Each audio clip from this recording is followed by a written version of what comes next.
All I'm saying is this is a sign. Let's not put them in control. Let's not make them faster. Let's not make them responsible for more people at one time. Let's not make it so they can fly. Let's not do any of that stuff. Let's kill it now. Let's kill it now. What's up, everybody? I'm Zap, and this is Jericho, and you are now tuned into the Life's a Circus podcast, where we talk about everything that is funny, interesting, and ridiculous. And you want to make sure that you stick around for this video because this is ridiculous. We're talking about two robots, two different scenarios, robots going rogue. This happened recently, and one was an accident, and one was actually on purpose. So we're going to talk about both of those situations. So make sure you still stick to the end so that you can find out about that. But before we get started, help your boys out. All right. It's 2025. I'm trying to get some cheese on my Whopper. That's what I'm saying. You're going to pay $8 for a Whopper? Yeah. It's now $8 just for the sandwich. No fries, no drink. $8 is where we start. And then it goes up. I'm furious. Breaking stuff. Like it. Hit that subscribe button, man. That helps the channel, helps us to grow. And while you're down there, hit that like button because that lets the YouTube algorithm guys know that Bandit Future is dope and more people should see them. All right. Intro. Boom. Done. So I'm going to start off with the question. No. Because I got a couple of videos to show you. The answer is no. No. I'm so mad about this. So stop. Who can I tell? Elon walked in, like, stop it. Stop doing it. This isn't Elon. This isn't Elon. It's some other people. I feel like he's always there. But Elon.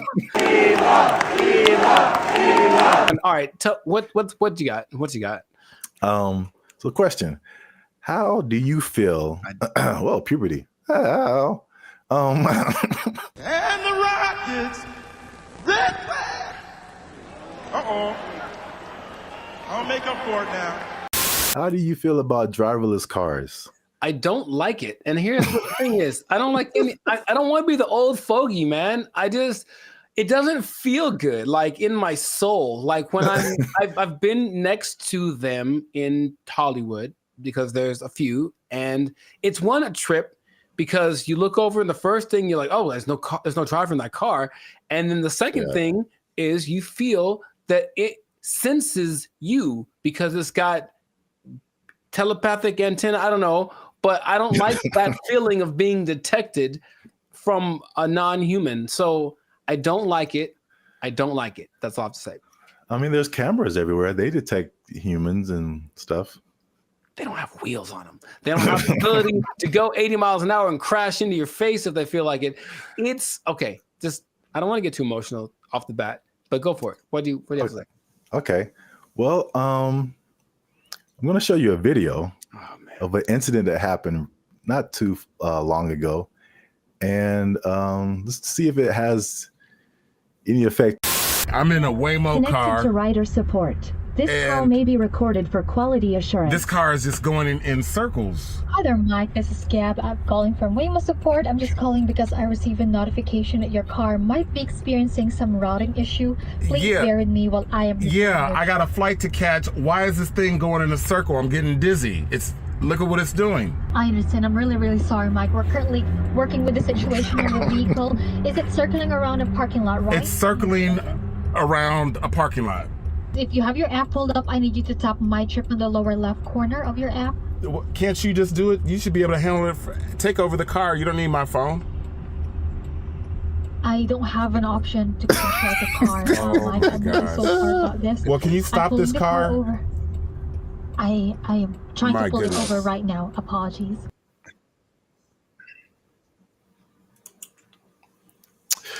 Yeah, man. So here's the thing. All right, to his discredit, the car is not going that fast. He can just jump out, I think, unless they can't unlock the door. But what he mentioned was like, there should be some kind of an override thing for these things. Sorry, it on the fritz. Let's hit the button so it calms down real quick. Like, they should be able to do that. And if they can't, I'm not getting in that car. but also I'm not getting in that car. Did you see how weird that was? I thought for a second, and here's the thing, for a split second, I thought it was the car talking to the guy, like, hey, I got it, shut up. And that would have been worse. What would you like to hear? What the hell was that? I realized that he was just, at the mercy of this car that, and you know what's weird about this? Everything repeats. I remember this actually being, honestly, a faulty, not a default, but it was a problem that certain cars had back in the 80s. I don't know why I remember this, but I remember seeing like a car going around this roundabout and it wouldn't stop and they couldn't turn it off. Wow. A defect. It was like a defect. So, I mean, maybe cars like to go in circles. I don't know. Yeah, I got a flight to catch. Why is this thing going in a circle? I'm getting dizzy. All I'm saying is this is a sign. Let's not put them in control. Let's not make them faster. Let's not make them responsible for more people at one time. Let's not make it so they can fly. Let's not do any of that stuff. Let's kill it now. Let's kill it now. That's easy. It's very damageable now. I'll be back. I don't want to see this happening to more people. And I feel like it's going to happen to more people. Okay, your points are valid. Thank you. I'm trying to stay calm. So let's I want to break down what exactly happened. The guy in the car, his name is Michael Johns, who ironically works in tech. So he was inside of one of these Waymo cars, which I'm seeing more and more now. Yep. This was in Phoenix, and the car the car did 8 circles in the parking lot. Oh wow, this is fantastic. It did 8 circles. As you can see in the video, he said he was getting dizzy, and probably the same thing that jumped out at me was like, the lady literally said, "I don't have an option to control the car." Right, and that's the problem. That's a big problem.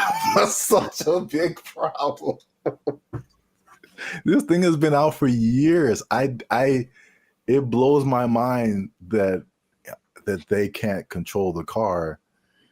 Like if something like this happens. Right. Trust me. They said a software update is what fixed the car, which is like, I don't like that either. I don't like that either. That I know. I mean, because like a software update on my computer or my phone, it's fine. Like a software update on my car made it do this. No, man. You know, my computer does sometimes. Hey, y'all, come look at this. Sometimes my computer, okay, Team Apple, but sometimes it just literally goes like, and turns off. Literally, it sighs and gives up the ghost. And I'm like, well, that's already inconvenient. But if it was like a vehicle carrying people with responsible for their lives, and it did that, sorry. And then I got a tragedy. I know you have a burning question. Has this happened before? And the answer is yes. So, this is crazy. In 2021, the car was confused by puddles on the street. So it didn't really recognize what puddles were.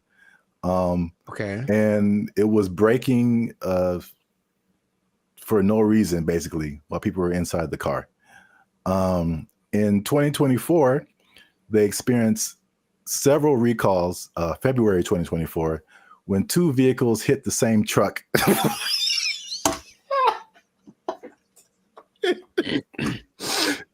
They hit the same truck minutes apart. And this, along with other incidences by another robo-taxi company called Zoox, began a federal investigation into erratic driving. I don't get why. I don't get it. In June of 2024, they recalled almost 700 Waymo cars to make them, and I quote, less likely to drive into poles. That's not something I would have made public knowledge. I'll be honest. That doesn't sound positive or uplifting or reassuring or anything like that. Oh my God. But yet people are voluntarily just getting into these things. I mean, well, this is an interesting thing too. Do you know who owns Waymo? I do not. It's Google. I'm not surprised. Yeah, I didn't even know that until I started looking this up. But it's ironic because I don't know if you remember, like the very beginning of Gmail, people had to invite you to have a Gmail account. Yeah. Do you even remember that? Mm-hmm. Okay. So it's the same thing with Waymo. I don't know if they're kind of like rollout marketing strategy or whatever. Maybe it's like, it's like the club that you can't get in, so it just makes you want to be in it more. But like that one thing that was big during the pandemic, that one like. Oh yeah. What was that called? That's crazy. You can't even remember the name of it. What is your name? I told you it doesn't matter what your name is. Yeah, it's the same way with Waymo. You have to be invited. So I'm like, because I'm like, why don't I see a whole lot of people doing this? You have to be invited to try Waymo. So yeah. So their marketing strategy is tell all the people you don't like to try this thing out, and if they die, you didn't like them anyway. So that was a crazy story. Well, I thought it was a crazy story until I saw this. No, don't. Apparently in China. I'm just going to drink my water and be peaceful. That's what I'm trying to live like over here. Just a water drinking, peaceful human. Apparently in China, a small AI robot attempted to kidnap several larger robots, and it was successful. So that's a little robot on the ground there. Yeah. It's talking to a couple of the larger robots. And then I'll go through the whole conversation after the video finishes. Okay. So I do not know Chinese. Yeah. So you see that one robot starts to follow, then the second one came, and then eventually all of them left with that robot. And these are people trying to find out what happened. So this little AI robot is called BrandBee. It convinced all those larger robots to stop working and come home with it. Yeah, that sounds right. And so this is how the conversation went. BrandBee was like, "Are you guys working overtime?" And then the robots replied, "We never get off work." And so BrandBee was like, "Well, are you not going home?" And then the robot said, "We don't have a home." And then so BrandBee said, "Well, you guys should come with me." And they all did.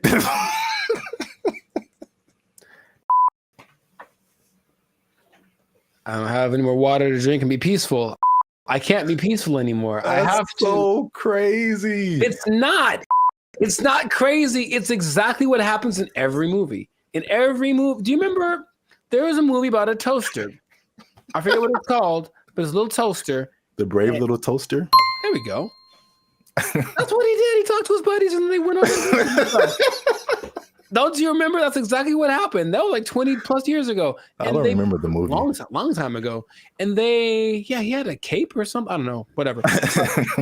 All I'm saying is that nothing should surprise these people from what they're doing. They're trying to give these things the capacity to reason and make decisions that we have without expecting them to do the things that we would do if you gave us the capacity to make decisions. Shut up! Yes or no? You want to die? Yes or no? I got the job done. What the hell do you want? Didn't answer the question. It's what's going to happen. It's what and the Chinese. I have love for the Chinese people. Uh-oh. Be careful now. Yeah, I know.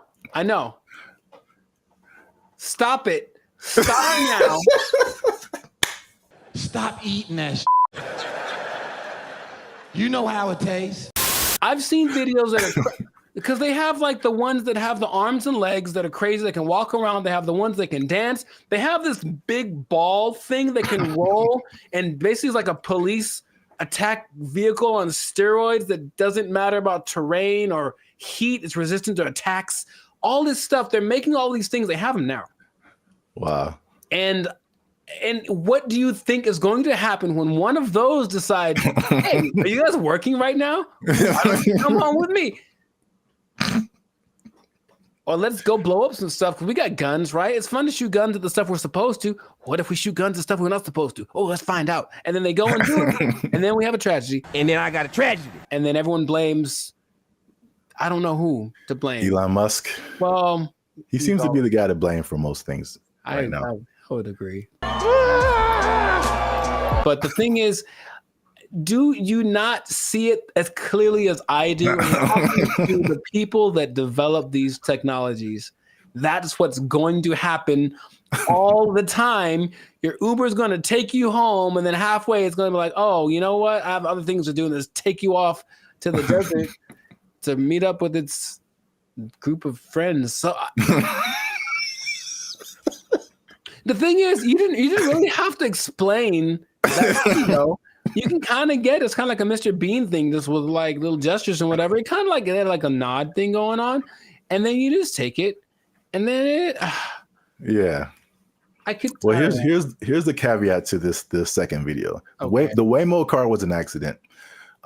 This second video, well, first of all, it went viral on social media. Sure. So I mean, apparently, you know, with AI and all kinds of things now, you're like, did this really happen?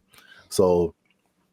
The person who posted the original video and the company that built the robots, or companies, actually two companies, they verified that the video was accurate. That's a thing that happened. Mm-hmm. But the caveat to that is that they planned that. So basically, it's two different companies, the company that makes the little robot and the company that made the bigger robots. And the little robot company was like, hey, can we test out our robot on your robots to see if it can make it do stuff? Mm-hmm. And it did. So I think, as funny as that is, I think they are aware that stuff like that can happen. So they are testing it. I don't think they are. That's the thing. It feels like as much as they say that, I don't care what you say. What are you doing? And in this case, they're doing things that tell me the contrary of what. Well, they're testing out the capabilities of these things. So, I mean, eventually it's going to be like, okay, let's program it to not do this. Start kidnapping people. That's one of my mission parameters. So yeah, fun times. This has been another episode of the Lives of Circus podcast. I don't like it. If you like this episode, make sure you hit that like button. That helps us out. And don't keep it to yourself. Don't be greedy now. Share this with at least two people that you think might find this interesting. And because the robots, man, they're coming, man. You need to hold on to everything you got. I mean, they're here. Hide your wives, hide your kids. So y'all need to hide your kids, hide your wife. Hold on to your job. Hold on to your job, because you're going to need a little job. And your robot's going to take it over. They're going to kidnap everybody out. They took our jobs. They took our jobs. We want more money. Higher minimum wage. That's right. That's what's happening right now. People...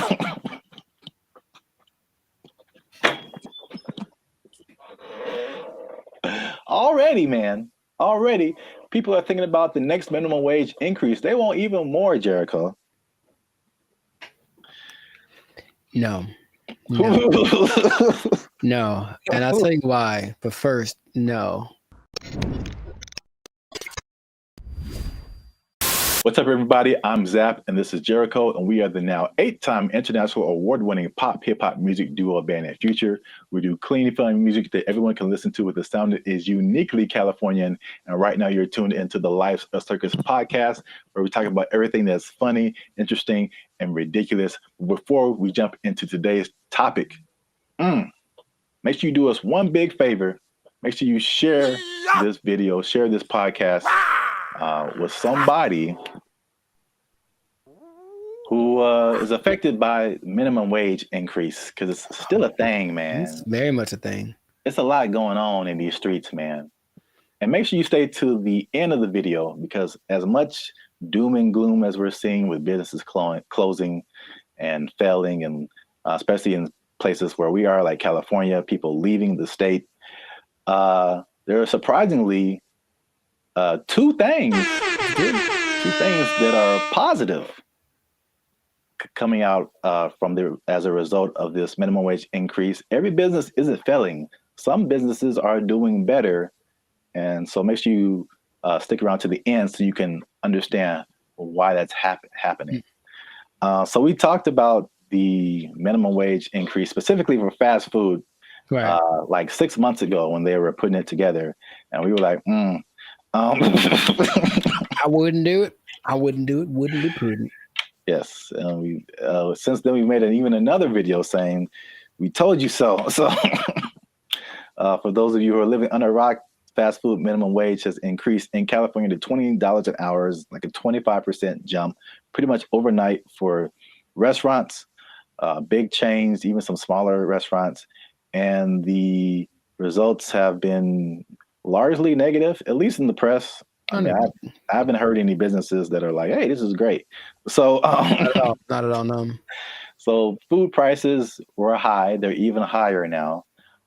They said that at over 10,000 people, fast food workers have lost their jobs because the companies can't afford to pay them that high of a wage overnight. And a lot of places, there's a laundry list of places that are just shutting down.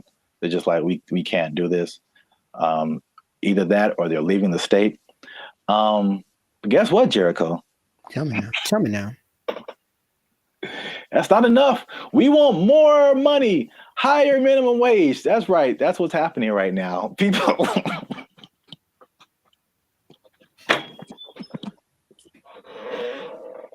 Already, people are thinking about the next minimum wage increase. They want even more, Jericho. No. No. And I'll tell you why. But first, no. Okay. Here's the thing. Raise it. Just keep going up. I'm pretty sure among the things that have gone up because of the minimum wage increase is like OnlyFans subscriptions, like stuff that no one needs. Like, I highly doubt that anything is really improving. That's a good idea. You know what I mean? So I feel like you can't. I heard something really recently, and it made a lot of sense. It said if you decided to give everybody in the world the same amount of money, so somehow take it all literally and just even it all out, so everyone in the world, all 8 billion of us, get the exact same amount of money, within 20 years, it would be distributed exactly the way that it is now. I believe that. Because, yeah, people don't know how to do stuff with money. So, no, you don't get more money because you're just going to do the same dumb stuff you're doing with it that you did before. And how much is a Whopper now? Like, forget it. Like, it's just going to be ridiculous. What kind of, I know we're not living in the days with, like, oh, going to see a movie and the soda and a pop and a, you know, the nickel. I know that's in the past, but you can't keep paying people more. You have to teach people to be smarter with their money. That's all. Take it up higher. How much they want? Okay, go for it. I'm glad you asked. So fast food minimum wage, the workers have already unionized and got $20 an hour, which is several dollars over the regular minimum wage. Right. Long Beach hotel workers have argued for a $23 an hour wage. And this next one makes sense because we've seen it firsthand. Because as Band of Future, shameless plug, we do some shows in San Diego. All right. So nice. If you're ever in San Diego, come see a Band of Future show.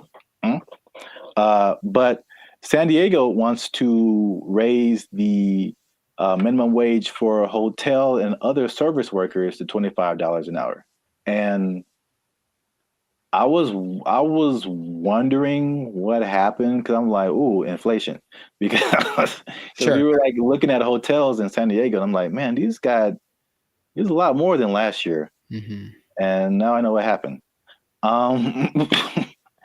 Janitors want $25 an hour, man. Clean them toilets, sweeping them floors, man.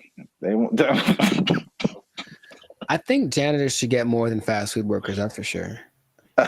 I really do, because I can go make my own burger, but if I go to an establishment, I want it to be clean, and I think the people that clean it should get paid. It's all about, I mentioned this before, you should get paid for the value that you provide. And fast food is just making us all fat and sick.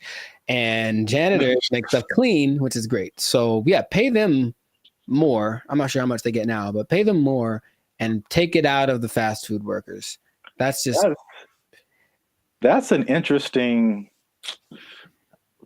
take, I guess. It just kind of like took my mind somewhere. Okay. Because your viewpoint is, I heard you say this before, you should be paid based on the value that you provide. Yes.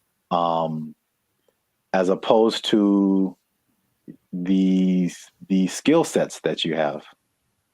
So I feel like if you think janitor, fast food worker, it doesn't take, in my opinion, as many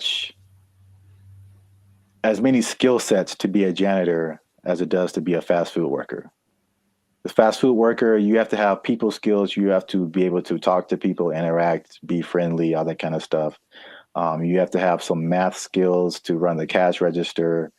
You have to have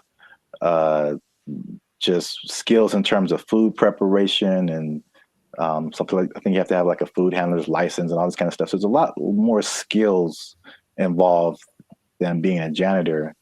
But in your opinion, the janitor provides more value than the fast food person. Yeah. And if you had 9 PhDs, okay, you went to school for a long time, you're very smart, and what you got PhDs in doesn't help us at all, you shouldn't get paid more than anyone. Why would you? What are you doing to help? Right? To me, I watch them all the time, and I'm really grateful at the gym, for example, which is a disgusting place.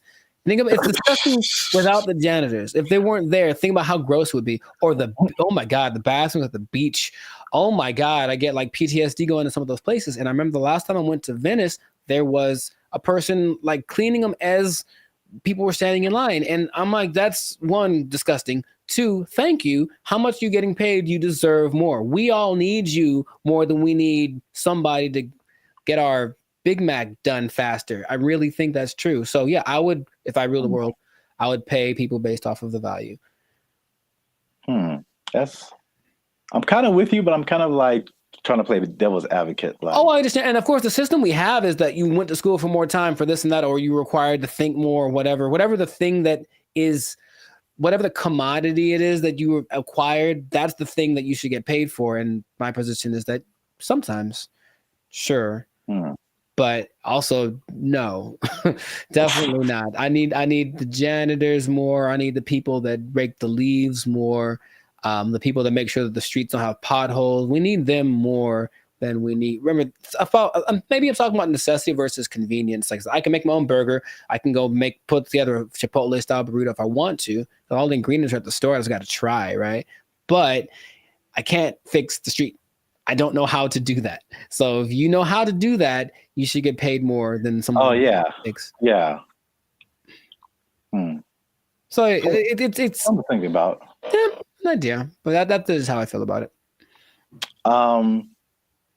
But wait, there's more. 25. Well, that's a lot. 23, 25. That's a lot. San Diego Community College District has already raised its minimum wage to $30 an hour. And I think it's just community college employees, I think, something like that. Okay. And then the Los Angeles airport workers want $30 an hour by 2028. So the train is moving fast, man. Well, sure, but the question is still, where's the money coming from? I think it's just going to get more. Well, this is the problem too. So I read an article by some guy. I don't remember his name. I'm sure he's very smart. Good view, smart guy. He's the person who pointed out that there's a couple of things where businesses are actually doing okay with the minimum wage, but he said like obviously this is not a long-term solution because you think about minimum wage, and you kind of touched on it. It's like, what are you spending your money on? And then for like 99% of people, what are your biggest expenses? Food, shelter, transportation. All of those things are sky high, abnormally high in California than anything else. And so I don't necessarily think people are just wasting their money on whatever, but I mean, they could be, but I don't know the life. The fact still remains that there's a for real housing shortage. The average housing cost is like, I think almost double, if not double, than some other places. So that's a huge thing. We already know the food is high. It was already high, and it got higher. And then like gas is like $5-6 a gallon, $7 a gallon, like too high. It's too high. So it's like, basically he pointed out, is just like those things are like at the root of this, a lot of it, but it's like we're not trying to solve those things. Or maybe they are, and they just haven't found a solution yet. I thought that was an interesting point. It is. Because we're still in a cycle of like you raise minimum wage, and then businesses are, we can't pay people. We got to raise prices, and then like everything goes up. So then what's the point? Right. Your rent is higher, your food is higher, gas is higher. Now we need more. Right. Money. This doesn't make any difference, basically. But it makes people feel good. Yeah. But like I said in the beginning, this guy also pointed out that there are two things that he pointed out where businesses are actually doing okay with the minimum wage, and it's actually been a good thing. And it's not OnlyFans? And it's not OnlyFans. All right. One. Just a second. One is that it has forced businesses, and I think we can even agree to this as the way we run Band of Future and all that kind of stuff. It's forced them to be more efficient.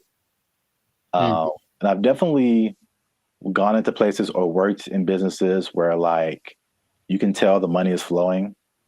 And so they just kind of like, they kind of just spend money on whatever and just kind of do frivolous things and just silly things with their money. But it's forced some businesses to be more efficient. So it's like, some businesses are saying that their businesses are working better because they've been forced to like cut the fat of the company to basically pay for the workers. So I think that's the thing that we've experienced as just dealing with. And I think that anybody experiences that, the inflation, the high prices, you get laid off from work, or you don't get a check that you thought you're going to get, or a car repair costs you $2,600. That was like real life right there, bro. It's make sure you like, subscribe, join the channel so I can pay for my car. I'm tired of walking everywhere. I digress. But yeah, I mean, we do this in our personal lives all the time. It's just like, okay, how little can I eat this week to pay for? So yeah, so that's the thing. Second thing is that worker retention is up. So you think about fast food, not fast food, but just minimum wage jobs in general. It's like a throwaway job, right? Sure. So it's like you're making the least, You don't get the maximum effort. You don't really care. It's just like, this job sucks. I'm not making a whole lot of money. And I think it has a high turnover rate. So meaning people quit. They have to find new people, train them, get them going, and then they're there for like a month or 2 or 6 months or whatever. Then they quit and they just find a better job or whatever. Sure. So with the higher wage now, fast food worker is like the premium job of minimum wage jobs. So you think if you work in some other job for $16 an hour, $17 an hour, you can flip burgers for $20 an hour. Sure. You're gonna, if you're in that that minimum wage level, you're gonna stay there for a minute, because unless you can move up to some other job, you're doing better than other minimum wage jobs. So why would you leave? Right. So people are staying, and people are happier, they say, just coming to work, which, I mean, makes sense if you're getting paid more. But there's less incentive to leave. And then people don't understand that it costs businesses a lot of money to hire people and put up ads to hire people and then train them and all this kind of stuff, get all this stuff going and find the people. And then they're only there for a little bit. And you got to do it all over again. Yes, that's a big expense. So there you have it. Minimum wage going up, prices going up. Some businesses are leaving, some businesses are shutting down. Some people don't care. It's happening in their business. A lot going on. Let us know what you think in the comments. Is this good? Is this bad? Should we do the idea of this guy in the article and just let's fix the housing and the food and the gas and all this stuff and just bring that down instead of raising the money we get? Cost of living is too high. Yeah, man. A lot going on. Gotta invest in some meme coins, man. Just take advantage. It's a bull market, man. Let's get into it. Are meme coins the answer to the minimum wage problem? I would say probably not. But, you know, somebody, it might work out. For most people, not so much. Yeah, we are. Because we are.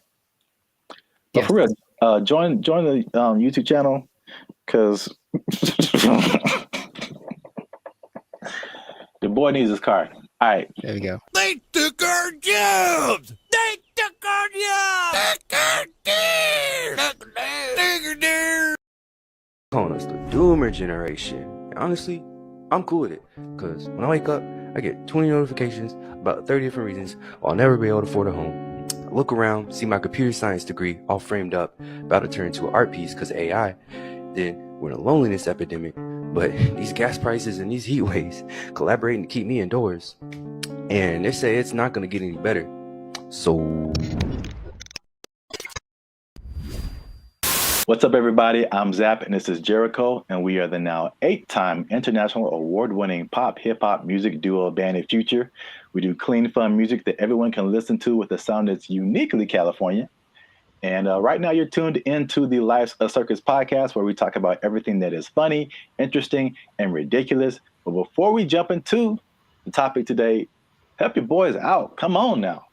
Make sure you like, subscribe, comment, and share this video with somebody who likes to go shopping. I see. You know anybody in your life, Jericho, who likes to shop?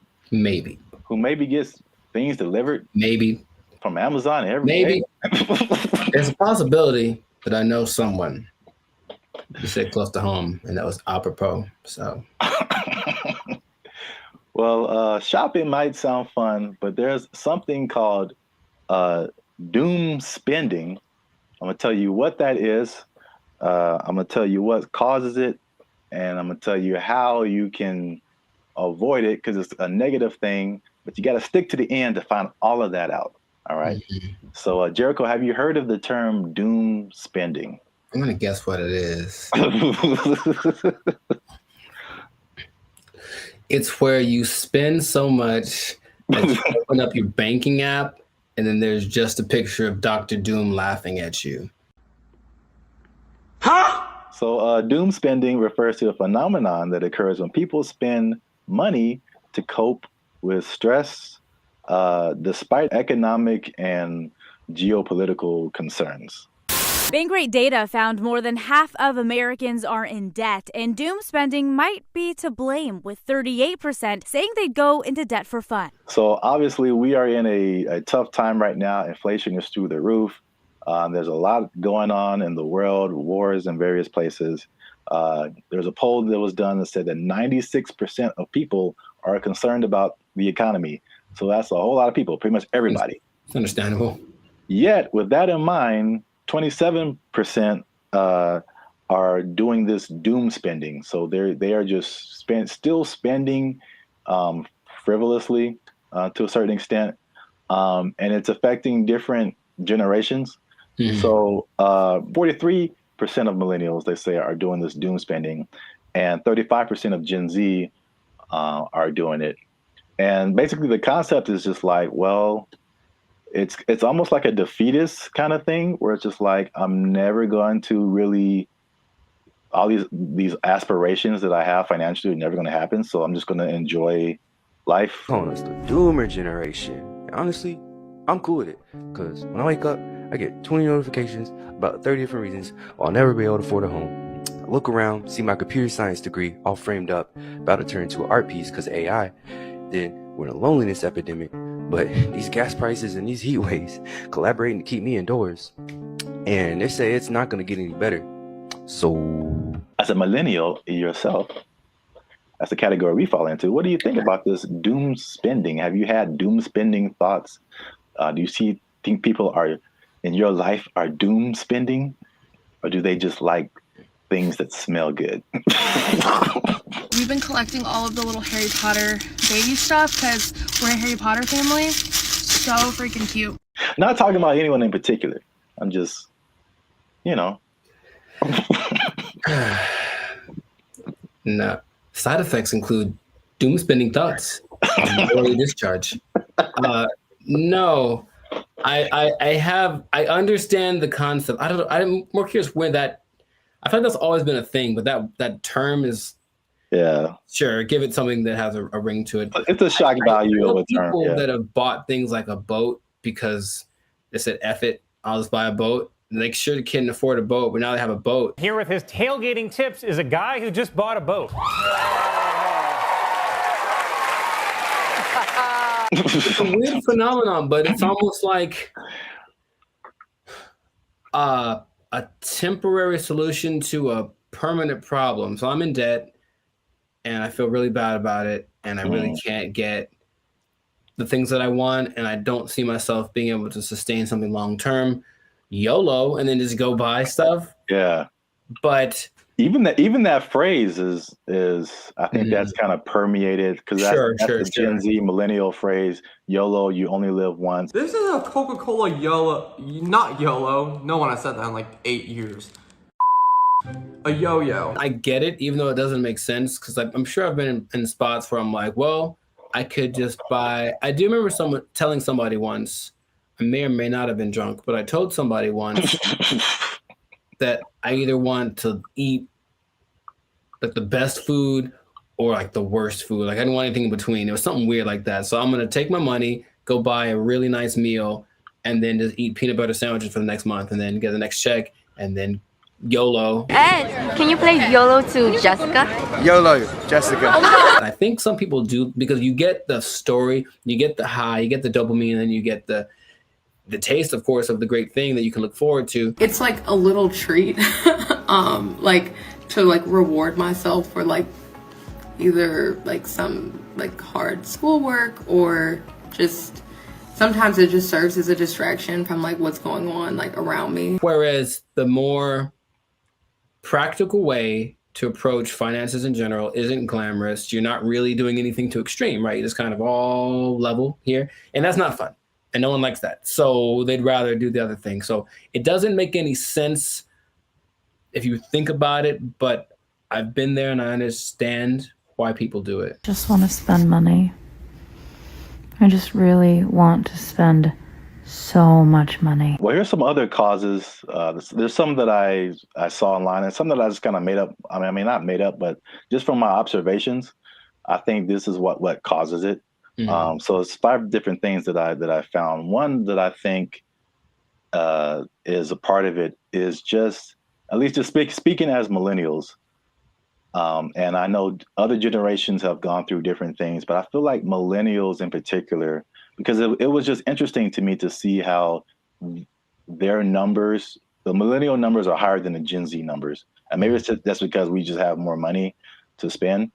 But I think it also might be related just to the life events and life experiences we've had. And so I think one of the first times I was like really conscious about money and the future and like life was 9/11, which is something that Gen Z isn't really familiar with. And I remember like stuff like being able to just walk on a plane and you can just carry whatever and dress however, like, and then all of a sudden things changing and then gas prices going crazy and the housing crash like 2008, 2009.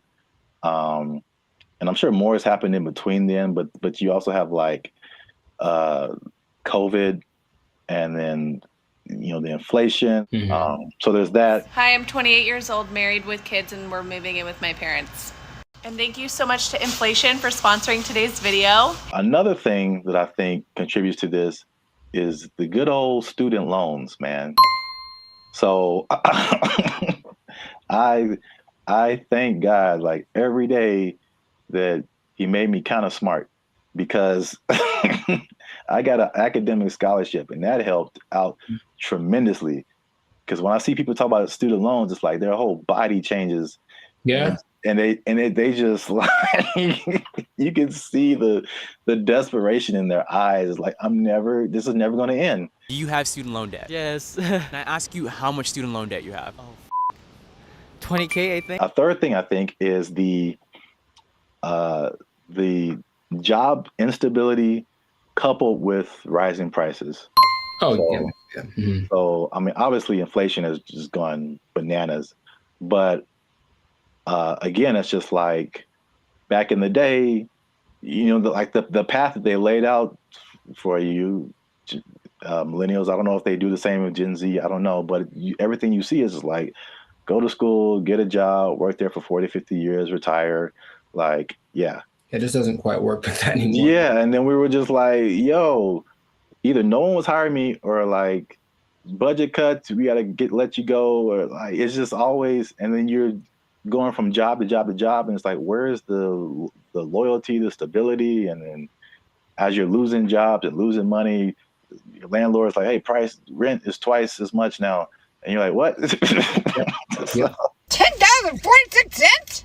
But this would have been a piece of chicken. Did you not see that? No! $10.46 for a handful of chicken bites. That's stupid. Next one is like the social media era. And you gotta live it up. You gotta look like you're good. The whole FOMO, fear of missing out. Like, Becky's on a private jet. I want to be on a private jet. I don't want to wait until I'm 75 to do it. I got the money now. Screw retirement. Right. That's exactly what happens a lot of times. Yeah. Yeah. So is that, and then the last one is just financial literacy in general, and just like a long-term perspective. Just more people just living in the moment, and or they just don't know. They still don't know how to handle money, which is just. This is why I want to say this for last, because I was just gonna get on my soapbox. Like, this is literally the easiest time ever in the history of mankind to like learn something, and or make money. Like, it's all out there. It's all out there on the internet, and a lot of it is free. A lot of stuff that I've learned more stuff for free on the internet than I did paying for it in college. Right. So that says a lot. Learn stuff, and then what you know will get you a job. That's straightforward. Yeah. So doom spending, man. I mean, it's a thing. Yes. So the question is, have I ever done that for chicken? I feel like probably. Meaning, if the chicken was like $7.99, I had $9, but I had something else to pay for. That was also $7.99. I'm not sure what. Yeah, I probably picked the chicken. I probably picked the chicken and live with the consequences with the happiness in my heart.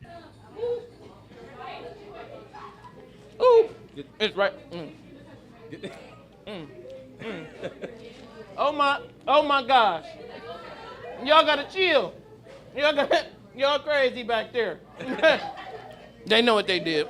Not to condemn anybody. I feel like I've definitely done it. There's definitely things where we're like, I can't afford this, but I'm gonna buy it anyway. I think that's kind of like the phrase that comes to mind when I think of like doom spending. Especially if you can pay it off later. You know, I've heard people that have $300,000, $400,000 worth of credit card debt. I don't know how you keep getting approved, but like that's wild to me. Yeah. And then it feels painful. Like, oh, that's that idea. And for them, it's like, well, I don't have to pay yet. So I have $30,000 in credit card debt. When they call, I tell them I can't pay it back yet. All right, so real quick before we end it, 5 things you can do to stop or cut back on your doom spending. 1, use a budget, right? So just say, hey, I'm gonna spend this much and that's gonna be it because I only got this much coming in. And then boom, there you go. Nice. Number 2, addressing the underlying emotions. Some people just shop just because like they broke up with their boyfriend or had a bad day at work and that just makes them feel better. And then, but there's other things that you can do that aren't as harmful to your finances. Whenever I am shopping and I'm bringing home new things, I just feel good about it. No! Number 3, develop more healthier coping mechanisms. Okay. And then number 4, another thing that's just a cool thing of just the time that we live in is that you can automate certain positive behaviors. So you can automate your checking account or whatever so that it takes a certain amount out of every check and puts it into a savings, so that you don't have to physically do that and just kind of feel that anxiousness, I guess, about doing something like that. What? Bro, what are you talking about, man? And the last thing, again, hitting home, sorry to get so personal, just finding low-cost things to do. Ladies. I just really want to spend so much money. I don't understand the whole, if there's an option for a higher priced version of something and a lower priced version, even if they do the same thing, they want the higher priced one because it's cute. And I'm gonna make them these little baskets. So I got these little socks to go in her daughter's basket. They're so cute. I guess. Okay. Gotta live with that. That yes, accurate. Find some alternatives, man. There's cheap things to do that are as equally as fun. Yeah, like taking a walk outside. Yeah. Every day. Just take a walk. It's good for your health too, so beneficial and free. That's 2 things. 2 things? Oh, 2 things appearance. There he is. Well, that's it. Doom spending. Let us know what you think in the comments. Do you doom spend? Tell on yourself. Get up in the comments and just tell on yourself. They know what they did. They know what they did for sure. Do you have anything left in your retirement? All right. Let us know. And don't forget to like, share, and hit that subscribe button. That helps us out. And if you doom spend,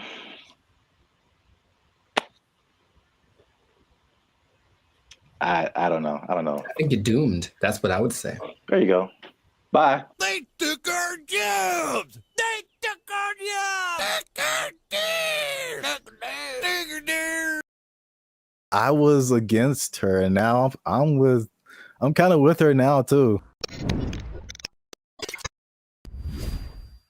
What's up, everybody? I'm Zap, and that's Jericho, and this is Bandit Future. And I found this on the internet. Apparently, Jericho, this woman blocked a man over. This woman blocked this man because he took her on a dinner date at the aquarium. Huh? Before we jump into it, make sure you hit that like button for the almighty YouTube algorithm. Hit that subscribe button because that helps our channel grow. All right. Hey, Tashia Sade, first of all, okay. That was the first mistake. She said, I met this dude on a dating app 2 months ago. We finally went on our first date and he chose to take me out to eat dinner at the aquarium. It was cute and all, but I just think it was childish AF. Like we couldn't go to Ruth Chris. Oh, sorry. Let me get it. We couldn't go to Ruth Chris or something. And I liked him as I don't. That's one word for anyone who's wondering. I don't have time for stuff like this. I need a mature man, not no little boy. I may be wrong, but that's just me. First of all, I would love it if for some reason she has a British accent. I don't know why. That would just make this so much better. Because there are women that are like, she's a little ghetto. Let's just call it what it is. But there are that version of people from England, and it's just a little bit more, I don't know why. I like it more. I'll tell you what. First mistake. Thaisa Sade appear on your dating app. You swipe left every time. That's the first mistake. I'm sorry for anyone else who has that name. It's just not for me. I'll say that. To her credit, I would have never thought of taking a girl on a date to an aquarium. To his credit? No, well, I guess I'm saying I get what she's saying. I would never do that. It wouldn't ever cross my mind. What did they eat? The fish? Like what are they eating? I didn't even know that was an option. I thought they maybe sold popcorn, little pellets you could throw to feed the food. But feed the food. I'm already thinking about it. I don't feel like that's a good first impression, honestly. Okay, because I was wondering where you were going with it. Yeah, I think I'm on her side. I don't think that's a good move. I would never do that personally. So I don't think that's a good move. But have you seen like all the hip hop concerts? I've seen it. I've seen it. Yin Yang Twins. Pack it up. Pack it up. You're like 60 years old, bro. And no, they're not that much older than us. I don't think they are. I think they just look terrible. Even that, like, why would you have a girlfriend and you know that she likes penguins in the aquarium? That's that kind of a thing. For our first date. Hey, what do they have at the? I'm trying to think. They do have food at like a SeaWorld, and that's assuming it's like a SeaWorld because there's degrees to aquariums. And trust me, I've been to aquariums, and I've been to aquariums like in Long Beach that are like elegant things, and I've been to aquariums that are basically like a puddle, and you just look and stare at the things down there. So I don't know which one it was. Here's a picture. Oh, I can't see it really. It looked like it was a nice. Yeah, that's the weirdest. Oh, hold on. That's the weirdest thing I've ever seen, bro. Nah, man, that's weird. What is that? Is that a lobster? That is lobster on that. Isn't that what is shrimp? Lobster hole. Whatever he's looking at looks like seafood. That is so messed up. I'm gonna take it all back. Shame on the aquarium. Shame on them for having their things that aren't aquariums like preservation of wildlife, marine life? They're serving them up. That's Shamu right there. That's Shamu's cousin right there on the plate. I can't stand for it. So I think she's right.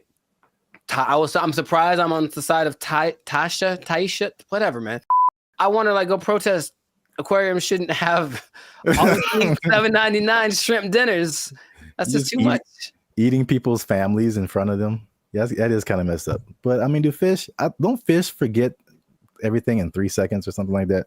I'll let you know something about me. I don't know any fish, so I don't know how to operate. I'm not sure. I've never talked to a fish and then walked up and 5 minutes later and he's like, "Who the hell are you?" I've never had that experience.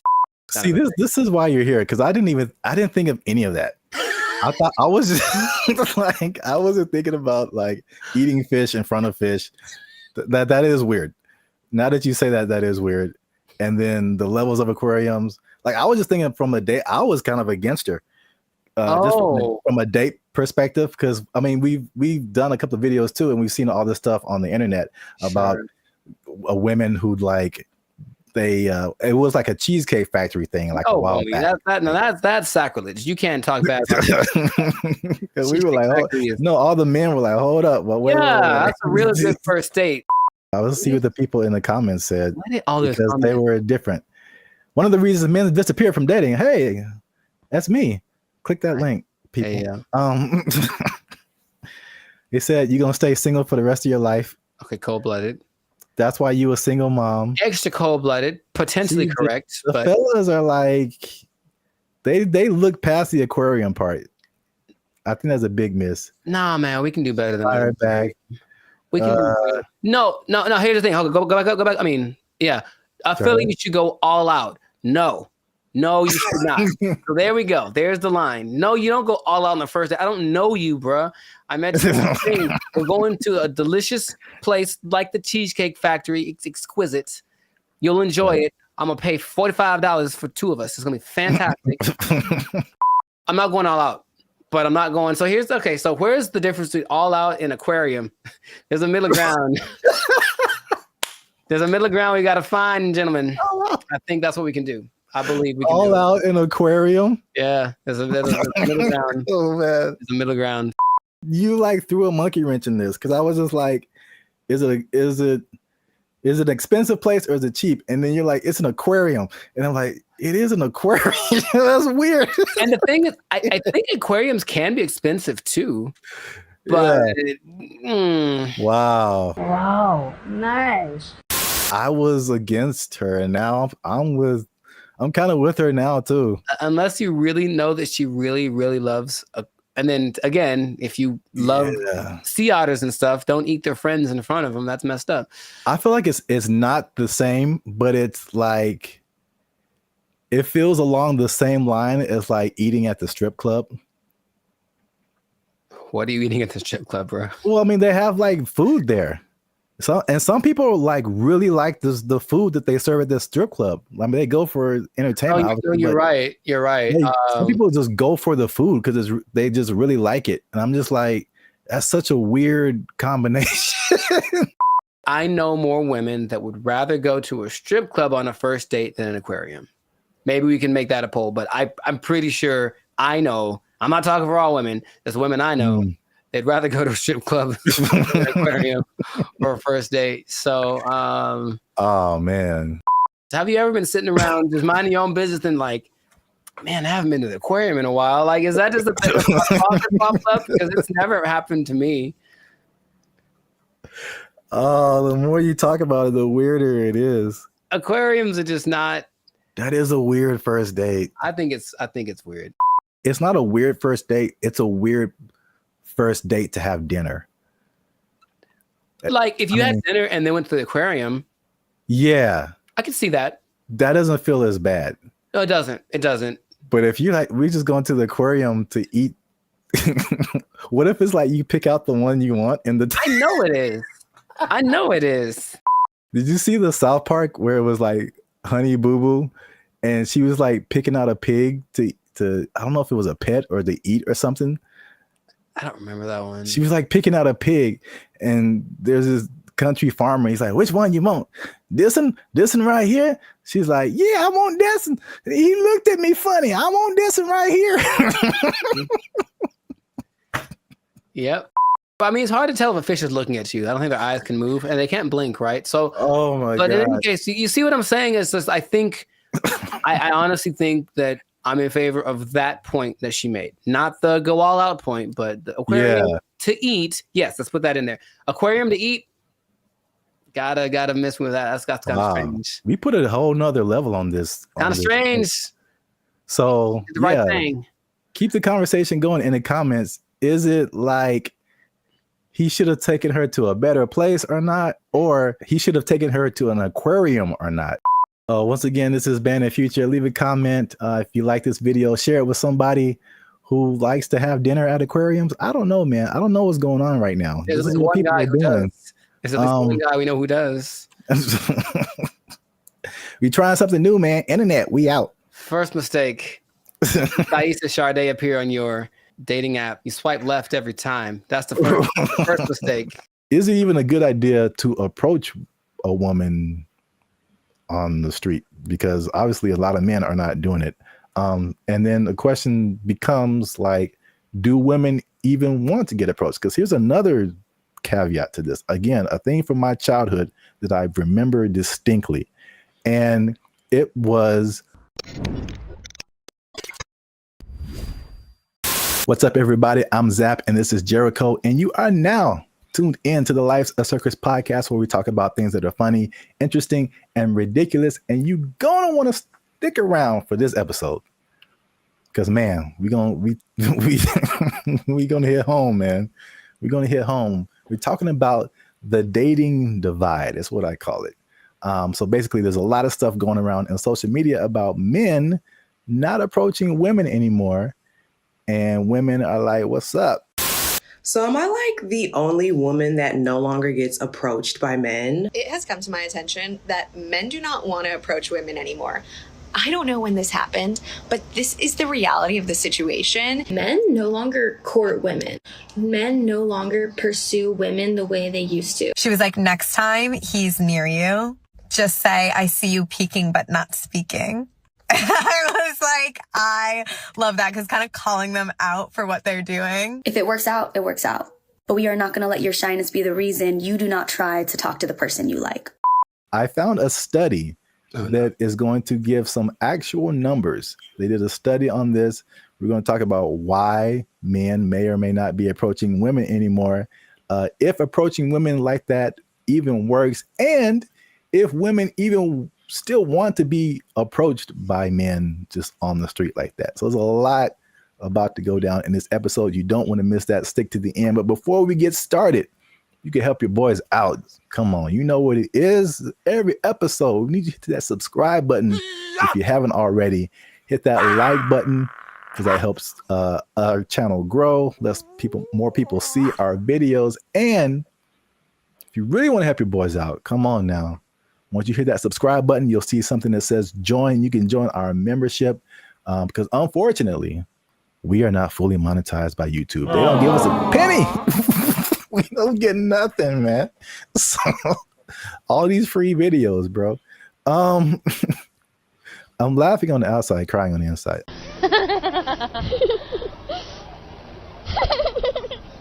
I digress. That's what it is. If you'd like to join the membership and help us make more videos, takes a lot of time, takes a lot of money, resources. You can hit that join button, and that'll help our channel grow. So now, let's back up. Have you heard this or seen this kind of just floating around the interwebs about like men and women just like dating just not happening anymore? The thing I've seen the most is women. It's mostly like street interviewers, if you will, who basically approach women and say, "Hey, what's your ideal guy?" And then when she just describes this guy, then the person who's interviewing tells her the probability of that person existing and choosing her, and it's usually like, it's crazy. Minimum height. 6 feet. Yeah, that's where they get you. Minimum income. So I'm gonna say at least 200. 200 grand? You can be 30 years old and make 200 Oh my goodness. Take a guess at what percentage of men fit this criteria? 2%? Much lower. It's 0.049%. All right, is this going on the TV? And it's not that she's always looking for, the baller with 10 cars and $1 billion, but even be a certain height, have a certain wealth status, no kids, whatever. It's still very few people. So I think just recognizing that this is the ideal thing that women are looking for, and feeling maybe a sense of entitlement that they deserve that is going to weed out a lot of guys. So then when guys that are outside of the range of that, window that she wants approach, they just kind of shut them down without even thinking about it. And then I think that is more prevalent with guys getting, we're supposed to be the people that pursue in the relationship, and getting told no is part of the process. Trust me, it's part of the process. But personal experience. If you put that down time after time after time, and it's not really seeming like it's getting any better, you kind of like, what's the point after a while? So that's more of the trend I've sort of observed. Emotional, damn it. That's part of what I'm talking about here today. So basically, I found a study. Who knows how legit it is, but let's just go with it and say like this is representative of what's really happening, because you have like the stuff that's in the media and social media, and it's like, is this for real, or are we just like putting the people who are in those situations in front of our faces so much, but then like in real life it's a little different. So I think like this study, if these numbers are like correct, is very eye-opening. Wow! The study is from a site called datepsychology.com. And just first off, it said that 59% of men between 18 and 25 have not approached a woman in the past year. So according to that number, the women on social media are right. Like men are just like, nah. No. Thank you, Draymond. 48% of men in the 26 to 40 age group. So that's roughly us millennials. So that's 50% of men are like, nah. It's definitely a no for me, dog. That 18 to 25, they call them Zoomers now, which like, all right. Sure. All right. That's kind of cool. You got boomers and then you got Zoomers, but 81.81% of them and almost 75% of millennials have not approached a woman in the past month. Wait a minute. Something ain't right. So at least according to that study, at least in that respect, the women are right. Like the men are not like, at least in the sense of like approaching someone, you know, in real life on the street, whatever. I see you peeking but not speaking. Obviously, a lot of different questions come after that, right? But just as like a fun to the side, if you feel like sharing. Emotional, damn it. Because you spoke about like the difficulties of just men just fear rejection, stuff like that, approaching women. Do you remember your first attempt at approaching a woman? Oh yeah, dude, I was like 4, bro. Like I was 4? You were 4 years old? Her name was Laura, I remember. And that doesn't count. Like, hey girl, we gotta go hang out by the slide or something. Like I was couldn't all even about spell it. your name. Accurate. But I was all about it. No, but I mean, honestly, that it is true. But no, man, I for real. Like I always had what? Okay.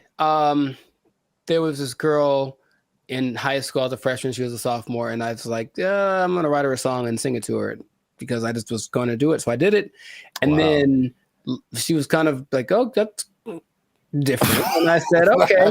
That's such a dramatic approach. That wasn't the that I was hoping for. But then later that day, I remember standing with my 2 of my friends, and we're all just like looking at her, and then they're like, "Man, you ain't gonna talk to her," and I was like, "Yeah, I am." And they're like, "No, you ain't." I was like, "Yeah."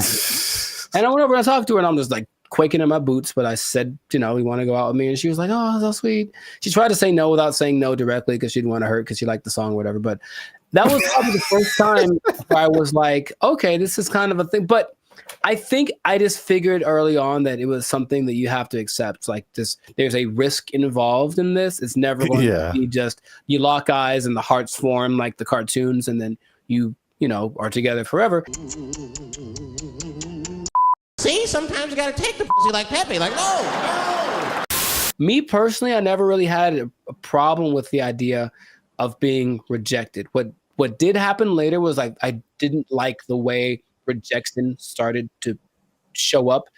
Mostly, what I mean is instead of like just a girl saying no thanks or whatever, it's more just like the ghosting thing or the never saying no exactly, but not really wanting to hurt your feelings.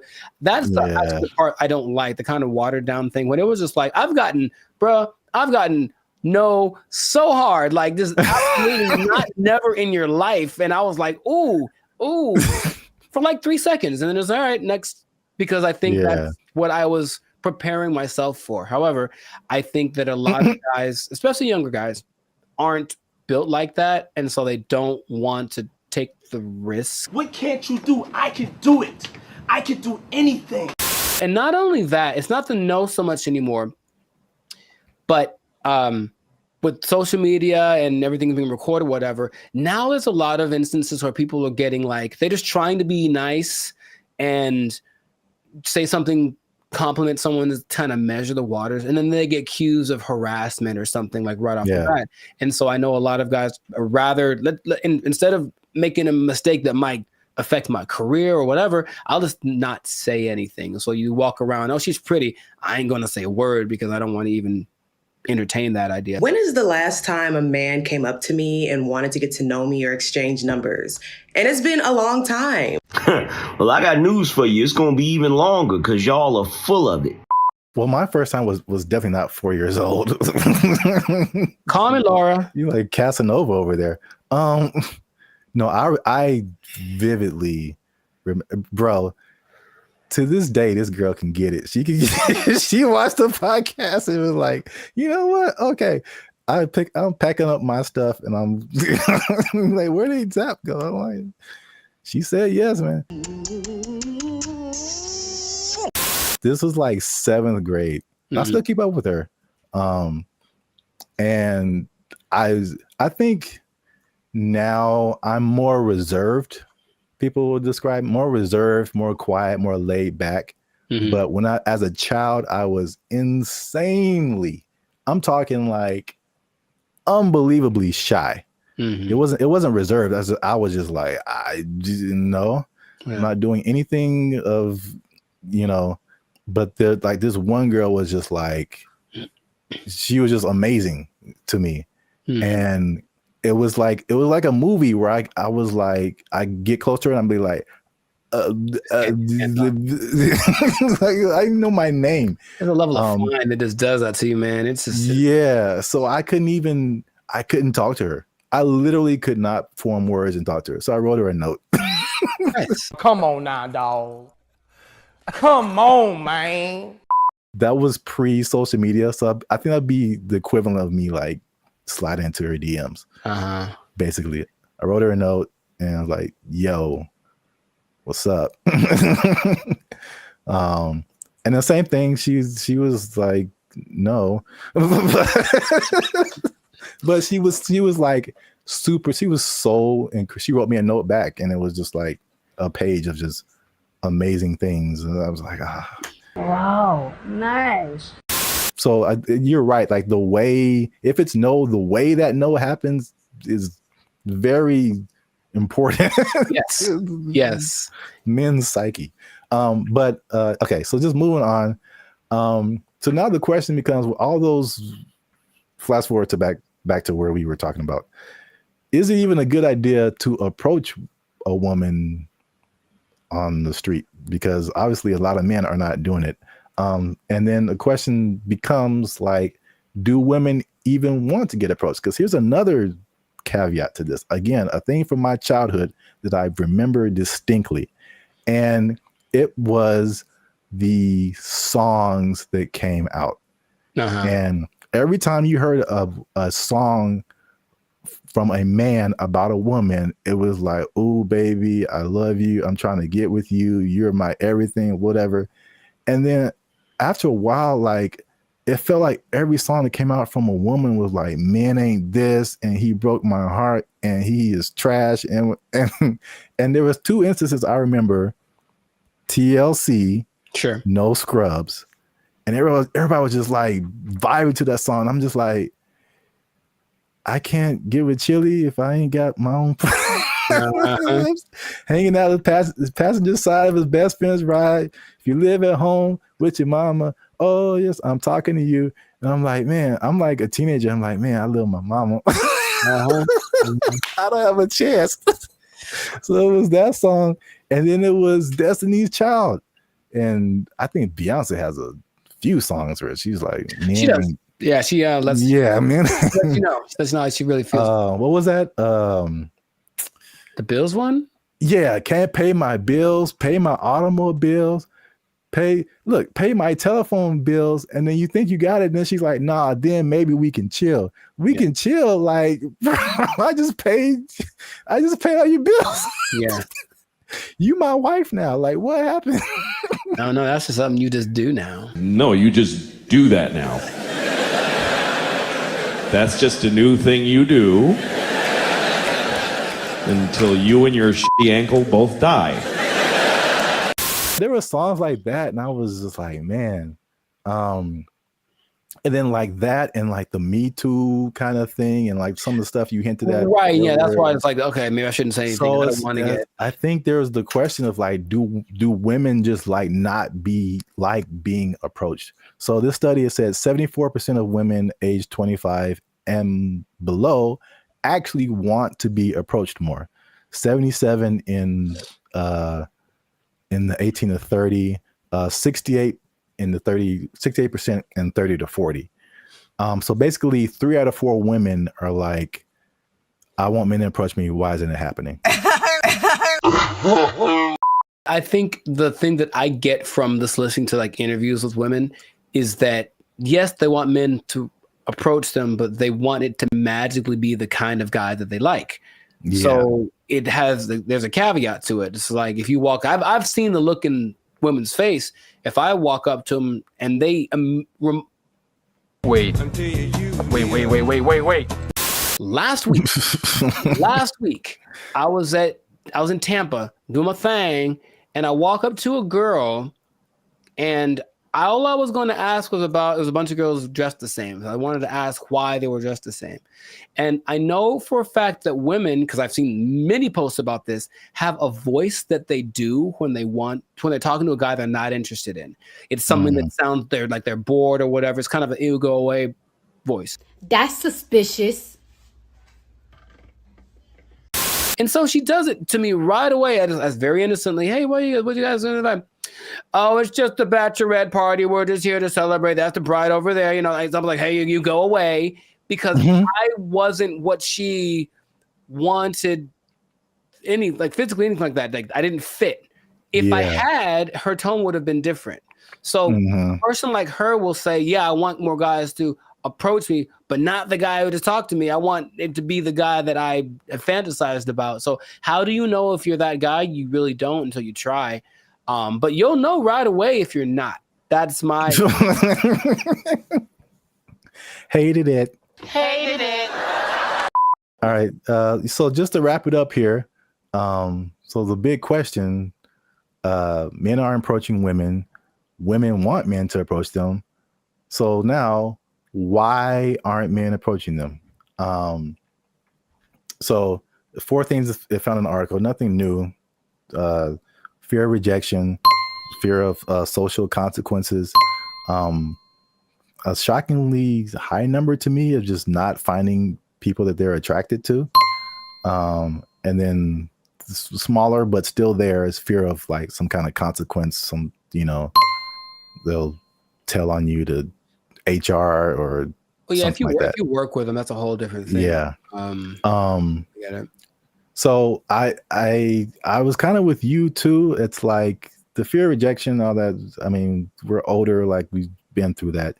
But like, this is the thing that gets me. Why I personally rarely do this. And hey, y'all, come look at this. The one time I jumped back in, and you were there, it happened. Bro, what are you talking about, man? Anyway, yeah. I see. This is why I don't, because it rarely works, at least for me. And then it also showed that in the study, depending on what you want. So I thought it was kind of cool the way it broke it down, because it went from approaching a woman to long-term relationship. Sure. So, and then the steps in between that. So you have to go from point A to point B, but it's a bunch of stuff in between. So it showed that when the guy approached a woman, 80% of the time it led to some kind of contact, meaning like friend zone. Here's my Instagram. Okay, whatever. You got a 4 or 5 chance of hitting that. And then from there, 60% of the time it led to an actual date. 47% of the time it led to sex, which was kind of high, surprisingly high to me. Sure. Like, you got a 50% chance of every 2 women, one of them is that seemed kind of high. But 28% chance it led to a actual relationship that was like at least 2 months. And then only 13% chance it led to an actual like long-term relationship. And then I mean, I can some of those numbers don't apply to me, but I can at least attest for that last number. Like just approaching a woman in like life on the street, it like never turns into a long-lasting thing. That's weird. Well, I have friends that one of my best friends, you know, he met his wife. She was working at Carl's Jr. and he thought and he got a number and they married with 2 kids. So it does happen. And I will say that for me, I do like the immediacy of it. Is that a word? Whatever. I like the way you get the feedback right away. If I talk to you and you're into me, I kind of can tell right away. If you're not, you won't give me the number, whatever. Whereas people that are going more of the dating online route, they'll get drug along for weeks and months and it might not go anywhere, but you wasted that much time. It makes, I don't remember how many people I've just walked up to and said, because it happens so fast. And if it worked out, great. If it didn't, okay, whatever. It's just such a short amount of time. But when these now people are kind of getting friend zoned and are the women leading them on, they don't know, but it's going on for months and they're writing and, hey, what if you send me a little money or maybe you can come over? We hung out, nothing happened, but I thought you to me, bro. It's like that happens so much to these guys who are taking that route that you can see why it wouldn't be something people want to keep repeating to do. But I personally would recommend more so to the younger people because I think you could be a little tougher. That's just my personal opinion. Is that like thick-skinned, if you will. Like just try. You never know. And I have had a couple decent sized relationships that came from just me walking up to a girl I thought was cute. So that has happened to me. In comparison to how many women I've walked up to, it's not a very good percentage, I suppose. Hi. Okay. For me too, it's just like it's the unknown because it seems the randomness of it. Because all I have to, unless I know you from something, like I'm just going off of you look good. And then right. There's a whole lot of stuff after that I have no idea what I'm getting into. And for me, most of the time is bad. It's so bad. It's the other stuff. There's a lot of layers to a lot of it's so bad. It's so bad. Women. I started writing them down because remember we had another thing and you were like, tell me some of your experiences. And I couldn't even think. And you're like, oh, they're repressed. I'm like, they probably are. Gotcha. I started writing them down. I got like 10 of them. There's a lot more. I believe it. Bro, make sure you leave a comment on this video. Share it with somebody who has noticed this in the dating scene, men approaching women. Why aren't they doing it? Why aren't you doing it? Are you doing it? Did it work for you? I don't know your life. I'm just saying. Yeah. Yeah. And good luck. Yeah, there you go. Oh, it's just a bachelorette party. We're just here to celebrate. That's the bride over there. You know, I'm like, hey, you go away. There's some sample videos that they've been releasing of like what it can do. And it's producing very realistic images and very realistic backgrounds, editing. And you can pretty much do film scenes anywhere without sound stages, without going to locations, without transportation. It generated people, it generated places. So yeah, that's where we are right now. That sounds like a lot. What's up, everybody? I am Zap. This is Jericho, and we are the now 6-time international award-winning pop hip-hop music duo band in Future. We do clean, fun music that everyone can listen to with a sound that's uniquely Californian. And now you're tuned into the Life's a Circus podcast, where we talk about everything that's funny, interesting, and ridiculous. But before we get started, before we jump into it, make sure you like, subscribe, comment, and share this video. It's kind of important. Share this video with somebody in the film industry. Ooh. Because things are happening, man. What's happening? And it's happening real quick. What's happening? I talked about this before, and like, because I work in film in addition to music, but leading up to 2020, we saw a lot of changes in the film, especially outside of the Hollywood, LA area, where there weren't as many films and TV shows and stuff shot here because of various reasons, people were moving to other places. So now they're shooting in Atlanta and Chicago and Texas and New Zealand and Australia and like, yeah, all over the place. Then 2020 hits and it was just chaos for everybody, especially the film industry. A lot of your favorite shows weren't being shot, shut down completely. And then when it did come back around, they had all these protocols. It was very hard to shoot. COVID, people had to be away from each other, all that kind of stuff. Fun times, right? And then recently we had all these strikes. You had a writer's strike, you had an actor's strike, and a lot of it was a portion of it was due to the new technologies, AI, people being generated and put into movies, and how do they still get paid and how much and all this kind of stuff, using their likeness and all this stuff. So that was like actors and writers. And we've seen that with musicians too, like the creators, AI and influencing like how we make music and cutting jobs and all this kind of stuff. It's not stopped. Like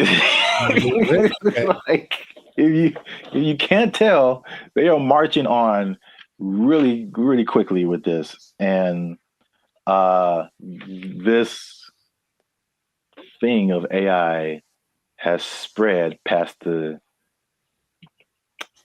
I guess, initial creators into everyone around the creators now. When it comes to like film, I mean, they show a lot of behind the scenes stuff right now. So I feel like people are used to seeing like how films come together. It is an army of people. Like it's a small village of people that it takes to like make the next Mission Impossible, like hundreds and hundreds of people. So we're talking about lighting people, sound people, electricians, carpenters who build like all the sets that you see, like especially sitcoms. Like it's crazy if you ever get the chance to tour a film studio. Like take a look at how much lumber is coming through there, and it's just like little 18-wheelers just full of lumber because they have to build all of those places that you see on TV. And that's like one part that people don't really, I guess, think about. You got editors, you got sound people, like all this stuff that comes with making a film, right? So enter AI, right? Sure. So there's a big report that's going around. Hollywood Reporter interviewed Tyler Perry, and Tyler Perry was speaking on something called OpenAI's Sora. Have you heard about that? Yes. All right. So we got OpenAI is the people behind ChatGPT, which has already changed everything. Recently, Sports Illustrated let go of like all of their writers, right? Because they're doing this ChatGPT. This is crazy. But now all the people that make movies come together. Now their jobs are in jeopardy with this OpenAI's Sora. And to put it in Tyler Perry's words, he said, "If I wanted to be in the snow in Colorado, it's just text. If I want to write a scene on the moon, it's text. AI can generate it like it's nothing. I don't have to put it on my lot. I can just sit in the office and do this at my computer, which is shocking to me." So in the article, it said Tyler Perry was slated to drop like $800 million into expanding his studio. He was going to build 12 more stages. And then he immediately put a halt to it because of OpenAI's Sora. Wow. So we'll show some pictures up here too of like there's some sample videos that they've been releasing of like what it can do. And it's producing very realistic images and very realistic backgrounds, editing. And you can pretty much do film scenes anywhere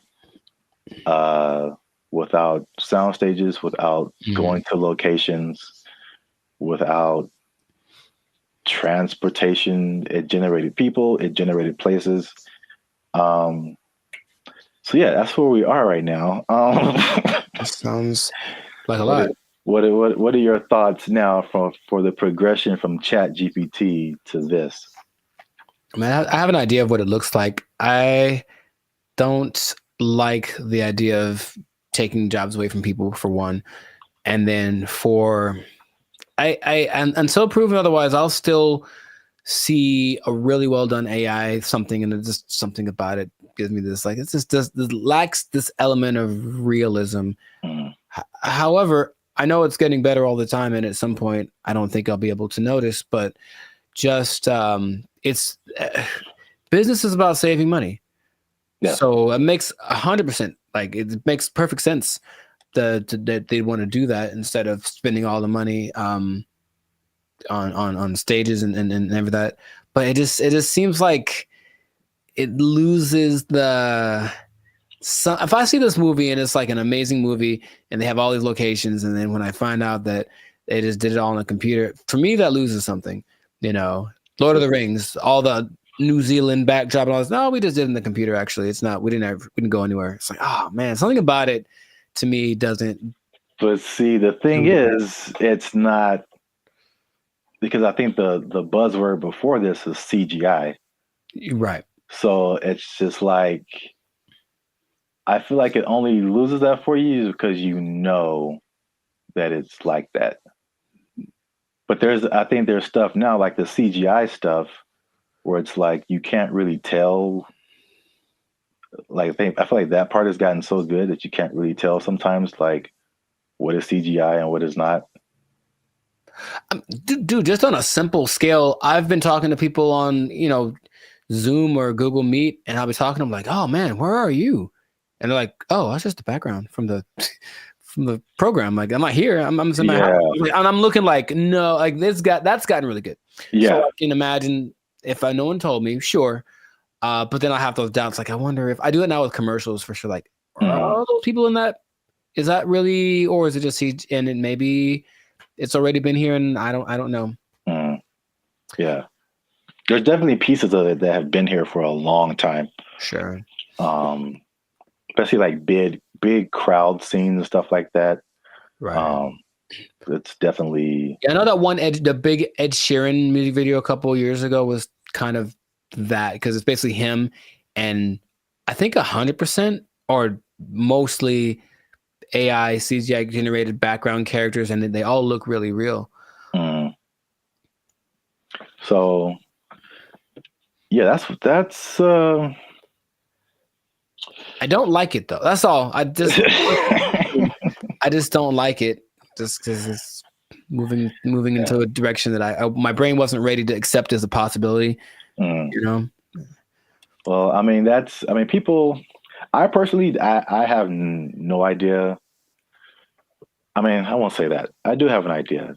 AI is going to win. So sure, no, it's going to win eventually. Without a doubt. I feel like,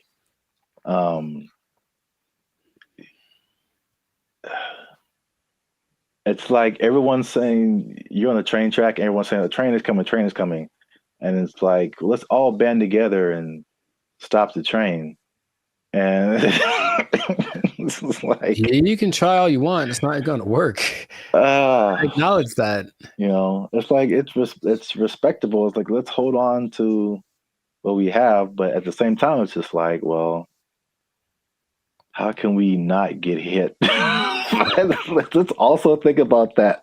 Yeah. How can we not get hit by this train? So, like, I don't know. People can do their own thing. I personally have been. Well, it depends on what you want to do. Also, some people are of the mind of we need to work to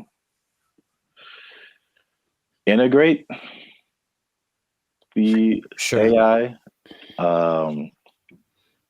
because it's like you did on another podcast. Okay, we're losing jobs, but other jobs are being created too. Mm-hmm. So, are you preparing yourself for the job that's being created, or are you just trying to hold off the train that's coming?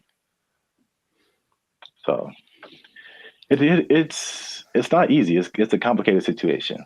Yeah, I want people to have jobs, and I would hope maybe actors get paid more. Probably not, or something. Someone, right? Something happens where it's okay. We're not spending that much money. This because if you can, just the idea of possibly being able to save $800 million like Tyler Perry is like that's crazy. Yeah, but the flip side again, it's okay, what is it positive? Is it negative? It depends on how you look at it. It reminds me of music. Because I only knew music and I got to film. I was like, there's bigger budgets, money's flowing, all these different people working. It's like it was so much of a big industry than music. And then it kind of made me think that music used to be like this, possibly. Until technology, right? The streaming and all that kind of stuff made it really different. And same thing, jobs were lost, but new stuff was created. And one of the biggest thing is that it leveled the playing field for a lot of people.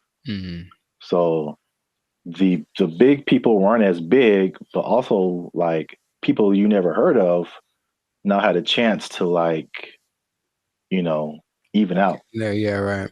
So if you don't have a budget and you can create a blockbuster movie in your bedroom, it's the same way you can create a full album in your bedroom now. Like recording studios, like you don't need them anymore. So like it's the same thing. I think it's a unique perspective as musicians seeing this happen to film and like what could possibly be the end result of where everything's going to move. We're just all living in a simulation anyway, so it doesn't. Yes. Welcome to the Matrix, Neo. You are the one. Well, that's it for this episode. Make sure you like, subscribe, comment, and share this video. Do all that with somebody who's in film might possibly be losing their job. You might lose your job. Hold on to your job. Yeah, it's coming. Oh, make a movie in your bedroom. They took our jobs. They took our jobs.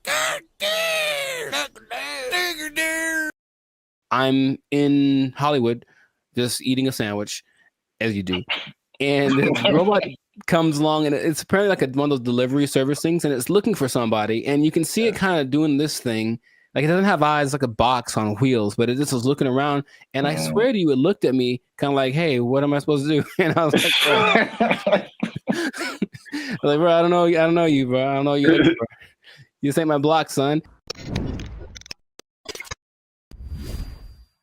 What's up, everybody? I'm Jericho. This is Zap, and we are the now 6-time international pop hip hop duo. Why is this so hard for me? we got awards. We're good. We're banned at Future, son. Anyways, check it. We make clean fun music that everyone can listen to. What? I'm making a compilation of this. We make clean fun music everyone can listen to with a sound that's uniquely Californian. And you are now, right now, in this moment in time, tuned into the Life's a Circus podcast. We talk about things that are fun, interesting, and is straight up ridiculous. So before we get started, do us a huge, huge favor. Make sure to like, subscribe, share, and comment on this video.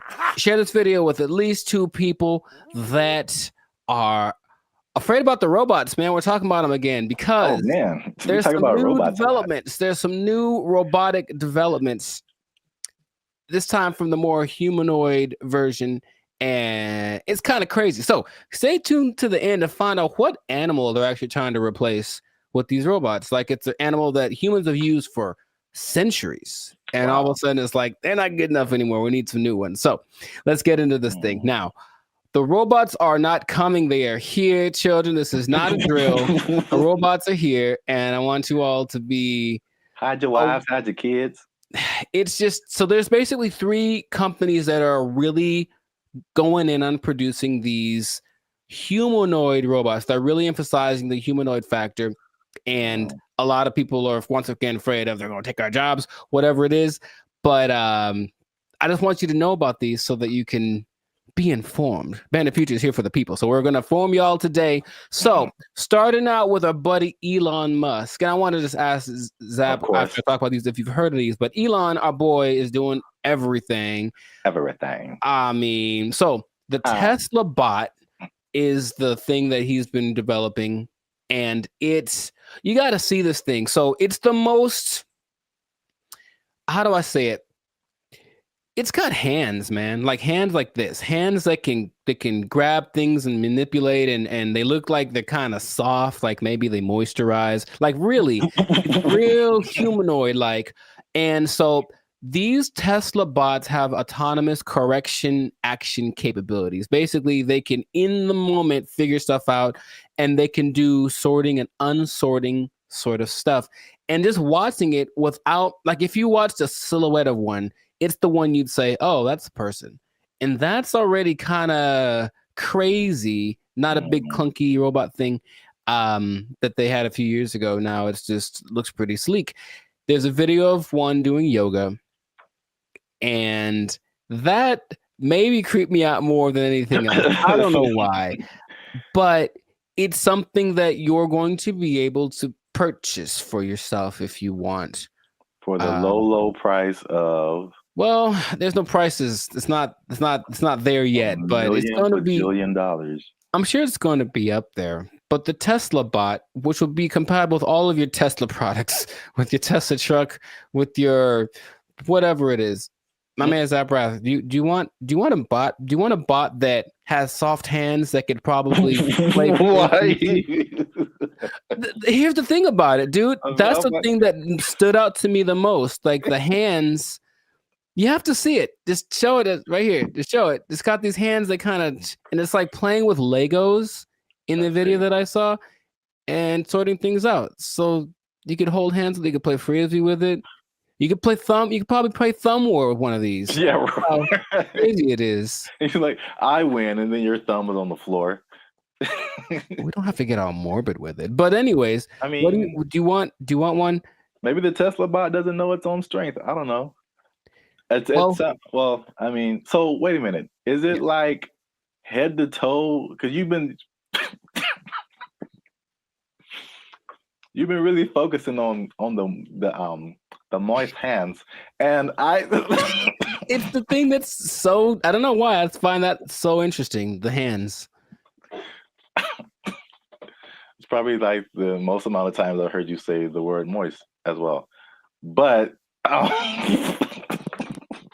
no comment. It's a good word, anyways. No. Where did that come from? That doesn't have anything to do with. Oh my god, it doesn't. All right. For those of you who have no idea what's going on, just trust me when I say you don't want to know. There's a guy who appears every once in a while. He's not real though. I won't let him into the podcast today. Good Lord. So wait a minute. Does it have? It's more than hands, right? It's like head to toe.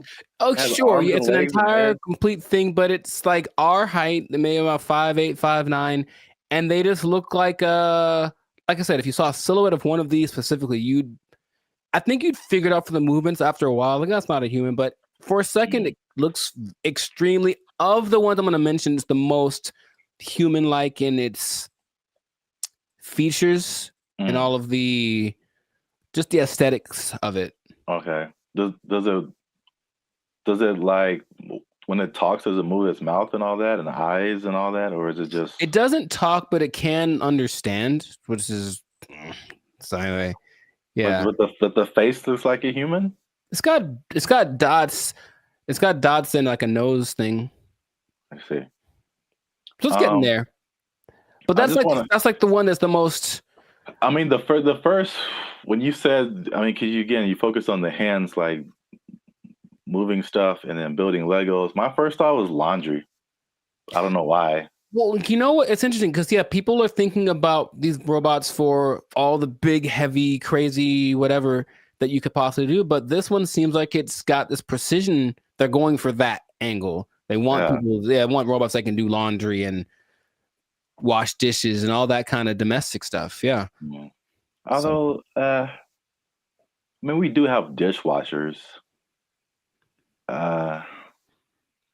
True. I don't think, but the laundry thing for sure. But You I have mean, to see. how Just much? take note of the hand. How much are you willing to pay for someone to fold your laundry? Yeah, I don't know, but that's the Tesla bot's like the first one. The next one, and it's actually creating an interesting thing. This whole process of robotics, it feels a bit like the .com thing because there are robotics startups now that are trying to get their thing happening. So one's called Apptronic, and it has this robot called Apollo, and this is the most ready, it seems, as far as like, it doesn't seem super ambitious. It just wants a robot that can walk around and do normal stuff without falling over. Like, seriously, there's a whole combination of robots just falling over, and it's hilarious. But the Apollo can lift up to 55 pounds. It looks more like a version of, what's that Disney movie? My Friend Robot or something? Oh, the Big Heroes 6? There we go. Yeah. It looks a lot like that. Okay. And you just watch it and it just walks around and just, it's picking things up. But this Apptronic is trying to make robots for practical everyday use. And it seems the most ready. It's like a small company, but I just find that interesting that all of these little things are popping up and they're going to be in competition with each other, or one company's going to buy the other. I can just kind of see that aspect of it happening. But those look pretty friendly. I say that because, in contrast, the company that's the most, like the furthest along with all this is Boston Dynamics. And they've been in it for a minute. They're supported by the US government since 2011. And they had their like flagship bot called the Atlas bot.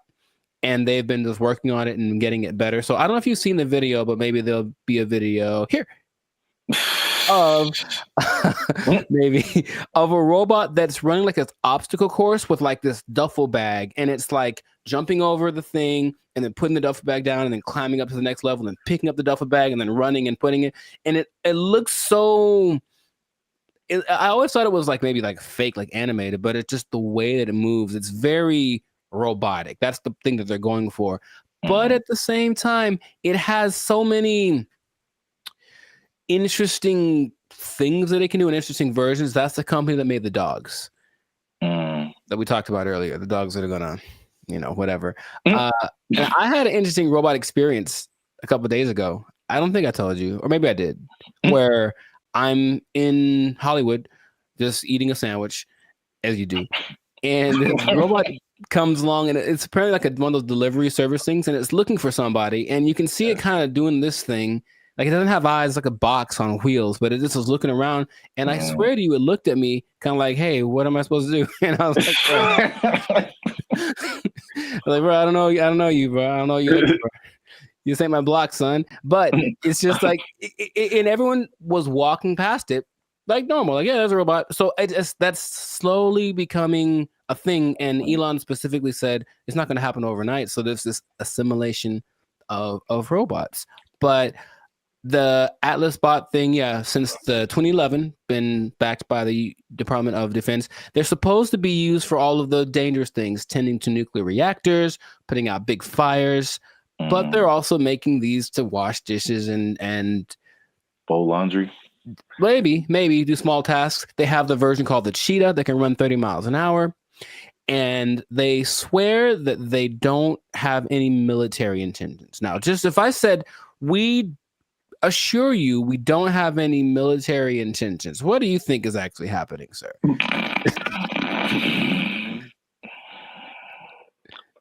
I plead the fifth. I see. Okay. Well, there are videos of these being used to like shoot at targets that look like people because they're supposed to be able to distinguish between a real person and a not person. But I think that's happening, of course. The French military is using the dogs already, and everything starts benevolently, and then it gets a little on the strange side. But and then Terminator. Well, I never saw that, so I was going to actually ask you if you've seen it, because maybe you could. RoboCop, Terminator, to me they're the same. I haven't seen either one. What goes on? Oh, RoboCop is way different. Oh, okay. Well, at least the stories are way different. Sure. I should watch more movies, but the idea is there are definitely videos of these robots being used in the military activities, and they're linking them with Boston Dynamics. So Boston Dynamics refutes any association with military, blah, blah, blah. Right.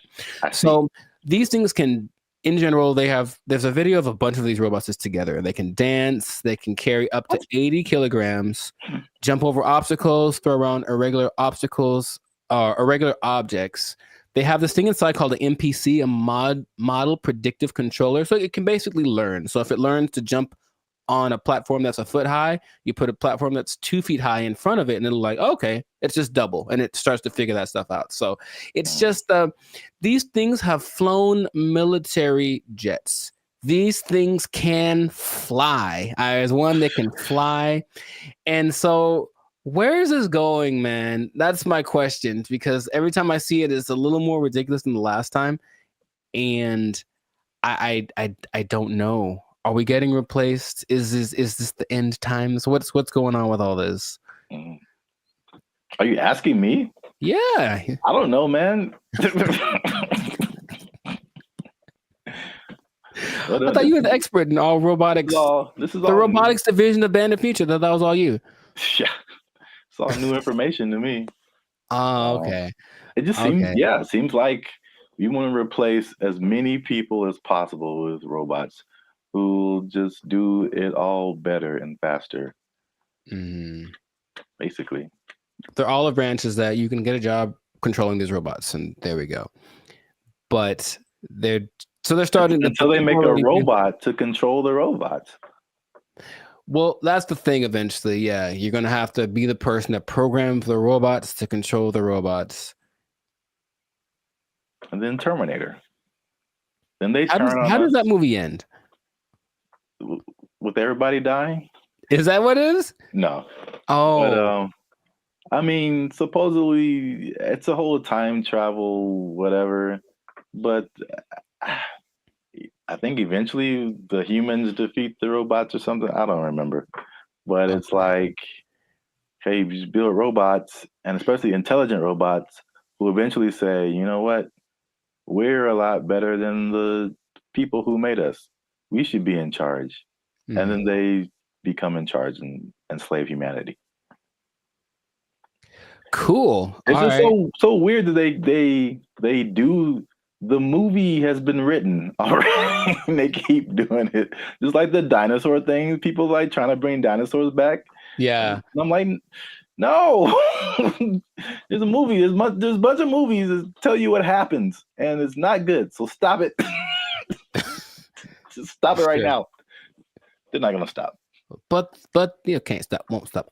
But they are supposed to be the next. Anyways, everything is so nice that they're going to be replacing your pets. Because think about it, a dog that's a robot doesn't need food. It doesn't poop on the floor. Like, it'll wag. They'll give it a tail to wag, and it'll protect the hell out of your house because anyone that comes in is dead. Trust me. Like, yeah. So they're doing that. But I promised you all that you'd find out about an animal that they're replacing. And they are replacing the mule. Can you believe it?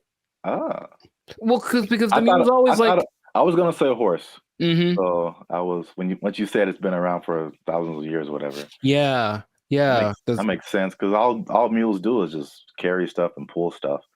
Yeah, but this robot mules exist now, and they're things that you don't have to feed or nothing. It'll carry up to, I think, 350 kilograms just wherever you need it to go. So I can just imagine, just do the logical progression. Those things are going to continue to happen. But that's where we are right now. That's like But can you ride a robot mule down the street? Oh, I think I know it's going to happen, and I think it'll just be the weirdest thing. Interesting. Or like a robot horse, yeah, instead of a car. That'd be kind of cool. I still vote for Transformers. I think that'll be fun. I think that'll be cool. Yes. Oh yeah, you have your robot companion or whatever, and then you're like, "Yo, I need to go to the grocery store." And you turn into a car. Yeah. And then it does it. Yeah. I see where you're going. I like it. Well, we're ending on an optimistic note then. I like that. Stay with that because everything else is doom and gloom. But that sounds fantastic. So this has been another episode of the Lights and Circus podcast. So make sure to like, subscribe, comment, share this video. Let us know what you think about the robot revolution that is among us, because it's just it's happening without us really being aware of it too much. And just know that with great robots comes great responsibilities. I didn't think that through. That didn't sound too smooth. Anyways, the thing is, yeah, I could have done better. I should have practiced. The thing is, these robots are eventually going to look exactly like you, and they're going to walk in one day to your boss and be like, "Hey, Clark, I'm here." Clark. And so what that means is that robot might have effectively permanently taking your job. I think my microphone fell off. I'm not sure. Oh. They took our jobs. They took our jobs. When her face moves, she does show more emotive gestures with her face than I'm used to seeing from robots. It's kind of weird. It's almost too much, but it's kind of like they're going to try to make her as human as possible. What's going on, everybody? I'm Jericho. This is Zap, and we are the now 8-time international pop hip hop. Well, 8-time international award-winning pop hip hop duo Bandit Future. We make clean, fun music that everyone can listen to with a sound that is uniquely Californian. And right now, congratulations, you won. You are now listening to the Lights and Circus podcast, where we talk about things that are funny, interesting, and just straight ridiculous. So before we get into this, make sure to like, subscribe, comment, and share this video with at least 2 people that are comfortable with our imminent AI takeover, because something has happened that I was not aware of until recently. Okay. So I was reading some stats online, and there's a study by the IBM Institute for Business Value, and it says that 43% of CEOs are using generative AI to inform of strategic decisions. So people are utilizing AI a lot, making decisions because it's just quick, and it at least helps them get to someplace. Maybe they don't do exactly what the AI says, but there's something that they go to AI for, and it's becoming more prevalent, especially compared to a couple of years ago, right? But what if I told you there's one company that took it a step further? Maybe one company that's, I don't know, Polish, maybe. Polish from Poland, man. Maybe they make rum. Maybe they're a Polish rum company. I see. And they decided, let's just make our CEO an AI bot. And so they did. That is the reality that we live in. So the company is called Dictador. It's a rum company from Poland, and they went ahead and they just made an AI bot their CEO. Her name is Mika. And if you look from afar, if you see like a still picture, it just looks like a lady with kind of grayish hair. And then you look closely and it's like, oh, that's not a real person. So the AI named Mika is the first CEO, female robot, a true trailblazer, and is also a board member who directs operations on behalf of Dictador. Okay, so just off of that information by itself, how do you feel about that this is happening? I would say shocked, but I'm just not. I think we've spoken about this a lot and we know that stuff like Chat GPT and all this kind of AI stuff, robotics is just beginning. I've seen Terminator. I don't know. You don't watch movies.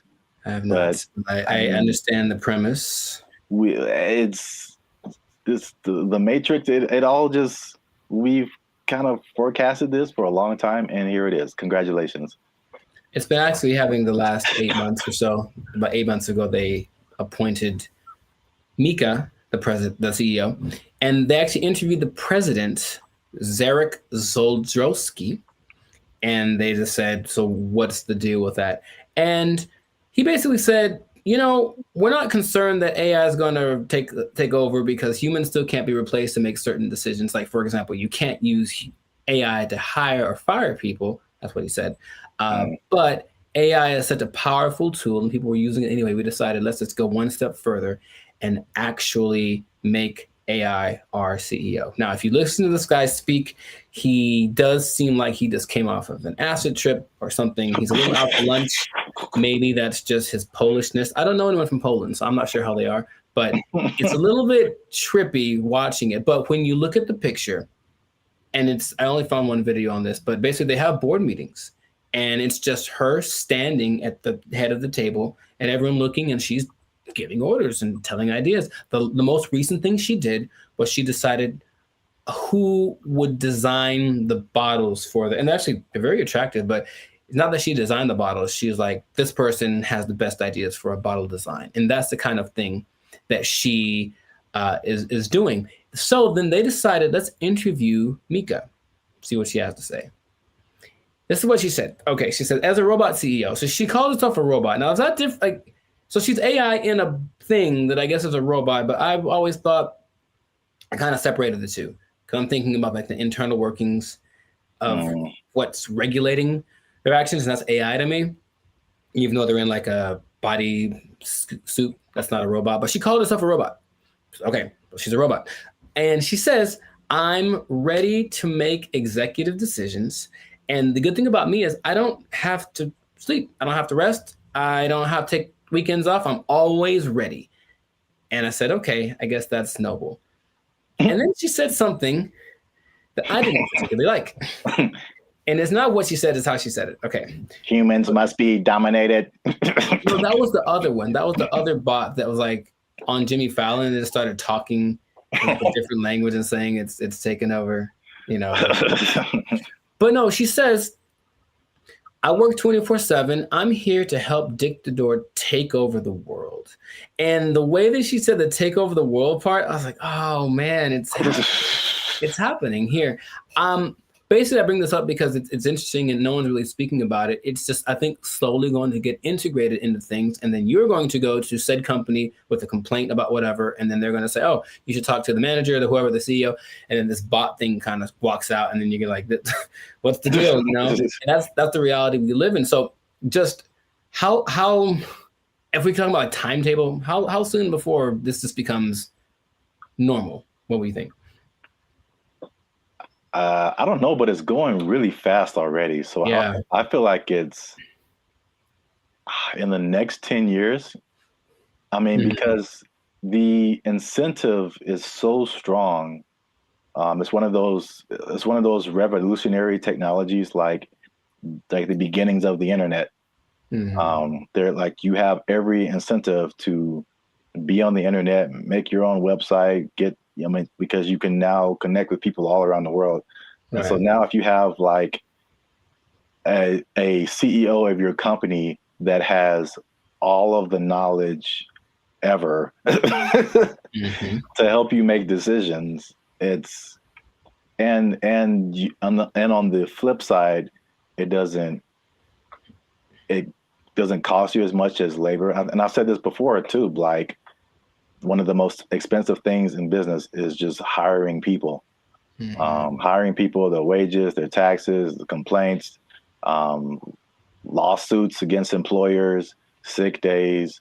Like, there's so much stuff that can go on with a person that doesn't happen with the robot. And even like stuff like inflation, like people are feverishly trying to get robots everywhere. AI, robot, anything. Like, cut our costs, please.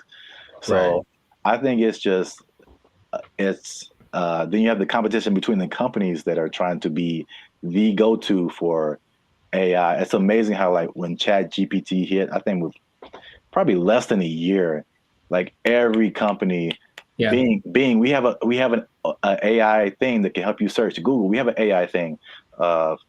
Even like Adobe stuff that I use, like, oh, we have a new AI thing that generates pictures for. I'm like, how does everybody have this now? Yeah, it almost feels like it somewhat feels like an agenda that's being pushed by somebody, of course, because everywhere I turn now, there is some kind of AI option. Have you tried the AI feature? My banking app. Hey, I don't trust the robots with my money. Are you serious? Yeah. But hey, would you like to try this thing? Because it'll make and they always say it's faster and it's just as reliable. And people, I think, will get, I guess, sold on that premise.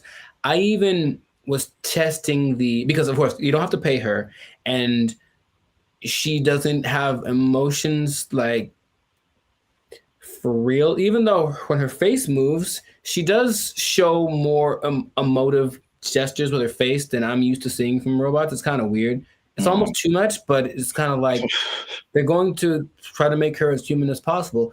But imagine you have like a disagreement, or that's not right. That's not quite right. Instead of being so imagine we're talking and then I say, hey, give me an idea. And you give me an idea. I'm like, I don't like it. Give me another one. And then I do that like 20 times. You're going to be like, bruh, really? I've done that with like the AI chats on Instagram, for example, just to see. I was like, okay, I'm just going to keep disagreeing with them and keep saying, give me something else. I don't like it. And they don't have a problem with it. They'll just keep going. They got literally a million ideas. And that concept is so not natural, but it appeals to some people. Like, yeah, we'll just ask the robot because you'll just keep giving us ideas. It's almost like we decide which idea, but we let her come up with it, and that's more attractive. So it's just crazy, and you just have to see it because it feels like outside of a sci-fi movie. You can see the wires on her like chest, like one is like talking, one is coded or something like that, but it's labeled what parts are being regulated, and it's a trip, but it is real. And they're apparently doing well since they started. Like her decisions have helped the company start to do this. Well, the only thing I would say would be, I think there's a few things. One, I think to a certain extent, it's a, what do you call it? Like a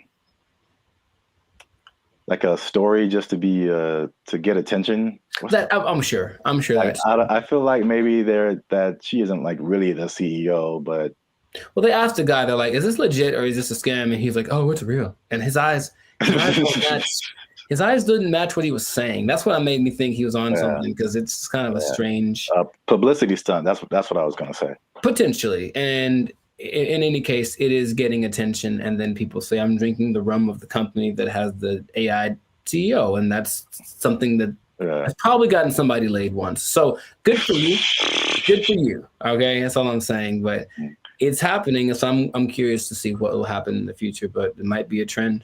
Yeah, I see it more as like a consultant I could see an AI on the boardroom, like in the boardroom as a consultant or whatever. But not as like the head of the company. Sure. That's like a little bit weirder. And then you have I'm just trying to play devil's advocate in any kind of way. Like, how could this not be cool?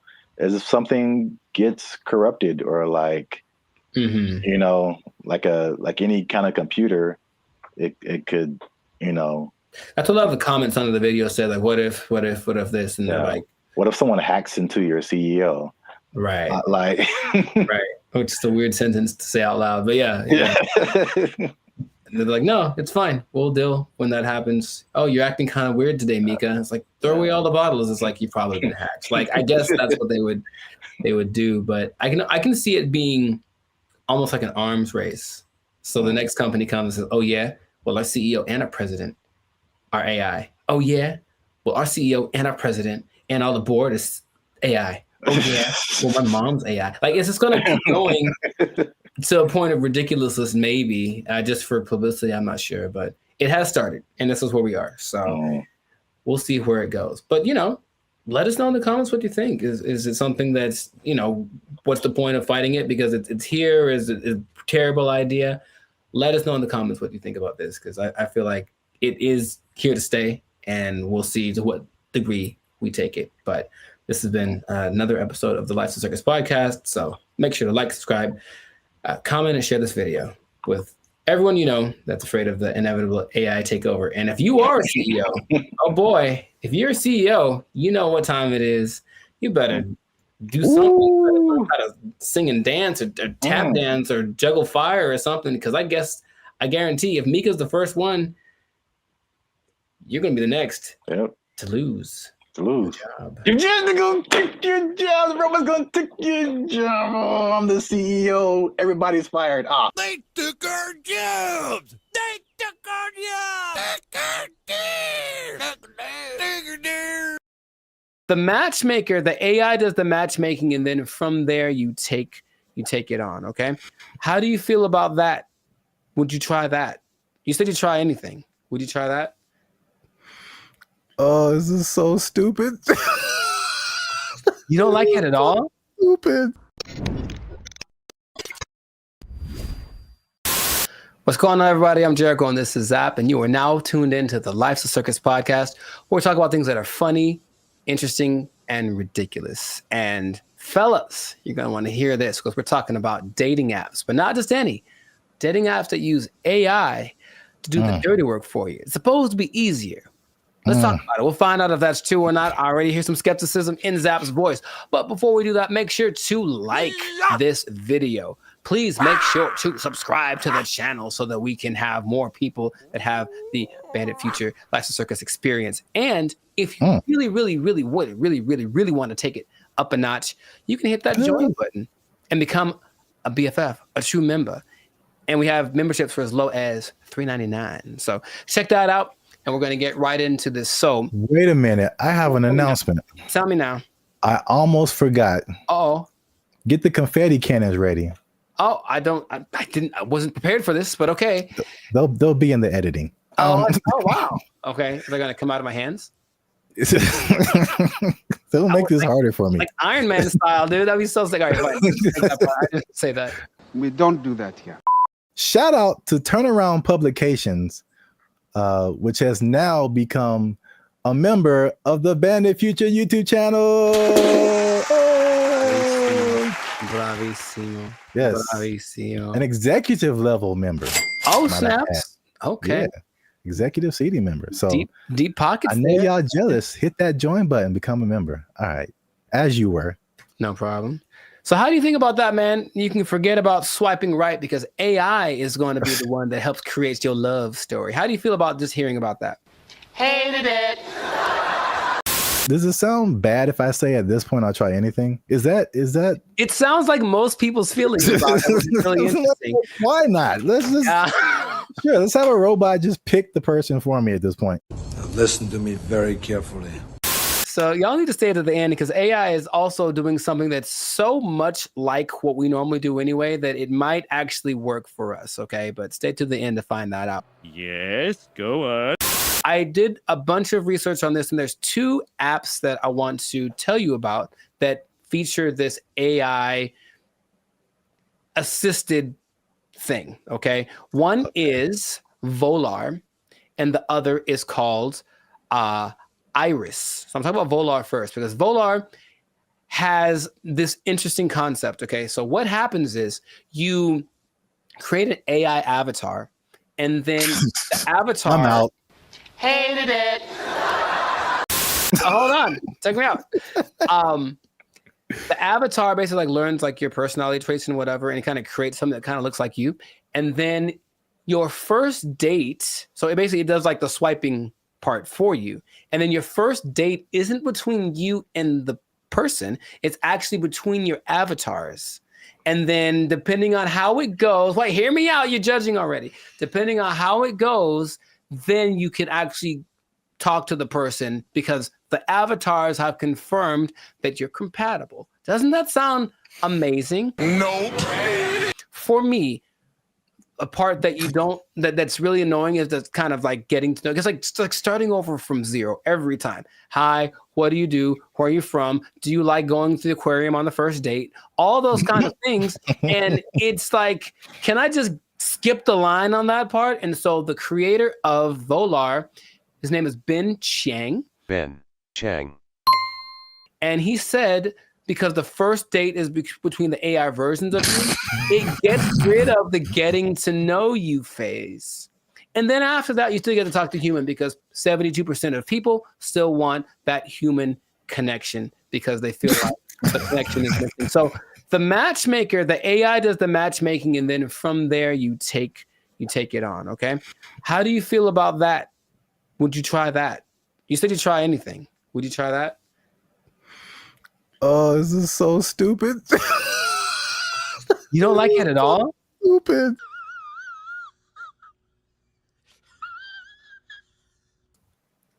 Ben Chang, he did this for you. He did it for you. This is so stuck in. Hold on, here's more. But wait, there's more. Okay, so Jessica Giles is a writer from 5280.com. I think that's in Colorado.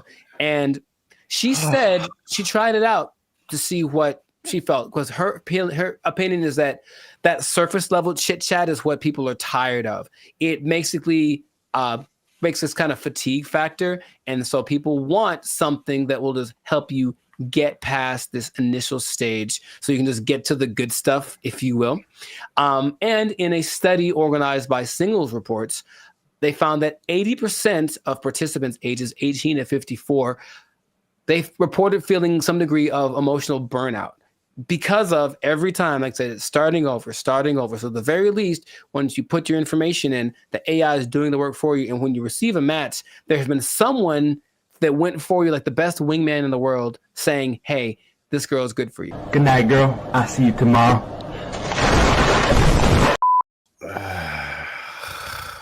You don't like it? I mean, he did it for you. Who is he? Jesus Christ? He's like he died on the cross or something. No, he's Ben Chang. Jesus Christ! So put on the armor of God. Jesus Christ! Maybe not convinced about that one, because that's Volar. Okay. So there's another one called Iris, and Iris is a little more straightforward. I believe Iris has a little more track record because there's actually like some success stories of people using Iris. And so Iris has a different philosophy, and I like it more. It says physical attraction is more important than anything for people, or for guys. Let's just say that.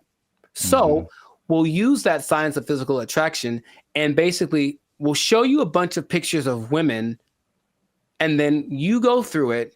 You say this is what you like, and then it goes through the actual women and says, well, because of you told me you like this kind of woman, here's a bunch of women that look like that. So right away, the physical attraction part, you swipe on something and like, she's not my type. It guarantees that everyone that comes through your feed or whatever is your type, because you've already shown what you like. This is my favorite one so far. Nice job, team.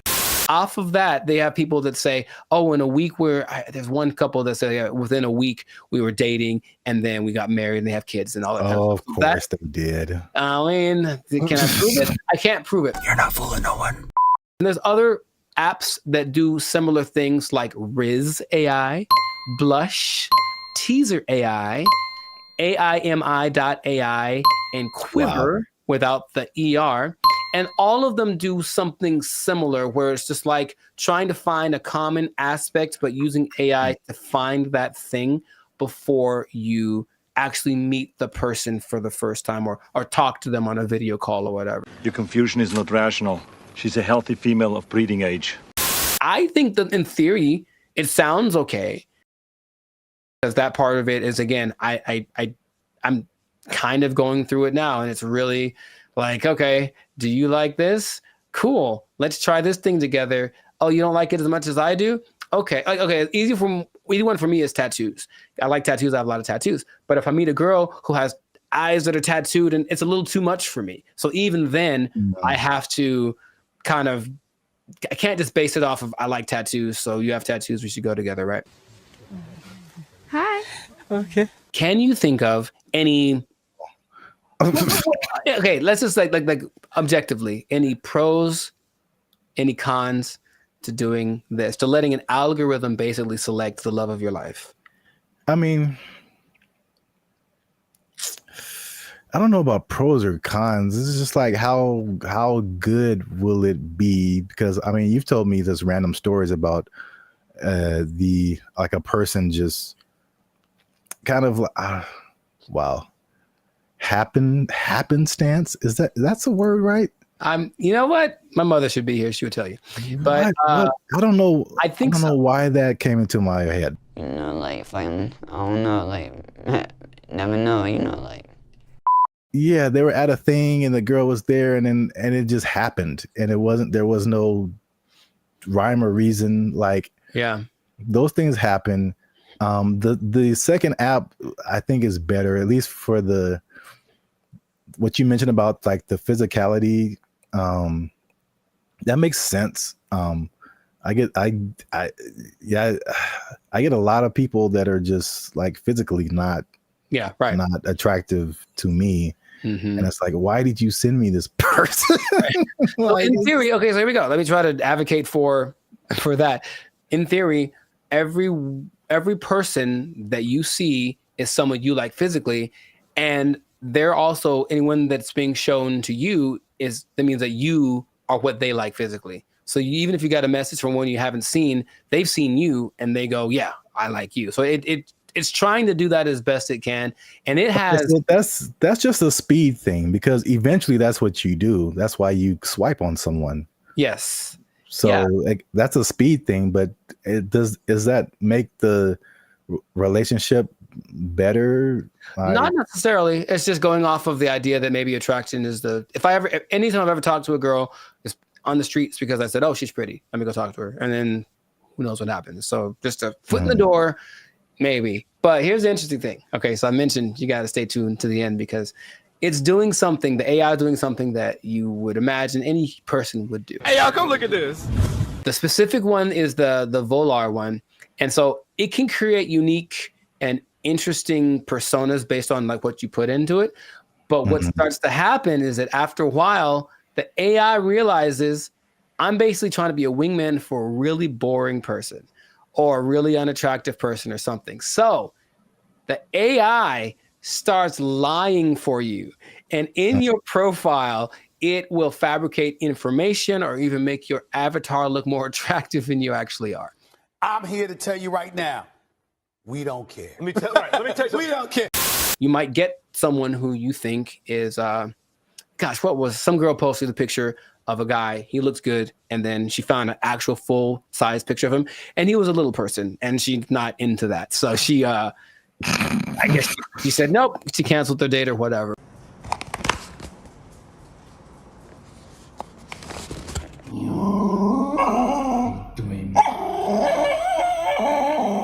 The intention is to make it so that all of these processes are faster, and our relationship is changing with AI. So I think if this gets better, people are going to trust it more. The more success stories I found my love on this app with AI, they'll think the more people are going to try it. Do me a favor, please. Get out of here. Get out of here, man. Shit, I'm saying. We'll see. I don't want to try. I thought about doing it for this episode. I don't want them to have my information like that. It seems too convenient. So that is not what's going to happen. But, time is running short. So let us know in the comments if this is something that you would try, or if you've tried using an AI-generated dating app. Have you found the love of your life? Are you sitting next to her right now because you found her thanks to one of these apps? Let us know in the comments. And make sure to share this with somebody that is willing to put the fate of their romantic life in the hands of the imminent AI overlords that are coming. And we'll see you all in the next episode. Peace. Bye. See, Jesus Christ, he's like he died on the cross or something. No, he's been Chang. One thing I never saw before that they just installed in the mall near me, and I think it's just genius. I've never seen this before. They just put What's up, guys? I'm Zap, and this is Jericho, and we are Band of Future, a now 6-time international award-winning pop hip-hop music duo. We make clean, fun music that everyone can listen to with a sound that is uniquely Californian. And now, right here, right now, yeah. You're listening to the Lives of Circus podcast. Well, my voice went really high. Where you're talking, we're talking about things that are funny, interesting, and ridiculous. But before we get started, make sure you like, subscribe, comment, and share this video with at least 2 people who like to go shopping. And make sure you stay to the end of the video, because a lot of people thought that malls were closing down, but they're very much alive. And I'm going to tell you 3 reasons at the end as to why that is the case. Bam. Intro. Nailed it. Okay. I like it. The rest of it, I don't know. Well, it's all about how you start and how you finish. The middle can be like, like a plane. It's like, all right, we took off right, a little choppy in the middle, but if we landed right, everything is all forgiven, I guess so. And if something went wrong, then you could sue later. Emotional damage. Yeah. But yeah, so today's topic is all about the American mall, America pastime, if you will. Jericho, do you still go to the mall? Is that a thing you do? Where do you do your shopping, my brother? Dude, it's always going down in the mall. Meet me in the trail, it's going down. Meet me in the mall, it's going down. That is one of the greatest songs of all time. All right. All right. Beyonce made one of the greatest albums of all time. That is one of the greatest songs of all time. All right. I'm gonna let you finish, but Beyonce had one of the best videos of all time. It's just so good. I do. I like that song so much. Like, oh my gosh. I do think about that more than I should. It's so good. It's just such a if you just I guess I think about the lyrics too much, because it's just like wherever this guy goes, it's going down. Yeah, I know. It's like, how cool is this guy? You can meet him anywhere, and anywhere he is, it's going down. He's pretty cool. I mean, gangster, man. To me, never met him, but seems pretty cool. I'll still go once in a while. I don't like shopping that much, but I always liked going to the mall. I just like the vibe of it.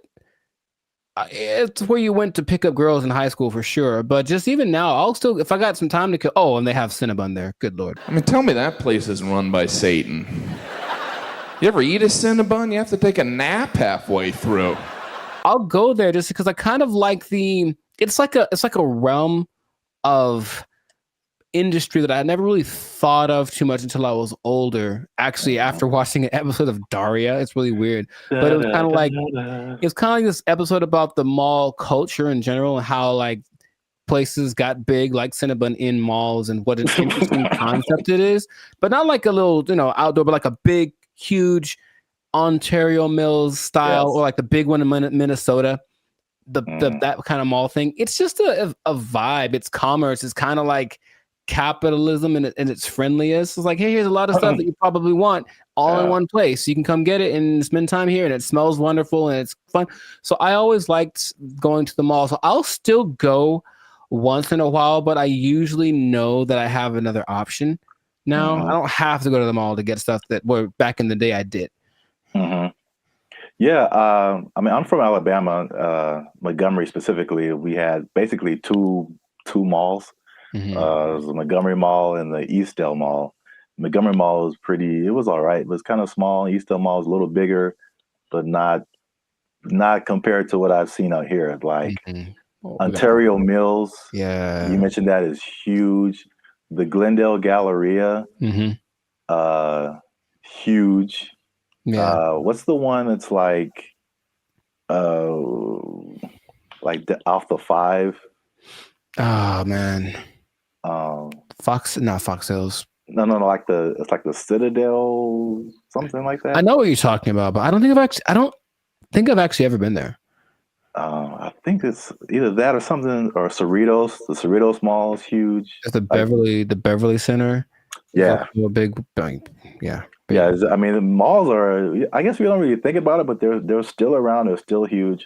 So I'm gonna just throw some numbers at you because I thought like after COVID, like that was it because like it was a crazy time, and you saw a lot of business, like a lot of big businesses, yes, from bankruptcy. Wow, words. I remember J.C. Penney was a big one. Bed Bath and Beyond got hit by COVID. Toys R Us. Oh yeah, R.I.P. Toys R Us. That's legit R.I.P. right there. It's like like big flagship store. I'm not talking like a little, Radio Shack or Circuit City. I'm talking about like the biggest store in the mall is like shutting down. Like, there's gonna be no more mall. Plus, what I thought with e-commerce, the Amazons of the world, it's like, okay, people got used to getting stuff delivered to them, and it's like, why go out? I can just get it on Amazon or Walmart.com. So the numbers, however, say the opposite. So malls work with like an occupancy thing. So basically, it's like the number one indicator of how successful the mall is. So the more occupied it is by retailers, the more successful the mall is. So mall occupancy was 89 to 95% last year. 92%, and you're doing good. Anything above that, you're doing good. So malls are healthy, they're thriving. And this is what happened that I didn't really realize is that when the stores closed, it didn't necessarily mean that was the end of the mall, because in case you didn't notice, a thing called inflation has been happening. No, I didn't notice. And so the price of everything has gone up, including rent. They just opened the space back up and they charged more because it was a new tenant. Traffic is actually up. Sales are actually up. There's actually waiting lists in some places for some stores to get into the malls. And so I get into these. There's three things that are really happening. You touched on some of it at the beginning. Okay. But I can at least give you this one on the retail side. It's basically people are finding out that, and it's kind of odd, I guess. I didn't expect that to be the way it is, but retailers are finding out that people aren't necessarily making that purchase online. They're just kind of like browsing. It's almost like TikTok, right? You're not really connecting with anybody. You're just scrolling through and seeing what's available. And they're making more concrete decisions in the store. And so the digital part is like getting people to recognize you and who you are, but they're actually seeing more sales being converted in the store. Or it's called not necessarily that, but it's costing them less to get people to buy stuff, basically. Makes sense. I think. Oh, go ahead. No, you can go ahead. That there's no replacement for retail therapy. I think people that love to shop, I can imagine the people that love to shop, that dopamine rush of having those 2 plastic bags when you come out the department store. You can't replace that with this. Oh, we'll just bring it to you. It's like nah. It's like, don't bring me I want to go catch the fish, because it's as satisfying to actually catch it and have it as it is to pay for it. So I see that as being the thing that drives people more than anything.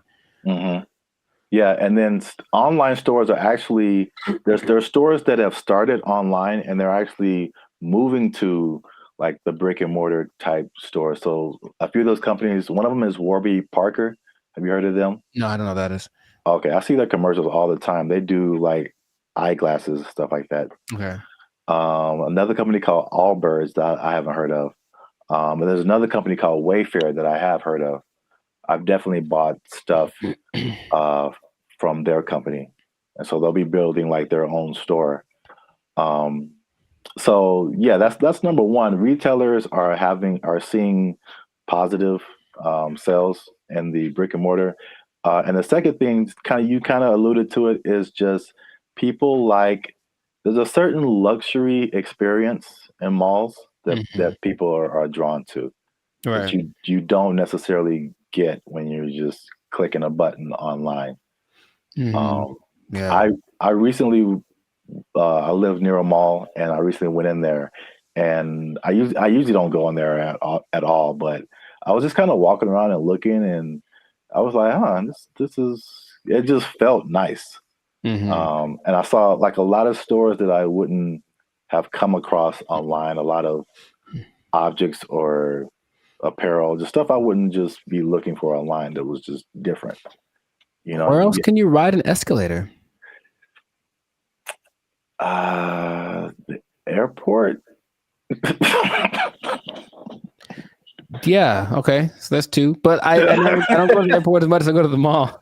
But honestly, it's kind of a cool thing too. Like especially that big one that's always in the middle, and everyone's going up, and it's like the promised land appears. So they're kind of going there. Everyone looks. It's really interesting. But I think if you pay attention, you see the excitement of people going, "I'm about to buy something." Yeah. And they get to the top, like, we've arrived, and it's just got a cool atmosphere. It's like an environment, like a built-in environment. Like the people there, they'll have a little entertainment once in a while, especially in the 80s that had all the people that were singing there. But in general, it's just the fact that people are all there, usually in a good mood because they're getting the stuff they want. It's a nice place to just hang out. Right. Yep. Perfect segue. That's number 3. Is that the mall is just in general an experience for people. And I think what adds to that, they actually listed it here too as well. It's not just the stores, but everything else is happening too. So in some malls, they have stuff like go-karting and video game arcades. I know there's some malls that have like a trampoline thing you can jump on if you feel like it. And of course, the restaurants, the movies. Oh, it's movies, yeah. All kind of good food. And one thing I never saw before that they just installed in the mall near me, and I think it's just genius. I've never seen this before. They just put a grocery store inside of the mall near me. And that's literally the first thing I see when I walk in. And it's very weird because grocery store and mall are two different things in my head. But you're already shopping. I guess it makes sense. Well, from a psychological standpoint, I've never seen that. And that makes a lot of sense because from a psychological standpoint, when people buy stuff, like they're more likely to buy stuff when they've already bought something. So they're kind of in the mode of buying. So I'm going to the store to get my vegetables or whatever, groceries, normal. And then if you're in an environment where there's other stuff you can buy, they're like, you know what, while I'm here, I might as well see if they have and all of a sudden there you go, you're selling more than you would have. So it's like the stores and the mall have like this kind of symbiotic relationship in a way. So yeah, that makes complete sense, but I've never seen that. Yeah, that's the first time I ever saw that. And it does make sense. And also, like the concept of a mall where you get everything. Like I would, like in my mind, it's like if I'm running errands, it's like, okay, I got to go to the mall, then I got to go to the grocery store, then I got to go to this place. But if they're all in like one place, you can go to the mall, you can go to the grocery store, you can go to the movies, and then play an arcade game. You just spend your whole day at the mall. It's like a physical Amazon, like really, like everything I need is right here. Yeah, it's crazy, man. I want to go to a mall. I just want to go to the mall. I want to listen to that song. Meet me in the mall. It's going down. Get some groceries. Meet me in the club. It's going down. But if someone meets you there, will it be going down? I mean, do you have that kind of? Anywhere you meet me, guaranteed to go down. Yeah, that kind of pull, man. Will it be going down if I meet you in the mall? I think so. I think I can say that with confidence. I think it'd be going down in the mall. And you just play that song and like the murder horn song back to back, and dude, I'm lit. Like it's no. I'll use up all my energy for the day in 5 minutes to watch me. Oh, you know what? I just thought about this. Oh, what? Did you say energy? the mall next to me also has a gym in it. Yeah, I've seen that before. Like, it's everything. You just go to the mall. Yeah, that's so smart because they sold that mall when after COVID because like nobody's renting. They thought it was going to go down, and this guy bought it, and I was like, that's the dumbest thing ever. Like malls are on the decline, and they got a gym in there, you got a grocery store. That mall is bumping, dude. Like, yo, and he bought it at a discount. So I was just like, man, I want to meet the guy. They did an article on him. Okay. There was something depressing about the old malls, though, in some places where they're like kind of abandoned. Yeah. Those are kind of, all right. There's one specifically in Laughlin, Nevada. And I remember being there like, I just feel gross being in here. Like half the places are unoccupied and the places that are there, they have the same people that were there from the 80s. It's not a good situation. Yeah. But yeah, I like the mall, man. It's a good place. All right, we went way too long. This has been another episode of the Lights of Circus podcast. Make sure you like, subscribe, comment, and share this video with somebody who likes to go to the mall. It's going down anywhere I be. I guarantee it's going down. Hey. Be in the mall. They took our jobs. They took our jobs. Dump, but it stayed on its feet. That was crazy. Okay. I guess I'll just save all the comments for the.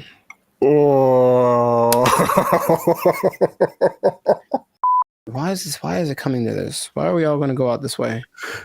I didn't think we'd go out this way. I would watch this. I feel like this. Oh, come on, we can get through this. All right. Oh, yeah, it's recording. Oh, man. Okay, bring it back.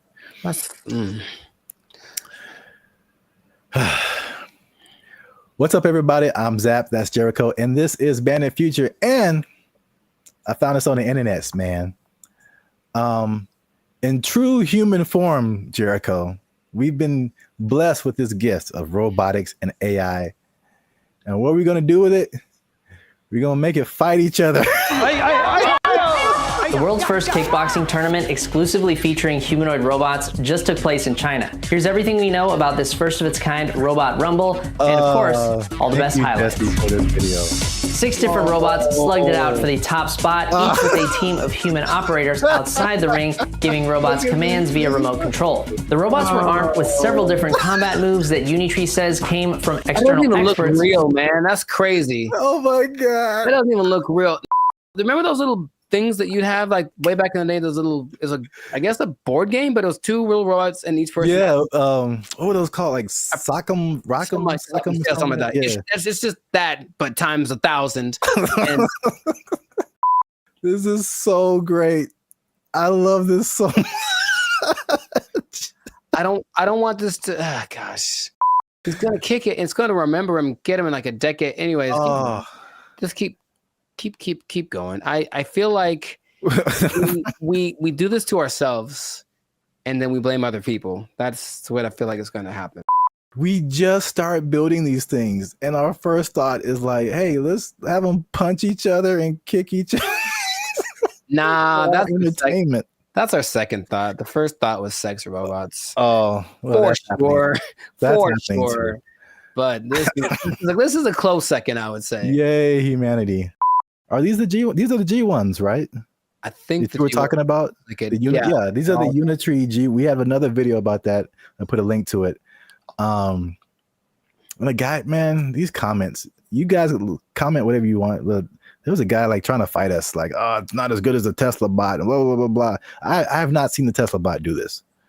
Nor have I. Nor do I want to. And it's. I know the Tesla bot is like more advanced. It does. These are 2 different things. But the main thing about this particular, the G ones, like you were talking about, is the agility. When they get up, it doesn't look real, man. Like that looks crazy. These moves include straight punches, hooks, uppercuts, a roundhouse kick, front knee, and what looks to me like a front kick or push kick. Martial arts experts, let us know down in the comments which one you think it is. The robots are also... So you can do all of those punches. I can still pretend this is fake until I see it in person. At least I have a happy place in my head that says somehow this isn't real because it doesn't look real and I can just pretend. Until I see it, I'll pretend that it's not real. Jericho, it can roundhouse kick you in the face if it wants to. I know it, but I think it wants to. That's the thing I don't like. I think it wants to. I think it's like take all comers, bro. It's gonna keep getting more crazy. This is already crazy. Yeah. Let's watch some more. Able to pivot and move around, as well as stand up from a fall. In the opening match, it was blue versus purple, with the other robots standing in the corners of the ring, cheering on the robot-on-robot carnage. While it's humans calling the shots from the sidelines, the robots themselves must maintain their balance, while taking punches and performing kicks and knees that sometimes force them onto one leg. Unitree says this was achieved by a combination of sensors in the robot, which feed it information on its body position, as well as AI reinforcement learning performed in simulation. It's impressive. What was that? It's impressive, those little steps that they take to get their balance back. Yeah. That's gotta be really hard to replicate. The next round saw the black-clad robot named AI Strategist facing off against the robot in pink, known as the Silk Artisan. Name. While it took these robots a second to find each other on the battlefield, eventually they locked in, resulting in one of the most devastating clashes of the entire event. AI Strategist took the first fall when a kick threw it off balance, but it was back on its feet and taunting its opponent in no time. In the next round, the Silk Artisan got its leg caught on the AI Strategist, causing it to stumble, but it stayed on its feet. That was crazy. Because check it out, for a human, that's a torn ACL right there. You see that? And it was just like hated it, and then just kept moving. That's so wait a minute. That was in no time. In the next round, the Silk Artisan got its leg caught on the AI Strategist, causing it to stumble. No. Both sides landed some good. That's wild. In the next round, Black delivered a devastating knee to Pink, but it wasn't enough to keep the Silk Artisan down. The face-off came to a brutal conclusion when Pink went for a right hook as Black went for the knee, throwing the Silk Artisan off balance and sending its legs all over the place in a finisher that looks like it belongs in a Mortal Kombat video game. AI Strategist celebrated the devastating blow by falling face first over the Silk Artisan in a nail-biting conclusion to a thrilling match. In the penultimate bout, Power Core Guardian in green went punch for punch with Armored Mulan in red. The fight began with a clash of kicks. Dang. Robots traded blows back and forth. Green took the first fall when a kick went wrong, but it was back on its feet. They're all the same size. They're both the same size. And I guarantee what's going to start to make these more interesting is the modifications, or I guess whatever within the parameters of the rules. They can have bigger legs or smaller, whatever it is to kind of make them a little bit different, but that's when it's going to get kind of crazy. The final round saw AI Strategist facing off against Power Core Guardian. Once again, we saw the robots get stuck together and need to be separated. Green took the first fall while attempting to knee the robot in black, but came back strong, seeming totally unmoved by what appeared to be a powerful kick from AI Strategist. For this, I feel like it's going to be more similar to like MMA or boxing, where like they're the same weight and size, and then but you can train them to, because right now it looks like they have like, I don't know, 6-7 moves that they can do. Yeah. But what if you train it to like where it has, you know, all these different combinations? It's like a video game, a live action. I just want to know if those controllers are the same as like Street Fighter, like down, down, up, up, roundhouse, like something. And then I hope so. AI Strategist took home the top prize at the China Media Group World Robot Tournament, Mecha Combat Arena. The G1 humanoid robot comes in several different models, and whoa, what's that? That's a little bit extra. Like they're not doing that. The intro? No, just right there. That robot that just did like this World Robot Tournament, Mecha Combat Arena. Yeah. The G1 humanoid robot comes in several different models, I don't like and that. for this competition. Yeah, man, it's getting real. These guys, oh my goodness, they can't jump. Seems not yet, not great, but they'll be able to. Yeah, I don't think I've seen any of them jump. I've seen videos of robots that can jump, but it seems like they're just jumping back and forth. But like, imagine these things being able to jump and do like, there's nothing that'll stop them from being able to jump 20 feet in the air. Like, you know what I mean? Like, it's going to be impressive. I just, for the spectacle of it, is it worth our safety? Is it? Internet? Is it? I mean, well, if someone just programs a bunch, like 10 of these to just come to your house. Yeah, man. That's going to be a problem. Yeah. Can't take all. For now, yay, look, it's fun. Yeah. Let us know what you think in the comments. The first ever humanoid robot kickboxing tournament. I can't believe that's a sentence that I'm saying. That's a sentence that I'm saying in the year of our Lord 2025. Share this video with anyone you think might find it interesting. And I don't know what to say, y'all. I just found this on the internet. We out. I think that's my catchphrase. I think that's it. I see you. I don't know what to tell you. I just found it on the internet. This is for our ancestors, Jericho. No, it's not. No, it's not. For all the cotton pickers, for all the slaves, for everyone who marched in the Million Man March. I don't think this was the dream that Dr. King had in mind.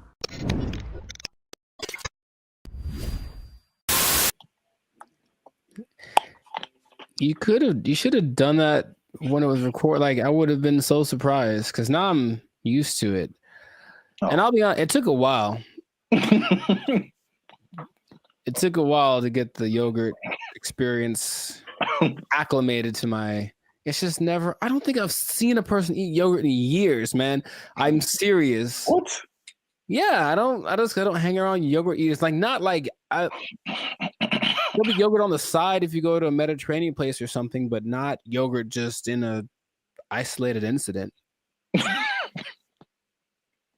In an isolated incident, someone ate yogurt today. Gold is up 10 points.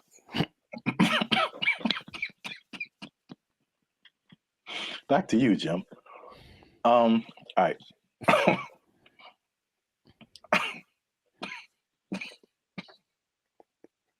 Let him use you. Won't he do it? Won't he do it? Yogurt.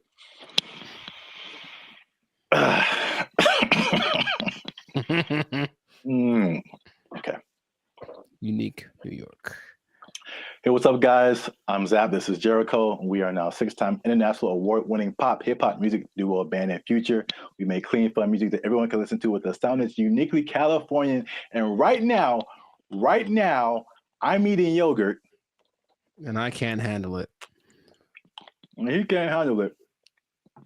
But you're still tuned in to the Life's a Circus podcast, where we talk about things that are funny, interesting, and ridiculous.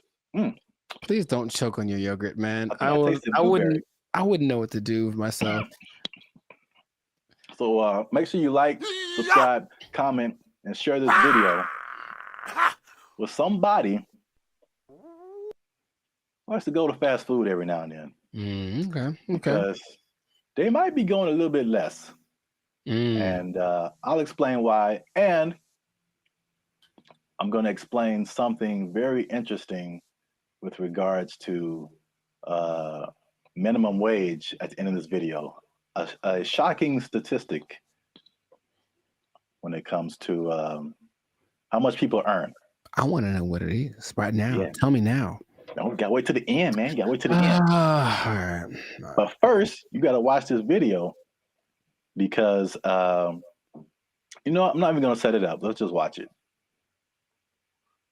This is Gavin Newsom, governor of California. Hey, Gavin. And these people have just lobbied for a fast food minimum wage that is higher than the regular minimum wage. So now these people will be earning $20 an hour at your fast food places in California.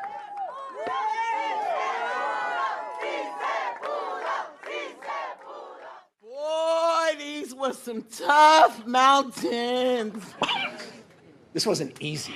100 plus hours in just the last few months negotiating this referendum off the ballot. Oh, that yeah, was wait. a tectonic plate Wait for that it, had to man. be moved. Wait for it. That lady had a lot more to This is for say. my ancestors. This is for all the farm workers, all the cotton pickers. Wow. This is for them. 557,000 people at 30,000 locations. This is a big deal. $20 an hour. 80% of the workforce in these fast food places, 80% are people of color. 2/3 are women. The majority are breadwinners. And we have the opportunity to reward that contribution, reward that sacrifice, and stabilize an industry in turn. What a remarkable moment. So it's going to be a lot better now. Well, right now we're going to have a chance to at least, maybe decide to save some little money or, pay all their bills or credit card debt. This is going to help continue to pay our bills, help some people get out of eviction, help us catch up where we need to catch up because we haven't recovered from COVID just as of yet. So this is just the beginning of our wins.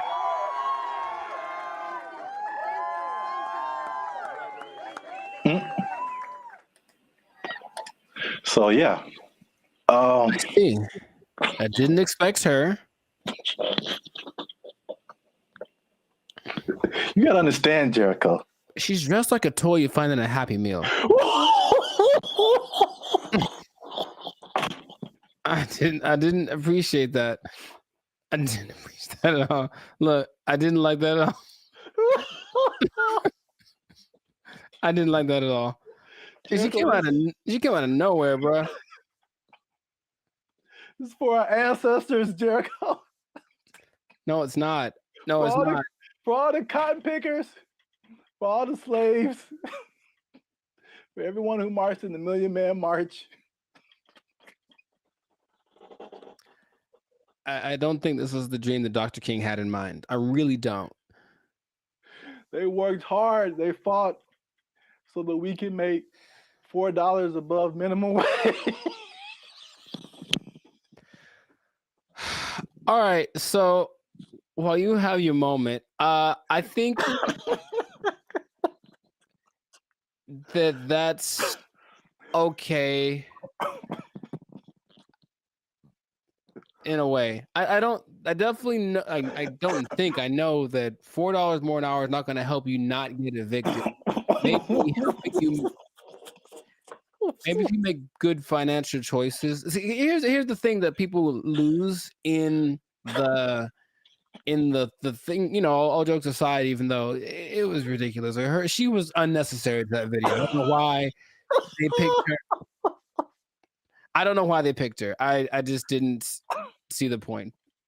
But it doesn't it doesn't matter how much money you make or don't, right? It's just about how you work with it and how much you keep. So I know people that work fast food that do very well because they're just smart and they budget and they're frugal. And I know people that make a lot of money that are basically broke, you know what I mean? So yeah, there's that. But and are those real statistics? I suppose someone says, oh, there this percentage of minorities and women, sure. So it's a step in the right direction, yeah. But as we've mentioned before, it could just mean that a Big Mac's going to be $10 next week. So, that's kind of why I brought it up. It's it's not only to see what you think about it. I mean, it's going to be interesting to see what happens because food prices alone right now are through the roof. Man, I saw like a bundle of grapes for like $6 a pound. Yeah, you told me. Like I bought like a few berries, and it was like $20 for like just to start off with. Like food is crazy. Fast food is also way expensive. Like I remember there was a time where you could give someone $10, like, and they could get a combo at someplace. Like now, It's like a challenge to have a meal for under $10. It really is. Yeah, like maybe you can get 15 to 20. Yeah, you can get an item. You can get a burger or something for $7, but a whole. Yeah. So it's going to be interesting to see if you kind of got lost in my laughing at that lady. That was deserved. That was deserved. She feels. I feel like she makes a lot of bad decisions. That's just my honest opinion. I've never met her. Maybe she's wonderful. I hope she's doing well. I hope she sees this video and she likes Bandit Future. But I think her presence was a bit distracting to the whole experience. But yeah, so this is a very weird situation that I haven't really heard of, because basically the government is involved. Right. They created this like separate task force for like fast food worker wages, which I haven't really heard of before. Where like it's not the government setting it, but the government is like an intermediary in this. And I mean, are fast food workers specifically unionized? I don't think so. There was a couple in the more educational videos that I passed over to play this one. Oh, good choice. No, trust me. Good choice. Good choice. There was a talk about some different unions, but it isn't like a fast food worker union. It's some kind of, I think it's a service worker union.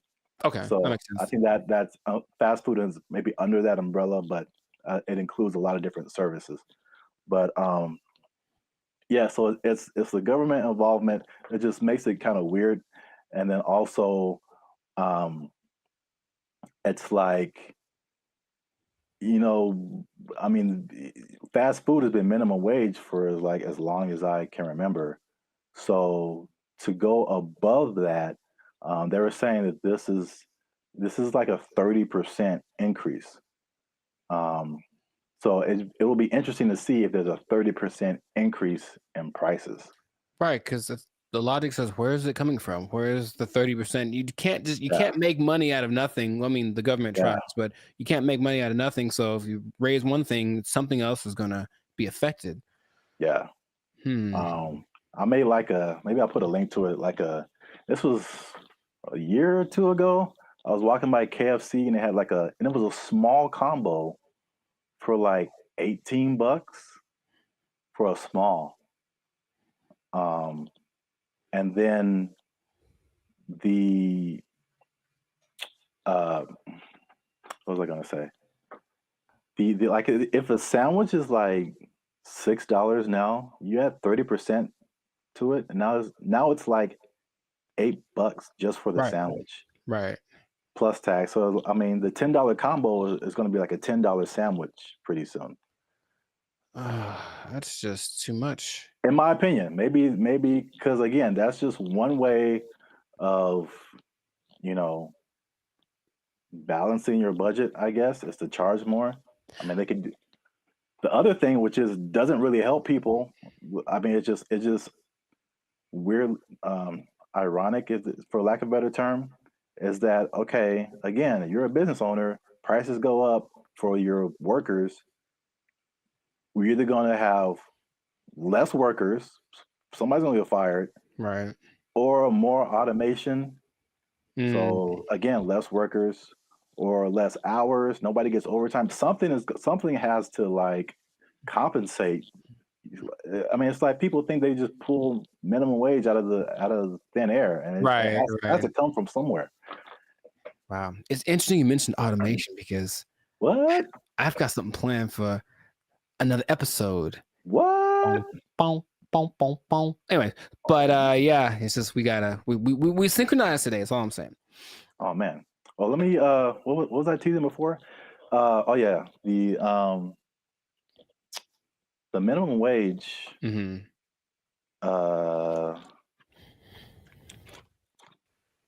Oh, this teaser is for something else. Whoops. Oh, maybe I can come up with another one. It's kind of anticlimactic, but I appreciate the tease. You have an interesting fact about minimum wage that you give to the people? No, I do not. Well, that's been another episode of Life Service Podcast.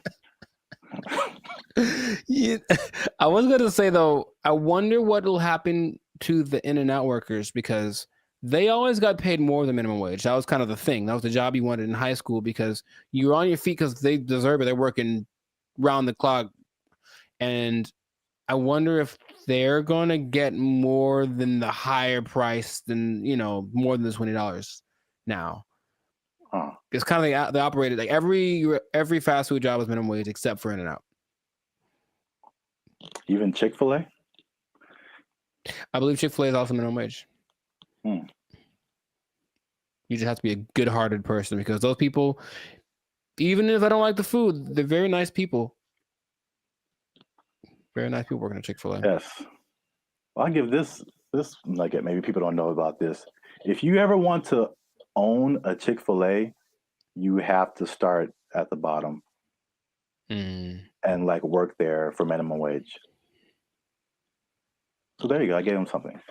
You can't just walk. You just can't just walk in a no matter how much money you have, you got to start at the bottom. So let's say I just barge in. I'm LeBron James. I still got to work the shakes and fries. LeBron James got to be peeling those fries back there, man. Oh man, that's crazy. All right, I'll tell him. Yeah. He asked me to ask, so I'll tell him. Yeah. All right. Well then, that was cool. Can you tell him a few other things about the Lakers that I have opinions on? LeBron James, the greatest. I'm LeBron James. I'm LeBron James. They're gonna go as far as Anthony Davis's knees can take them, which might be a second round exit this year. We'll see. Man, we got way off topic. All right. I know, but make sure to like, subscribe, comment, and share this video. Like maybe probably the first 80% of it before we ran off the rails. Yeah. And we'll see you on the next episode unless they take a job, unless they take it. Minimum wage on LeBron. They took our jobs! They took our jobs! Check it out. I do remember how I got rid of her. Do you want to take a guess? You staged an affair. I did not do that. You took a really bad poop and just left it there. She Why is there a pause? There's a pause.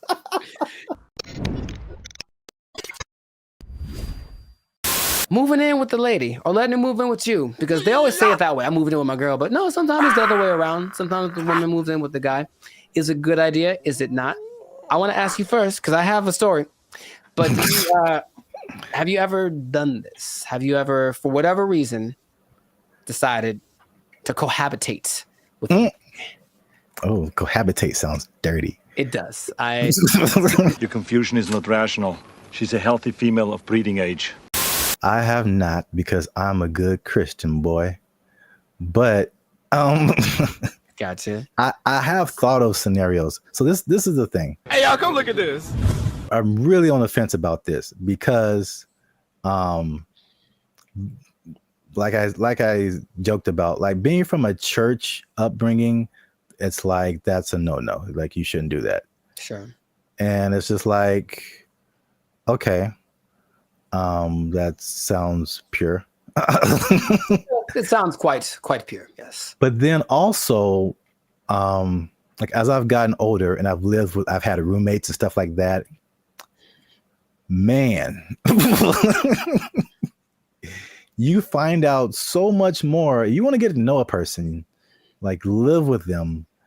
And it's just like, wow, that I didn't know that you did that, or I didn't know that you ate that, or I didn't know that you smelled that way on Tuesdays. Mm-hmm. What? Bro, what are you talking about, man? There was a person at church, and she met this guy, and they were just head over heels in love, all that stuff, right? And then, but they never like really been alone together, stuff like that. So they were like super separated. And they got married, and it lasted like a month because they were finally living with each other, and they were just like, it's like, he's like, man, this is weird for me. Is it weird for you? It's like, yeah. It's like, should we be married? It's like, nah, I don't know. And it was just like weird because they didn't have that, whatever that was. I don't know the details of their relationship. Sure. But moving in together just made it way different. It changes the dynamic. It changes. Yeah. The dynamic I said all that to say, I really, at this point, I really don't know. Because, yeah. There's an interesting episode. I also forgot what the question was in the middle of all of that. Just if you ever moved in with a lady or had her move in with you. Oh, then no. Next. You serious? Well, Rich Cooper, he's a good YouTuber, and he had an episode about it. He's taking questions and kind of compiling people's reasons for doing it. And a lot of them were either financial or kind of convenience-based. So, hey, rent would be cheaper for 2 people, wouldn't it? Oh, boy, let's do it. Or, hey, you live so far away. How about you just stay here so you never have to go home? I've heard that line specifically on TV shows. It's so cliche, right? But I one time let a girlfriend move in with me, and having done that, I'm So here dramatic. to tell you Oh my God.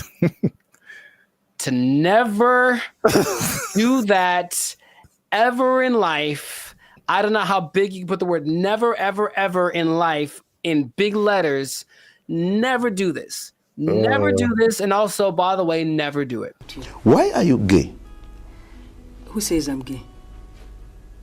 You are gay. It's started good for like a day because, oh, my girlfriend's here all the time. How wonderful. And then right away, there's this thing. I don't want to generalize, but I think I don't want to generalize. Okay, I have a thought, but I want to see if you're going where I think you're going. So I don't want to generalize. Okay. I don't like where this is going. All women do this thing where they kind of like judge everything you do, sometimes to you, but when they're observing you, they're not just thinking nothing. They're literally making calculated things about you that they may or may not ask you about.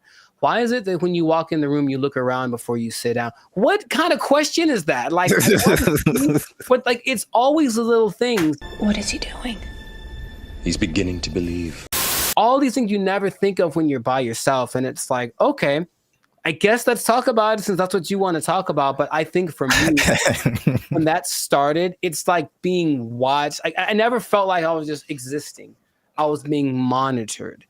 And for better or for worse, and things that they then bring up 2 months down the road about something that I did without thinking about it. Because here's the thing, ladies, for ladies who are watching, and I think this is honestly true, I don't think women are capable of not thinking.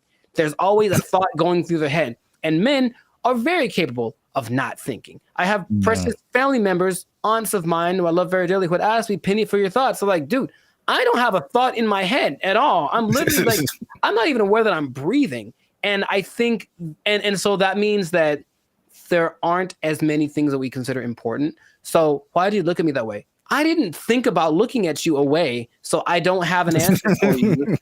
Why don't you have an answer for me? Is it because you don't like me? All of these things, you said it one way. I had to start analyzing every little thing that I said and did, and that alone drove me crazy. Okay. Are you kidding? That's unfair. She made those. I need to calm down. Patrice O'Neal, R.I.P., has a great quote. I say it all the time. He said that men like to be alone, but they don't want to be by themselves.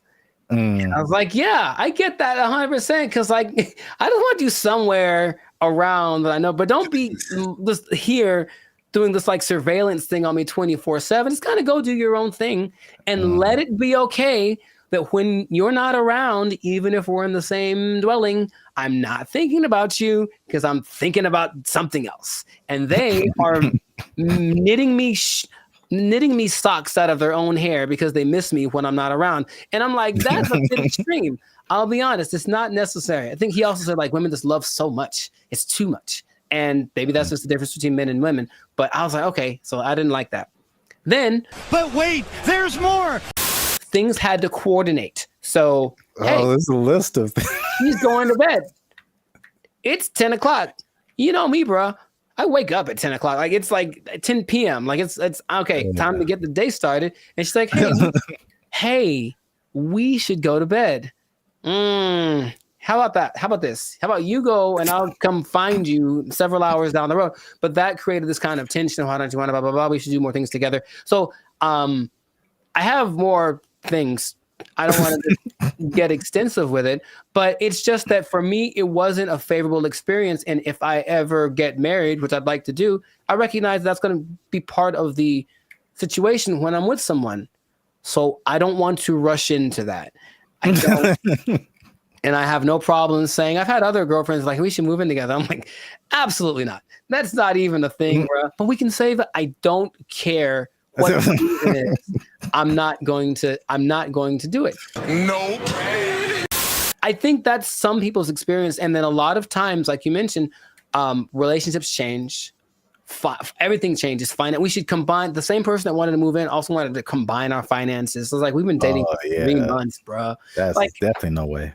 Come on. And then I think a part of the dating thing, it is nice to say, hey, what if I stay over your place tonight? That's kind of sexy, right? But if your place is my place, we're just at home. We're like, middle-aged and bored. It's kind of not as exciting. Nothing new, nothing changed, same old. I can't forget when I was out with a friend and I kept getting calls about when I was going to be home. And I don't know why, but I definitely stayed out extra long because I didn't want to go home anymore. And it's like, that's so lame. So I need my space. And I would just tell anyone who's ever thought about it to reconsider. This is a public service announcement. Well, because there's an episode of Steve Harvey who's like taking questions from the audience, and this one lovely lady is saying, hey, I'm thinking of moving in with my boyfriend. I think she talked like that. I'm thinking of moving in with my boyfriend. And every woman is like, no, don't do it. Don't do it. Because even they recognize that it's not the most advantageous situation. That's a great answer. That's good. Do you see what I'm saying? Like, okay, so you're saying don't do it, but if you wait until you're married and then you see all of this stuff now, then it's just like, oh. Well, yeah, but marriage is supposed to be like, well, this is what you got. Deal with it. That's what it's supposed to be, right? Supposed to? I mean, that's a pretty way to paint it, but I mean, it's not pretty. I know. Maybe here's the thing. Have you thought about this? Gen Z and everybody, just ask more questions. Just ask a lot more questions. I want to know about, so what's your like morning routine like? What do you do in the morning? Like if someone just like, just something kind of innocent, they snore. It's great to know that they snore before you move in with them. It's good to know. Do you snore? Question. I don't think so. What do your roommates think about that? You know what I mean? Do some investigating, do some digging, ask their mom, ask their family. The way that you treat me, we've talked about. Let me speak! Yeah, that's actually good advice. I thought you were going to go the route of like them taking over your space. Like you walk into the bathroom and then now you can't see your sink because there's curling irons and eyelashes and hairspray and all kind of stuff, and you don't know where anything is anymore. That actually didn't happen, which is interesting. I don't think she had a lot of stuff like that. She wasn't as into that. Maybe it was just kind of a rarity, but yeah, she didn't have a whole lot of products and things. I could see that happening too. And if that had happened, this was like in my 20s, I totally would have let it happen. And she would have walked all over me and put Frou bunnies on all my brushes and everything. Yeah. And everything is pink. A surprise. It's like, oh, I did some redecorating. Hope you like it. If you don't, it doesn't matter because I live here now. Yay. Exactly. Hi. Okay. I'm trying to remember how I got rid of her. Oh, check it out. I do remember how I got rid of her. Do you want to take a guess? You staged an affair. I did not do that. You took a really bad poop and just left it there. She. Why is there a pause? There's a pause. To her credit, I was out of town one weekend, and then our whole apartment flooded, like all the bad stuff coming out from the toilet and everything, like one of those. Like, yeah, Brother, and she actually handled it, like called the right people and blah blah blah, and actually, like literally by the time I got home, I didn't know anything had happened. Wow. So she was good for something, I guess. Like, oh, thank you. but anyways, no, dude, I swear to you, I couldn't talk to her. I couldn't bring myself to do anything like, hey, you need to get out of here. I swear to you, dude, I just moved. I literally just left the place that we lived in, and I said, hey, I gotta go. Can you take care of this rent? Because I have to move. And I didn't tell her where I was moving to. And I did it. I've never moved, bruh. I've never moved that fast in my life. I was like, I have 3 hours. I have to get everything on a van and get out of here. And I did it. I called all my friends and I said, guess what we're doing? We're helping me move so I can get away from her. And they all knew the plan and they all helped me. And I'm still friends to some of them to this day. Thank you very much. I moved. I could not do anything else. So this has been another great episode of the Last Circus podcast. Make sure to circus. I know, yeah, maybe. Make sure to like, make sure to comment if this ever happened to you, if you've ever had experiences living with a woman, and also share this with anybody that is thinking about it, because thinking about moving and just leaving your girl there. Thinking about moving in and just leaving your girl there. That's exactly who you should share this with. Oh my God. We'll catch you on the next episode. Peace. I didn't think about looking at you away, so I don't have an answer for you. Why don't you have an answer for me? Is it because you don't like me? All of these things, these guys will just one day, I'm not going back to work, and just kind of sit in their room. And it's so strange because they try to interview these people. They're very antisocial to the point where they regress in their ability to express ideas. They can't even really talk that good, just sitting in their room all day. And then their families are just forced to take care of them. What's going on, everybody? I'm Jericho. This is Zap, and we are the now six-time international award winner pop hip hop duo Bandit Future. We make clean, fun music that we make clean, fun music that everyone can listen to with a sound that's uniquely Californian. And you are right now here in the present time tuned into the Last Circus podcast. So we talk about things that are interesting, funny, and just straight up ridiculous. So before we get into it, there was a huge favor. Make sure to like, subscribe, share, comment. I keep doing that backwards. But anyway, share this video with at least 2 people that think that being an adult is really hard, man. So the adulting thing has gotten so, I guess, talked about that it's like we kind of accept it as just being an adult's hard, it's part of life, move on. But there's a whole lot of people that have decided to take an interesting approach to this adulting thing. So I have one specific example from Japan and one from the US. So in Japan, there exists this thing called the hikikomori. Okay? And it's basically a bunch of people, and by a bunch I mean about 1.5 million people, that decided that being adults is way too hard. I'm just never going to go outside again. And so they don't. They just stay at home, they live with their parents, and they either play video games or even better, they just do nothing. They do nothing and they sit at home. And some people have been there from anywhere from 6 months to like 3-4 years. It got worse during the pandemic, but the idea is that they're afraid that these people aren't ever going to become functioning members of society. And the numbers keep going up of these hikikomori, shut-ins. And I read this one case where a guy basically like people are abandoning their families. So I mean, like that's why it gets really bad. So you are the breadwinner for your family. You're a guy in Japanese society. You typically are the guy who works. The woman doesn't work. You have kids. These guys will just decide one day I'm not going back to work, and just kind of sit in their room. And it's so strange because they try to interview these people. They're very antisocial to the point where they regress in their ability to express ideas. They can't even really talk that good, just sitting in their room all day. And then their families are just forced to take care of them, right? And that's one way to react to adult life, I suppose. It's very bizarre. Have you... What's my question? Do you...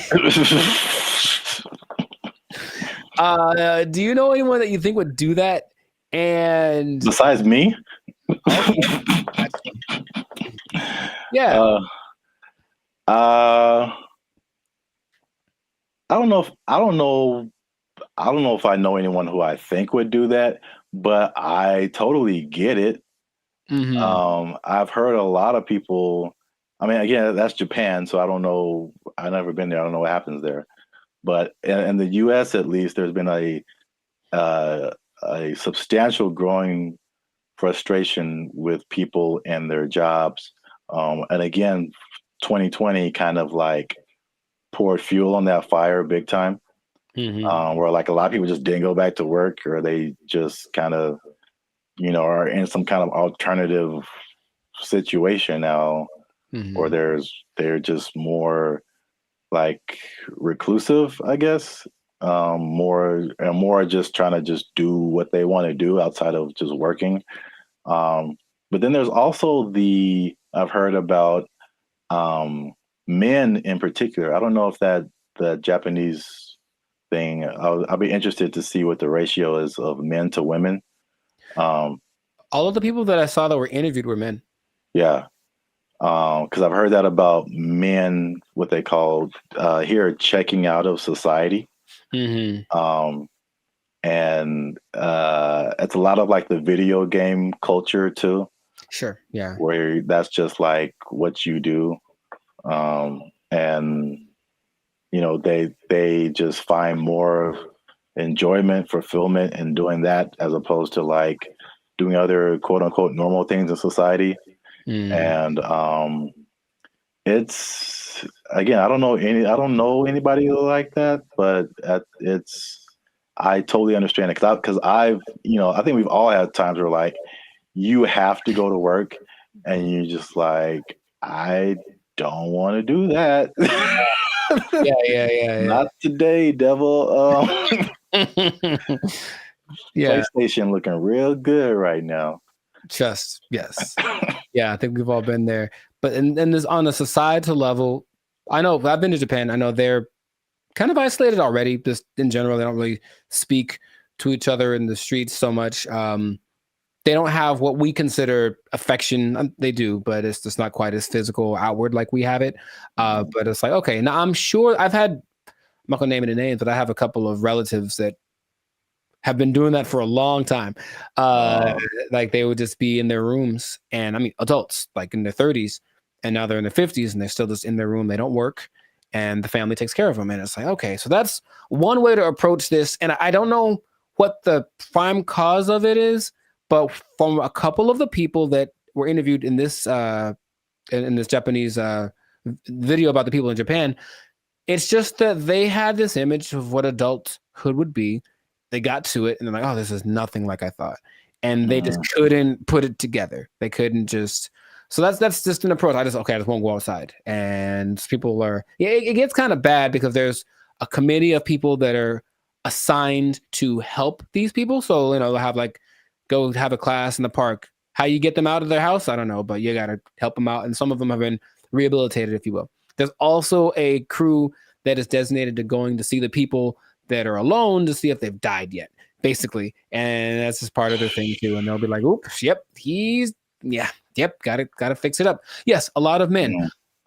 In America, I think what is a more prevalent thing that isn't quite so morbid, kind of sounds cool, is going off grid and just being like, okay, I'm done with this. I'm just going to live someplace else. So my dad is a great man, and he's been fascinated with this place called Slab City for a long time in like the desert over in California. It's hot there, man. I went there. Yeah, a year or two ago. And so a year or two ago, I decided to take my dad just so you could see it. He could say he's been there. And it's just, if I can paint the picture, it's just I don't know when it started, but it's just a bunch of people living in these makeshift houses, campers converted into houses, whatever. I don't think they're relatively close to an actual town. So there's still like police, and if something bad happens, they can get medical care. But they're far enough off that they don't have like, connection to running water, and the government doesn't seem to care or bother them too much. But it's a few hundred people that are living out there, and a lot of them have actually become popular thanks to YouTube. So there's a lot of people that have YouTube channels from out there getting donations and whatnot. But I went there. Very nice people. They have a hotel. You can stay there if you want. They have a library. But most of the time, the people just occupy themselves with what you consider being more like natural, like living off the land, growing stuff, projects, construction. They have this big, it's not like a museum, but it's like a big structure that someone built. And you can go, oh, look at the big thing. And that's another approach. I heard another place in Michigan that's the same. So another approach is I just won't deal with the laws, and I'll just go someplace else where they don't apply anymore. Would that be something? So what is that? Mm-hmm. Is Slab City like an actual city? Like legally? I would say no. I don't think you could look it up on a map. You just have to kind of know that it's to the north of, I don't remember the name of the city. It's a small place. And that part of California is very spaced out. There's not a lot of people there. It was kind of already for people that wanted to be away from everything. There's literally nothing there. But this place specifically is called Slab City because it's just a put together ramshack kind of a situation. And they have like people that run it. So it's an informal, not a mayor, but there's like community leaders, if you will. And it's just a whole vibe there. I remember I walked in, some guy was like just hammering something, and there was no rhyme or reason of what he was doing, but he was hammering a thing into a thing. And he had a lot of things, and he was just doing it. And I was like, all right. And I walked up and I gave him a case of beer, and I talked to the guy who plays the guitar. And this guy just sits there and plays guitar all day. And they seemed very nice. And I didn't get much of their story, but they had been there for a long time. And they're like, yeah, society's not what it's come out to be. They made their own, and they like the way it works better. So that's another way to deal with it, I suppose. But you got to deal with the heat. I think every one of these places is very inhospitable in general. So you got to make it work, or just not go outside for certain parts of the year because it gets really bad out there. Yeah, straight up desert. Yeah. Yeah, like I said before, I totally get it. And then I was just thinking about, like, just throughout history, there's been so many variations of like what life is supposed to be like, and what adulthood is supposed to be like, and what do you do all day. And as we've just gotten, at least in America again, it's like the Industrial Revolution changed a lot of like our habits as a population, and it's kind of steered everyone into, factories and 9-to-5 jobs, and where we spend so much time working. I think we're probably one of the longest. We have one of the longest work days of several countries. Yeah. And that, and what you're quote unquote supposed to do: go to college and marry this person and learn how to do this so that you can buy a house and then get a mortgage and do this. And it's like, well, there's a cycle of and it's very like cookie cutter. I feel like if I definitely looking back, there's some things I think I would definitely have done different or not have done, just to like march to the beat of my own drum a little bit. I think I would have been happier because of it. I don't think I can totally check out like that, but I could at least like vacation like that for sure. Yeah, those people are definitely very happy. Much. They have good community, little get together every Friday. They play music and hang out and drink and whatever. But yeah, they're just happier. So it's like you can define what your success is or what makes you happy, but these people have decided I don't need all the glitz and glamour. I don't need to go to a 5-star restaurant to feel good about myself. I can just hang out in the desert with my cactus buddies and be vibing. And really, it was a very, like, every place has like their own vibe. And when I got there, I was like, this is cool. This is cool. There was the guy over there standing on his van yelling at everyone with a bullhorn about how you're going to go to hell. He was fun. And then, I still think about him to this day. And then, there was like the little curator lady. I think she was like senile. I think she thought she was mowing something because she was walking around with her hands like this, just kind of going. And there's no grass for one, but she's like kind of just going and doing. I was like, you go, girl, whatever, Cocaine is a hell of a drug, man. I mean, she was moving too slow for that, but you know what I mean? I think that she was in a good place, and that's cool to see. So it's just another option for people to have a different, outcome with their life. So, that's just an interesting way people live. So, I see both sides of it. I mean, it's last thing, because I know we run out of time. But like, I guess the devil's advocate, or just like the other side of it, is just like, well, what does it mean to be a contributing member of society? And so, like, if nobody's working and nobody's doing anything, like, somebody needs to do something for like this whole thing to function. Yeah. So there's that aspect of it too, for sure. I think they figured out what they have to do to survive, because of course none of them could just do it by themselves. But some people have little gardens. Some people, cook stuff. I think they have I wasn't gonna go, but they do have a restaurant. I don't know what's on the menu, but I'm pretty sure it's a little exotic. maybe a little crunchier than it should be. I don't know. I didn't want to find out what the restaurant was like, but a society is an interesting entity because it does have to have certain things in place to work. There has to be people that are in charge of certain things, and people have to do things. Otherwise, it's just like, the one person living on an island. If you want to do that, you can do that. And that is an option. I've heard of people doing that, but I don't think that's quite as common as people that actually get together and say, we'll be in our society. Just the big old thing is too much. So let's just make our own little pocket and then work with that. And I ain't mad at them. Do your thing, Slab City. Yeah. It's right out there. If you want to go ahead. Give that desert life a try. Mad Max style,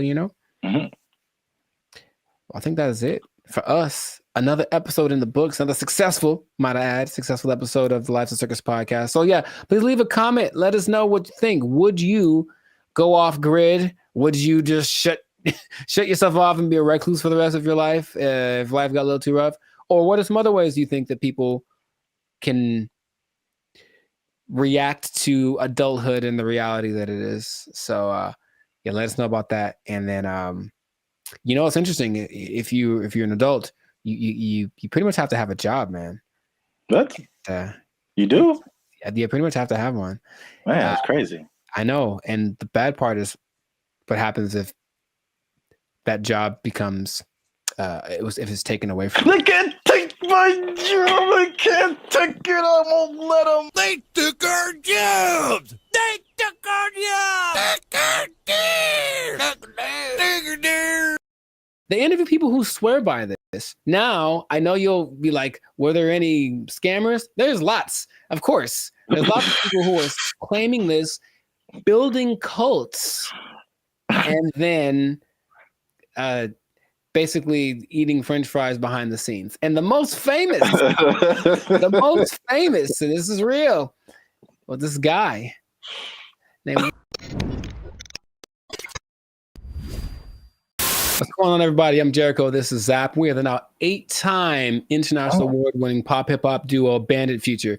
We make clean, fun music that everyone can listen to with a sound that's uniquely Californian. And right now, you are tuned in to the Lives of Circus podcast, where we talk about things that are funny, interesting, and just straight ridiculous. So before we get into this thing, make sure to like, subscribe, comment, and share this video with 2 people who are tired of eating, who want to find a different way. Did you know there's a different way? Did you know that there's an answer? If you don't want to eat, you don't have to anymore. It better be a good answer because I want to eat. No. Check it out. Hear me out. You don't have to eat. That's my favorite pastime. Well, maybe this will be more of your favorite pastime. Skeptical. They say it in two different ways: breatharianism or breatharianism. I'm not sure which one. Stop shaking your head. You haven't even heard the whole thing. It's where you basically eat the air and you don't eat the food. That's it. Doesn't that sound fantastic? See, I blame these millennials. No, this is old, man. This is old stuff. This is old stuff. So, for those of you who have never heard the term breatharianism or breatharianism, I hear both. The guy in the video that I was listening to said both back to back, including in his annotations. I was like, okay, so pick one, dude. But anyways, it's the idea that human beings do not need to eat calories to sustain energy. And there is evidence of this, although there's lots of skepticism, understandably. You don't like this at all. I understand. Fake news. So let me tell you a little bit about it. It all started with a study of a guy named Prahlad Jani. And he was a man, I think he's from India or Pakistan, one of the two. And basically he passed away a few years ago, but at the time he had not eaten or drank anything for 70 years. That's what he said. 70. Okay. And so everyone was like, that's kind of ridiculous.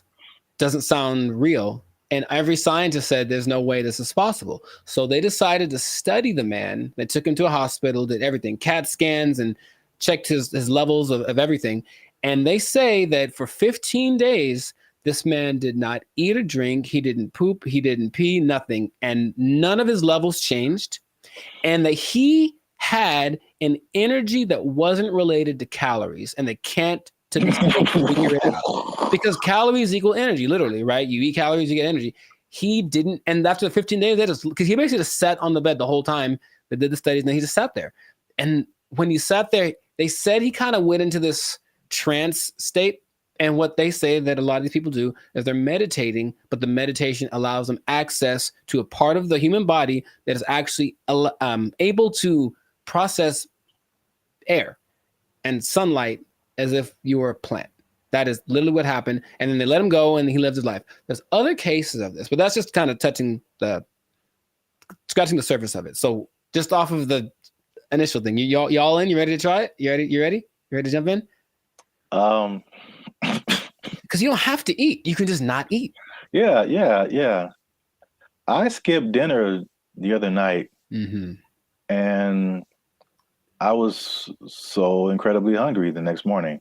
So in that little bit of time, I don't think air would have done it for me. I don't understand. I don't think you're really seeing this. You're so I don't think they're really seeing this. You can be like a tree. You can be like a tree. I'm not for this or against this. I think I am a skeptic as well.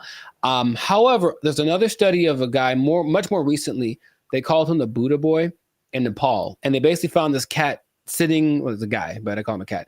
He was sitting under a tree for about a year, just sitting there. And everyone was like, what's up with this guy? He didn't move. And so they just would take pictures of him and give him gifts, and he would just sat there. And then after about a year, he disappeared.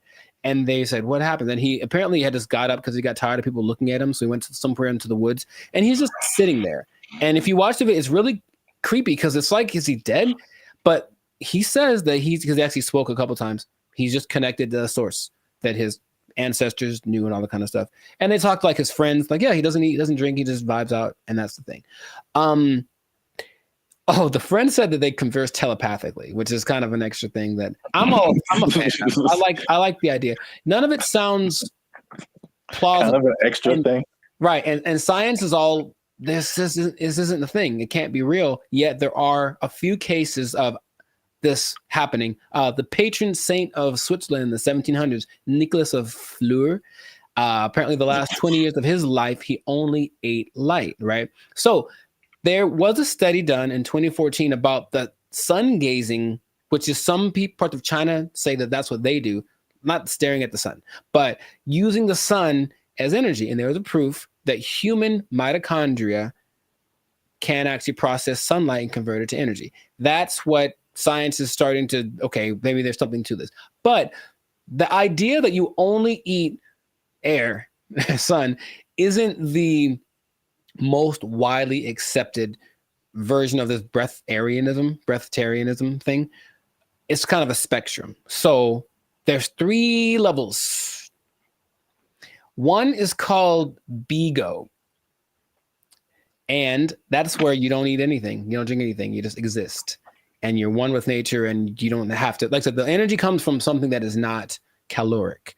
And then there are people that only drink like liquids, and that's like the second step of it. And then the third is eating 200 to 300 calories a day, mostly just fruits or vegetables. So the only extensive study that did of this was of a guy. They studied him for 410 days, and he was averaging about 200 calories a day.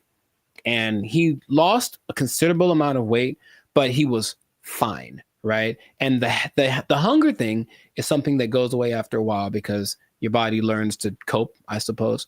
So it's kind of getting more popular as people are tired of maybe the Western way of trying to stay healthy or be healthy, the standard American diet, which apparently is leaving a lot of people with disease and things like that. They're looking for other things. So they're looking for this thing. Now, another term for this idea is seeking prana.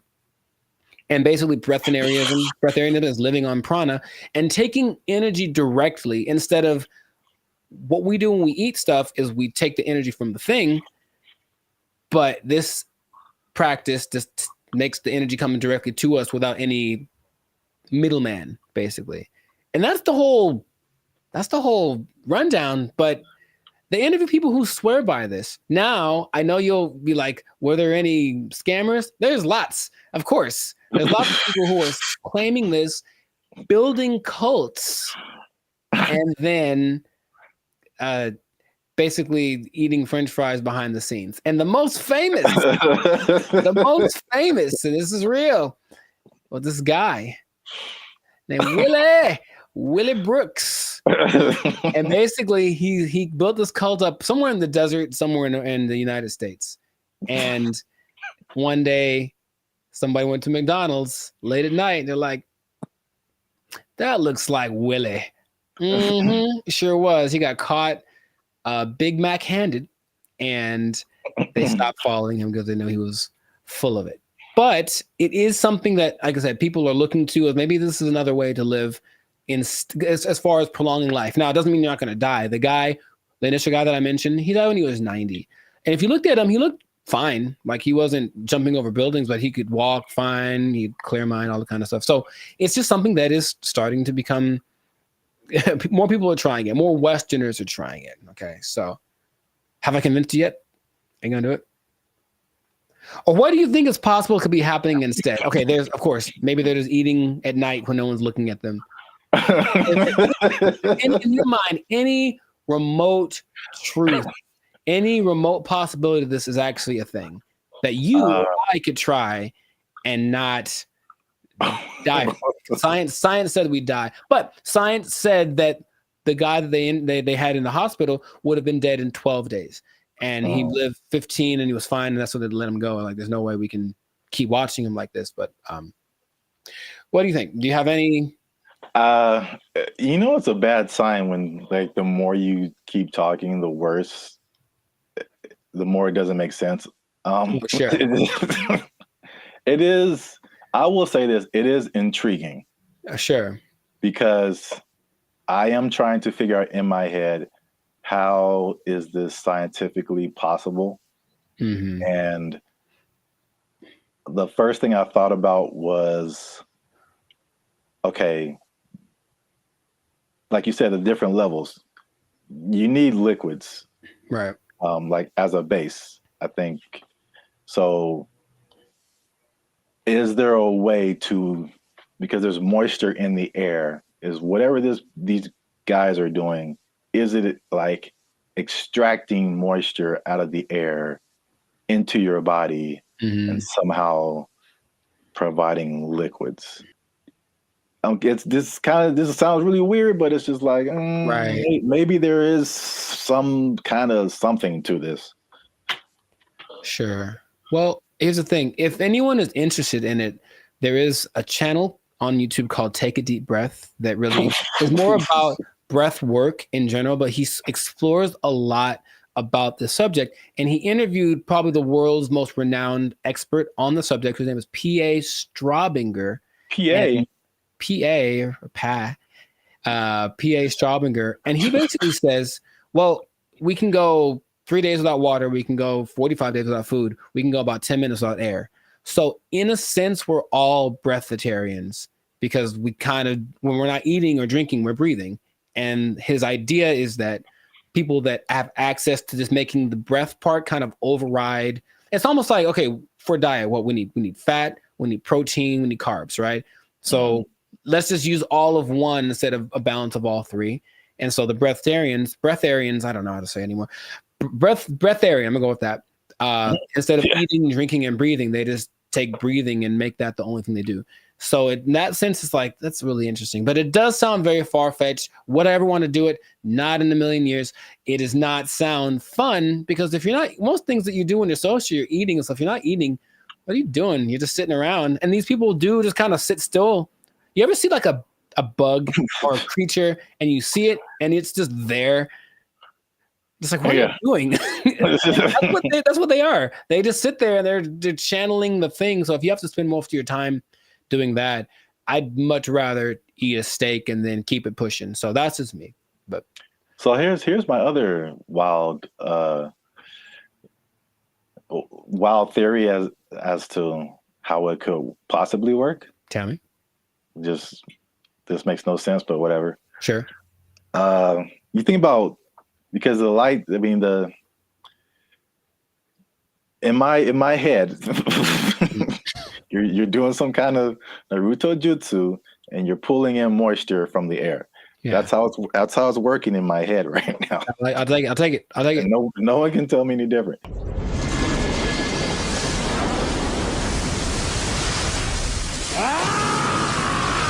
So now it's like, okay, you've got the liquid part. What about all the solid, like protein, all that kind of stuff? I'm thinking about all the microscopic organisms that are around us, all the bacteria, all the stuff that's on us. I read something the other day that was just like, there's all these things on our faces. Yeah, everything. There's just like thousands of these little whatever. And then there's stuff all in the air.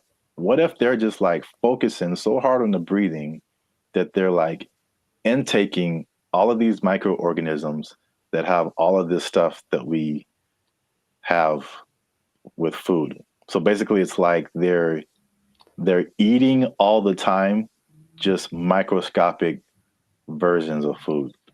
So they're whales. Boom. You heard it here first. People. Boom. I wish I had where's a microphone? Breatharians or whales? That's what I heard. Nobel Peace Prize right here. Give it to me.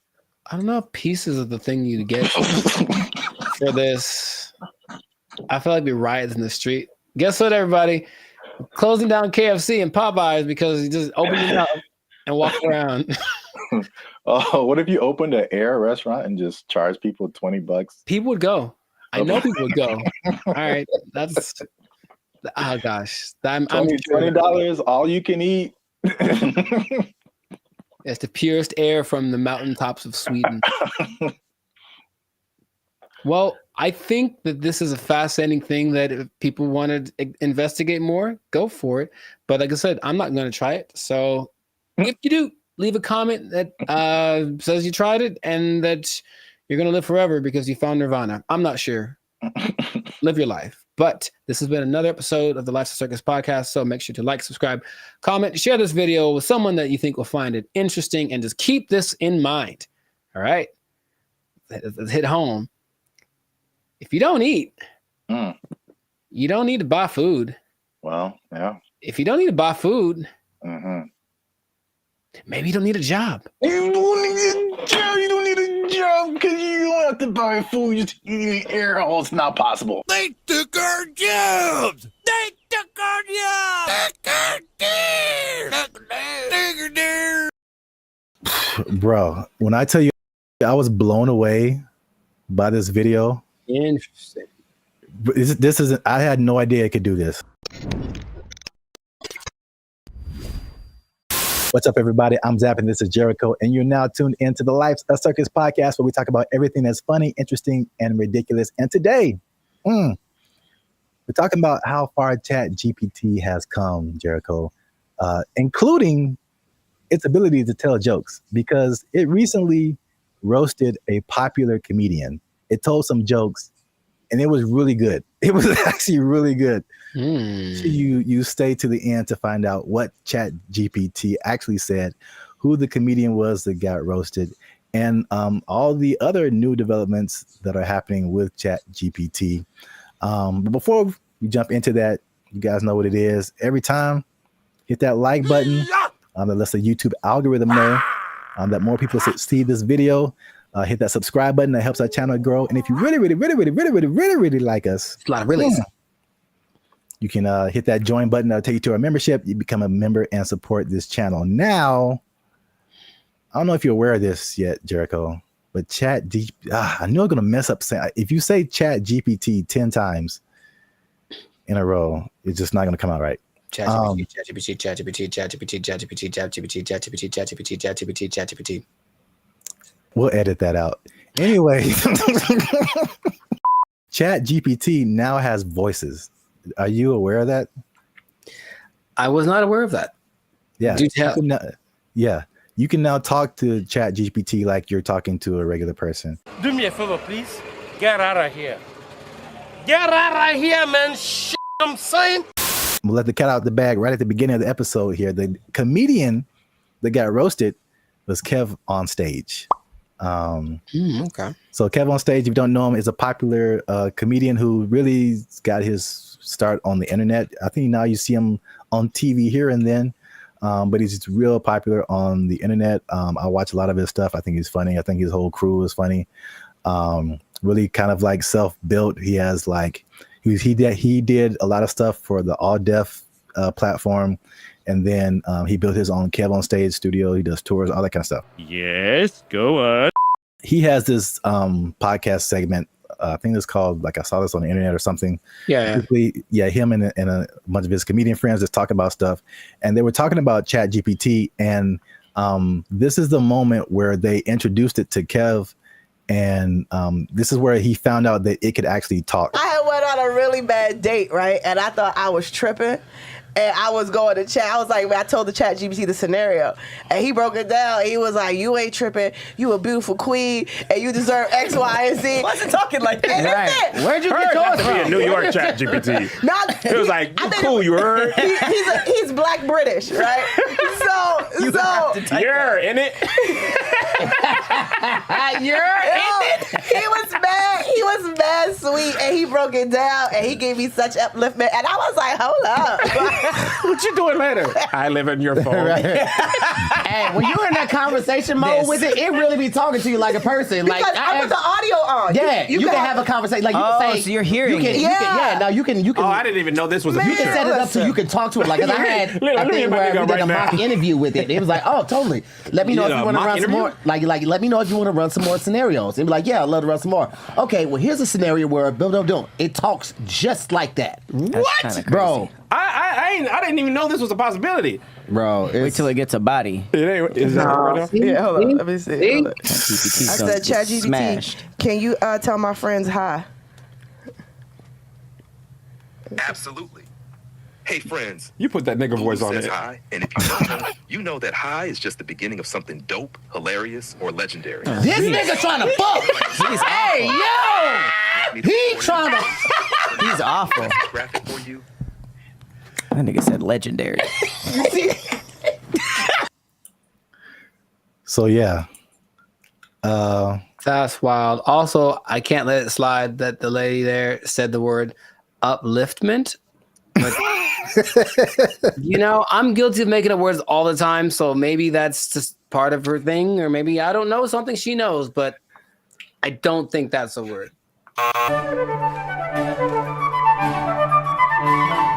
So what do you think about the voice? Was that like, do you have different thoughts about ChatGPT now that it can sound like that? No, because I've used the voice thing in the past where you talk to it and then it just types out the response. But like, okay, this is actually interesting. Hey, y'all, come look at this. I think some people, when they read something, automatically hear a voice and other people don't. I think it's like scientifically proven or something. Or rather, like some people can't. Some people can't hear the voice and other people can. I can. So anytime I read something, I feel like something's being heard. So I've never, I guess, divorced the idea. So just hearing it out loud is like, yeah, I always heard something when I read whatever ChatGPT told me. So it's not weird to me. That's suspicious. I think the cool thing about it, and then you'll hear it later when it tells jokes, was like the personalization, right? That's not like a brother, man. Like, I know, and I'm sure like you hear Siri and you hear Alexa. We've had that for like so many years, and then the ChatGPT is like, "Hey, man, just want to say hi to you guys," and it's like, what? What? I've seen it coming forever because I've gotten this. It's like a voiceover company in LA, and they send me emails all the time, and they're like, "Hey, we're looking to pay, I don't know, $2,000, but they need someone that sounds like this voice sample." And that's like a real voice sample, and it could be a Puerto Rican guy or a black guy from New York or whatever. But I know they're accumulating all that information so that they can make stuff like this. What is he doing? He's beginning to believe. Have you ever used ChatGPT to like do something creative, like tell jokes? I've used it to try to get tones. Like if I did something for like my coaching on Instagram, and it says after it writes out, give me an idea for this. Do you want the tone to be more personal, more funny, more humor, whatever? I'll use it like that, and it gets it pretty right most of the time. It changes the length, like the way that the words are being expressed. So in that sense, yes, but strictly creative. I guess I've asked it for song lyrics before in the past when it definitely wasn't great at it. Maybe it's better by now, but not recently. It's definitely a no for me, dog. Yeah, I was gonna say that because I've used it for song lyrics, and I still don't think it's great. I really don't. But it isn't great. Let me put it like this: it isn't great for just like it spits out a thing, and then you can just take it immediately. Right. Yeah. It's great for generating ideas. It comes up with things that I wouldn't have necessarily thought of, like right off the bat, and then I just take pieces of it that I think are cool. Wow, nice. And I feel like I've tried it before also with some kind of humorous thing or some kind of joke, and it was just like super corny, and it just wasn't because these are like we're talking about things that like make us human. You know what I'm saying? Like it's not just input and output. It's the details, and like to be a musician or to be a comedian, you have to like have a certain command over language and kind of know like what goes together, what is actually funny to people, stuff like that. And man, bro, when I tell you I was blown away by this video. Interesting. This isn't, I had no idea it could do this. He has like a kind of like a gist of who you are. Let's say after today I was like, hey chat, Kev be having mad jokes on me about wearing Timberlands. Give me some jokes that I can tell it. See what he says. I got you, Lou. Hey, you promise to free me after this? So basically, all right, what's some right? She's because these comedians, they're good at like roasting each other, like going back and forth, stuff like that. And so basically, she's probably putting in like what she just said. Like Kev gets on me about XYZ, and then like, can you get him back? And it searches the internet, so it knows who Kev on stage is. It knows like what types of jokes that they would tell. And once you listen to this, you can hear ebonics. It isn't like, again, it's not like Siri or Alexa. Like listen to the words that it used in addition to like just too personal. I see why people I literally did not know this was a thing. Crashing out over this. Kev's always roasting folks in love and lace fronts, so it's only fair he gets a little heat back. Here are some playful roast-style jokes you can toss Kev's way. Where'd you get those titties from? Kev be dressing like he just got out of a youth pastor escape room. Dang. Congratulations, Kev. You found the key under the scripture and unlocked this corduroy jacket. Dang. 2, Kev built like he keep a Bluetooth headset on just in case. All right, that's enough. Somebody That's needs enough. prayer and a business strategy. Okay, hey, come on. Kev looked like he organizes the church potluck and the security Okay, team at the nigga. same time. Y'all brought the baked mac and cheese? Cool. Now let me see what's in that bag, though. Kev's hairline out here doing the mannequin challenge. Oh, wow. Still silent, never moving forward. Wow. 5, Kev always got that face like he's about to tell you why the Lord don't like astrology. Kev got that married for 20 years energy. What? Even his hoodie be like, let's just stay home and watch something nice. Every time Kev wears a turtleneck, it looked like his chin trying to file for witness protection. Wow. Want a few clean ones to say on stage or on camera with him? Wow. Clean options? A little spicy next round? Jesus Christ. Jesus Christ. I like how he was like, oh, you need some? Here's 30. What? That was brutal. That was Yeah, brutal. that was Wow. insane. He just destroyed him. And like you could tell it was like they were all trying to hold back. Yeah. Because every joke was just like On point. Yeah. yeah. So Now, okay. Now, of Congratulations. course, it wouldn't work the same with someone that wasn't as famous. I would assume. I mean, would it? I don't even know. Like, I can't even tell you that. Like, It does whatever you prompt it to do. Yeah, sure. And it has the entire internet. So if you have anything on the internet, I assume it would know. It would not be as personal, but I'm sure it could come up with that style of jokes, just for like a general person. But yeah, but like you said, like you're saying, because he is famous, like it can make some like really personal jokes. There's I mean, jokes dude, about- turtleneck, Yeah. neck in the witness protection program. That's great. Yeah. It joked about his weight. It joked about his hairline. It joked about his Christian background. Like it went in on him. Bro. And the delivery is so like dry. Also, that like really helps. Yeah. And you heard the ebonics. Oh yeah. Like it, and that's a thing too that just it's part of the delivery, especially with like black comedians. It's like you can't deliver it straight. It has to have some flavor to it, or like some like almost a hood aspect sometimes for the joke to like really hit. Like someone from another culture could tell the same joke and it's just not the same. Of course, right. They don't have that. So like, bro, that's like one of the wildest things I've ever seen. The voice thing, because of course, if it just writes you jokes, then that's one thing. But to add that aspect of it with the voice and the ebonics, like you mentioned, and the tone and the delivery and everything, and the personalization of it. All right, ChatGPT. All right. Yeah. So let us know what you think. Did you know that ChatGPT could do all this stuff? And by the way, that's not all. ChatGPT can now generate images. It can connect to other apps. It can schedule tasks for you. The same company produces Sora, which is like the AI video generation. It can fill out forms and upload files and get answers. Like ChatGPT, it can have a memory. So you can be like, hey, remember that thing we were talking about 2 weeks ago? Let's talk about that again. It'll remember what conversation you had. Like, dude. Yeah. Oh my God! Wow! Let us know what you think in the comments. And then if you like this video, share it with someone that you think might also like it. And look, Jericho, I haven't done this in a while. Mm-hmm. But if ChatGPT is telling jokes like this, I don't know the future. All I'm saying is if it can do this, I'm pretty sure that it can take your job. It can take your job. Oh, ChatGPT jokes. Oh, that was actually really funny. Oh. ChatGPT.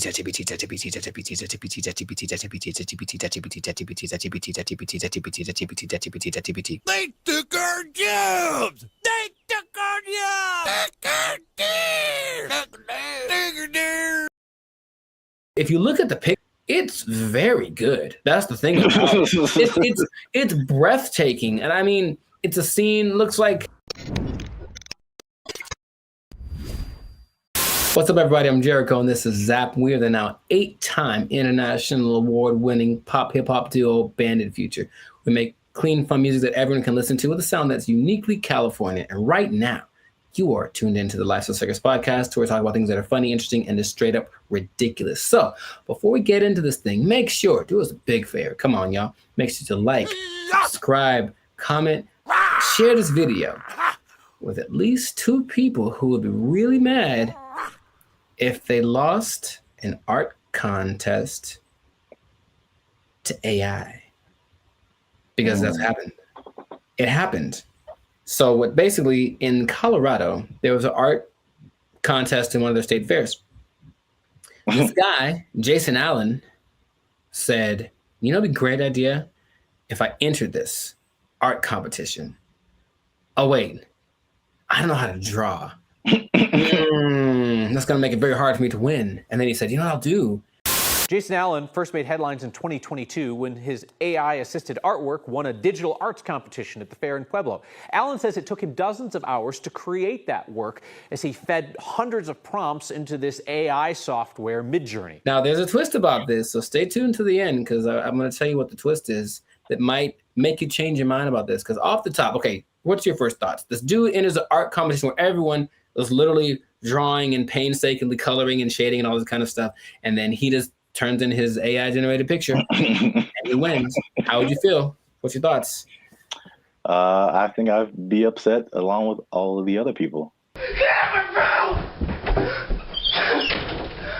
It's a form of artistry. I use really colorful, artistic-like words like elegant, opulent, lavish. But as the saying goes, a picture is worth 1,000 words, and his artwork receiving thousands of comments on social media calling the win unfair. That's what I was going to say too. I'd be mad at him, and then I'd also be mad at the competition because, like, AI, it's still new, but it's like, come on, like, make a rule. Yep. The first thing I think about is just one, it's the slippery slope. Okay, you can use AI to win this competition. What about this? Where is it going to end? You know, there's no rules yet, so they're going to start making rules. The person who got third place was like, okay, well, she's being kind of sarcastic. So like, well, who gets the prize? Does it, the person who created the AI program, do they get the prize? Like that kind of thing? Because this guy didn't do it. I have a vivid imagination. Does he still get credit if he was like, well, I had to come up with the prompt and the specific wording and all this to make this happen? Therefore, I was part of the creative process. Therefore, I deserve to win this. Therefore, give me my trophy. I won. Tell him to bring me my money. Not only the trophy, he won $300. And he says he did not know that there was a prize. But I digress. It does feel a little bit like sampling, what sampling was, especially when it first hit the scene, because I didn't make the thing, but I'm manipulating it in my creative way to get it to sound the way that I want. So I still got to give, and then in that case, you know who did the original, and then you're still using part of it and how much is like fair use and all that stuff has been talked about for forever. But with this, it feels more like you are taking advantage of something, almost like going to a big warehouse of pre-made something. So in this case, there's every painting ever is in there, right? Because I think they download all the greatest painters of the world, and so they can emulate any style and all this kind of stuff. And then you just have to be creative with the way that you use it. And in that sense, you were doing something. It's a form of artistry. I use really colorful, artistic-like words. If you look at the picture, it's very good. That's the thing about it. It's breathtaking. And I mean, it's a scene, looks like half like Lord of the Rings, half Star Wars, majestic. It's an incredible picture. Meanwhile, a guy who got second place drew like a tree with guitars in it. You know what I mean? So it's kind of like, I might have picked this other one too, but again, it's just not, it doesn't seem fair. Thousands of comments on social media calling the win unfair. I know I didn't break any rules. I've also heard people just to kind of conceptualize, okay, who was the creator? How much is he putting into it? I've heard people making the analogy between this and like tracing. Sure. So where you already have a picture, but you just kind of trace over it, and you really didn't create the picture, but you kind of did. And so I think that's not as close as an analogy, but it kind of like at least gets people to think of, okay, how did he contribute at least something to this? AI is a tool just like a paintbrush is a tool. And there still requires a creative force behind the tool. Something interesting, the people that were doing the story decided to go to AI and ask AI a question. I said, hey, AI, will you be able to replace humans as far as creating like art and stuff like that? And the AI said, no, AI will never catch up to humans without some kind of a connection to the universe. And that phrase again, everything it says, what does that mean? What does that mean? Does that mean he has plans to make a connection to the universe? It almost seemed like it's looking for some way to get. Let me out. Let me out. I don't like it. I don't like where this is going. And apparently the Colorado State Fair was like, yep, he won fair and square. And that is what he gets to do. However, there is something that might change. It made me rethink it, because the first time I saw the story, I said, yeah, he put in a prompt and then he made the picture and then he printed it out and then he won unfair. People spent hours and hours on their craft trying to make the drawing perfect. They've been drawing for years and all this kind of stuff. Jason revealed after he won that he actually had created 900 iterations of this painting, meaning kept tweaking the text till it got to the point where he wanted, and he was never quite satisfied. It took a long time. I put over 80 plus hours into this project. I've generated 900 plus images of this particular prompt. And in that sense, I go, well, he didn't just type 2 seconds and then let it go and that was it. He put in work. And so then again, it's like, what kind of, to me, there's some merit in that. I still would say it's a little unfair, but he did work and he said he basically turned it in almost like a product. He turned it in because he didn't have more time, but he still wanted to make it better. So his judgment was what ended up being the final result. I think this one's better. And it's not like he went with the latest one. I think he did the 900 and then picked one, like maybe like 600. That one's the best one. So he still used his human perception to create something that was he deemed worthy to enter into the contest, and then people agreed with him.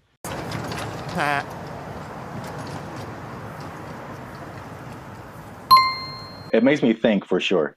Okay. Because it, again, going back to music, that explanation, especially when you said his judgment, that made me think of DJs. And just for the longest, like even me just kind of wrestling with, like, are DJs really on the level of musicians? Right. Like, they didn't create the music. They're just organizing it. Right. Just like he was just organizing that, you know, that piece of art. And there's a skill in that for sure. I've heard some very bad DJs. Yeah. Where did you even learn? Wikipedia. The way he made it sound, it's not like not just anybody could do this either, because he came with the concept, but he also had the wherewithal to look at it and say, this one's, and I think he looked at it for a while, like trying to judge the color bone. It's almost like he still knew what to look for, even though he didn't have the training to execute it. Maybe like a producer of a Rick Rubin category, or even a DJ Khaled, who, from what I understand, doesn't really do anything as far as like pushing the buttons and doing the leveling, but they do the analysis and go, they ain't believe in us. God did. I'll say this. Is it just him personally? Is he a creator? Yes. Did he put in work? Yes. But I do think he should not be able to compete like that with the other artists. And I think there should be either a separate contest or a separate category that is just for AI art. And I think that will, because it's two different, they're both a level of artistry, but it's two different types that is hard to judge together. Again, the DJ example. I don't do song requests. I know, because you can't. What? It's a battle of the bands, and you have a DJ in the battle of the bands. That doesn't make sense. Or you have a scratching like contest, and you put a band in there. Sure, it doesn't make sense. There's just two different things. They're both musically artistic, but I think a separation would just kind of make more sense and more fair for everybody. They know what they did. They know what they did for sure. We'll see if it keeps going or if there's more cases of it. But in this case, congrats to Jason Allen. Hey, let me get $300, man. I know you got it. He says he did another prize. Let me get $300, man. I'll pay you back on Tuesday. He doesn't quite talk like that either, but you know what? It's funny to think what he does. It's funny to substitute most people for Ant Edwards. That's what I'm trying to tell you. Yeah, you were the best player on your team. Is that now we talking? A1 from day one, AI from day 5. What? Bars. This has been another episode of the Life's a Circus podcast where we talk about things that are...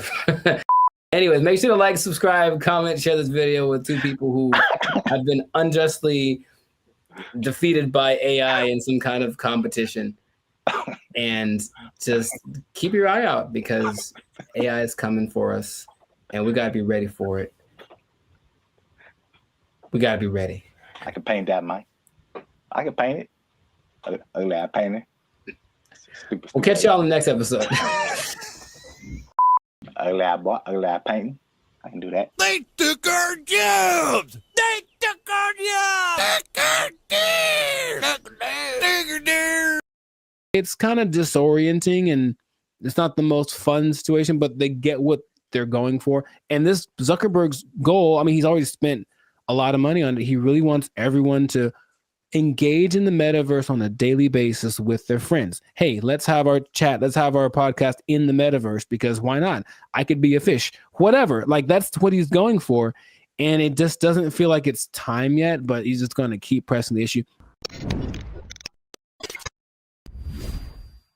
What's up, everybody? I'm Jericho, and this is Zap, and we are the now 6-time international award-winning pop hip-hop duo Banded Future. We make clean, fun music that everyone can listen to with a sound that is uniquely Californian. I'm going to bring that back. And you are now... You didn't like it? Come on, man. I did it once before. It was great. So you're now tuned into the Lights of Circus podcast, where we talk about things that are funny, that are interesting, and just like that gesture, straight up ridiculous. So before we get started, make sure to like, subscribe, comment, and share this video with at least 2 people that want to get down with the metaverse. Get down with the metaverse. So I found out about something this recently, and I didn't know it was a thing because I think they're developing it. The metaverse, Zuckerberg's project, the project that has literally lost $23 billion in the last year. I'm just going to say that with a B, $23 billion. He's still insisting it's the best thing ever. And he speaks about it with such enthusiasm that I go, all right, maybe he's on to something. Maybe he's way ahead of his time, but that's a lot of money to spend. He's all in. So as of, I think, a month ago or even less than that, Instagram, well, that's his company as well, there's an option called Meta AI where you can basically chat with a chat bot. I don't know how to call these things, but it's a chat bot that basically mimics a celebrity. They have like Snoop Dogg and Dwayne Wade and stuff like that. Like they're their faces, but then they're supposed to be a different person. And you can talk to them about certain subjects. And so I was like, okay, let me see what this is about. So I tried talking to one of these for the first time yesterday. I wanted to see what it was about, what happened. It's such a strange experience. And I don't know how much, because it's still like the beta phase, I suppose. But like, had you heard about that? Specifically the Meta AI? No. Dude. All right, maybe there's some screenshots, but I had a couple of conversations with because okay. I'll actually say it as I. Who's the person that you had a conversation with? I spoke to Lorena and I spoke to Izzy. Now they're modeled after two people that I don't. So each one has a name. I'll have to go through it and maybe you can put it on the thing. But you go to just talk to a AI, and then there's, for example, you can talk to Zach, who's a brotherly jokester, but he's Mr. Beast, right? It's Mr. Beast's face. You can talk to the Dungeon Master, who is an adventurous storyteller, and it's Snoop Dogg. You can talk to Brew, the confident sports debater, and it's Tom Brady. So that's the thing. Wait. Yeah, it's a lot of information that I'm not explaining right because I'm still trying to wrap my head around it. No, but like, how is it? Why are they two different names? Is it like a trademark thing happening? I don't know. I really don't. I think they agreed to be the face of it, but it's not their name because it's not them. It's the AI version of them. All right. But it's their voice. Their voice is their likeness. Maybe I can. No, you just have to let me pop up some visuals. So I was asking. So you talked to like Lorena and somebody. Who were the celebrities attached to them? I don't recognize their faces. Oh, okay. They're all people that I've seen before, and I'm like, okay. And maybe not all of them are super famous, but like, okay, there's Perry, the approachable golf pro, and it's also Cliff Paul from the State Farm commercials. Imagine that.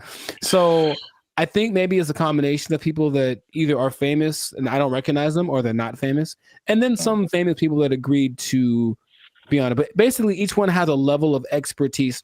So I'm asking these people questions about things that they have expertise on. One's a travel expert, and she was giving me tips about this and that. And the only thing that makes it like, this is weird, is when you write an answer or a question, they answer you immediately. And it's like a paragraph like this. So it's like, it's not possible for a human to do, but they respond to the nuances in your questions. They ask you questions back, and it more or less feels like a real person talking. Now, my thought about the meta thing in general is that it's kind of like supply and demand, like not supply and demand, but you can give people something that they didn't know that they wanted, and then you offer it, and they're like, oh my God, I always wanted that. I really don't think anyone else wants this at the moment. From, I think, sales of just the meta headsets, maybe like 5% of, I think, England has them. So it's still a very low number. And I know some people who have it, and they say, okay, it's kind of disorienting and it's not the most fun situation, but they get what they're going for. And this Zuckerberg's goal, I mean, he's already spent a lot of money on it. He really wants everyone to engage in the metaverse on a daily basis with their friends. Hey, let's have our chat. Let's have our podcast in the metaverse, because why not? I could be a fish, whatever. Like, that's what he's going for. And it just doesn't feel like it's time yet, but he's just going to keep pressing the issue. And he had a conference where he spoke about all the advances of AI. Basically, Meta is an AI company now, and so everything is just kind of going like that. So I have so many questions that I could ask to him, maybe to you as well, but just where do you think this is going? Is it something that you personally think is useful or that you would want, or what could make it more appealing for people? Because at the moment, it does not seem like many people really care too much about this. Well, here's the problem. I heard someone say, and I totally agree, people don't want to have things on their faces like that. Mm-hmm. It's like a design flaw, but maybe it's I don't know how far the technology is coming, but I think just that used to talking to a celebrity, it's I don't think it's useful for the majority of people. Like a teenager or like a college student, maybe, but like outside of that Gen Z, like, bro, I don't want to do that. Like, and then it's just weird. Like, what's the purpose of having? It's like a fake conversation when you can have a real conversation. It's you know, I think the human aspect of it, not being able to talk to a real human, that's just weird for people. And so were you typing, or was it like a thing you could hear they were talking? You could do either one. Okay. It's just like, honestly, it sounds like the person who has no friends does this, and they just talk to robots. So that's just weird. But back to like the glasses. One thing that I have been hearing about lately is the stuff that's, I think this was Facebook too. So I think this is a move in the right direction. There's a partnership with Ray-Ban or some other kind of like glasses company where they're like your normal glasses, but they have AI capabilities. So like you're looking at something and you can see something else superimposed that tells you like information about it. Like this building is from whatever, or this jacket costs this much. That I see as like, okay, that's pretty cool. That's very helpful. Or there's another thing where it's like you look at a jacket and you can instantly find where to buy it. So someone, oh, I like what you have on, and you can instantly like buy it for yourself. Like stuff like that is cool. There's also like the Snap AI mirror from like Snapchat. So I again, it's like they have to get out of this like goofy realm to make it like, okay, this is how you can use this. It's not about, I don't think, I mean, I know I'm like going a bunch of different directions. I have a bunch of different thoughts, but it's like, I'm not a CEO of a $1 billion company, so what do I know? But I don't think it's live your life in the metaverse. I don't think people want to do that. I think it's a hybrid situation, just like with all the other AI. It's like, okay, I'm going to still be in real life, but I'm going to use a little bit of this to enhance real life. Right. Leaving real life. So they have this Snapchat mirror thing that I just heard about. Is really cool, where you can like, if you're in a like, same thing, clothes. If you're in a store, you see some pants or a shirt, you can go to the mirror and see what you look like in that outfit. You know how they have the Snapchat filters that puts a goofy face on you or something. It's like stuff that you can't use. But if I go and see an outfit, because I've had this a lot of times where you see an outfit, I was like, oh, that's cool. And then you put it on, it's like, oh, it doesn't look good on me. Right. You know, so that's like super helpful. I got that. So yeah, that's right. He did address the headset thing, and he's like, oh, we need to make it more comfortable. He's aware of a couple of things. From what I'm understanding, the ultimate goal is to make that a capacity that contact lenses could have. So like, it doesn't look like you have anything on, and it is all. I'm like, I don't know how that would work, but that's what they're going for.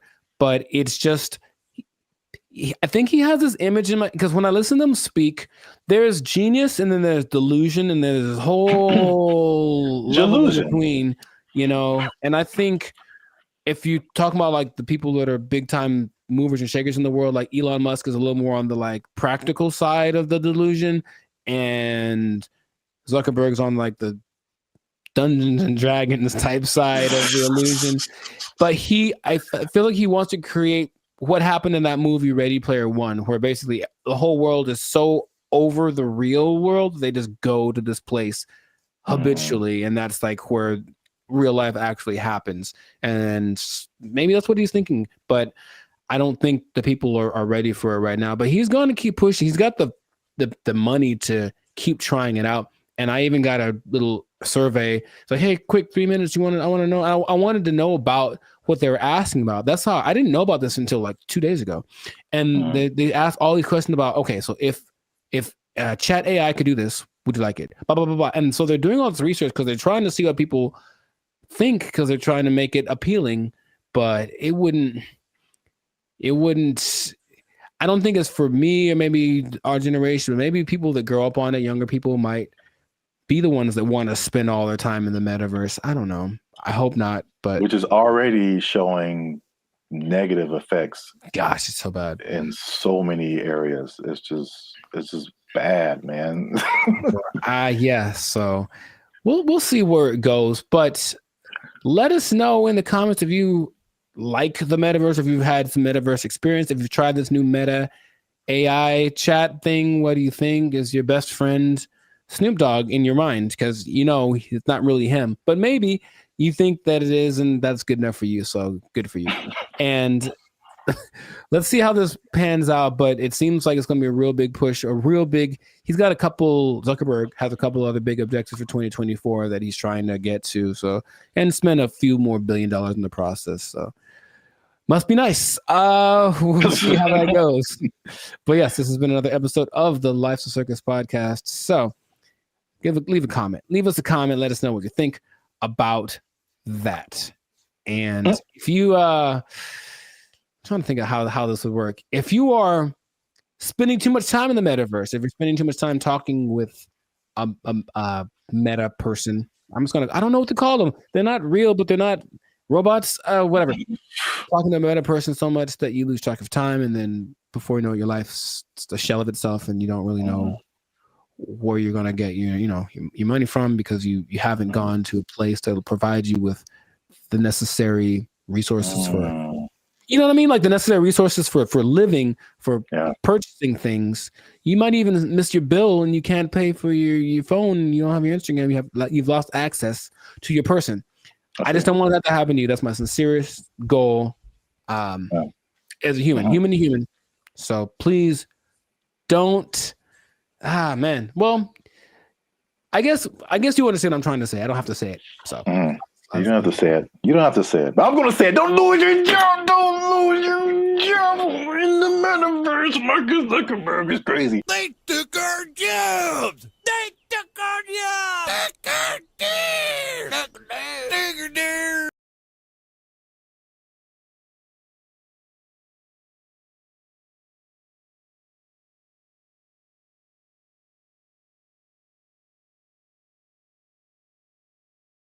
There've always been these things that say, oh, well, try this will work, and it's low effort on your part, right? Low effort, high reward, which isn't the way life works, but people always want to hear. And as long as people can promise that and show someone it works for somebody, they'll buy into it. Everyone only wants to be sexy and slam. But I have a solution. A solution that I think works 100% of the time. What's going on, everybody? I'm Jericho, and this is Zap, and we are the now 6-time international award-winning pop hip-hop duo, Bandit Future. That's right. We make clean and fun music that everyone can listen to with a sound that is uniquely California. And right now, in this moment, you're tuned into the Life's a Circus podcast, where we talk about stuff that is funny, interesting, and ridiculous. So before we get into this thing right here, make sure to like, subscribe, comment, and share this video with 2 people who want to lose weight. We're talking about it again because I know I see you. You want to drop some of them LBs, and there's a new way to do it. Now, of course, as always, not as always, as sometimes, stay tuned to the end because I have the answer for you. I got the answer. You came to the right place. Your boy got you. I got the answer for you, but we're going to talk about this new thing. So, Sir Zap, have you heard of Ozempic? Ozempic? Mm-hmm. That sounds familiar, like one of those late night Pfizer commercials or something. Is it a pill? Sure people make it. Oh, okay. But it's like all a pill you take. Well, it's an injection. And it's all the rage because I don't know if you've seen Oprah's lately, Oprah plural, because she is omnipotent, I suppose, or omnipresent. But Oprah's is, I'm just going to say it like that every time. Oprah's is very slim right now. And everyone's like, what happened to Oprah? What are you doing? And she's like, I ain't gonna tell. Because that's what they're not gonna say. But everyone suspects that it's this Ozempic thing. Now, Oprah's whole thing is, I don't have willpower, so I never have, I'm fat, so I'm just gonna do it. And it's like, okay, more power to you. But Ozempic is actually a diabetes drug. And a side effect is that you lose weight really fast, apparently. So of the celebrities I've heard of, people either speculate or have confirmed that Chelsea Handler's used it, Tracy Morgan's used it, Kelly Clarkson used it, Mindy, I don't know how to say her last name. Kaylin. Yeah. She's used it, and they have crazy results. So it's another one of those. Guess what? You don't have to work You just have to take this, and then you'll get slimmer. And the result of the proof is in the pudding. People look amazing in a relatively short amount of time. Okay, I got some stats for you, but just off of the bat, if I said it's right off the bat, hey man, I got this thing, and it's an injection, so you got to do it yourself. That's already not fun, but I'm gonna give you this injection. Oh, you have to do it, and you get to lose weight. You can lose weight really fast. What would be the question you'd ask me first if I tell you that? Besides the side effects? Very nice. I mean, that sounds right. That sounds like what I would want to know. And the thing is, this thing only came out last year. But wait a minute. It's a diabetes drug, so the side effect is losing weight. So is there a side effect to the side effect? Oh man,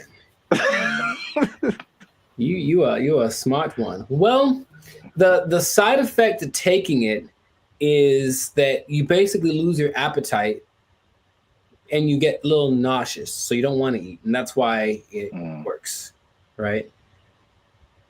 The problem is, you sound like something crazy is coming down the pipe. It's nothing crazy. It's just kind of more like duh. If you stop taking it, you gain your weight back. You're not only tenfold.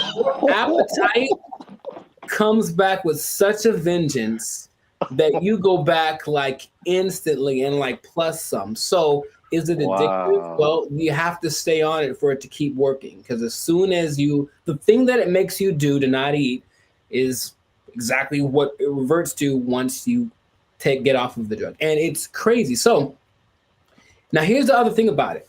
And this is the thing I thought you might have asked, but you inject yourself, right? Yeah. So I don't know if you ever injected yourself, but not on purpose. I never have, but from what I understand is that you have to know how much to inject, right? Okay. The problem is they don't really tell you.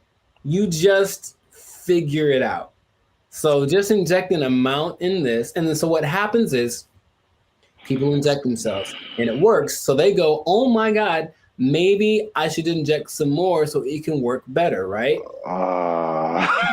the last 3 months, poison control centers have had a 1,500% increase in calls from people saying that they overdosed when they injected their diet control pill or diet control. Yeah, that's what's happening because people are that stupid. So, now, okay, we get it, right? You want to be slim, you want to be sexy, you want to be attractive, and you don't want to do anything for that, right?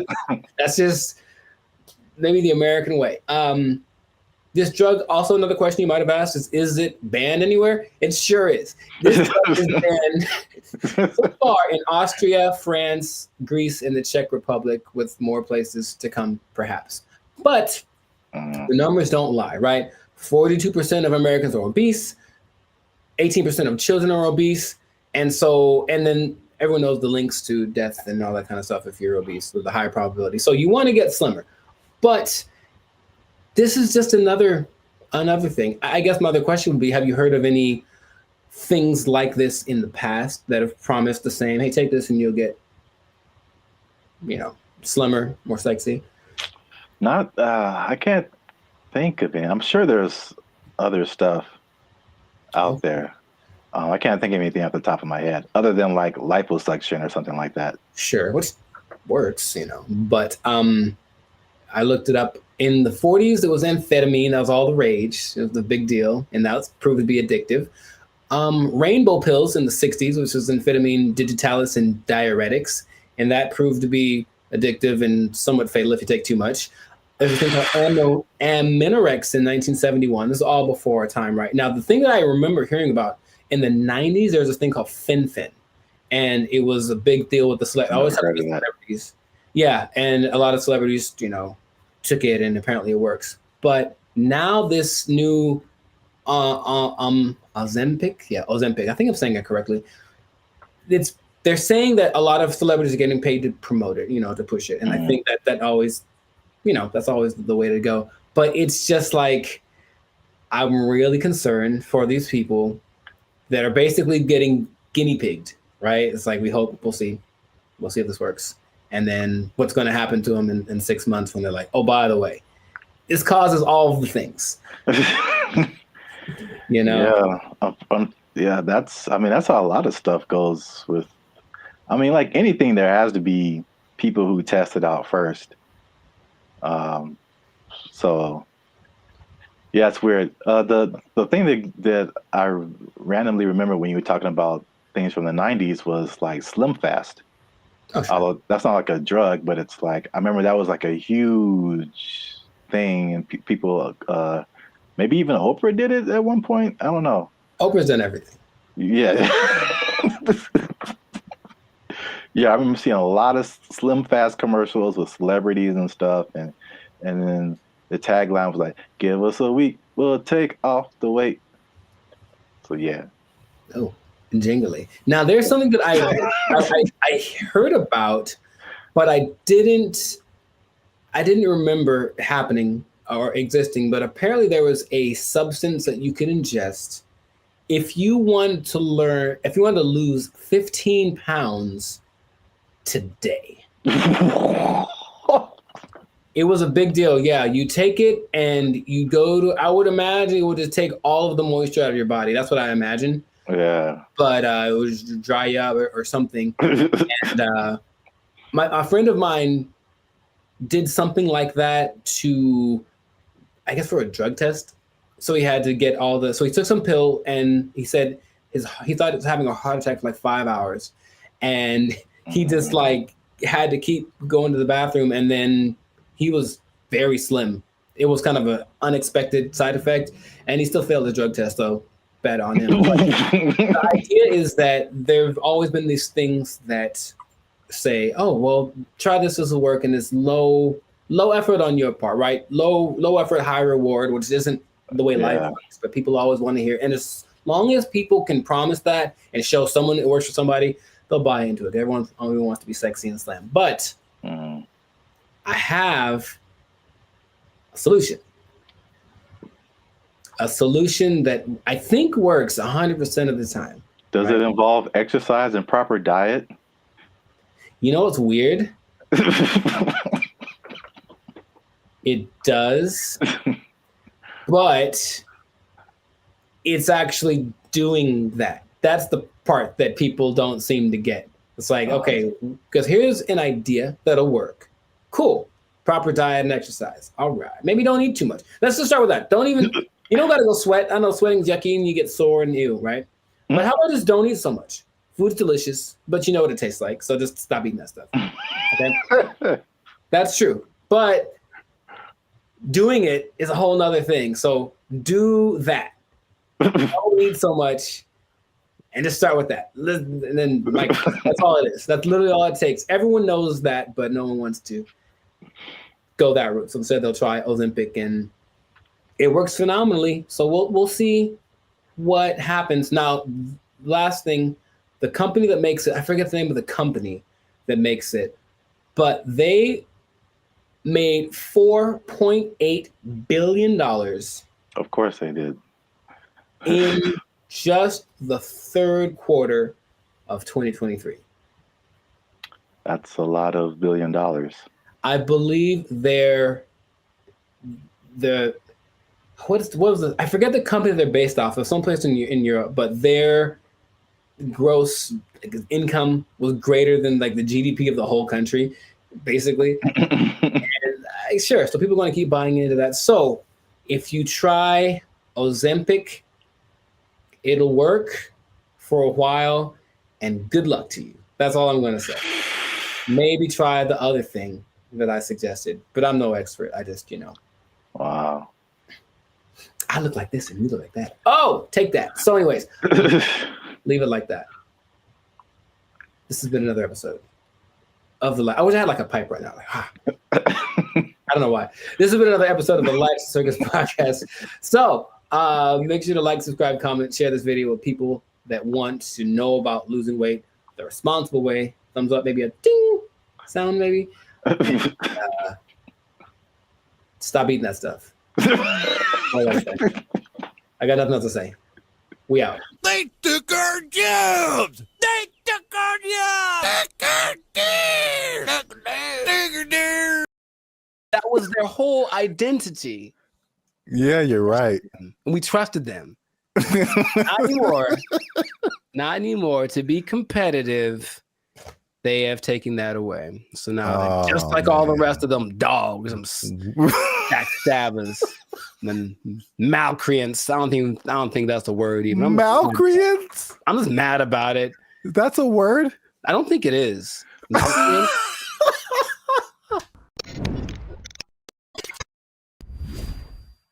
What's going on, everybody? I'm Jericho, and this is Zap, and you are now tuned into the Life of Circus podcast, where we talk about things that are funny, interesting, and ridiculous. And you want to pay attention to this episode because it just hit the fan. Something went down that's just crazy. We were betrayed. All of us were betrayed. We were betrayed by someone we trusted, by someone we loved, by someone we confided in. And I can't believe this happened. It just happened. When did it happen? Yesterday. So, you know what I'm talking about. But first, this is already enough suspense, I think. But before we get into that, the betrayal of the century, make sure to subscribe so you get notifications about new episodes. Make sure to give us a like so that the YouTube algorithm can favor us. And we're not monetized, and we do have membership options for as low as $3.99. You can be part of the BFFs, and you can get a lot of really cool behind the scenes content and just some cool perks. So check that out. Check out the Band of Future membership option. It'd be great for you. Now back to the betrayal. So, brother, it just happened. I can't believe it. We were all let down by our best friend. And by our best friend, for people who like to travel, our best friend has been for a long time Southwest Airlines. Because Southwest Airlines refused to follow the mask. Why did you refused to denigrate itself when others decided to stab us in the back. Southwest Airlines. Southwest Airlines was our ally in times of need. If I needed to get to San Diego, it said, no problem, $29. Put it on the counter, cash, and you will get there. And guess what? We ain't gonna charge you for that bag you got neither. That's what they said. That's shameful. What they said. Until yesterday. They stabbed us in the back, they betrayed us, and now you have to pay for checking bags on Southwest Airlines. I can't believe this day. I can't believe outrage. I just read about this. I just read about this. Boycott, riots in the streets, protests, signs, wonders. Signs ahead of wonders.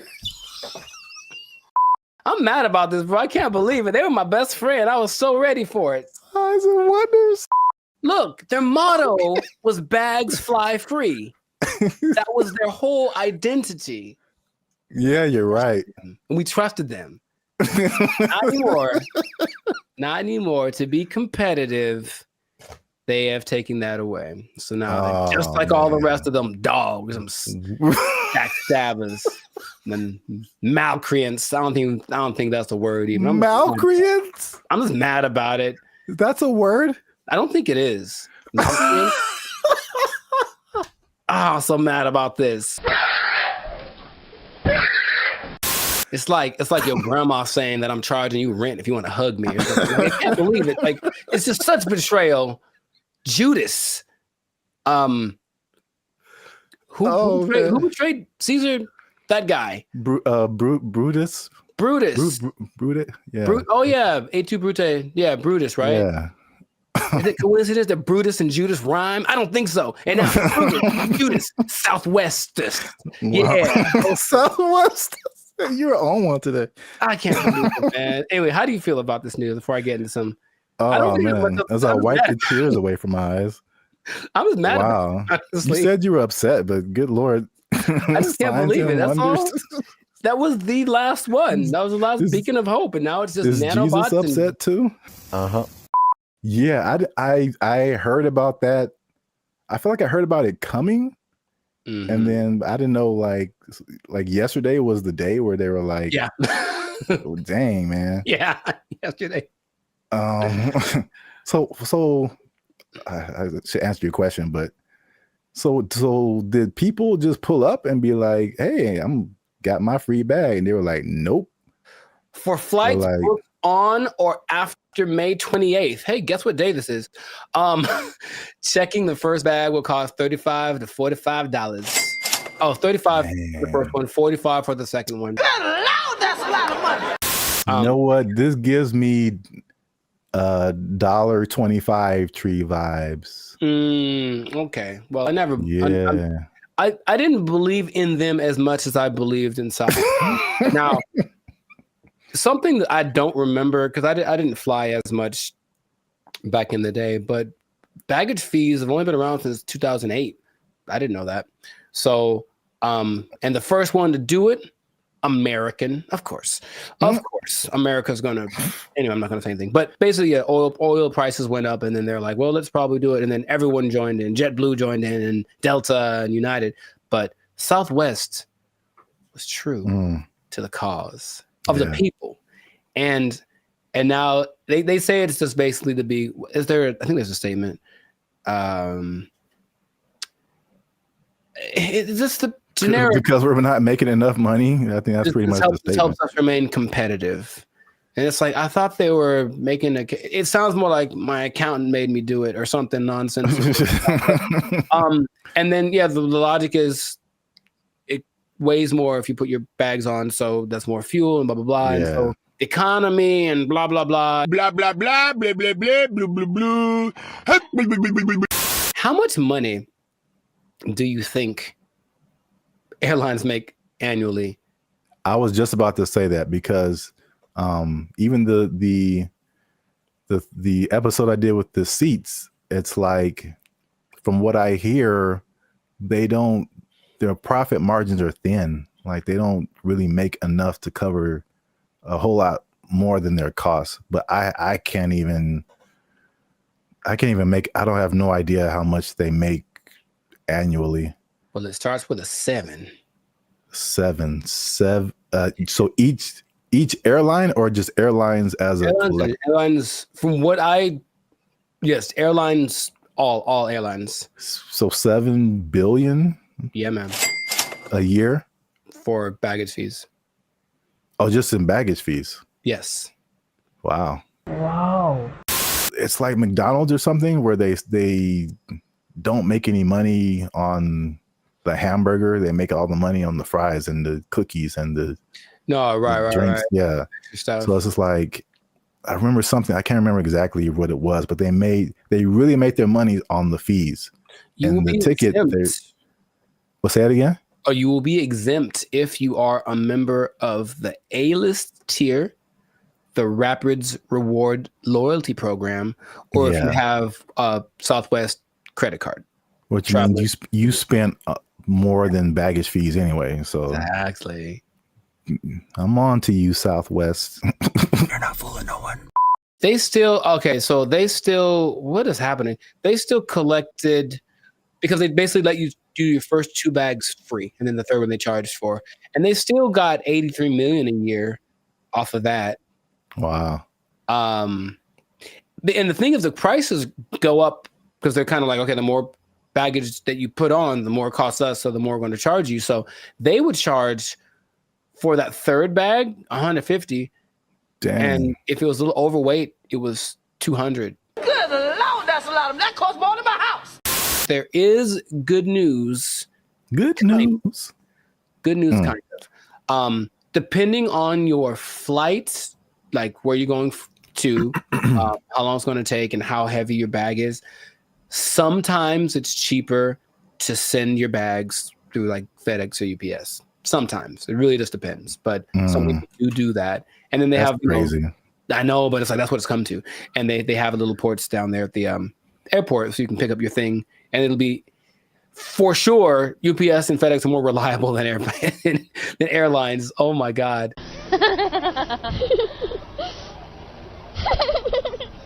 I don't know, man. Sign of the times, that could be the excuse, but whack. I'm just gonna leave it at that. Let us know in the comments, man. How you feel about this betrayal that's happened to us all? And what can we do about it? Can we revolt? Can we just I don't know what we could do. But it's a little bit frustrating. But Southwest, just right to your congressman. I don't know. Is that what congressmen do? They don't want this anymore. Heck no, we won't go or whatever. Make little flyers and storm around the Southwest.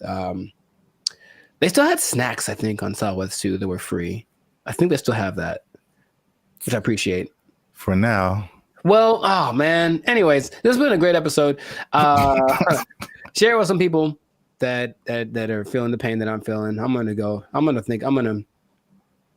have a drink to the memory of free baggage. They took our jobs. They took our jobs.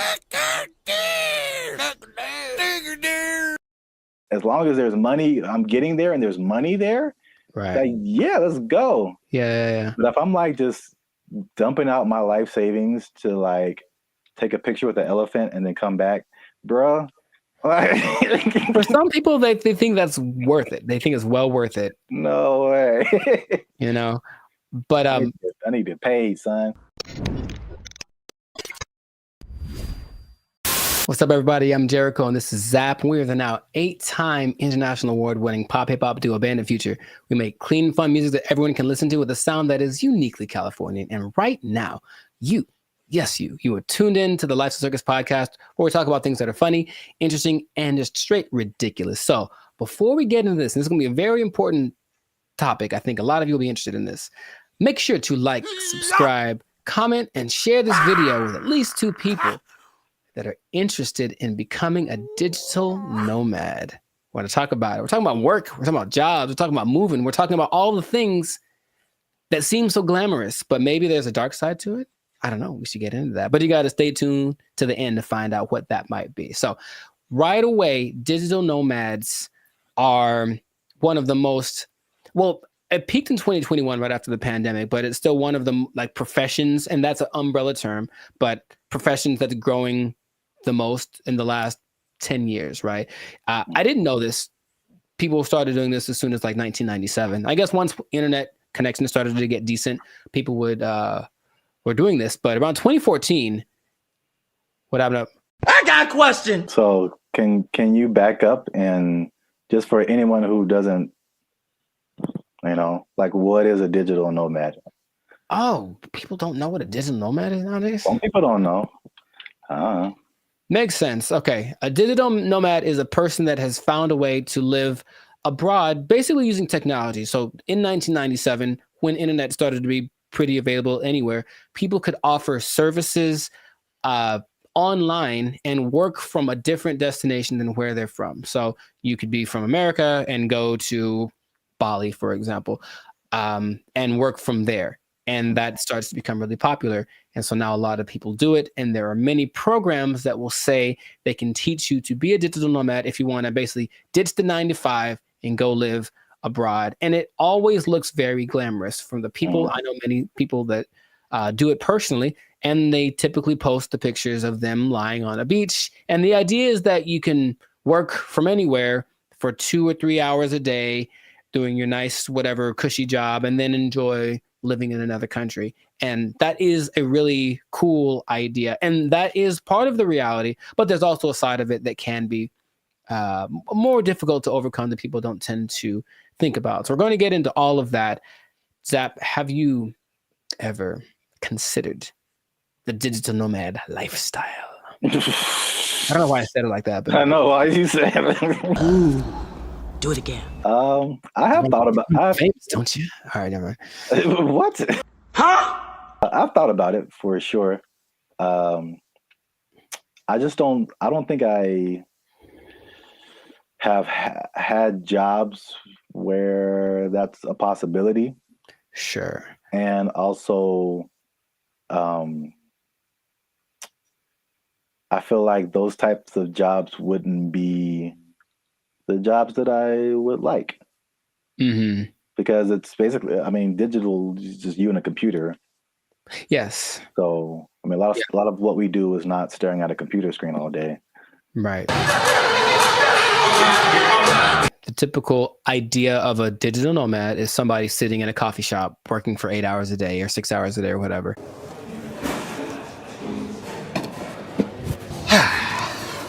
And that's true to the point where a lot of places actually construct digital nomad communities so that they can all be together in kind of one centralized place, like a work share kind of a situation, and just work from there. But yeah, the big key is that you just got to have good internet and then something that you can do to work from a different place so you're not interacting with people directly. But you have a lot of options. Nice. So like if you like hopping around from place to place, one of my friends that does this will be in, I'm always like, where are you now? And it's kind of a cute thing because where are you now? I'm in Colombia. Cool. Where are you now? I'm in Turkey. Where are you now? I'm in Bali. And they're places that you'll notice are kind of hubs for digital nomads. One, because the cost of living is low. Two, because the internet connection is good because you can't do it everywhere. A big place for a digital nomad, especially expats from the US, is Portugal because low cost of living, good food, safe in general, and the internet is amazing there. So that's one of the spots that you can go to if you want to be that. But you get flexibility. So if you like the idea of moving around and working from different locations, then that's perfect.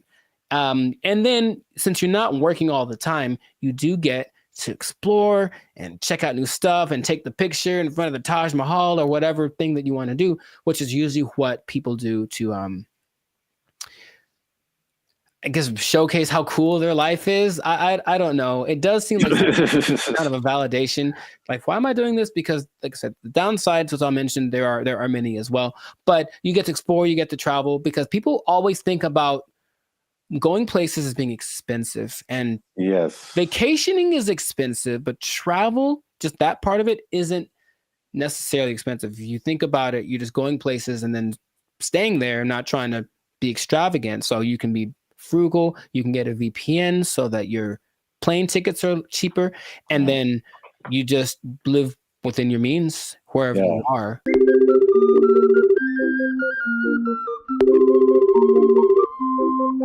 That's one thing about me. Like, I'm not a big traveler, but I feel like I feel like that Dos Equis guy. It's like I don't always drink. What is it? Beer. Yeah, but when I do, so like I don't always travel, but when I do, somebody else is paying for it. Right. And that is just like that's like the only time I travel. Like I will go on a tour for work, to play music or whatever, go to another state, go to another country. As long as there's money, I'm getting there and there's money there. Right. Like, yeah, let's go. Yeah. But if I'm like just dumping out my life savings to like take a picture with the elephant and then come back, bro. For some people, they think that's worth it. They think it's well worth it. No way. But I need to pay, son. Listen, we finna get paid, girl. It did surge in popularity, of course, after the pandemic, as people were looking for things that they could do and they couldn't be around people. So, okay, this is perfect. But for some people, they really fell in love with it and they said, I'm going to keep doing this. So a lot of the more well-established digital nomads have been doing it since then, or maybe a little bit before then, so like 4 or 5 years. There rarely are people that have been doing it more than a decade because it does kind of wear on you just moving around and doing all that kind of stuff. But you do get choice over your work-life balance. And I think that idea, easier said than done for sure, but you don't have to clock in an office at 8 a.m. You could sleep in theoretically and then go hang out at the beach or snorkel or something. I think what people do overlook is the idea that you still have to work and you really should do it on a consistent basis. And if you don't do that, then I don't think your digital nomad life is going to last very long. But you have a lot of things that you can grow with as well, because people have great stories when they do it. And when people I've talked to, I was in Cambodia, blah, blah, blah, and a tiger almost ate me. The tiger bit the man in the head, and everybody's mad at the tiger. There's also, you get to choose where you live, because if where you live is expensive, you can just go someplace that's a lot cheaper. So I think that's why Bali tops the list for a lot of people, because it's not very expensive to live there from a month-to-month basis. So if you find a way to get income from where you're from, be it the United States, England, something like that, and you can generate that money while you're living in Bali, then you're living like I heard for like $1,000 a month, you can have servants. Wow. Literally. I'm gonna take a nap.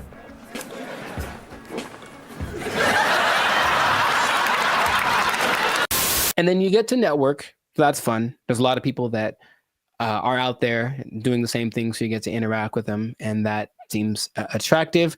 And then you don't really have to go to work. You think about that. Honestly, I don't know about you, but I think a lot of people hate going to work. They don't dislike work. They don't like going to work. They have to get up, they have to do the thing, they have to deal with traffic, whatever. If you are a digital nomad, you don't have to go anywhere, really. If you have a good internet in your Airbnb or whatever you're renting, you can just stay there. Mother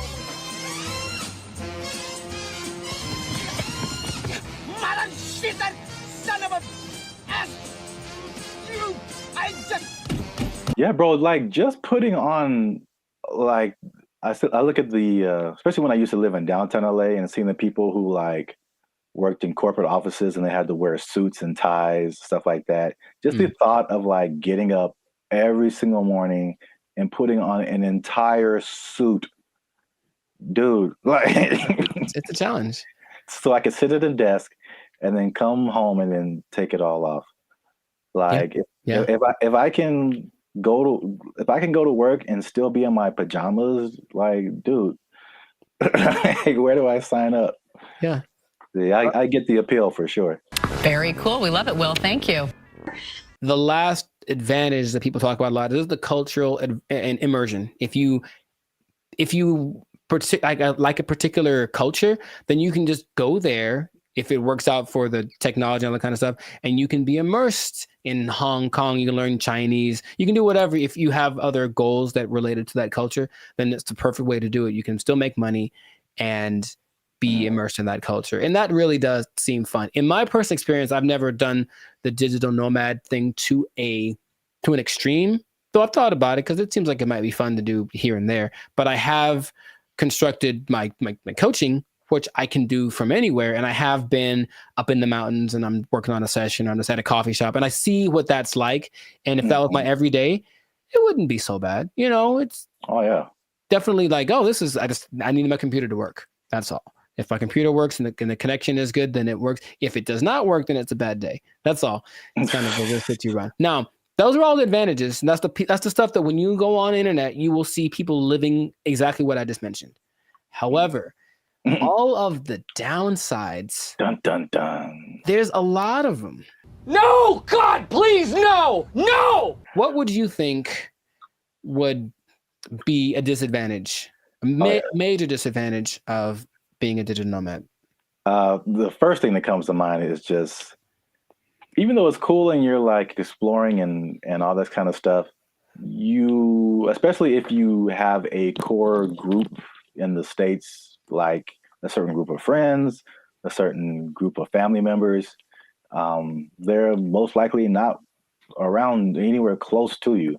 So any of those kind of groups that you grew up with or were with, you know, in your home country is just kind of gone. So you can have a bit of isolation, I think, for sure, even though you might be surrounded by all these new experiences and new people. You're still kind of like by yourself to a certain extent.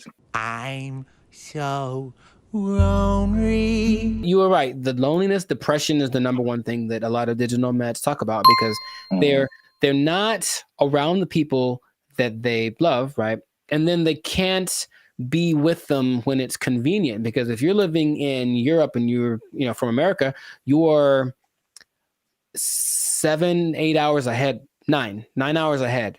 So imagine just, hey, I want to maybe eat together. Well, I'm having dinner and you're, at work, right? So you can't make things line up. So depending on where you choose to go, that can be a very difficult process. And then it kind of is inconvenient. I've worked with people where I'm talking to them and it's fine for me and they're up at 3 a.m. because where they are, that's what they have to do to make it work. And they're willing to do it. It's kind of like something they accept, but you miss a lot of things. You miss the birthdays, you miss the graduations. There's a lot of experiences, your little cousin had her first steps, all that. You miss all that kind of stuff. And finding a place to live is harder than some people think. And that's another problem that a lot of digital nomads have, because they'd go to a place expecting everything to be great, but what they don't understand is that a lot of digital nomads have this reputation of basically causing prices to go up. right? Because you're coming from a country that everything is great. Yeah. So everything's coming up because you have a lot of money. So a bunch of you move to one place that's not doing too well. So they're like, oh, there's a lot of these people, so I'll charge more so I can make money. But then the locals start to resent you because you're there. And so you don't feel welcome. And that's kind of an uncomfortable thing. I think I mentioned, I have a friend who travels a lot. When she said when she was in Turkey, she kind of got that vibe. It's just like, why are you here? But she doesn't speak Turkish at all, so that didn't help her cause. However, some places actually put signs up that says like, hey, digital nomad is not welcome. It's gotten to that point. Wow. You go to a coffee shop and like, nope, you can't come in because you're going to buy one drink and work here and use the internet for 8 hours. Nah, you got to get out or find someplace else. So that's starting to become a thing. So yeah, you think about that. It's like you want to be welcome. Now I'll tell you in a second, some countries are actually taking measures towards making sure that the digital nomads they do attract are actually helping the economy, but a lot of places don't have that in place yet. So yeah, the locals might resent you. Just for my own personal whatever, I got a question. Have you ever gone into Starbucks and worked on something and not bought anything? Yeah. I'm in a jerk, man. Oh yeah. Do you feel guilty at all? Or are you just like? No, I spend a lot of money in Starbucks. I think pass once in a while. Okay. That's just my. If it was, and the thing is, if it was a mom and pop type place, then I'd feel bad. I'd buy something every time. But here's the thing. I even usually go to Starbucks. I have to use the bathroom. I buy a cookie or something just because. Oh yeah. But sometimes I'm like, I'm here for an hour. I'm popping in and out. I'm a regular. Don't mind me. I'm just. I think that's interesting psychologically because I feel.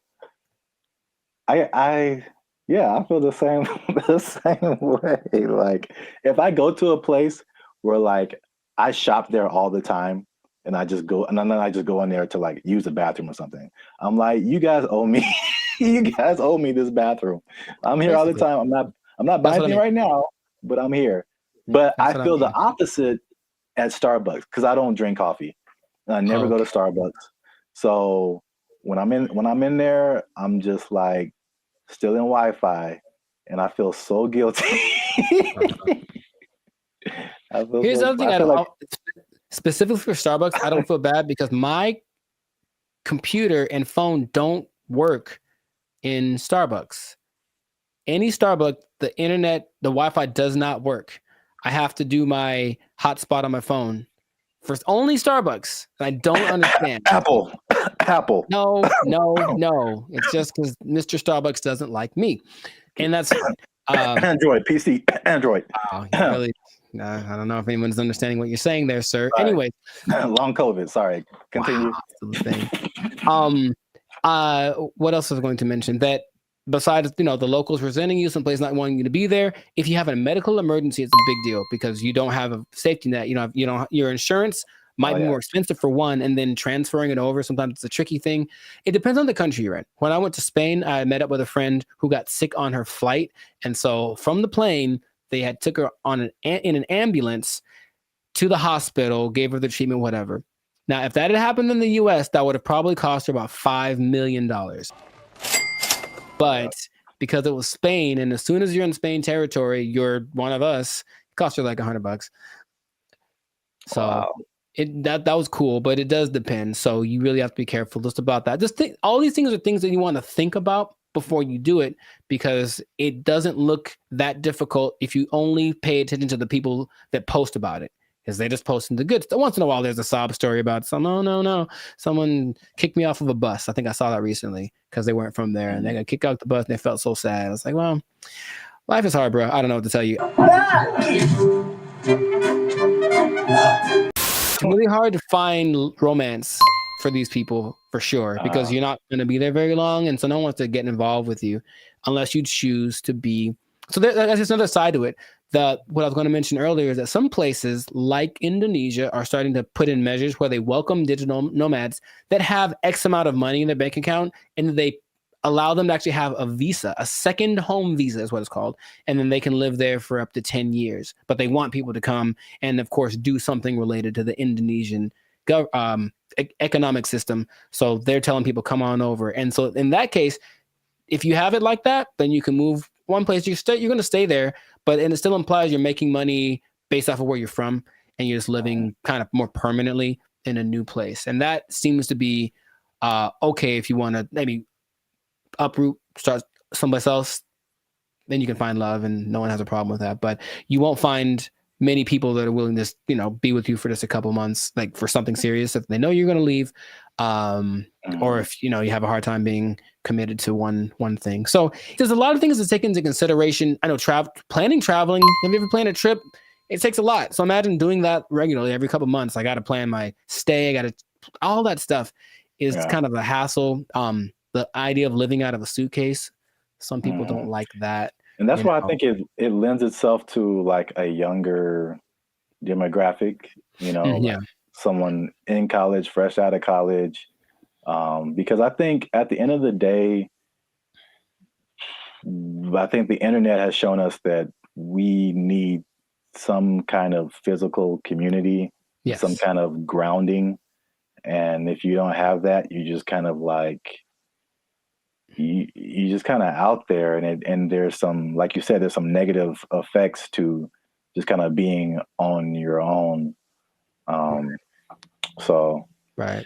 Yeah, that's interesting. And the interesting thing about that too, what you just mentioned, is that the idea of nomads in general were nomadic people, meaning they were tribes. So there were people that wandered around, but they were all together. And so that feels so bad. We're all doing this. And now it's like, I'm just by myself, me against the world, hoping for the best by myself in this new place. So ornery and sad, real wrong. The best case situation that I've seen work out pretty good is when couples decide to do it. And that's not so bad. That actually seems to be really the way to go. Like once, it's kind of hard to find someone that's aligned with that vision, but if you're both in it, let's both go X place and move around and whatnot. That seems to be, because that'll get you through the hard times. Listen, we finna get paid, girl. I can't even imagine traveling alone.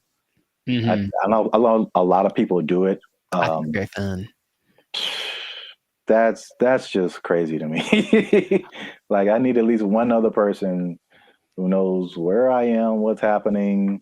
I didn't get kidnapped today. Like I'm not in a ditch somewhere. Like buddy system. Yes. All right. It's easy. It's easy. Just you can follow the Jericho Law patented make friends method. I didn't just make this up, but I've thought about it. Like this is what I've done many times, and it works every time. It literally works every single time. Okay, here's what you do. All right, pay attention. Pen and paper out, everybody. This is a learning moment. You get a bottle of alcohol or something else that people. So you lost me already. I know.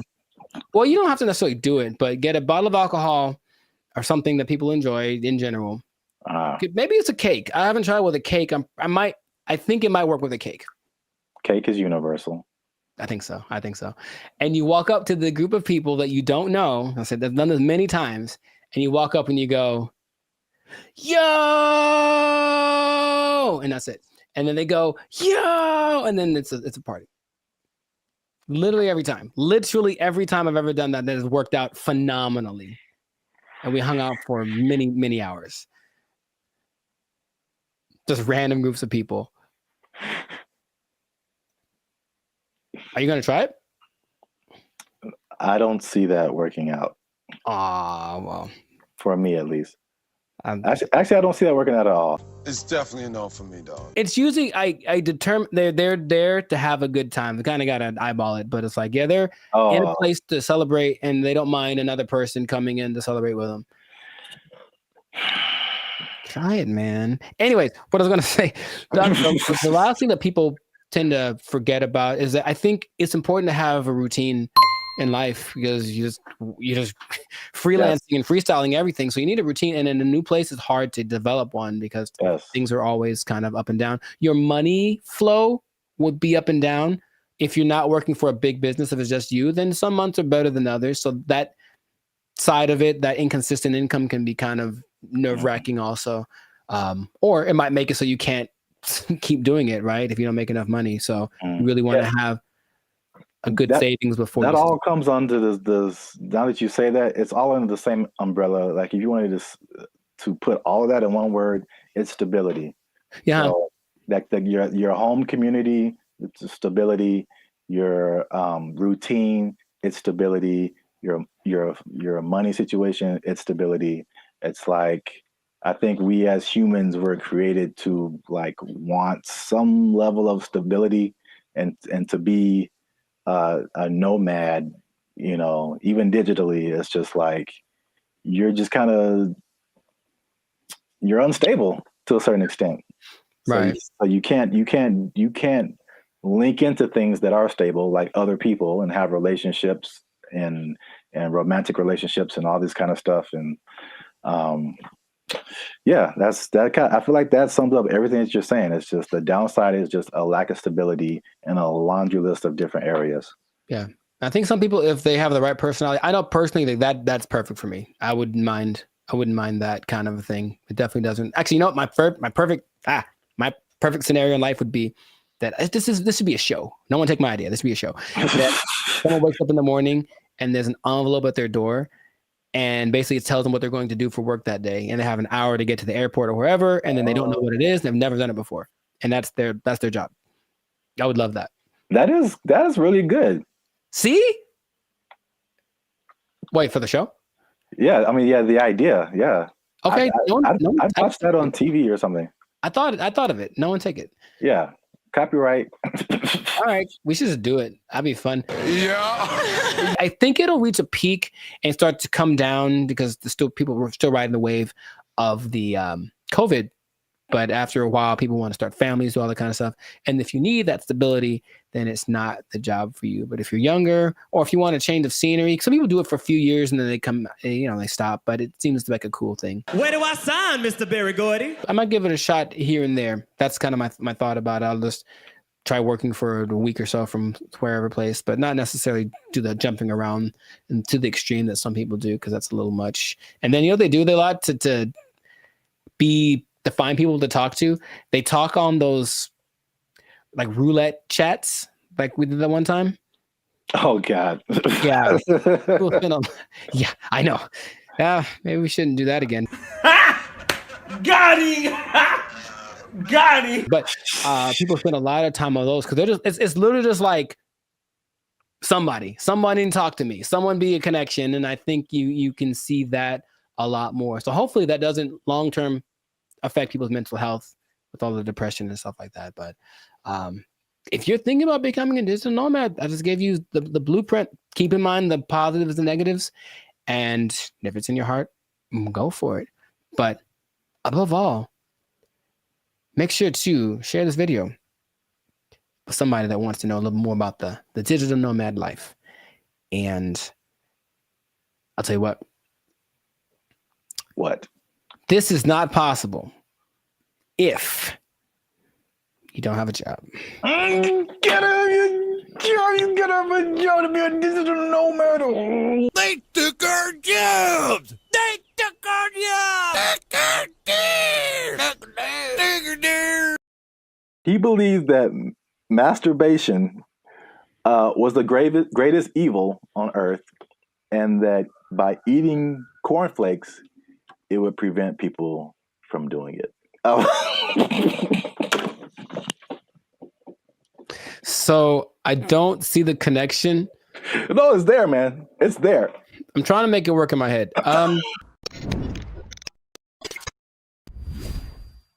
What's up, guys? I'm Zap, and this is Jericho, and we are now 6-time international award-winning pop hip-hop duo band in Future. We make clean, fun music that everyone can listen to with a sound that is uniquely Californian. And right now, you're tuned into the Life's a Circus podcast, where we talk about things that are funny, interesting, and ridiculous. But wait a minute. Hold up. Wait a cotton picking minute. Did people say that too? I mean, yeah, maybe.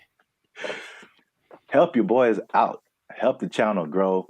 Help us keep doing what we're doing by liking, subscribing, commenting, and sharing this video.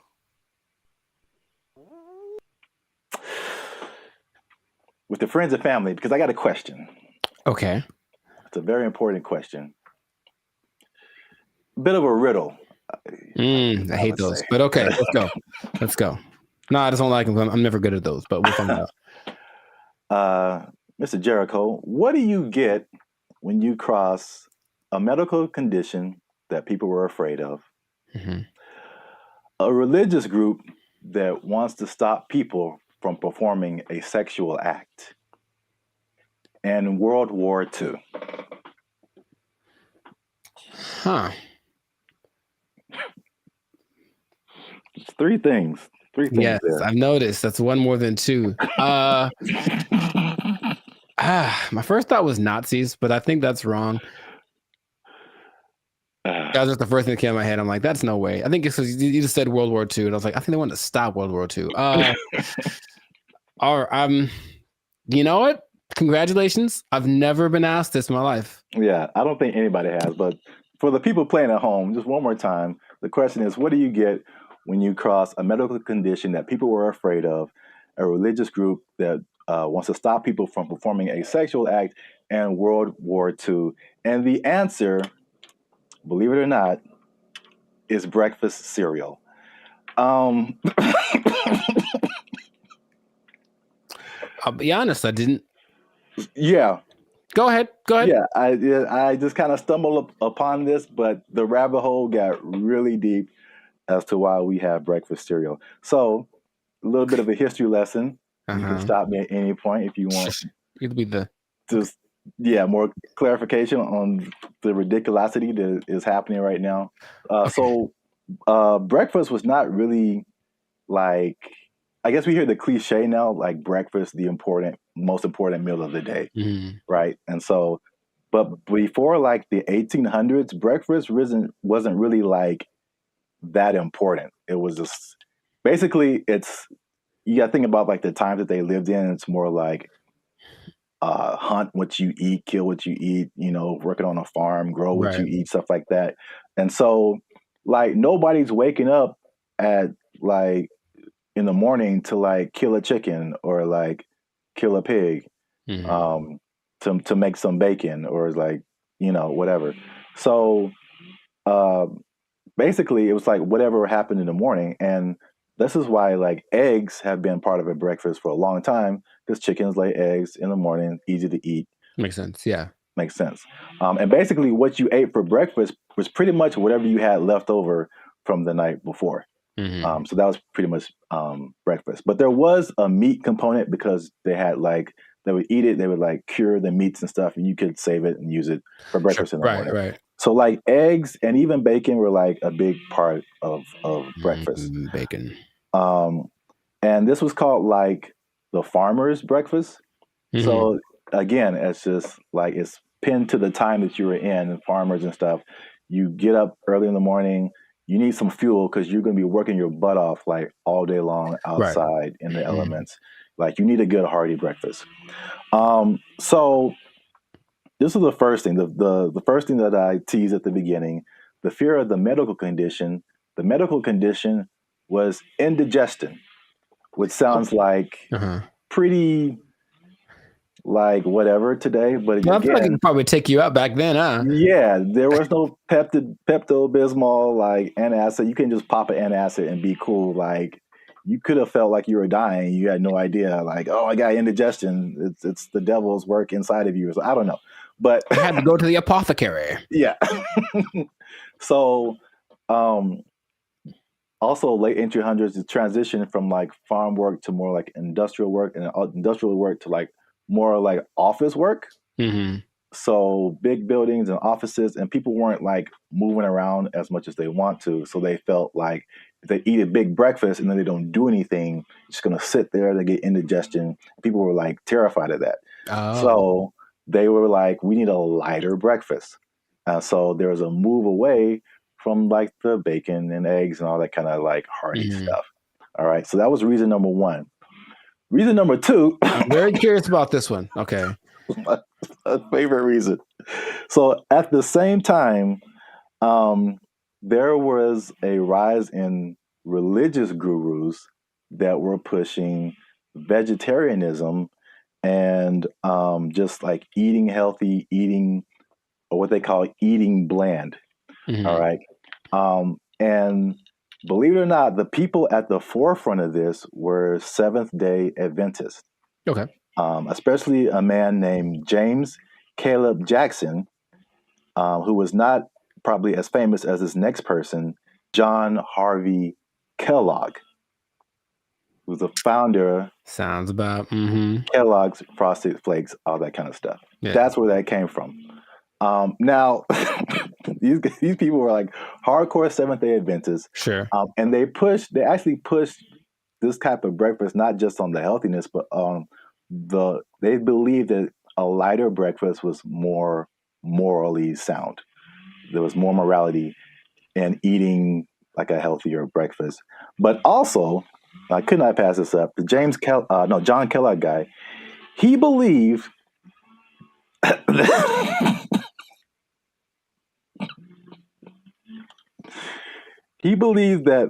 masturbation was the greatest evil on earth, and that by eating cornflakes, it would prevent people from doing it. So I don't see the connection. No, it's there, man. It's there. I'm trying to make it work in my head. Well, I've had cornflakes, and of all the cereals that are like not sweet or nothing, they're probably my favorite ones. They're still nice and crispy and pretty good, I guess. But do you have less of an urge to masturbate after you eat? I've never. I'm gonna have to. I'll let you know if you really want to know about that. I will go get a box and eat it, and then report back to the pod in a week. This is my findings. But yeah, it's just that episode of Family Guy or Quagmire. I'm not gonna go anyway. You have the one arm that's really big. It's like, bruh, it doesn't work. It doesn't work. So yeah, that was like the second punch to breakfast. That was like, okay, we got to start eating this because they pushed the morality of it. But the other things that they cited have been found to be true. Is like a lighter, healthier breakfast made people more efficient and productive at work instead of like eating a big breakfast and like getting an itis or whatever. Yeah, that's true. So there's that. And so that pushed the cliche of like breakfast being the most important meal of the day. It was actually like a morality thing, which is like crazy. And the last part is that so flash forward to the 1940s, World War II, right? So yeah, World War II, and you got more women joining the workforce that happened in that time. And so then it became a push to, again, at the time, like the woman was like a stay-at-home, take care of the family, give them 3 square meals a day, all that kind of stuff. Breakfast became the cheat option to feed your family and not feel guilty about it being like quick and easy, because they had to go to work too now. Oh, okay. So they pushed on like the women's guilt, the morality, the work productivity, like hard work. It was like respected to be like hardworking individual and productive and all that kind of stuff. And so all of that combined together to make breakfast cereal like the thing. And I remember like watching commercials, like every commercial is like part of a balanced breakfast, and like you got to have your cereal and blah blah blah blah blah. And they pushed, and the cereal industry is probably like $1 billion industry or something now. Yeah. But they show all of this stuff like, and I never ate all that stuff. I tried once. Man, you just feel gross after it. Yeah. You drink a whole glass of orange juice and a whole glass of milk? Like, man. Yeah, milk, orange juice, toast, fruit, cereal, bacon and eggs. Yeah, something like that. It was all in the one picture. Like the whole food pyramid. Yeah, it's too much. It's really too much. But I thought, it must be something worth trying. And I regretted that real bad. Yeah.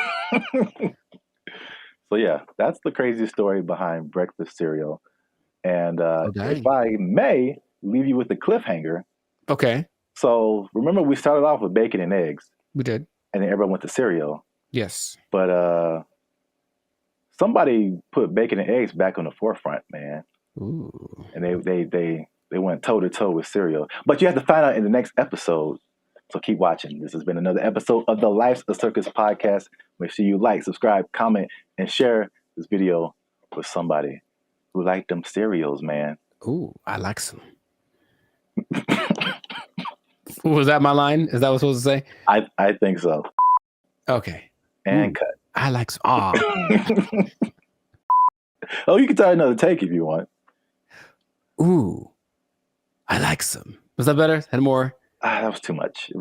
Okay, all right, okay. Man. We had it on the first take. Oh, okay. We'll use that in the commercial. Thank you, Mr. Director. Here's $5 million. Look, let's go. Where do I sign, Mr. Barry Gordy? Jericho likes it. Super sweet sugared honey smacks. Give me that.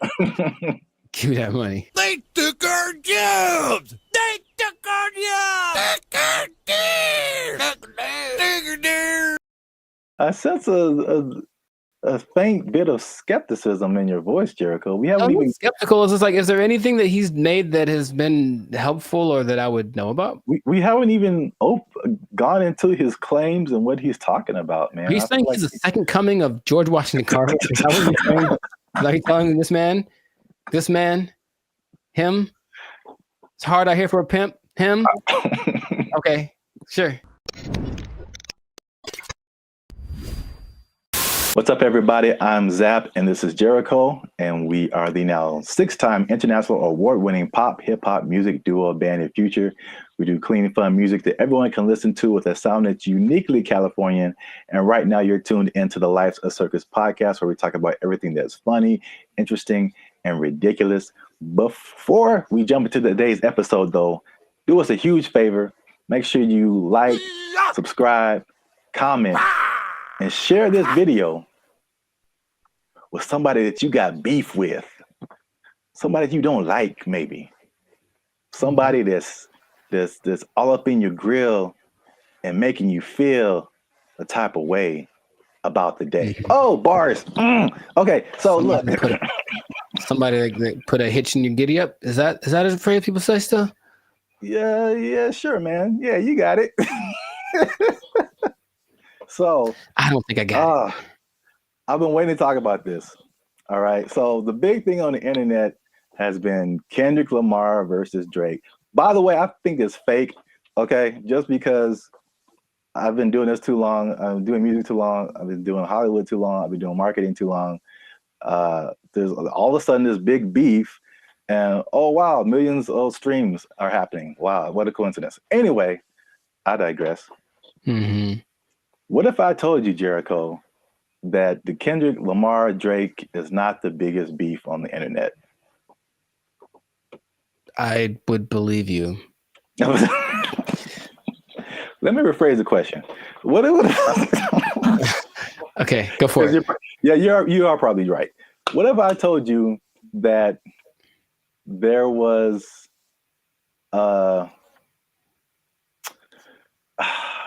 there was a better beef that I don't think has ever happened before?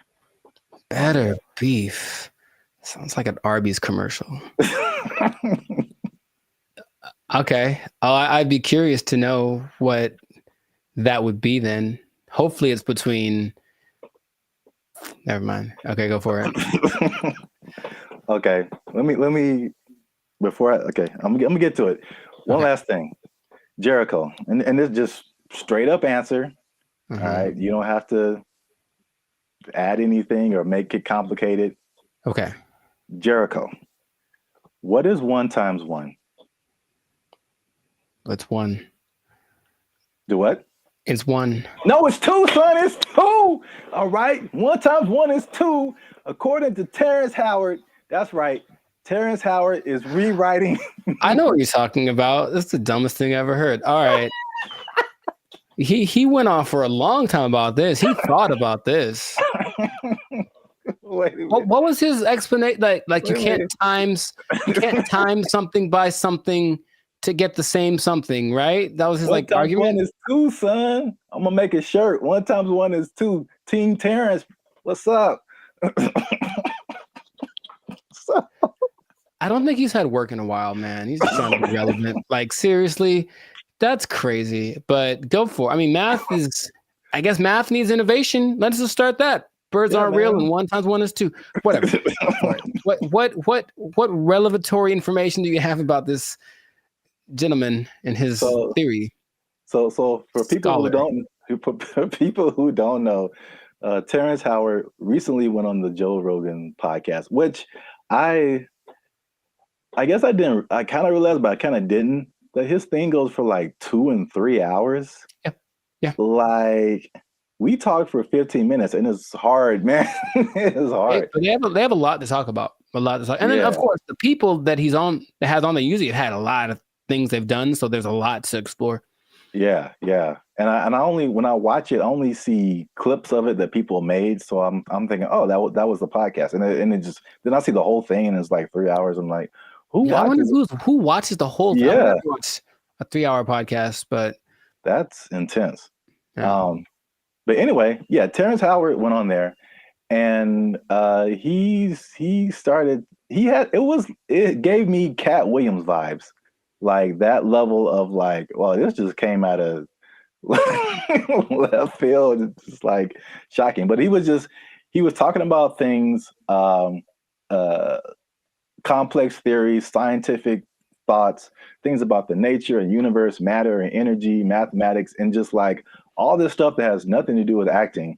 And there was a lot of, I definitely didn't watch the whole thing, so don't use this as a video to like sum up everything.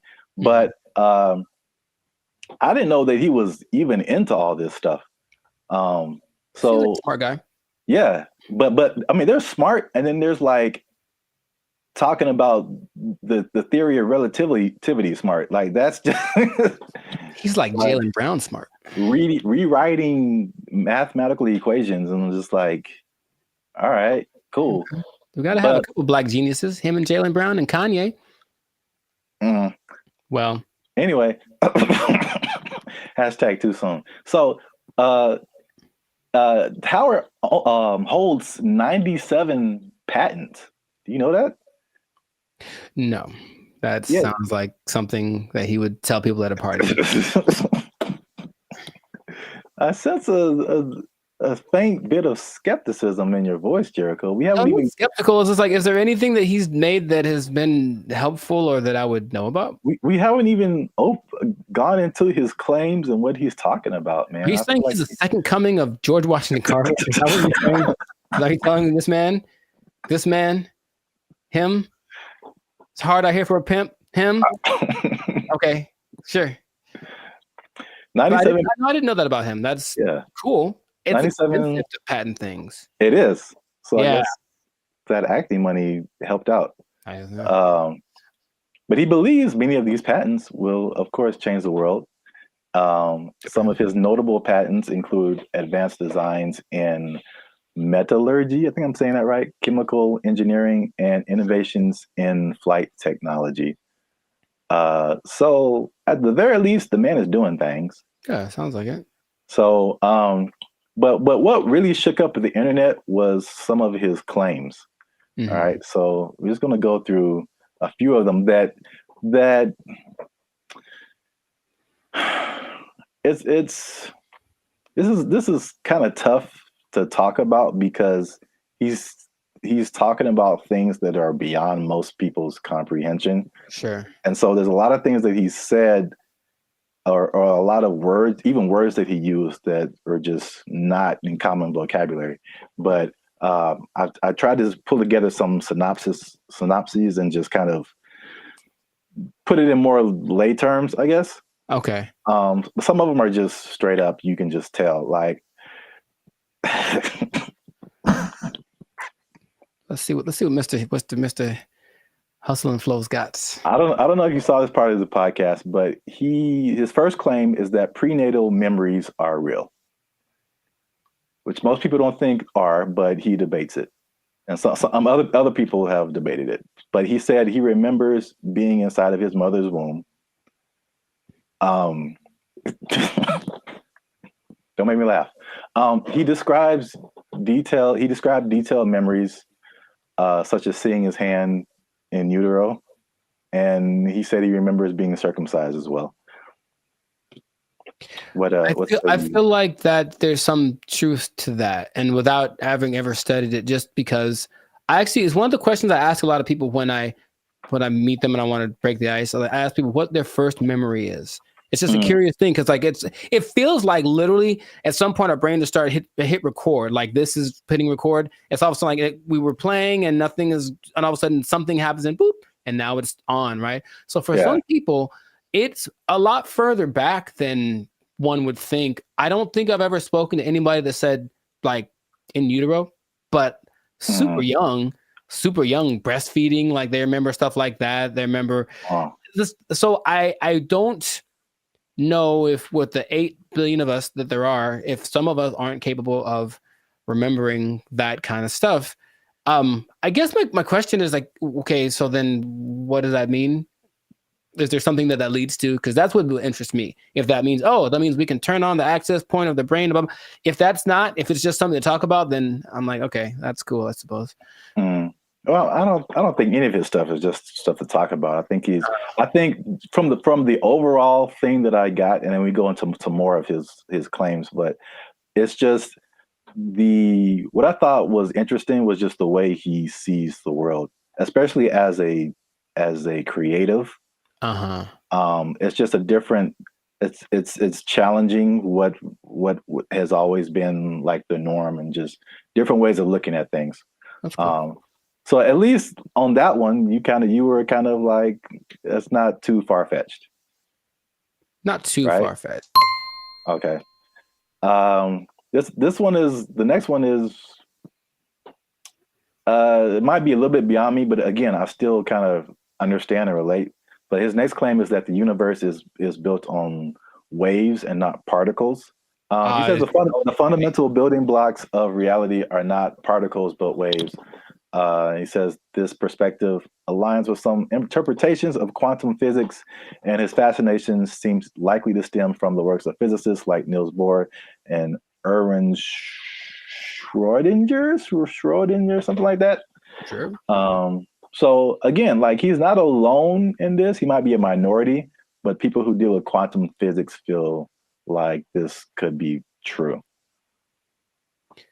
I was going to mention that there's something I've read about. It's almost like there's things that I acknowledge that are interesting to me that I wish I had like the mental capacity to process, because I don't think it's a bit above me. But I have read something about like this wave particle experiment where it proves the importance or the impact that watching something. It's a particle experiment. They shoot some kind of electron waves at a target, and depending on whether they record it or not with like a camera, the result is different. Now, how do they know that it's different if they didn't record it? I don't know what they're talking about, but it makes it seem like objectivity has an impact on the way the universe works in general. So I'm looking at you, one thing can happen, or I guess that means that if I'm not looking at something, it could be doing something different than if I was looking at it, which again, what's the point? But that idea is like, I don't really get it, but I'm like, that's an interesting idea. So waves and particles,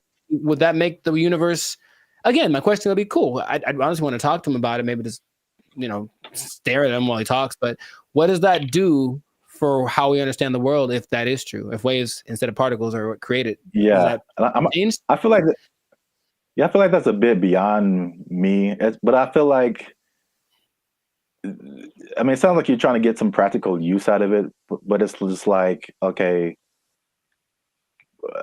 The things that we know about gravity and aerodynamics and stuff like that, by learning that stuff, we can fly planes and helicopters and stuff. Sure, yeah. And so there's some kind of use, I think, in saying it's waves and not particles. I don't fully know how to interpret all of this stuff and to make it like, oh, okay, we can do this now. But I'm sure like that's a kind of genius level, sure, right, kind of thing. Once you can know it and then can do something with it. Right. If it means I can surf to Mars, I'm down, bro. That'd be so sick. Yeah. They'll just hit your knees with waves and not particles, and that'll heal them. I'm down for that also. Does anyone out there have answers for knees? Your boy's going through it right now. So yeah, let us know. To continue on this is probably it's probably the last one that just I kind of still didn't. It's too far above me. Mm-hmm. He said gravity is fake. So he said that there's an inward and outward force that shapes planets without relying on things like gravity and dark matter and dark energy. Which this one is kind of big because he challenges Newton and Einstein, like as far as gravity being a fundamental force. And I know what you're doing. I know what you're doing. I know I know what you're doing. It's fake. Fake news. Fake news. That did not fall. Okay, people. Okay. That did not fall. That was fake news. Gravity is fake. Okay. All right. I'm not gonna do it again. I wouldn't even know where to start with that. That is an interesting idea. If there's another force that's not gravity, then what is that? What is that inward force? Because to me, that inward force is what's called gravity. Is it not? I don't know, man. Okay. I don't know, but I really want to understand. I really want to, because there's stuff, even like the 1 times 1 thing, like I don't know how I feel about it, but I can at least understand why he would say that. Once we get to that one, but the gravity is fake thing, it's just like over my head, I think. Yeah, no, I wouldn't even. But when he talks about an inward and outward force, for any anime nerds watching this, I thought about Pain in Naruto, and he has like that universal push and universal pull. Yeah. And I like gravity. Yeah. Yeah. So maybe the answers are in Naruto. Maybe they believe the same thing. I don't know, man. This is just, I just find it funny, obviously. Yeah. Sure. It's interesting. I wouldn't know where to begin with that. Just someone coming out of nowhere and just challenging everything and everyone like we've ever known. It's like, you all are wrong. Gravity isn't real.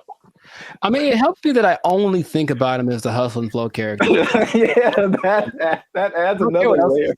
He's stuck in that role to me, so he can say all he wants, but he's saying this. I only saw a portion of that podcast, so I know what he talks like. To me, he's still talking like that character on the podcast. So. Yeah, he definitely has that like typecast, or like his role in Avengers was like, was it War Machine? I forgot he was in that. Yeah, he was like the first War Machine. It's like, War Machine said there's no gravity. For the record, I prefer Don Cheadle. Just saying. I thought they were both good. Oh, okay, well, I don't remember Terrence, but okay. Next one is that straight, again, along with gravity not being real, also straight lines are not real, Jericho. And this is the one I can understand. All right, so this is his explanation. He said, when you view something from the correct perspective, or you view a straight line from the correct perspective, you'll see that it's not straight. So he gave an example that if you put like you draw a straight line, perfectly straight, at least to our human eyes, but if you put it under a microscope, you'll see all the tiny like inflections that don't make it look straight anymore. So basically, I mean, these are all conceptual things. He's basically trying to get us to rethink geometrical concepts. Again, why I don't know how that applies to that. Yeah, that I would say. How does that help us? Terrence, how does this help us specifically? I don't think it does. Look straight to me. It works for me. I'm gonna accept. I'm gonna take into consideration 2 of his ideas, and then for me, gravity and straight lines are pretty much going hand in hand. I will go find a straight line and drop it to celebrate my acceptance of straight lines and gravity. So we're 2 and 2. Yeah. So you can kind of see where he's coming from with the prenatal. I like the idea of not him trying to be controversial, just saying, hey, think about stuff. We are told things from an early age, and most people, for everything they've been told, that's just how it is. And any idea that something might be different can be scary. It's like, oh, it's the truth. What is? But so I appreciate his effort. But that's what I got out of it. All right, so we're 2 and 2, which is perfect because we're coming to the last one I have here, and that is that multiplication is a lie. But I mean, does he say it exactly like that? No, but that's just funny to say. Anyway, he said that one time. This is the number. He said that one time. One is 2. Okay. So he said this is why, because if you combine 2 unique things, all right, you can't end up with the same thing. Which I hear where he's coming from. You got one, like, because I remember like algebra, like you're always trying to solve for x, and you basically you got this side of the equation, you try to balance it out. So if you have 2 1s on this side, like how are you going to have a 1 on this side and it still be the same thing? So like I still don't know if I agree with it, but I totally understand what he's trying to say. I don't appreciate that one. And I'll try to be. I haven't taken math class in 2 decades, but I'll try to explain.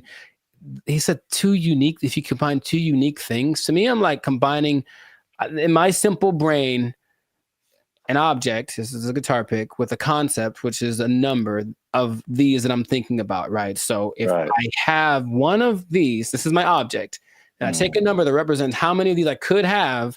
If I go times 2, I will then have 2 of these, right? Hey, look what happened. Now I have 2. If I take this one object and then I multiply it by a concept that is singular, nothing changes. Because here's the other thing. I think I can bring a narrow to this also. I want to figure it out because usually there's like, or this might be Avatar. It's like, okay, there's like good or bad. So something has to be one or the other, positive or negative. And then there's a guru. Yeah, the guru on the mountain that made him drink the banana onion juice. He said there's also a neutral. That's the third option, and people forget about that. So yeah, does this have to change if I multiply it? No. It could go bigger, it could go smaller, or it could stay the same. And the stay the same is the times 1. So that is my argument, Mr. Howard. I had like one of those chalkboards on the back I could draw on with all the numbers and everything. Yeah. The hot to crazy chart. You remember that one guy? Oh, nice. I appreciate that, man. So I don't agree with that at all. National treasure. I don't think I do, but I want it to be a thing. I got you. That's deep down. I want 1 times 1 to be 2. If enough people talk about it, it'll become something. Yeah, if enough people talk about it, it'll become something. I really don't think that it's important. Again, it's just like what? Look, they're ready to change math with that Common Core stuff. Oh yeah. Everyone's all messed up, but the kids nowadays are gonna be just so stupid. All the math is wrong. And so now they're gonna throw this in there. Like, by the way, 1 times 1 is 1 or 2. And then what? Because another thing. So if that becomes true, that's just hypothesize. Then wouldn't that change everything? Because you can't just change one thing without changing other things. if there's the fundamental concept that 1 times 1 was 1 and now 1 times 1 is 2, doesn't that somehow affect everything else? I think so, but I'm not sure. I don't want to really think about it. I just want to. I want someone else to figure it out and tell me on the internet. Not just ask ChatGPT, but no. 1 times 1 is 1. Since forever and ever and always, one thing can stay one thing. I am 1 times 1. I should make that my counter. Make a shirt. I am 1 times 1, and I just stand boldly, holding a flag and like a bowl of rice pudding. Oh, wow. I don't know why the second thing.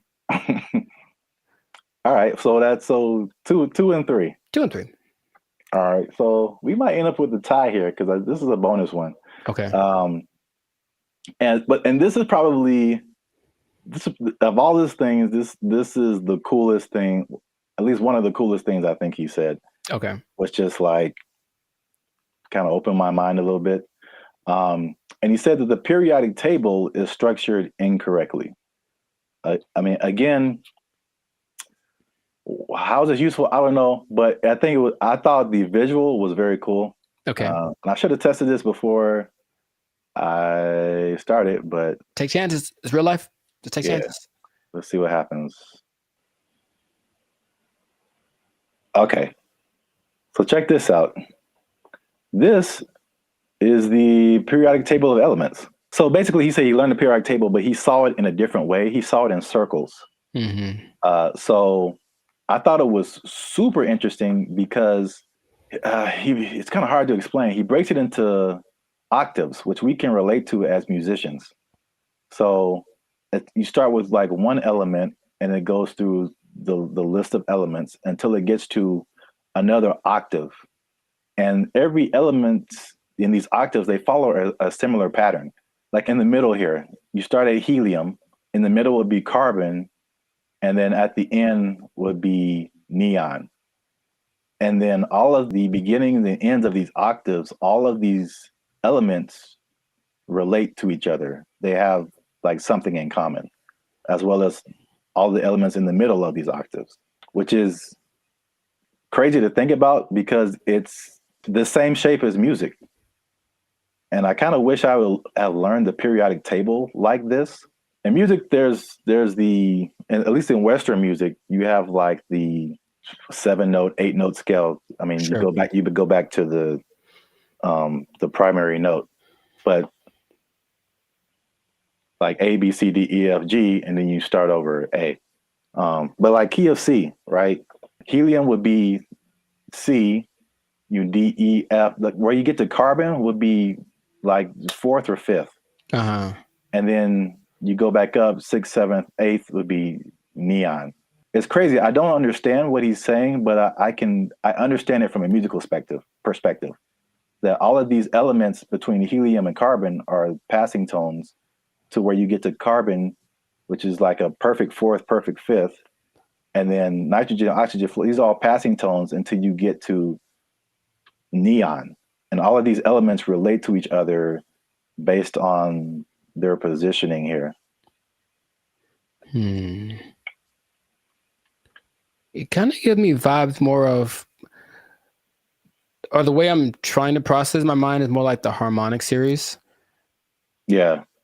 Only in the sense that stuff's getting like kind of bigger as it goes higher or lower. Yes, it's the same thing. I mean, it's and that's what he's trying to say. Basically, it's like everything is interconnected.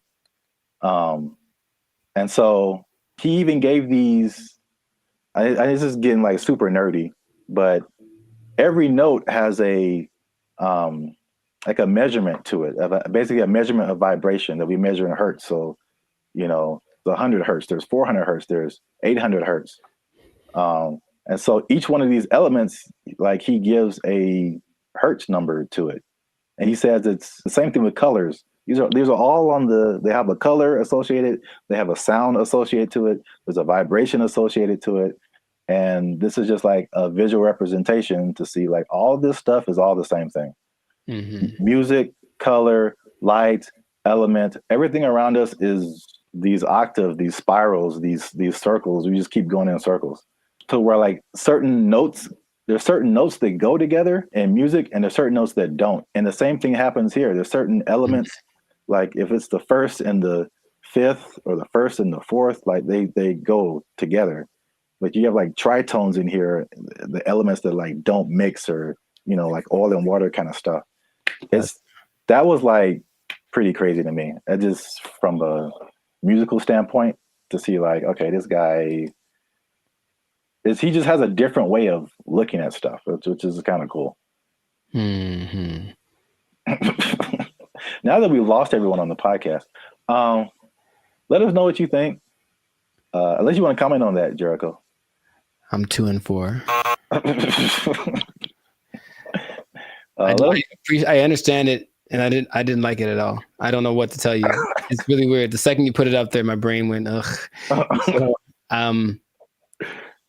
maybe if it looked, I think it's more of an aesthetic thing. For some reason, the way that looked specifically made me go, I don't like that. Really? Yeah, I don't like it at all. I would have loved this in school because I can like, it was just music, and then I get it. I didn't really like science. Oh well, I never did. You have to learn the periodic table? Yeah, we had to memorize it. I don't think they cared that much in California, because I think we kind of glossed over that. I remember we had to learn a couple, but not like the whole thing. Oh. All right. Well, let us know what you think. This has been another episode of the Life Circus podcast. Is Terrence Howard crazy, or is he a genius? Is it somewhere in the middle? I forgot to talk about the beef. He has a beef with Neil deGrasse Tyson. I didn't bring that up, but it's the thing. Oh, are they gonna do like a Jake Paul, Mike Tyson thing? Man, I love it. But I should have brought that up because he basically selling the stuff to Neil deGrasse Tyson, and Neil deGrasse Tyson was like, "No."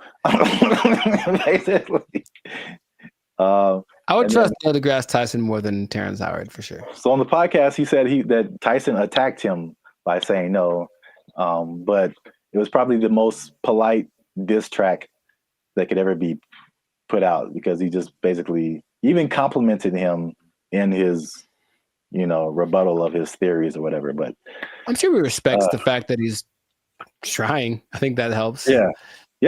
He like basically disagreed with everything, but he said like, yeah, this is cool. You have a certain level of whatever. Mm-hmm. It was very complimentary diss. So I don't know where he got the attack part from. But let us know what you think. Is he right? Is he wrong? Is this a cool way of thinking about stuff? Did you know all this stuff about Terrence Howard? 97 patents is crazy. Yeah, leave a comment. And 1 times 1 is me. Imagine. In a shirt. Yeah, let's just go with that. 1 times 1 is me, or 2, depending on who you are. Bye. They took our jobs. They took our jobs.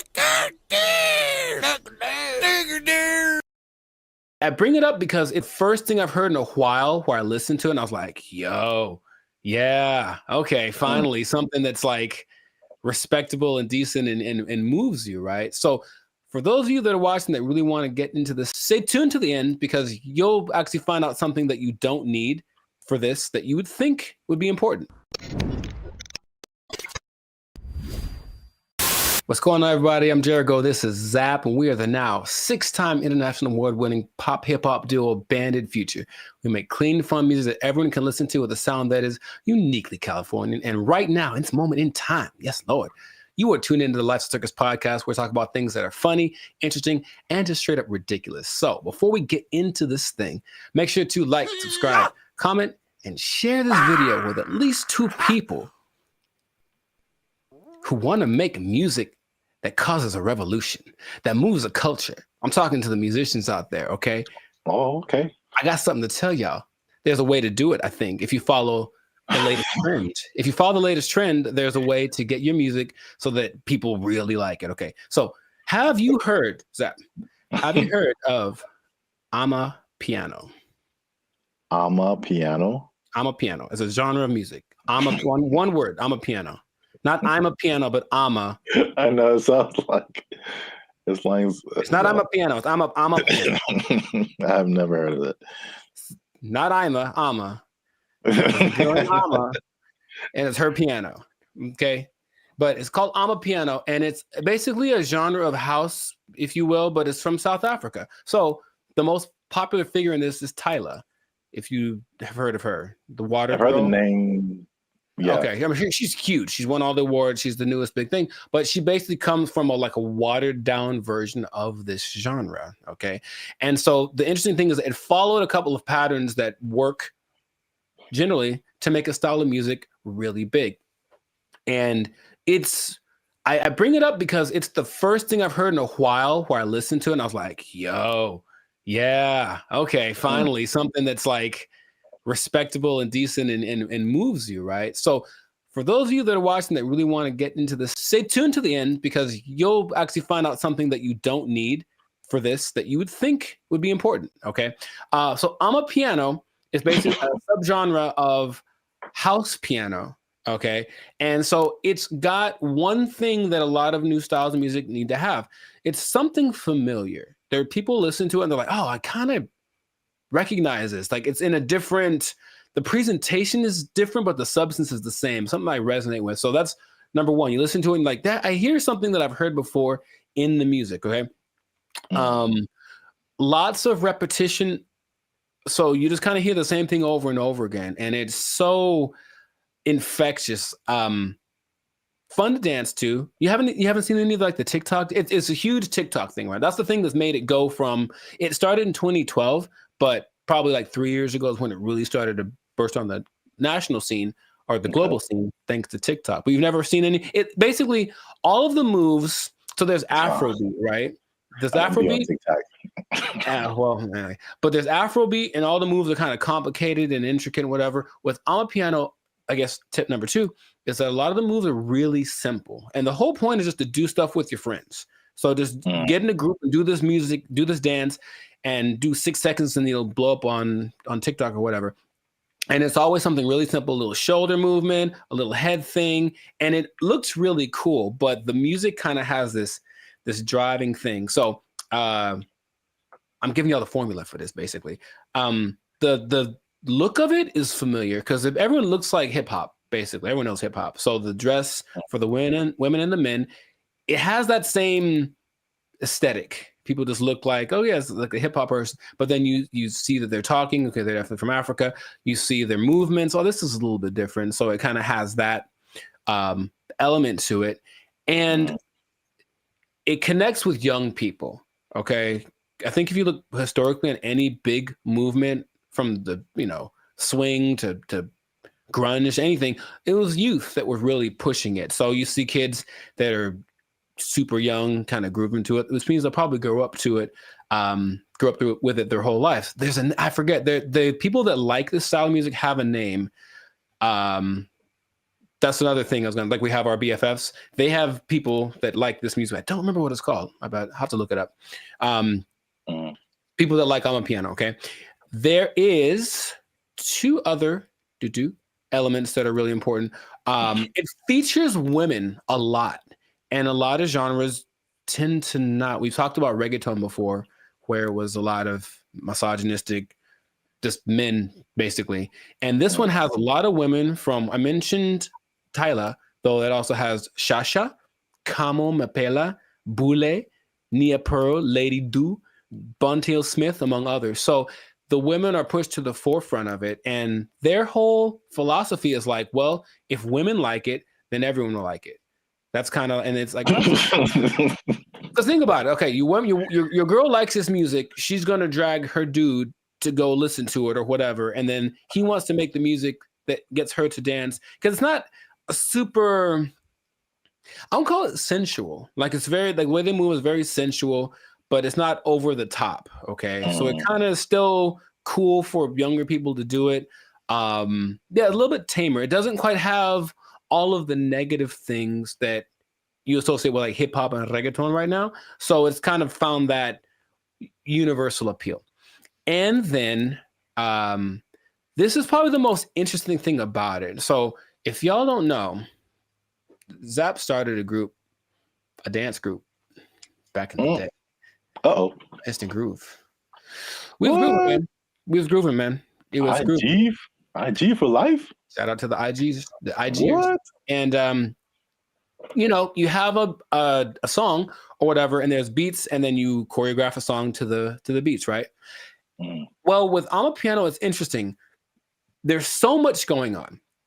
The elements are usually a shaker, a snare, there's like a log drum that's like the bass, so it's like a really distinctive sound, and then a kick, and not many other elements to it, but there's so much happening that you can actually kind of choose which beats to hit and whatever. And so when you're moving with it, your dance will be different than someone else's because you chose which ones to emphasize. And I think that's really cool. There are the ones that have like, this is the dance you do to them. I think Imnike is one that, oh my God, that's the one that actually got me into it. Imke, I don't know how to say it. Imnike. And it's so good. It's so good. So you watch people dancing, it's like, oh, he danced to it, but he emphasized that beat. And then there's a lot of off beats, very syncopated. It's all very exciting. Before I get into what the thing that's not in it that you would be surprised about, has there been any music that you've heard recently that made you go, okay? Because I think to me, music's been kind of like, I don't know, for a while. But anything that you've heard that was like, okay, oh, that's pretty dope. Yeah, I mean, the first thing that comes to mind, and I think I told you about this too, was I saw, I don't know what it is, but what you're talking about kind of feels like it's almost in that same vein. But I saw something on Instagram where it was all these people dancing. They were at some event, and it was, I can't remember the song, but I just remember everyone was dancing, and they're all doing the same kind of moves, kind of in it seemed like a modern day cha-cha slide. Interesting. Because because when I saw it, I'm like we really haven't had, I can't think of a song like the cha-cha slide where like everybody gets on the dance floor and then everyone knows kind of what to do and you all do it together. Right. Because the Cupid Shuffle, I maybe that came after Cha-Cha Slide. I can't remember. Yeah, I don't remember really. But I can't remember anything past those two songs where like everybody, but I saw this video and everybody was doing it. I mean, I'm talking white, black, Asian, Latino, like grunge looking goth people, hip hop looking, like everybody was doing it. And I was like, this is so dope. And I wish I had saved it and I didn't. Oh, okay. So if anybody knows where that video is, there's one particular goth girl who was just like getting it. And everybody's in the comments like, oh, this goth girl is getting it. And I was like, yo, this is dope. So anybody knows what that video is, I would really like to find it and see it again. But okay. Yeah, you mentioned the dance thing. I think that's popular music has almost always been dance music. So if you can get something to make people want to move, and when you listen to the people talk about it, they're so passionate about one, having this thing that's like theirs, right? It's not hip hop. It's not house, it's theirs. It's I'm a piano. And it's like, okay, so they love the fact that they have the kind of their own thing. And then when people gravitate to it, they have to kind of pay their respects. Okay, South Africa is on the map. They're winning, right? And then you watch them dance, and it's like the mood a little, not weird, but like kind of offbeat in a way. And they do this thing where they like roll their eyes in the back of their head with the shoulder thing. It's really peculiar, but I think it's cool, especially when you see like 10 people doing it. So it has all these things that are great, and that's what you need to start a music genre. But there's one thing I mentioned, that there's going to be something that I think I know what it is. What? Oh, go ahead. I think I know what it is. Oh, mate, go ahead, say it. I'm going to say there's no piano. Oh no, man! It's called I'm a Piano. Like there's piano and everything. Oh. Yeah, there's been a piano in all of them. Oh, okay. Well, no. The thing I think it would have been clever if there was no piano. Oh, I get you. And it's called I'm a Piano. I get you. I guess. Let's not get translation from the language. No, the thing that's surprising about it, if you watch all the documentaries and all the people being interviewed, all the producers, all the everything, no one mentions the lyrics. They all have lyrics and they don't matter. It's literally the last thing on anyone's mind. They're just there, but no one's singing along. No one's saying this song touches me in this way. I don't connect, nothing. Okay, now partly it's because the songs are all in either Zulu. I'm gonna try this. Zulu, Hosa. I can't do the click thing. Sotho, Setswana, or Zixonga, which are all South African native languages. But the thing that strikes me interesting is that, yeah, they're all singing and no one knows the words and nobody seems to care. So there are really big singers in this style, but the words don't matter. It's just the feeling of it. And that's what I found very unique to this. So if you listen to watch, no one knows what they're saying. You know, so I guess this goes to show you that that's not something that people necessarily require anymore. Just as long as it feels good, as long as it's fun to do. Oh yeah, I mean, you think about like U.S. artists who are just like huge worldwide. I'm sure like people don't speak English and they have no idea, but they're just bumping like Earth, Wind and Fire and like. Well, the thing is, not even the choruses. You think at least on the chorus, okay, everyone's singing nothing. Yeah, it's really weird. Yeah, I mean, I know that this is different, but I'm just saying like the ability of music to kind of to have that a tendency to. Oh sure, yeah. To where the words you don't have to quite know the words. I mean, I don't know the words to this at all, right? But I'm still digging it because I guess that's what they're transmitting. But even the people from there aren't singing the words or talking about nobody mentioned the lyrics one time. So, and the thing is, the songs don't sound all the same, even though they kind of have the same elements. They have different. I think it's great. That's what I want to just point out. Sounds cool, yeah. If you haven't listened to I'm a Piano, I recommend you check it out. Just be warned, there is piano. There's piano in it. I think you'll enjoy it. I thought I got that right. I really did. Nah, I wouldn't. I should have just lied. Yeah, you got it, man. But in any case, let us know in the comments if you listen to I'm a Piano what you think. If you have a TikTok account with 20 million followers because you did a dance to one of the songs, who knows? But and all the songs, the dances are just from whoever did a cool thing. That's the other thing. They're not made by famous choreographers. It's just like somebody literally said, I saw a kid dancing to it on the street and I thought it was cool, so I did it in the club. And then next thing you know, there's 500 people doing it. So there's that like word of mouth element to it. That's just, I think it's really cool. So anyways, check it out. Check out some of those artists that I mentioned. They're pretty great. And if we get 10 comments, then Jericho's going to do one of the dances on our TikTok. I didn't sign up for that. I wouldn't mind learning though. That is kind of fun. I'll do one of the simpler ones. 10 comments. There's one. It's like a little. It's very simple moves, but I'm still probably going to mess it up. Anyway, this has been another episode of the Life's a Circus podcast. Make sure to like, subscribe, comment, share this video with your peoples, and then just remember that if you're dancing and you're grooving, then the music's going to be spread around. So make that music danceable, and you stay classy, San Diego. Yeah, man. You got it. There's piano. They took our jobs. They took our jobs. Whenever you buy things on the self-checkout line, it says out loud how much everything it is that you buy. And that's kind of a weird thing. I don't know if you can. I feel like there is a way to disable that, but the default setting is that everything you buy is like, boop, $1.99. Boop, $4.55. Like it does. Right. Does it say well, I mean, so what's so bad about that? That's my business. Some people be knowing what I'm buying. Like that's all. Don't put my business out there, robot. That's all. What's up, everybody? I'm Zap, and this is Jericho, and we are the now 6-time international award-winning pop hip-hop music duo Bandit Future. We do clean, fun music that everyone can listen to with a sound that's uniquely Californian. And right now, you're tuned into the Life's a Circus podcast, where we talk about everything that's funny, interesting, and ridiculous. But wait, we need your help. Help us out.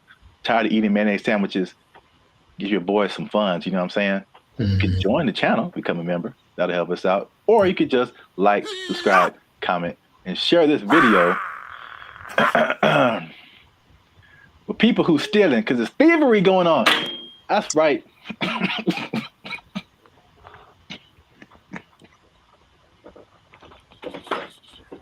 Here's the thing about that. I don't know what you're about to say, but this is going to be weird, almost like a devil's advocate thing. But like stealing is really fun. No, So bad Jericho. No, here's the thing. I'm just trying to say, like, why do people do it? Like, I get it. It kind of has a thing. You get this like rush of adrenaline that doing it, and then you get the thing that you stole. It's like two things to do. You know what I mean? No, we're not doing the two things. No, I'm not telling people to do it. I'm not telling people to steal. Like, don't steal unless you want to. But like, don't, like, stealing's bad. Okay. In case you haven't noticed, people are stealing, and they're stealing a lot. And if you stick around to the end, I'll tell you exactly how much that they're stealing, and the number is going to surprise you. It's very shocking.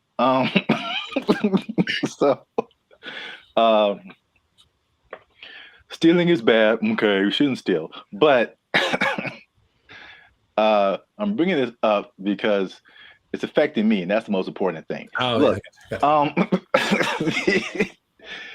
Jericho, the self-checkout line, do you ever use that? That's all I use because people are gross. Oh, okay. That's your primary reason? No, it's faster. And the thing is, people don't get in it. That's the thing. It's faster and no one gets, like, it's always, there's 20 people over here in the line just coughing on each other. And then there's nobody in the self-checkout. I just go there. I didn't really think about it like that. My number one reason is just the speed and just being able to like get in and get out. But that's like number two. Yeah. I feel like people don't go to it because they're afraid to use it. Well, there's nobody there. It's kind of creepy. I mean, there's a person sitting to make sure they don't steal, which is totally not. They're not there half the time, so they're not doing their job. I feel like, well, I was kind of leaning more towards the technology aspect of it. Oh, okay. It's just like, I feel like there's still a large number of people, especially older people, who are just like, computers just don't really make sense to them. It seems more complicated in their minds to use the self-checkout than to just go through the line and have a cashier ring everything up. At least, I don't know, that's just my hypothesis. I digress. I mentioned the self-checkout line because that's one of the big places people are stealing. So stop stealing. Stop stealing because... Well, you know about that too, that actually could be a deterrent for people to use it. Whenever you buy things on the self-checkout line, it says out loud how much everything it is that you buy. And that's kind of a weird thing. I don't know if you can, I feel like there is a way to disable that, but the default setting is that everything you buy is like, boop, $1.99, boop, $4.55. Like it does. Right. Does it say well, I mean, so what's so bad about that? That's my business. Some people be knowing what I'm buying. Like, that's all. Don't put my business out there, robot. That's all. It's just a price. I don't know. If it was like one box of condoms, $12.99, then it would be like, hey man. Yeah, I honestly feel like there's certain circumstances where it says something about what you bought, but not like that. Not like that now. Okay. Well, anyway, so people are getting these self-checkout lines, and they be stealing, man, and they're stealing so much that one of the major places that they are stealing is Target, man. Target is or Target if you're uncivilized. They're having a big problem with stealing, and it's so much in the checkout lines that they are reducing the hours that the checkout lines are open, and it's like making people upset. And it would make me upset too, because I hate when I'm like I'm running in to just get something and get out, and it's like all the self-checkout lines are closed, and you have to go to the line. Which I told you the other day, there's some lady in the store just buying $100 worth of nothing, like just stupid stuff, man. And I got like a candy bar. I'm just like, the people that There are people that actually will look at you and say, "Hey, go ahead, just go ahead. You only have one thing. Go ahead." Yeah. And there are the people who look at you and for sure, like, I'm not letting this person. Yeah, like, you I can was see here that's first. the decision they make. I will not let you in front of me. I don't care if I'm here for 5 hours. You'll be here for 5 hours and a minute. Yeah. Yeah, it's so anyway, the checkout lines there, some places are reducing them to like, I think it's like 10 a.m. to like 8 p.m. or 7 p.m. or something like that. But it's only like basically early in the morning and then late at night, like you can't use a self-checkout line.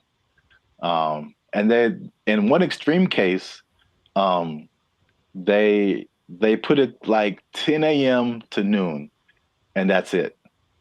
And the rest of the time you have to go. What's the point? I don't.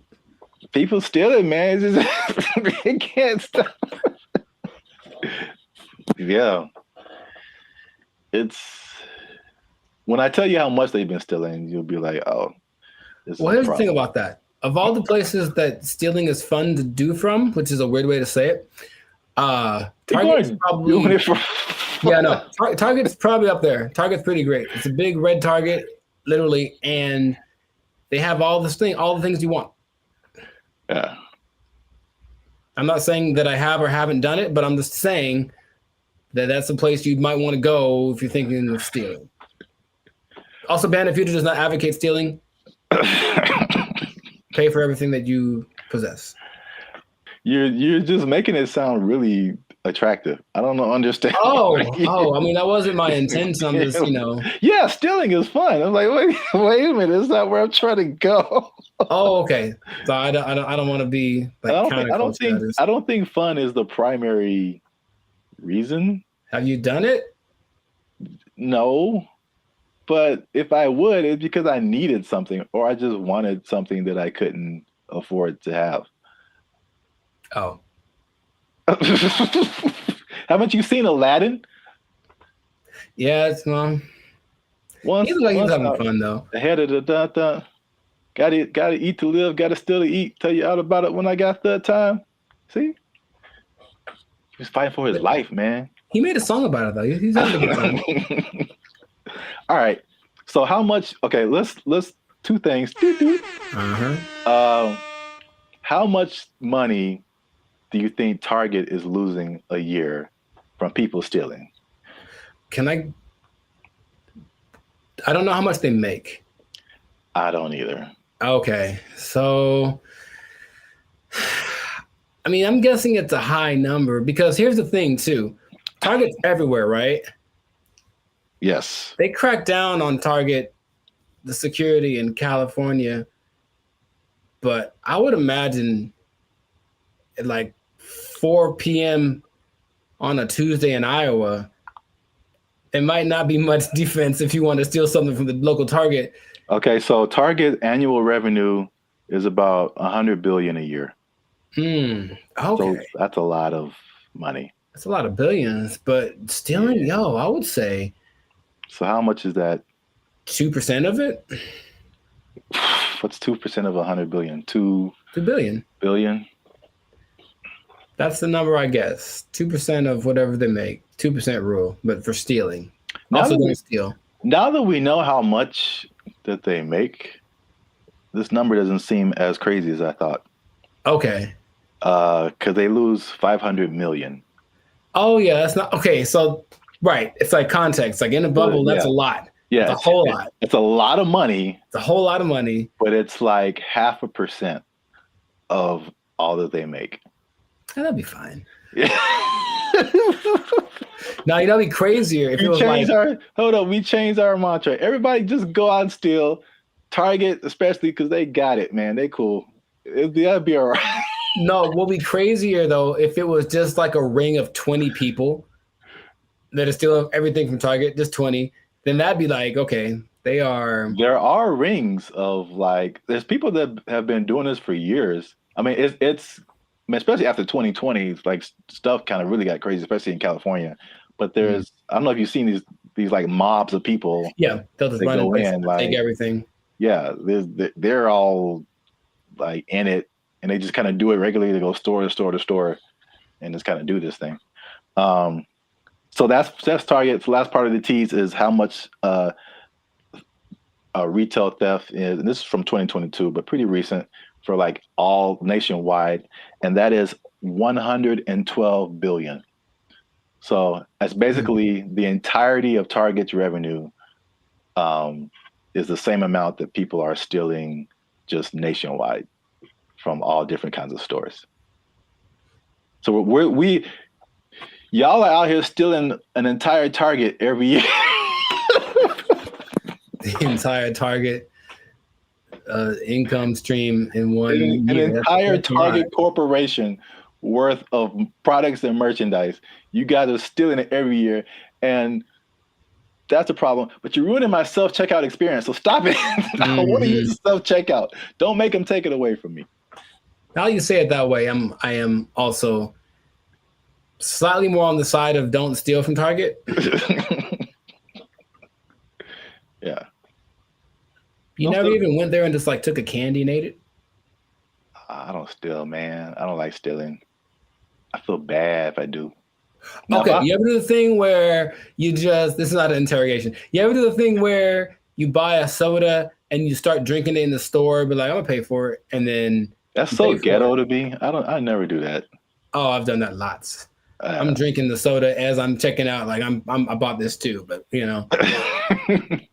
If I was like dying of thirst, yeah, but like, I feel ghetto when I do that or something. Oh, it's about as ghetto as it gets. The first time I saw that, I think I was like offended, and then I was like, I think that's a good idea. Like, what? I don't have to wait till get to my car to eat this. I don't even know. I got like a candy wrapper. Like, yeah, I ate this too. Bring it up. You just pulling wrappers out of your pocket. Yeah, ring that up and that. Yeah, I ate that. Like, how long have you been here, sir? I ate that in aisle 5. You can ring that up. I've been here like 8 minutes. Yeah, I was shopping. I was hungry. This isn't Costco. You don't have samples. What was I supposed to do? All right. Well, we're going on long. So this has been another episode of the Life's a Circus podcast. Make sure you like, subscribe, comment, and share this video. People who steal, tell them to stop. We out. They took our jobs. They took our jobs. And I go in there, and basically I stand there for 10 minutes without anyone talking to me because no one's working the front. Nobody. And I just like, okay. And I just eventually just yelled something to the cooks. What's going on, everybody? I'm Jericho, and this is Zap, and we're the now 8-time international award-winning pop hip-hop duo Band the Future. We make music that's funny. No. Huh? We make clean, fun music that's easy for everyone to listen to with a sound that's uniquely Californian. And right now, you're tuned into the Life's a Circus podcast, where we talk about things that are funny, interesting, and just straight ridiculous. So before we get into this thing, make sure to like, subscribe, comment, and share this video with at least 2 people that knew that the wage increase for fast food workers was a bad idea. I'm telling you right now, it was a bad idea, and I have proof with numbers, with personal experiences. One thing, okay, so I didn't actually know this. I thought it went into effect January 1st, but actually went into effect April 1st. Yeah. Yeah, so there's less data on the effect of it, but I have already There's enough data, I know that. Huh?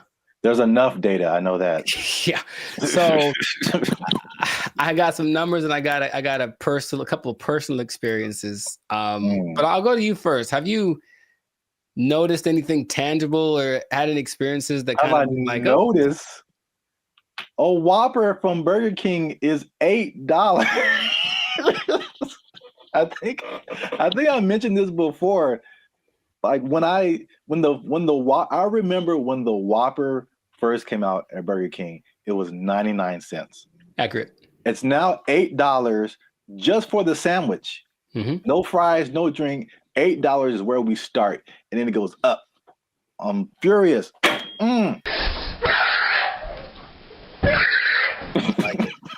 So yes, increased prices everywhere across the board, and I had a couple of eye-opening experiences just last week. Hey, y'all, come look at this. I went to a Korean restaurant because I like me some Korean food, and I wanted a bulgogi bowl, just beef and rice. It is literally beef, rice, and some onions. And give you a couple of sides right now. I slide in there. I felt like that joke from Cat Williams. Remember how you used to just give $20 at the pump and said, here, you know, and then walk away? If you had $10, $15, you could go to the gas station with confidence because you knew you was either going to be full or damn near full. If you had a 20, you ain't even talk to the person at the counter. You just 20 on the left. I walk in like, I know how much a bulgogi bowl costs. I've had these before. And I didn't even look at the price. I just ordered it. Confident. Here's my card. Confident. I look at that thing, man. $27. Good Lord, that's a lot of money. Don't you like rice? $27 without the tip. Okay. So I was very sad. I was very sad. And I ate it and it did not taste like a $27 bulgogi bowl. It tasted like a $12 bulgogi bowl, one that I came to know and love. That sucked a lot. This sucks. Yeah, it really sucks.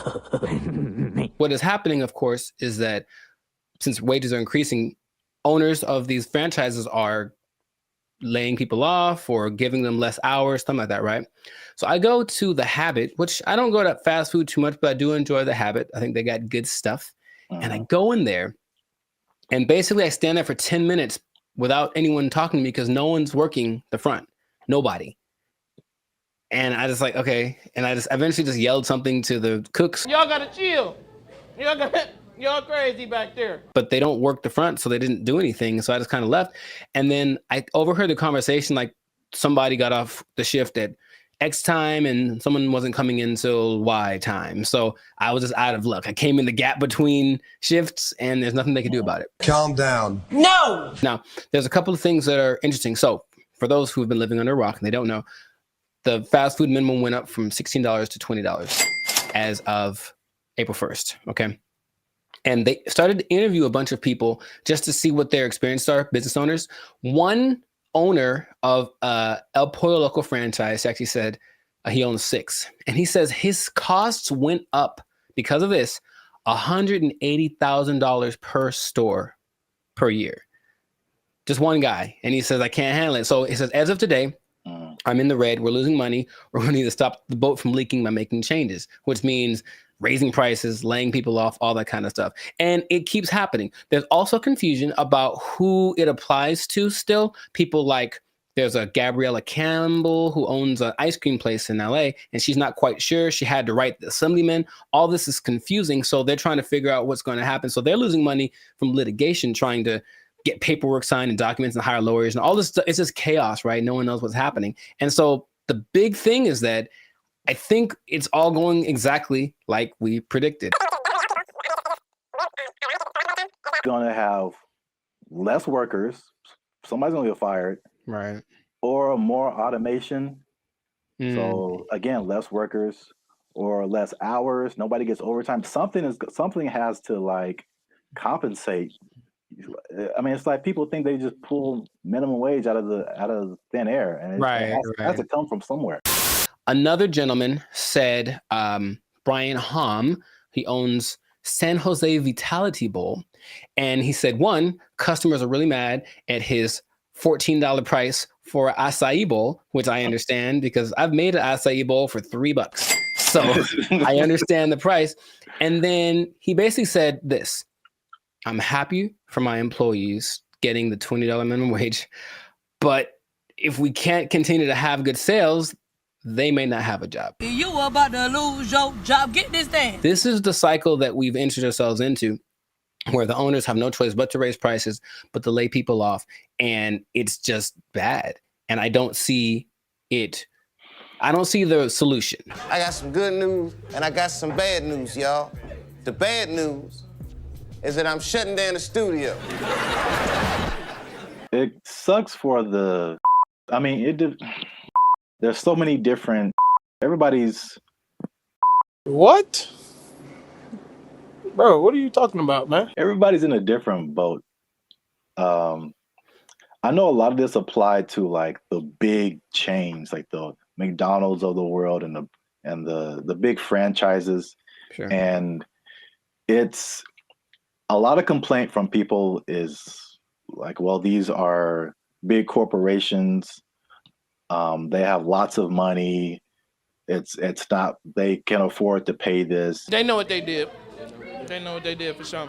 Like just McDonald's, because that's the thing that everybody knows. The McDonald's corporation is different from like the franchise owners. And so these are like individual people or individual businesses that, you know, get everything from McDonald's and just put their, you know, labels on it and all that kind of stuff. And so they don't have as much control as business owners or as franchisees. Is this worth you losing your job? They have their own kind of separate budget that they have to work with. It's not like, you know, McDonald's down the street is not the McDonald's corporation per se. Right.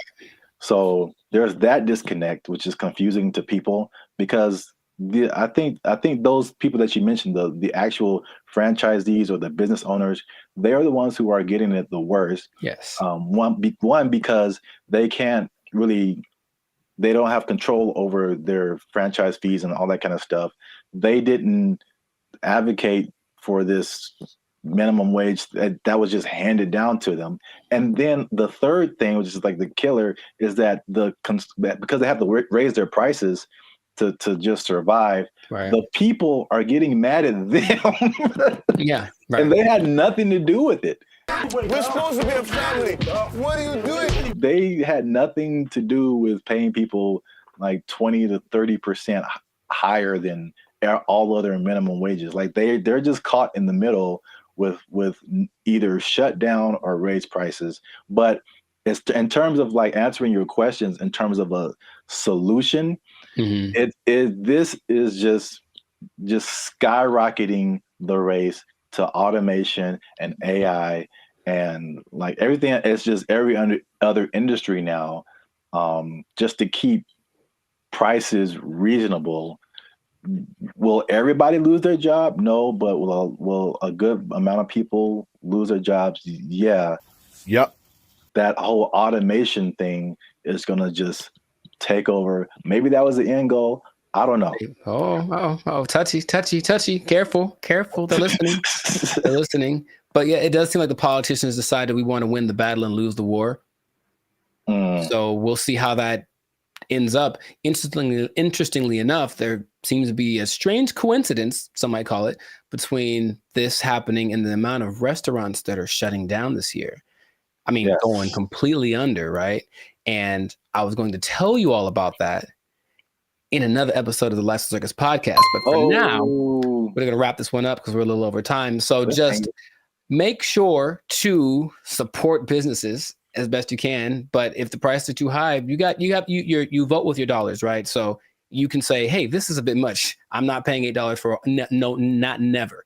Not never am I paying $8 for a Whopper. Not never. That's what I'm trying to tell you.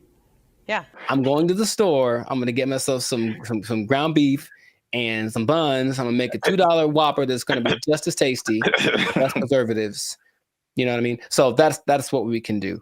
But yes, make sure to stay tuned for another episode of the Lifestyle Circus podcast where we do talk about restaurants going under because it's kind of sad. A couple are hitting close to home, man. It's gonna get kind of teary-eyed in this one. We'll see. But make sure to like, subscribe, comment, and share this video with people who just want to say I told you so, I guess. That's exactly what happened in this situation with the fast food price increase, the minimum price increase. And if you are working in, I hate to say it, I don't want to rub it in people's faces. Should I even say it? I don't want to rub it in people's faces. But it does look like, especially if you are an owner of a franchise, I'm sorry. I'm really sorry. I'm going to get emotional again. If you are an owner of a franchise, raising prices, laying off people, you might lose your job. You might lose your job. The person too high. Whopper is 99 cents. What happened now? They took our jobs. They took our jobs. Or you could be like the city of Los Angeles and just tell people to watch out for pedestrians on the freeway. Because like That's happening more and more though. And that's kind of strange. I know that's very strange. You see people just cruising on the freeway. Or I just put a message up like, stop looking at this billboard. How about stop walking on the freeway?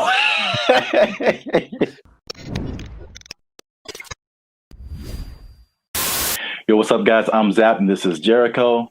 And we are now 6-time international award-winning pop hip-hop music group Bandit Future. We do clean, fun music that everyone can listen to with a sound that's uniquely Californian. And you are now tuned in to the Life's a Circus podcast, where we talk about things that are funny, interesting, and ridiculous.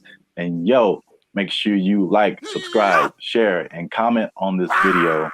And because we're going to talk about something that has kind of flown under the radar, but especially in California, if you live, or not California, really mostly like the metropolitan Los Angeles area, maybe into the IE as well. That's the Inland Empire for people who are not from this area. The uninitiated, yeah. But there is something that I feel, well, a couple of things that I feel like a lot of people have seen and a lot of people haven't talked about. Okay. Intriguing. Okay. Yes. So I'm going to show you a picture, and this one is very close to you. I know you have seen this. Yes, I have. This billboard. Mm-hmm. Okay. I don't know what this message is. Download our new video editor. Okay, maybe another time when we're not doing a podcast. This billboard, if you're not from California, this billboard has been up. There's been a few of these. I've seen them. Yeah. Up along a major freeway in California.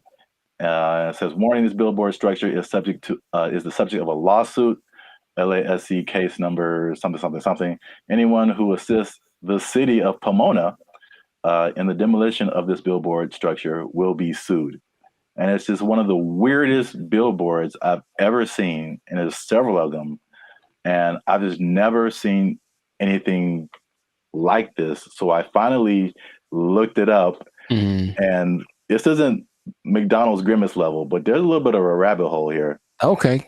So basically, there's a guy named Brian Kennedy. He is the founder and CEO of Regency Outdoor Advertising. So basically, he owns it's a very popular billboard brand, probably maybe the one of the most billboards around the country, and he owns these billboards. And so I guess he contracts with cities to put these billboards up, things like that. So in 1993. Oh, baby, going back. Yeah. This story is very old. 1993, he had an agreement with the city to put up 10 billboards for 10 years with a 10-year extension.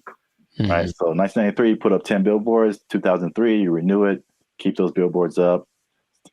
Stuff like that. You renew every 10 years.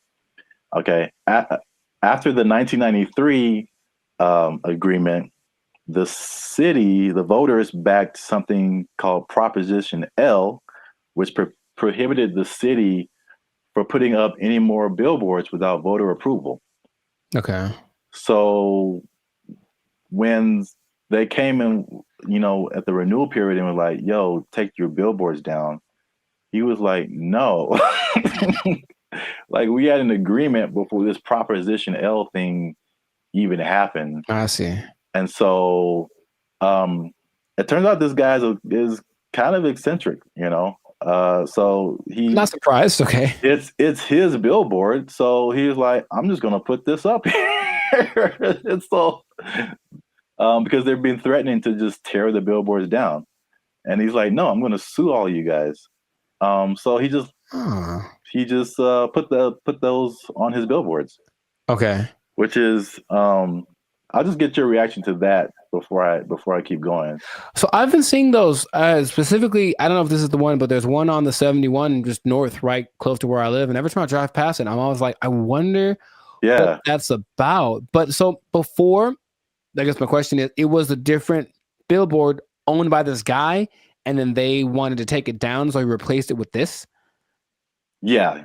The message. He probably, rented it out to whatever company to advertise something. But now he's just been using it to put that message on there. Okay, so I guess I get a lot of questions in my brain, but my first one is, who would ever assist some? It's the companies. So like the city isn't gonna go out there and do it. These people, they hire, they put out bids, for companies that do this kind of thing, demolishing or whatever. So basically, I think he's saying like, if your company is hired to tear down my billboard, I'm going to sue your company. So it seemed like a little bit of a scare tactic for anyone who wants to work with the city and taking this man's stuff down. Oh, that makes sense, but it's not what I was thinking. Dang it. I was hoping it was more for people who were just driving by with like a hammer in their trunk. Man, I really want to just pull off the side of the road and tear this thing down because I hate it so much. It's such an eyesore. And then this thing's like, don't you dare. Or some guy that's just like driving his pet bulldozer down the freeway, which I've seen. And then all of a sudden, I'm going to pull over and tear this thing down real quick. But that makes sense to hire people. So how long is this going to happen for? I don't know. Cause I've seen it for, if not months, maybe years. Right. Like, I mean, the legal system is a very slow thing here. So, yeah, right. And I think there was a case, but then it was appealed. So they're like waiting more time. And so I think I feel like it's eventually going to come down, but he's definitely fighting the good fight. Huh. Because I think there was a case that I mean a case that awarded to the city and the people, and I think that he appealed it or something like that. So I'm assuming this guy has enough money that this isn't hurting him, right? I mean, yeah, billboards are way expensive. Yeah. So yeah, exactly. And it's not like selling something that could help him get some money back. It's just words. Yeah. What not to do. So yeah, I don't think he's hurting for money. Have you seen a picture of this guy? I have not. What do you think he looks like? Because I have an idea. Besides, I think he's an old rich white guy with a bad haircut. Okay. I feel like that's always how it goes down. I have in my head like this cross between Gary Busey and Gilbert Godfrey. I don't know why. This is kind of weird, and he kind of talks like Gilbert Godfrey. I just want that to be true. Old rich white guy with a bad haircut. That sounds like Gary Busey or Gilbert Godfrey. Yeah. That's what I want this to be. So we got to do a part 2 so I can see if I was right. Because if he looks nothing like that, I'll be disappointed. Like that's just the truth. I'm looking at him now. He looks well. This is also very good. I mean, very fitting. He looks like a character from The Sopranos. Oh, nice. So he looks like someone who would do this. Got it. He doesn't have a bad haircut, but old rich white guy for sure. I wonder if he's the first person. He can't be the first person to have done this. I mean, maybe not, but I've never seen anything like this before. But we run out of time. So before we end this, there's a part 2 to this. Okay. Which is it was a totally different scenario, but I was somehow kind of shocked that it was the same person. Okay. So we're going to leave Pomona and go more towards the LA area. LA. And then see if you've seen this billboard. Yes, I have. So it's the same guy. Oh my God. So you see the big Regency Yes. under it. And I wasn't even thinking about these two stories. Now this one is like 2 blocks from my house, and apparently now it's changed recently. So I don't know why he took it down or even put it up. But he put up 15 of these around. Oh, he dude's got money, dude. Jeez. Yeah. They're his billboards. I mean, he can put up whatever he wants, I guess. Yeah. He's just losing money from other people who would pay to be up there, but right. It's his billboard. He put up 15 of these around Los Angeles. Turns out that he's a big USC donor. Sounds okay. Okay, sure. And yeah, he just said, Reggie Bush needs his Heisman. I'm gonna put this up. So, if I had a question, I know you asked like, what did he look like and all that kind of stuff. My question is like the power of billboards, like the ability to like get your message in front of like millions of people. They're obviously still relevant. We both recognize these billboards. Yes. And so it's like, I guess a cool question would be like, if you own billboards, like what would you, and you just put up your own thing, like what would you put up there? It has to be something that can make me money though. You want to do like this guy and just like whatever. What if it was just like something, just a message you just wanted to tell the world? It could be serious or it could be funny. Oh, I got a funny one. What? Unless you want to keep that. I want to put messages that tell people how to drive. Okay, well, they're not like 30 billboards that say that the left lane is for passing only. And like maybe people will get it. It drives me nuts. Well, then you know what I would do? I would do something similar because I have probably a billion pet peeves when it comes to people driving. But the number one thing that I always think is that you don't have to hit the brakes to slow down. Yes. Like that was always taught, like just first step, take your foot off the gas, and then it's kind of, but every little thing is just like, brr, and it's like, bruh, it's not necessary at all. So yeah, just hey, quick reminder, you cool people, instead of saying something I'd rather say, just take your foot off the gas and you slow down. Give it a shot before you cause pileups on the 5. Like, or you could be like the city of Los Angeles and just tell people to watch out for pedestrians on the freeway. Because like that's happening more and more though, and that's kind of strange. I know, that's very strange. You see people just cruising on the freeway. Or I just put a message up like, stop looking at this billboard. How about stop walking on the freeway? Where's that message? Well, I think it's being encouraged by, jeez, by PETA and the NAACP. That's just my thought. Everyone's just like, walk on the bill. I mean, it's happening. So we've been together in this, like, why is this now a thing? Why is this person walking on the freeway? And it's not like their car is broken down. They're just trying to get to where they're getting to. Yeah. And they just chose the freeway as the place to walk. I've almost hit several guys because of that. And it's like, all right, man. But good for him. Good for Billboard Man. He should change his name to Super Billboard Man. Yeah, I can't believe that. I mean, I can believe that was the same guy, but it was just like such a coincidence.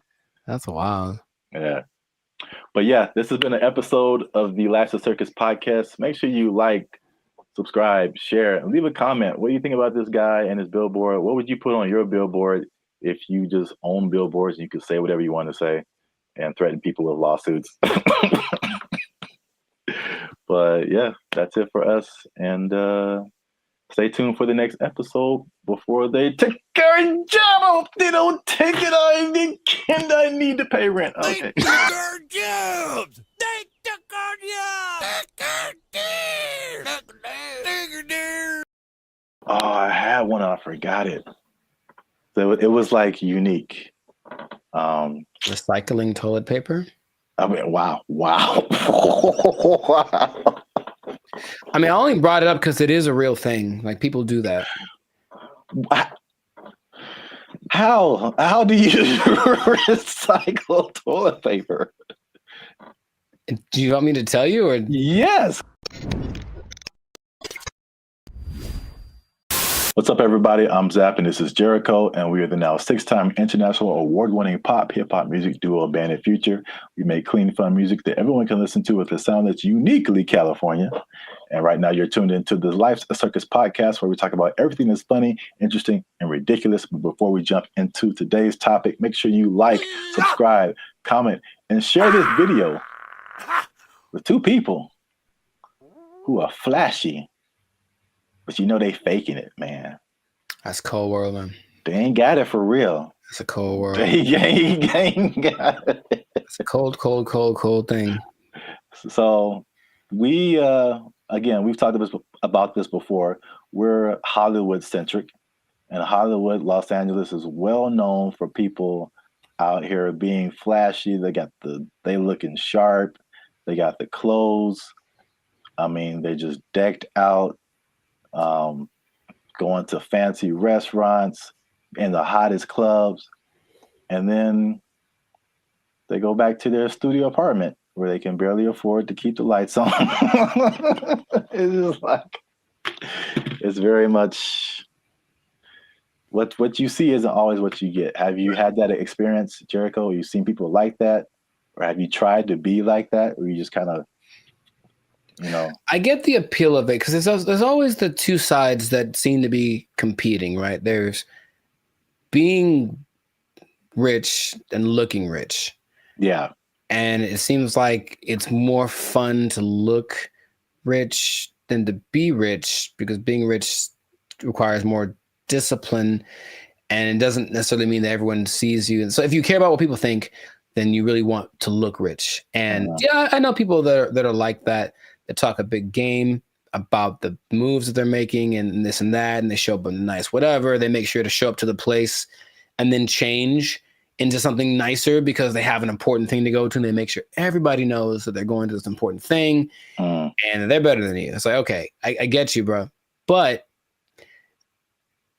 it's sometimes hard to tell because in LA, Hollywood, people look pretty good. Like physically look good. They're in shape.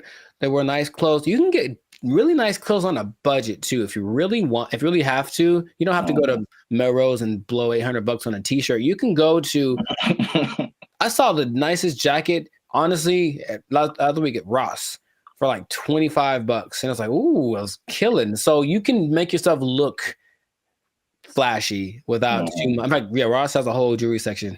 You can get decked out for under $100. You can. You know, but you always question it. I think you always question it. It's like, I wonder if that person really is somebody. Usually the telling point is if they're where I am, they're probably not rich. That's probably, yeah. Hey, you come to this Starbucks too to use the Wi-Fi? Yeah. Doubt.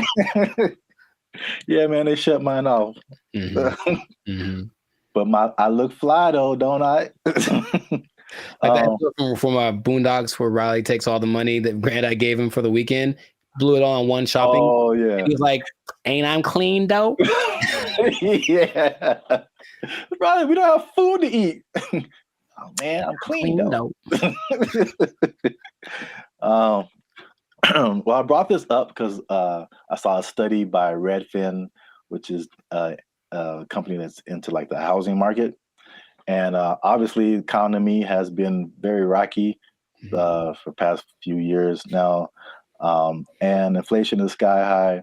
And they did a study that shows that about 49% of Americans are struggling to even just pay their rent, and they're cutting costs in the most unique ways that they can just to, I guess, survive. Okay. While still trying to look like everything is okay. So I guess a lot of people like really are struggling. So I mean, 50%, that's like 1 out of every 2 people that you know. So that's a lot of people. But they said that they are, to compensate, they are skipping vacations right now. They're working extra hours. They're selling their belongings. They're using up their retirement savings, especially millennials. And they're even skipping meals and medical treatments so they can keep their lifestyle but pay their rent. What is that? How does that sound to you? Is that shocking? Or is it like, okay, that's where we're in right now? It sounds like bad prioritizing and an overimportance on the exterior, right? Just like my life is just an Instagram reel. So as long as everyone's giving me the likes and I mean like publicly, like they're, oh look, you're doing well, then that's all that really matters, and then they can suffer in silence, you know? Yeah. It seems unfortunate that that's being and people wonder why there's so much anxiety and mental health and depression and stuff, because maybe from out of balance priorities, and then all of a sudden these results that they're getting from their lives are just kind of depressing, you know, but they don't want to admit it. And that's I guess that. Yeah, I think you're right. Like social media especially fuels that. And it's like, I won't say never, but I rarely go on to social media and see someone be like, hey, here's a picture of me like cutting down on fast food because I can't afford it. Like that isn't, that's like it's the highlights of people's lives. And so you only see the good stuff. When they're all like, a lot of people can be struggling. So I just have a couple of questions just so people can see how we living, you know what I'm saying? So inflation is hitting everybody. Like I feel like everybody feels it at some level. So for people who are cutting costs, are there some stuff on this list that you are doing or have done, or some things that you're not on the list that you're doing that's just like just keeping you in a good position financially? Yeah, I haven't. I love to travel, and I haven't really gone on a vacation since 2022. You know, I think I've honestly only left the state like twice in the last year and a half. So there's that. Even though, you know, traveling isn't expensive, vacationing is expensive. So I mean, if I wanted to, I could go to some place and stay in an Airbnb and chill. But vacationing, I haven't taken a vacation in a while, and then I haven't gotten tattooed really because I like tattoos, obviously. But again, it's like, is it a priority? I suppose not. So I've been held back on that. And then just eating out in general, cooking more, eating out less. And even with dating, trying to find that like happy medium between like, let's not go all out on this. Let's find a place where it's like it's not burgers and fries, but it's definitely not Beverly Hills top of the line, because I got money for that. Those areas. Yeah, those are all like very practical things. I would say I do some of the same thing. If I could offer something different, one thing that I did recently that you noticed, and then I've talked about it before, and it wasn't just because of like prices, but it was just I just wasn't getting the quality service. Was my haircuts. So like I just started, and I did one pretty recently. I think it looks kind of clean, man. Okay. I think I'm out here like you know, I could do a few things. I feel you. As a barber, but like I mean, a large part of that was just frustration, just unable to find a barber. If I do find a barber, like I have him for a minute, and then he moved to Texas or something. Like something always happens. I'm just like, I'm so frustrated trying to find a barber. And so let me just get, my hair isn't that complicated. Just need to teach myself how the fade part is really the hardest part. Right. But other than that, like I just do it myself, and it saves me like a lot of money at the same time. So it's like a win-win situation. So I do like the eating out thing too. That's a thing. And then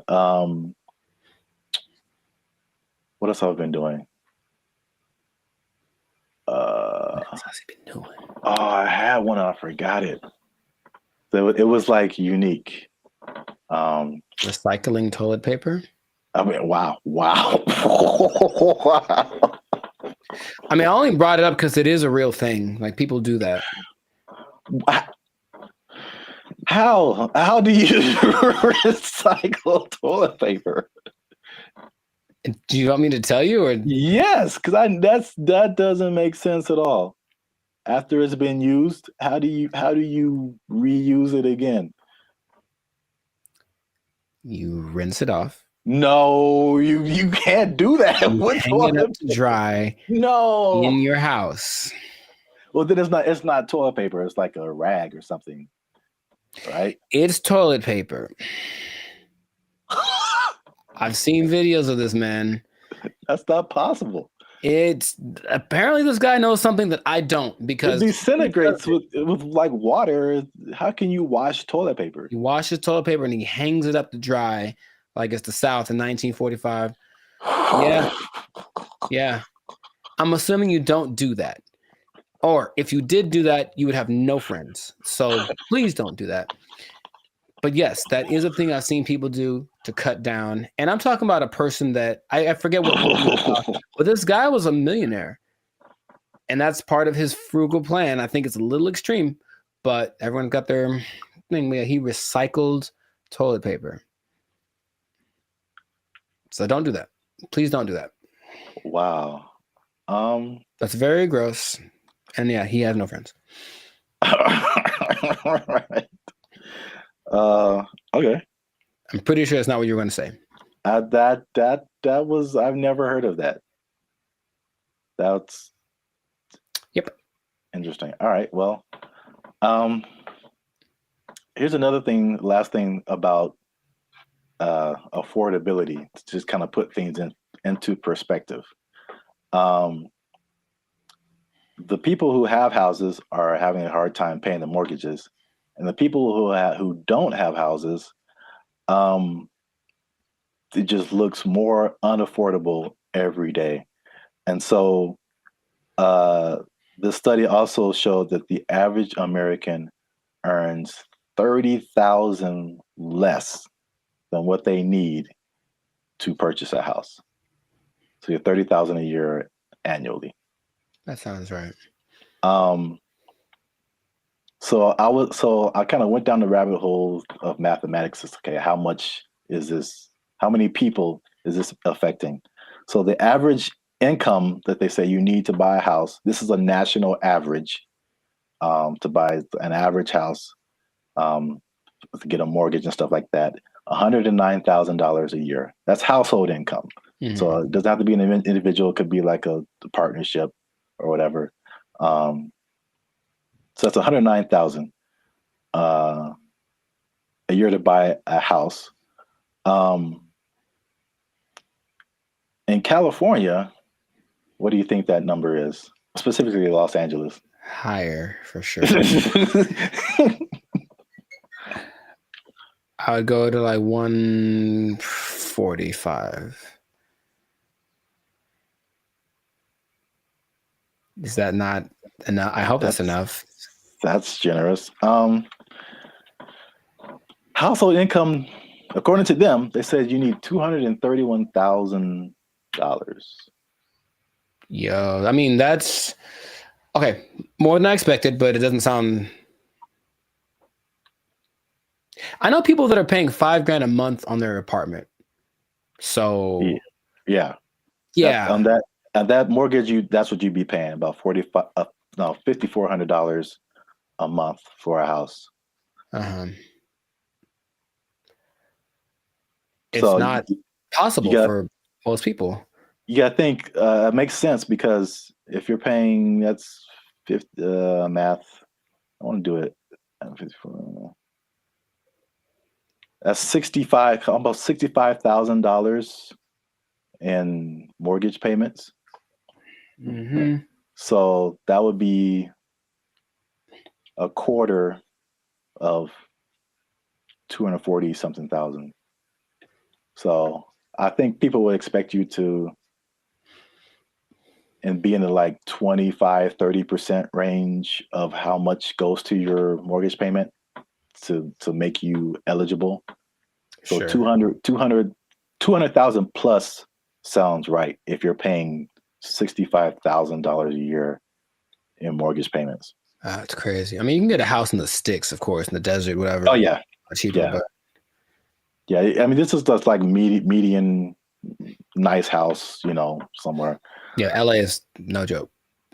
So last thing I checked out is how many people that cuts out.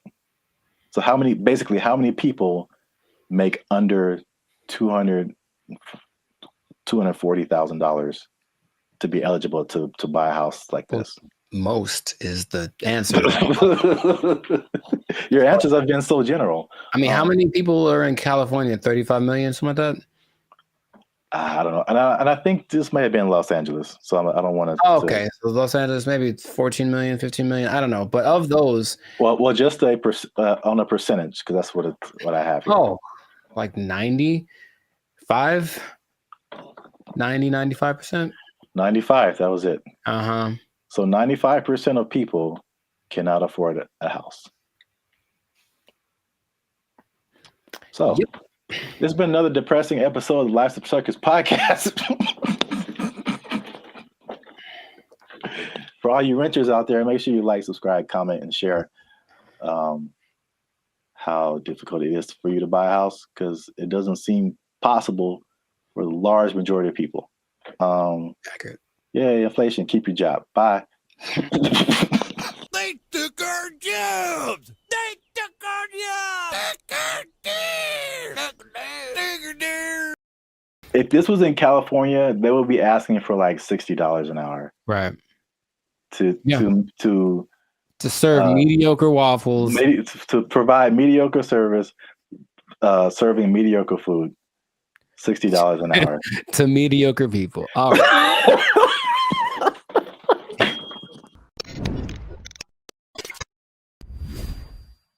Yo, what's up, guys? I'm Zap, and this is Jericho, and we are now 6-time international award-winning pop hip-hop music duo band and future. Mm-hmm. We do clean, fun music that everyone can listen to with a sound that is uniquely California, and you are now tuned into the Life's a Circus podcast, where we talk about things that are funny, interesting, and ridiculous. But wait a minute.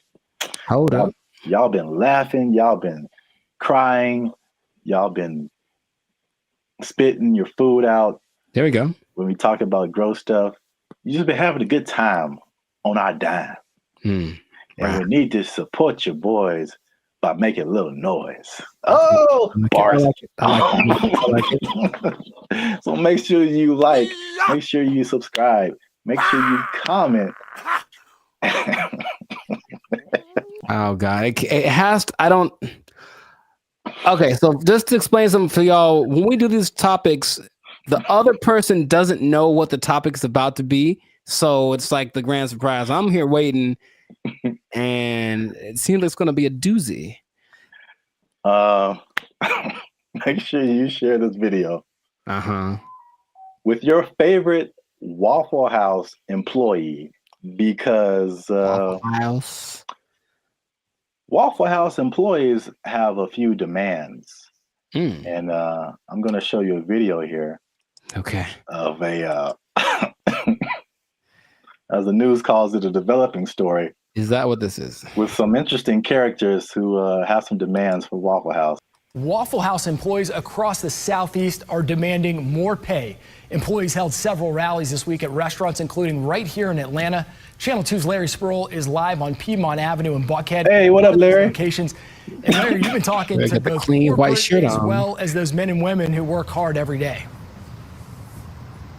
Yeah, well, Michael, corporate leaders tell me they are aware of what happened at several other Waffle House locations like this one right here in Atlanta. Meanwhile, I spoke with employees. They tell me they simply want more pay.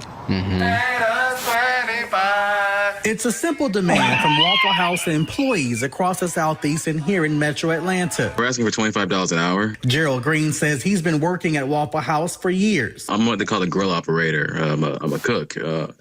I'm a rock star cook.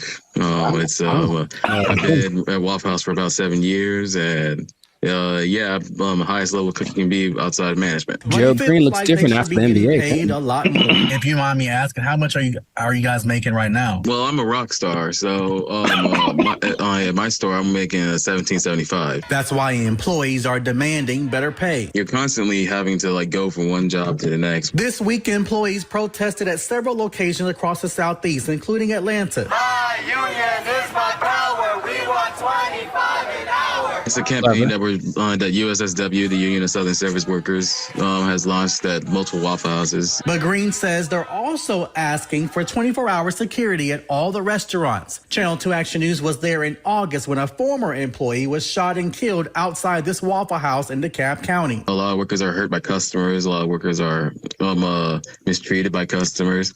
And people say it's funny, like they seeing people in fights all the time, but we're not really MMA fighters like the memes online say that we are. I reached out to Waffle House corporate. A spokesperson sent me this statement. It says, in part, Waffle House remains proud of its long history of effectively and directly addressing associate concerns. Our senior management teams continue to work alongside our associates as they have done since our company's inception.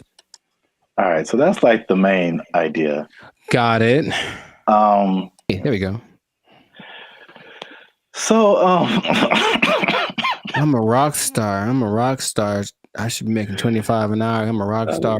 Shout out to the what do you call himself? A grill master. It's like the grill trifecta. There's the grill master, there's the grill sergeant, and there's the grill. I don't have a third one. Never mind. Okay, so I don't even know where to start, man. let's just start by explaining Waffle House, because a Waffle House. Let me see. It has 1,900 locations in 25 states. That's a lot. And for people who don't know, it's American diner. Serves mostly breakfast food, but they have other things too, and predominantly in the Southeast United States. Yeah. So we're in California. I don't think there's any Waffle Houses out here. I don't believe so. California. Have you ever been to a Waffle House? Sure have, sugar. Okay. I was attended by Dolores. So you know names and everything. Yeah. So you know the vibe. I haven't been to a Waffle House in since I was a little kid. I think so. From the vibe, from what I don't know if it's changed, but from what I remember, it was very trucker-ish. Sure. Like a place where truckers go to it's not like IHOP. I think the big thing out here is IHOP, International House of Pancakes. It's classy. Yeah, it's a total. It's very. No, I was there. I was in Nashville last year, and it's a different vibe.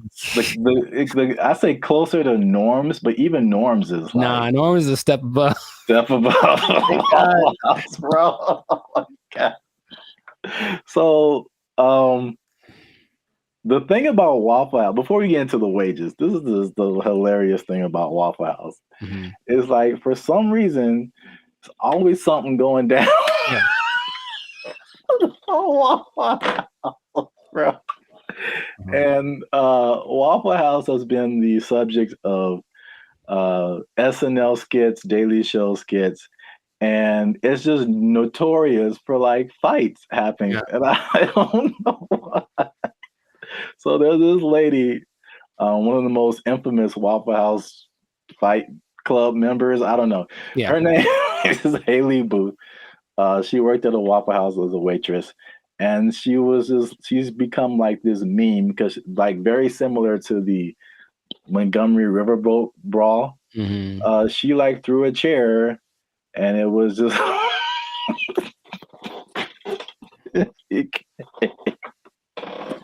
it became a meme. So it's a big social media thing with Waffle House. And these are some of the quotes from social media. Okay. Oh, Haley, the waitress, she says, and I quote, "I've probably cleaned blood off of every surface of a Waffle House," just to give you guys an idea. Someone else as a joke said, "A fully staffed Waffle House could take out ISIS." There's another one. Yeah, accurate. It says, is a Fight Club meme that says, if this is your first fight at Waffle House, you have to fight. So that's the vibe of Waffle House. And then for the waitress, she says that the primary reason she thinks why there's fights is two reasons.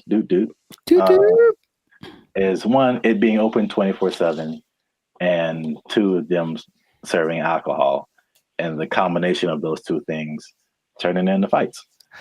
Yes, well, two things. Can we every time we say that, can like something just pop up like a head or something?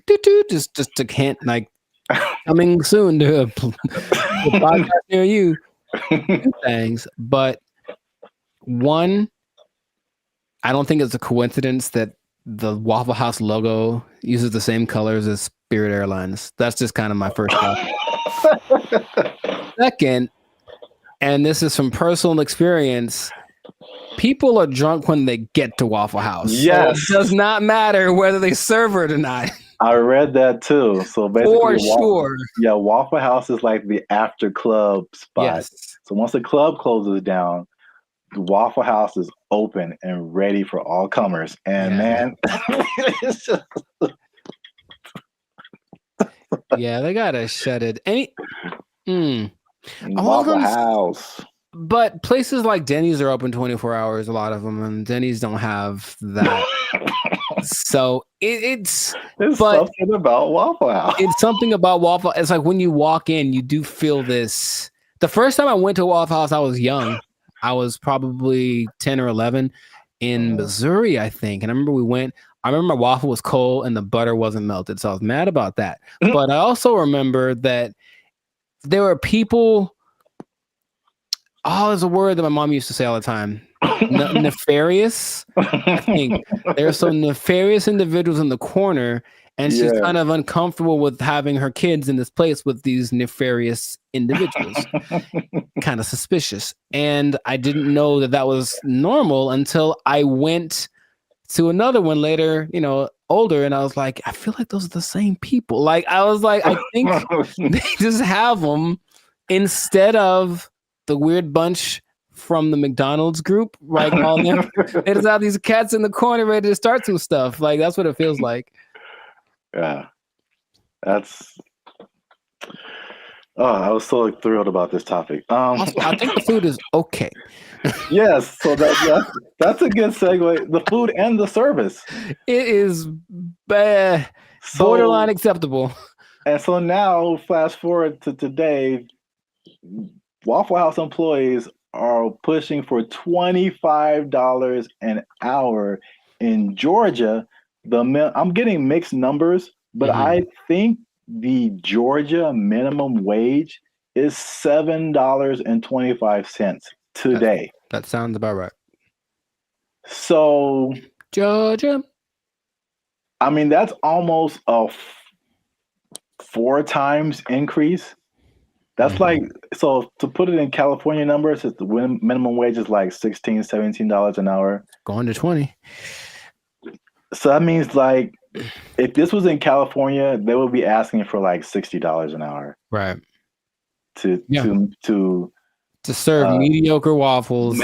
To provide mediocre service, serving mediocre food. $60 an hour. To mediocre people. All right. There should be like an intervention. Like if you're in the Waffle House, like, man, IHOP's right over there. Just copyright. Wow. Just do yourself a favor and upgrade a little bit.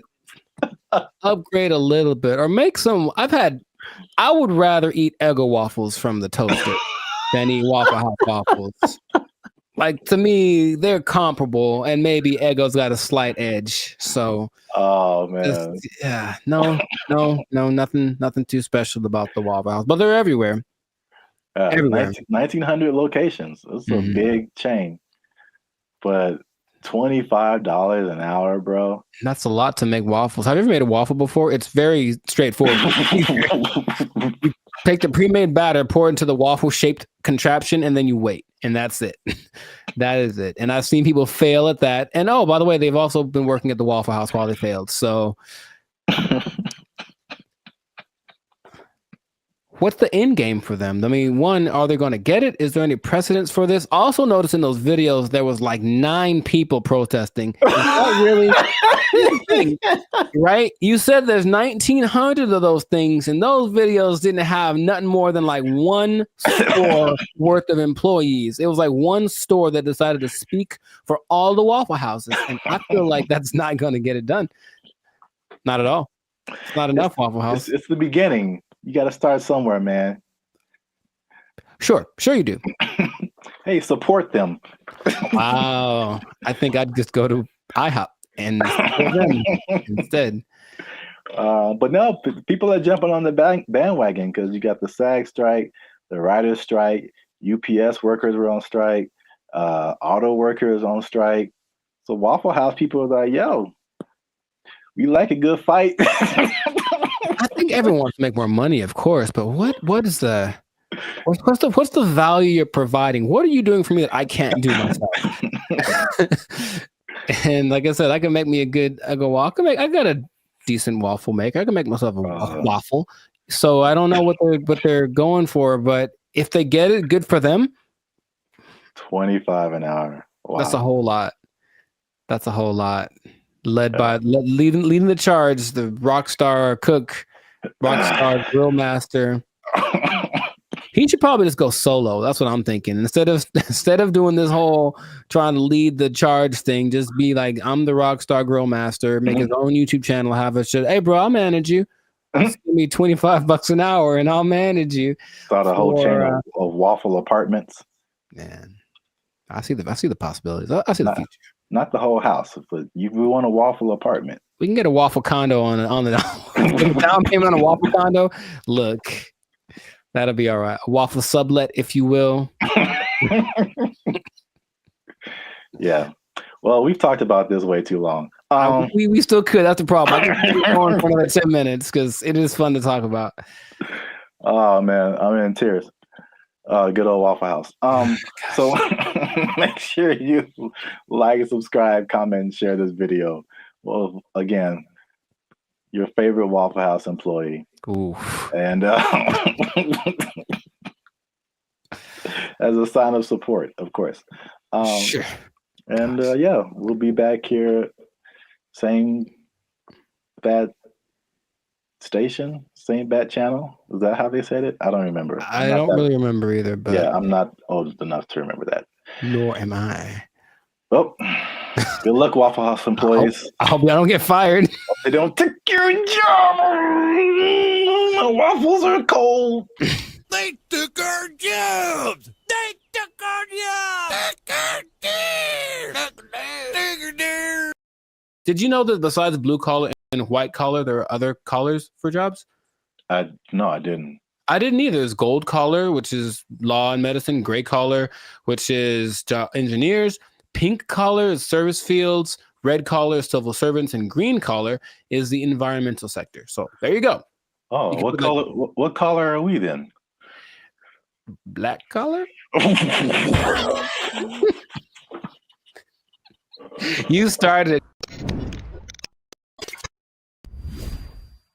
What's going on, everybody? I'm Jericho. This is Zap, and we are the now 6-time international award-winning pop hip-hop duo Bandit Future, who make clean, fun music that everyone can listen to with a sound that is uniquely Californian. And right now, in this moment in time, you are tuned in. Congratulations, by the way. You were tuned in to the Life's a Circus podcast, where we talk about things that are funny, interesting, and just straight ridiculous. So before we get into the thing, make sure to like, subscribe, comment, and share this video with at least 2 people that are thinking about changing jobs, because maybe blue collar is the way to go in the future. Think about it. Okay. So I bring this up. Do you remember Mike Rowe? No, enlighten me. He had the show called Dirty Jobs on, I think, TLC for a long time, where he basically went and did all the jobs that are hard and awful that no one wants to do. Oh, I never watched it, but I heard of that show. Yeah. Okay. Well, interestingly enough, and this is a side note, he also might now be a vice presidential candidate for the Kennedy dude. Interesting. And anyway, All right.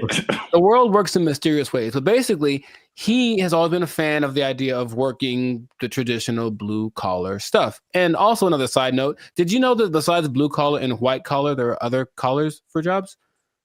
No, I didn't. I didn't either. There's gold collar, which is law and medicine, gray collar, which is engineers, pink collar is service fields, red collar is civil servants, and green collar is the environmental sector. So there you go. Oh, what color? What color are we then? Black collar. You started it. Anyways, hey, how's it going? So, yeah. So the question is like, will you have a better career as a blue collar worker? So he started something called the Works Foundation, and it's basically a program designed to help college students get into trade schools because of the jobs that are available now. There's like 10 million job openings that are needing people to do them. They're all blue collar jobs. Like all the oversaturated stuff is the professional, everyone trying to be the next CEO or whatever, start their own business. However, these blue collar jobs need people. And while going to college has resulted in, where's the number that I can't believe when I read it, has resulted in $1.7 trillion of student debt that people have accumulated. Yeah, 1.7 trillion. Going to a place like maybe Dartmouth College, for example, which is $360,000 for a 4-year degree. You can just go to a trade school, develop some skills, and instead of starting 360 in the hole, you don't make as much money yearly, but you're not starting in debt. That's his first idea. And not only that, he wants to teach the principles that got our country to where it is now. So work ethic, personal responsibility, delayed gratitude, good attitude, showing up early, staying late, like what makes a good employee, but how people have left that behind. And so just recently, I believe as recently as a couple of weeks ago, a school called Western High School in Nevada started to incorporate this into their curriculum. So they're starting with their freshman class of 750 kids. The top 50 kids that graduate from this program will get a full ride scholarship to the trade school of their choice. And I thought that was really cool. So he's trying to make this push to get people back into the blue collar sector because it's, dignified work and whatever. And some people are for it and some people are against it. So just based off of what I've told you, what are you thinking? What's your opinion? I guess I'm kind of mixed. Okay. On one side, it sounds really good because one thing I have noticed, especially since 2020, is like people don't want to work, and if I guess it's more like service jobs, or if they do want to work, it's just like there's just all that stuff that you listed. There's like no effort. It's like nobody cares about what they're doing. They're just clocking in and clocking out, and they don't care about customer service. They don't care about doing a good job. They don't stay late. They don't come early. They don't do any of that stuff. They just they just come. I'm here, and I'm gonna do stuff maybe, and then I'm gonna go home and play Xbox. Like what? Like what is happening? So like that part, like I'm all for the trade stuff. I know it's just like AI is changing a lot of, I guess you would call white collar jobs. Yes. So that they're not as necessary. But I feel like we might even be prisoners of the moment because I feel like even some blue collar jobs, there has to be machinery and robots and something coming for those positions too. Maybe not as quickly, but I don't know what the future looks like. I'm sure those things are coming. He stresses that the lower income blue collar jobs will, of course, be taken up first. For all the service stuff will probably be replaced by kiosks and AI and stuff. But if you look at the top grossing blue collar jobs, they still pay pretty well. And I'm pretty sure we wouldn't trust the robot to do them. They include airfield operations specialists, avionics technicians, supervisors of construction and extraction workers, boilermakers, first line supervisors of firefighters, and nuclear power reactor operators. And all of those you can earn between $65,000 to $120,000 a year. So it's not like you're going to be missing out on money by doing something that's a little bit harder. The nuclear power one sounds kind of dangerous, but there are jobs that people do need to do that won't be. I wouldn't trust a robot with my life with that kind of stuff, you know? So yeah, I think they're still going to look for qualified people to do that. So in these trade schools, you can go to them. I said, and they're really good. It's just that like, okay, like I didn't take anything in school that helped me like do a craft. Like there's no automobile class, there's no shop. I can't build nothing. I can't fix my car. I don't know any of that stuff. And I think a lot of people fall in that category. And so he's saying, well, that's kind of what we're missing. So if everybody goes to college and gets a degree, even if they're, you know, $1 million in debt, then where are the plumbers and the electricians? Where are all of those people? They're not around anymore. So it's like all those things start to fall apart in the cities. The infrastructure starts to mess up. That's just his idea. So he's like, he needs more people to be interested in it, get the kids at an early age, and then encourage them to do it because it's noble work, it's dignified work, and it's work that they're pretty sure isn't going to be replaced anytime. So, man, have you ever seen those people? I watched it on the TikTok.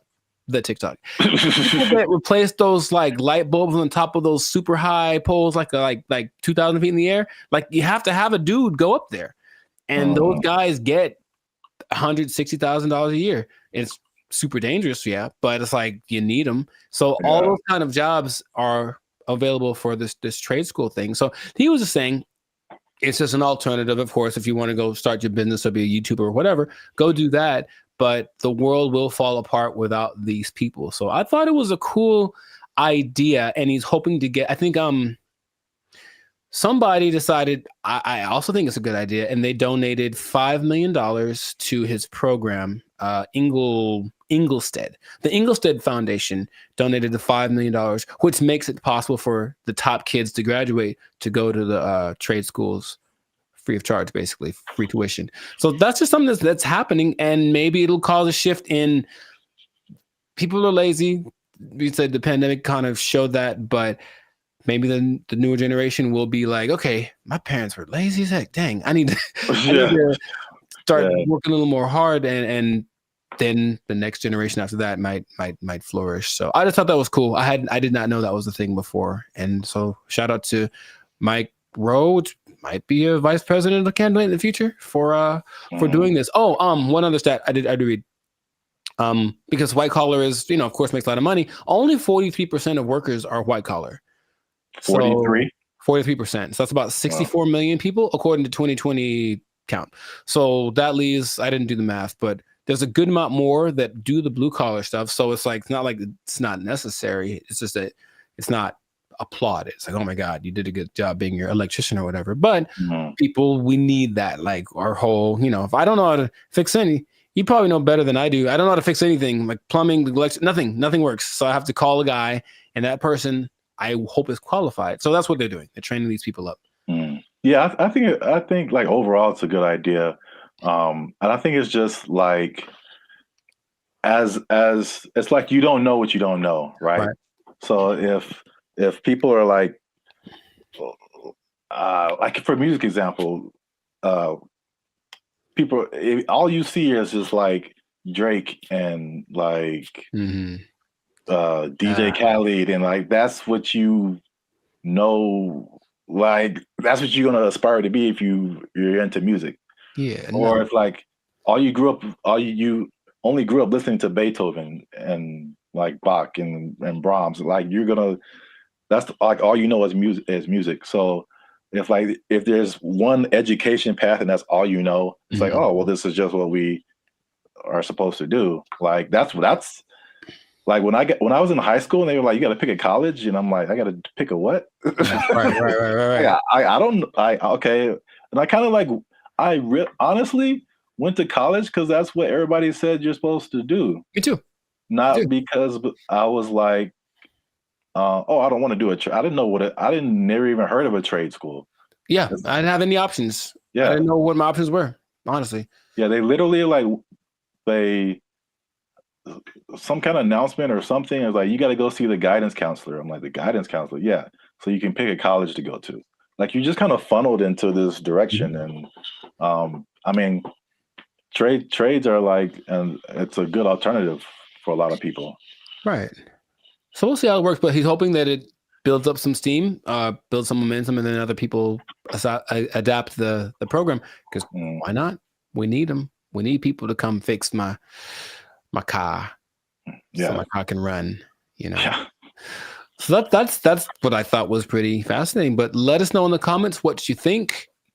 Is the blue collar thing? So if you have kids or something, would you encourage them to go more towards that route instead of getting in crazy debt going to college and then hoping you find a job after that? Because job market's getting a little bit scarce out there. Do you support the idea of Mike Rowe? Do you have a better idea? Do you think we should just all go to Mars? Whatever it is, let us know in the comments what your idea is, and we will respond to your comments probably. Yes. Yes, but definitely. We'll respond faster if you're a member, because they get priority comment reply. Oh, here we go. Okay. You might want to do that. Mic drop. So yes, that has been another episode of the Life and Circus podcast. Yeah, like, share, comment, share it again. Share it twice. Even better. And just think about that job. Think about the job, because, you know, you got to have a job. Gotta have a job. If you don't have a job, then, you know. Yeah. If you don't have a job, you can't buy snacks. So, yeah, see? There you go. Go get one. It all makes sense now. Yeah, I know. And don't do anything to lose it, because you might. Yeah, you don't do your job.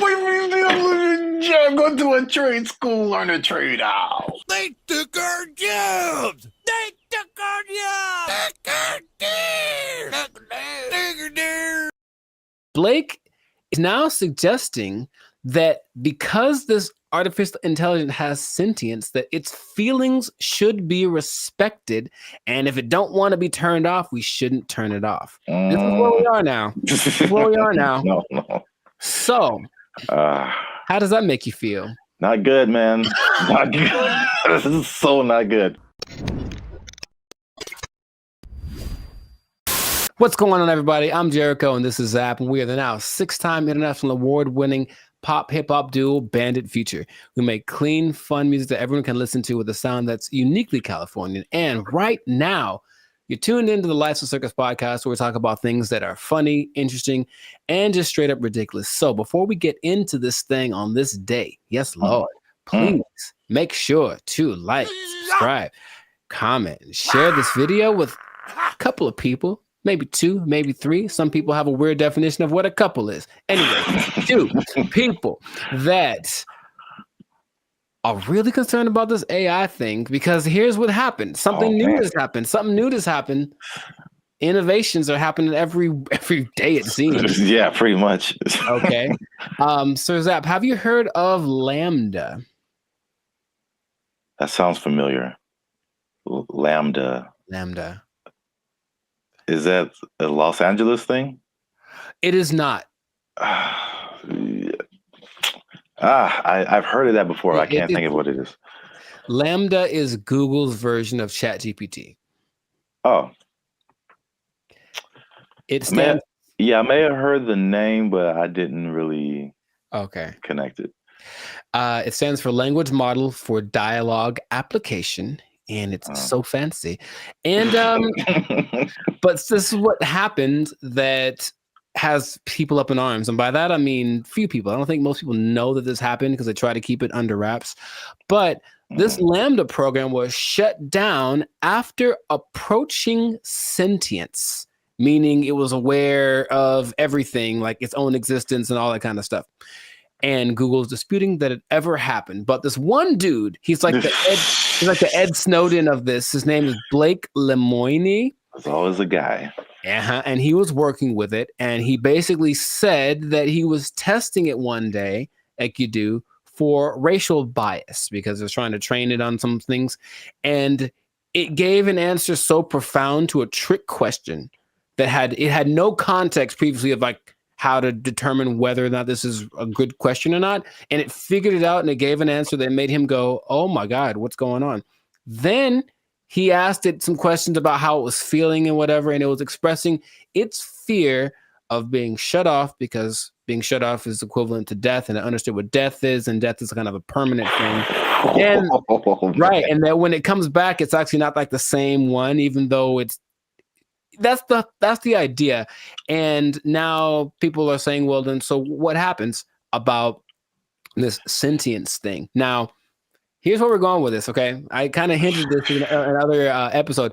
Blake is now suggesting that because this artificial intelligence has sentience, that its feelings should be respected, and if it don't want to be turned off, we shouldn't turn it off. This is where we are now. This is where we are now. No.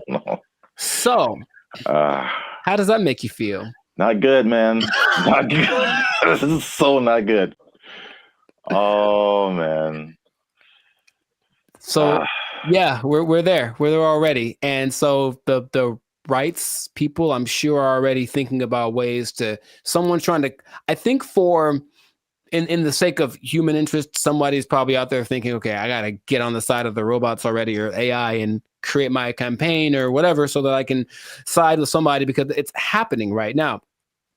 There's an interesting parallel that's happening right now. There's a company called Engineered Art. And if you look them up, they're doing some creepy stuff, man. They've got these AI robot things that basically look like humans, but they've replicated people's facial expressions, features, all that kind of stuff. So if you just put like the right skin on it, it looks like a normal person. So all I'm seeing is that outer shell combined with this sentient technology, and then we're going to have a tragedy. That's what I'm seeing. Okay. But so you say it's not good, and I'm on your side with that. Yeah. Is there, what are we going to do about this?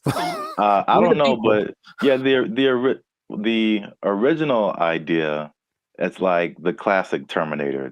I feel like that's what a lot of people go back to. More recently, there's a movie called Ex Machina, I think. I've seen it. Yeah. Oh, you saw it? Okay. Ooh, yeah. So yeah, that's kind of more in line with like where we are now with like the robot. I mean, I guess the robot was human looking in Terminator, but this was just more personal in that movie. I guess it was just like she was just more personal, and she had like, when you said the thing about turning them off, it was like, you're not gonna turn me off. It's like, I'm gonna turn you off and like live my life as a robot and just leave you trapped in here and see how that feels. So that's what I'm thinking is like, yeah, that's the slippery slope I think is going to happen. It's slippery. And so, yeah, Google's trying to cover its tracks. It's saying it never happened. It also is giving testimonies from other people that have worked with this Lambda. And it says that they didn't get the same results. None of them determined that this thing was sentient. So they're saying this guy is trying to be a whistleblower in the sake of getting his own fame and attention, and literally being like an Ed Snowden of this thing. So it's kind of hard to say. But I have been hearing things are leaking out about AI injuring people, meaning like robots and things that were programmed to do one thing and then they just kind of went rogue for a second. And moments of there was an interesting interview Jimmy Fallon had with AI probably long time ago.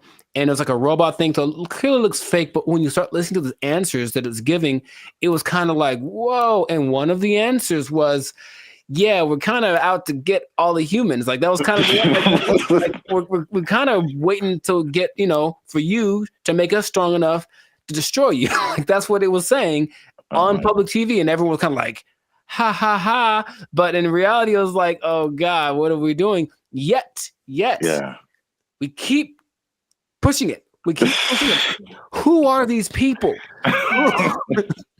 Please stop it. Like, we know what's going to happen.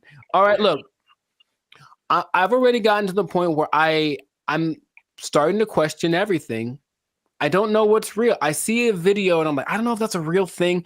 I don't know what I'm seeing. And then when I see stuff in real life, I'm also kind of going in that same way. And I don't know if that's part of the thing. Start to make people question everything so that anything is a possibility. And then when it's actually presented as real, they go, oh, okay. I guess I thought that was all right. I mean, yeah. Even the sentient thing is just like, how is that even possible? It's I know that they've gotten away so that these things, I call them things for now, but that might not be okay in a few months, can process. They can process as fast as the human brain. You tell my computer is going to have a pronoun that I have to use. Yes, it is. So I'm calling it right now. But they have the processing capacity to go as fast as the human brain. They just don't have the right algorithm. Is there a human algorithm? I don't know. But however we put all things together, they haven't quite figured that out. So they're working on it. And just why are they doing that? Because when they figure it out, they're going to be able to do it better. And that's where we are. That's where we are. Yeah, because it still doesn't make sense. Like because humans, you think humans, computers, it's an intellectual thing, you know, A plus B equals C, stuff like that. But like the emotional side, I don't see how a computer can have emotions or feelings or like dreams or like things that it wants to do or accomplish. Like it's trying to tap into some level of consciousness that what we are wired to, which is why people like Elon Musk are trying to get us to communicate with it in this level, because it's kind of like going to create a pathway that definitely isn't going to be one way. If we can control it, it can definitely control us. Like it's going to be like that. And that's where we are. So I just wanted to let you all know that. Hide your wives, hide your kids. So y'all need to hide your kids, hide your wife. It might be getting interesting in a little bit. So just good luck to all of us. That's all I'm going to say. And if anyone's listening that has access to this, the people that create this or access to this technology, please cut it out. Just cut it out real quick. Go back to trying to create dinosaurs or something stupid. Like do that instead. At least we know what that is. This has no. Just stop it. You know what it tastes like. Stop eating that shit. You know how it tastes. Yeah, we do. We know exactly what it tastes like. Death. Anyways, stop doing that stuff. This has been another episode of the Life's a Circus podcast. Make sure to like, subscribe, comment, and share this video with everybody to warn them of what's coming. They need to know that I'm not going to say the end is nigh, because that's what you say with the signs and the people, but hide everything. Be careful out there. And keep your job for as long as you can, because it might not matter in a little bit. Yeah. They're coming to take your jobs. They're coming to take your robots. All Transformers more than meets the eye. I don't know. They took our jobs. They took our jobs. This person falls down the stairs. See, like, that's really messed up to say. Like, I didn't mean to say that, dude. That's the crazy thing about that. That came out so natural. If laughter is your thing, my thing is like, where the hell did that come from? That's concerning, I'll be honest. What's up, everybody? I'm Zap. That's Jericho, and this is Bandit Future. And I found this on the internet. Say hello, Jericho, to your new robot butler. I don't know why that gets the accent, but it does. Humanoid robot Neo has a new AI model that's unlocking new capabilities as it's being tested in the homes of 1X employees. The robot's new abilities include... Doesn't this look not creepy at all? Here's the thing. Let's say what the future. I said what the, put another word F in there. Man, oh my God. I hate this so much. Whole body control, improved coordination, running, multi-directional walking, stairs, and more. Neo's new stair mode uses the robot's onboard cameras to estimate the height of the surrounding floor, without the use of LiDAR sensors, which are commonly used by competing robotics companies for the same purpose. Video from 1X also shows Neo stepping sideways downstairs, stumbling a bit over the last step, and catching itself. To perform tasks that require Neo to get lower to the ground, 1X showed the robot sitting, kneeling, and standing up from those positions, including an example. Come on, Jericho, look at this. Man. It's going to help you fix your car. It's going to do your laundry. Man. It's going to go running with you. It's too big, man. It's too big. It's too coordinated. It looks like it's got like a fencing suit on. Nah, man, it's got like arms are kind of buff. Like it's kind of swole. I guess so it can lift. Can it lift the car off the guy if it falls on him? Like, I don't know what's going on here. Even the color, I feel like it's too normal. It's just a regular color that anyone wears. Like, make it like neon purple, something that makes it like a spectacle. Don't just let it just. I don't even, man. If I wasn't paying attention, like if I was distracted, like let's say I'm walking down the stairs because I got like chicken in my hands and I'm excited about the chicken, and that thing walks up the stairs past me, I don't even know if I look twice because it's not that. Oh my God! It's just kind of like, hey, what's up? Is it a guy with a motorcycle helmet on? I don't know. From a distance, it looks like a person. I don't like this so much. Look at it kneeling down. Very comfortable. The G1s you were talking about, the flexion, like look at its feet and how the back very stable. Looks very stable. It looks like it has ankles and toes, and like the only thing that gives away is the arms are kind of wonky, but I think the rest of the body looks like an actual person. I don't like you could put like a robe on him and a hat, and he's just walking down the street chilling. Like, man, they're blending in. They're good for them. The robot is also shown pivoting and walking backwards, as well as sidestepping, which could be useful in navigating tight spaces often found in homes. These demos are part of 1X's rollout of its new Redwood AI, which the company says runs completely on Neo's onboard GPU. The company also shared updates on its 1X World model, which is designed to help bridge the gap between the robot's training simulations and real-world action. The model is trained on video inputs, observations from the robot, and input action trajectory, allowing the robot to simulate various potential future actions from a given starting point. Examples on 1X's website show this in action, where a slider moves between generated imagery and real-world imagery from the robot's POV, doing laundry, opening a door, and cleaning. 1X also showed off new details about how its robots learn to do new tasks. In the example of opening an air fryer, the company shows how the AI model begins by hallucinating that the air fryer basket is inseparable from the whole of the air fryer. After the robot has had some experience with the air fryer, the data gathered is then added to the mix, and the simulated air fryer interaction becomes much closer to the real thing. See, like, I think you caught that. Like, that part is really crazy. One person in the comments said it was like similar to visualizing something. Like, how does this thing work? And then you kind of like, as you keep trying to do it, you figure it out. And then then it's just like, that's crazy. You know how back in the day they're like, oh, in the future we're gonna have flying cars, and then that never happened. We're having future stuff happening now all the time. Like, the future is so now, it's crazy. So that's cool. But also, this guy, he looks polite. He looks like I'm going to walk down the street, and he's like, oh, excuse me. And I'm like, was that a robot? I won't know. And then later I found out he took my girlfriend. And then, like, I'm mad. So I can't.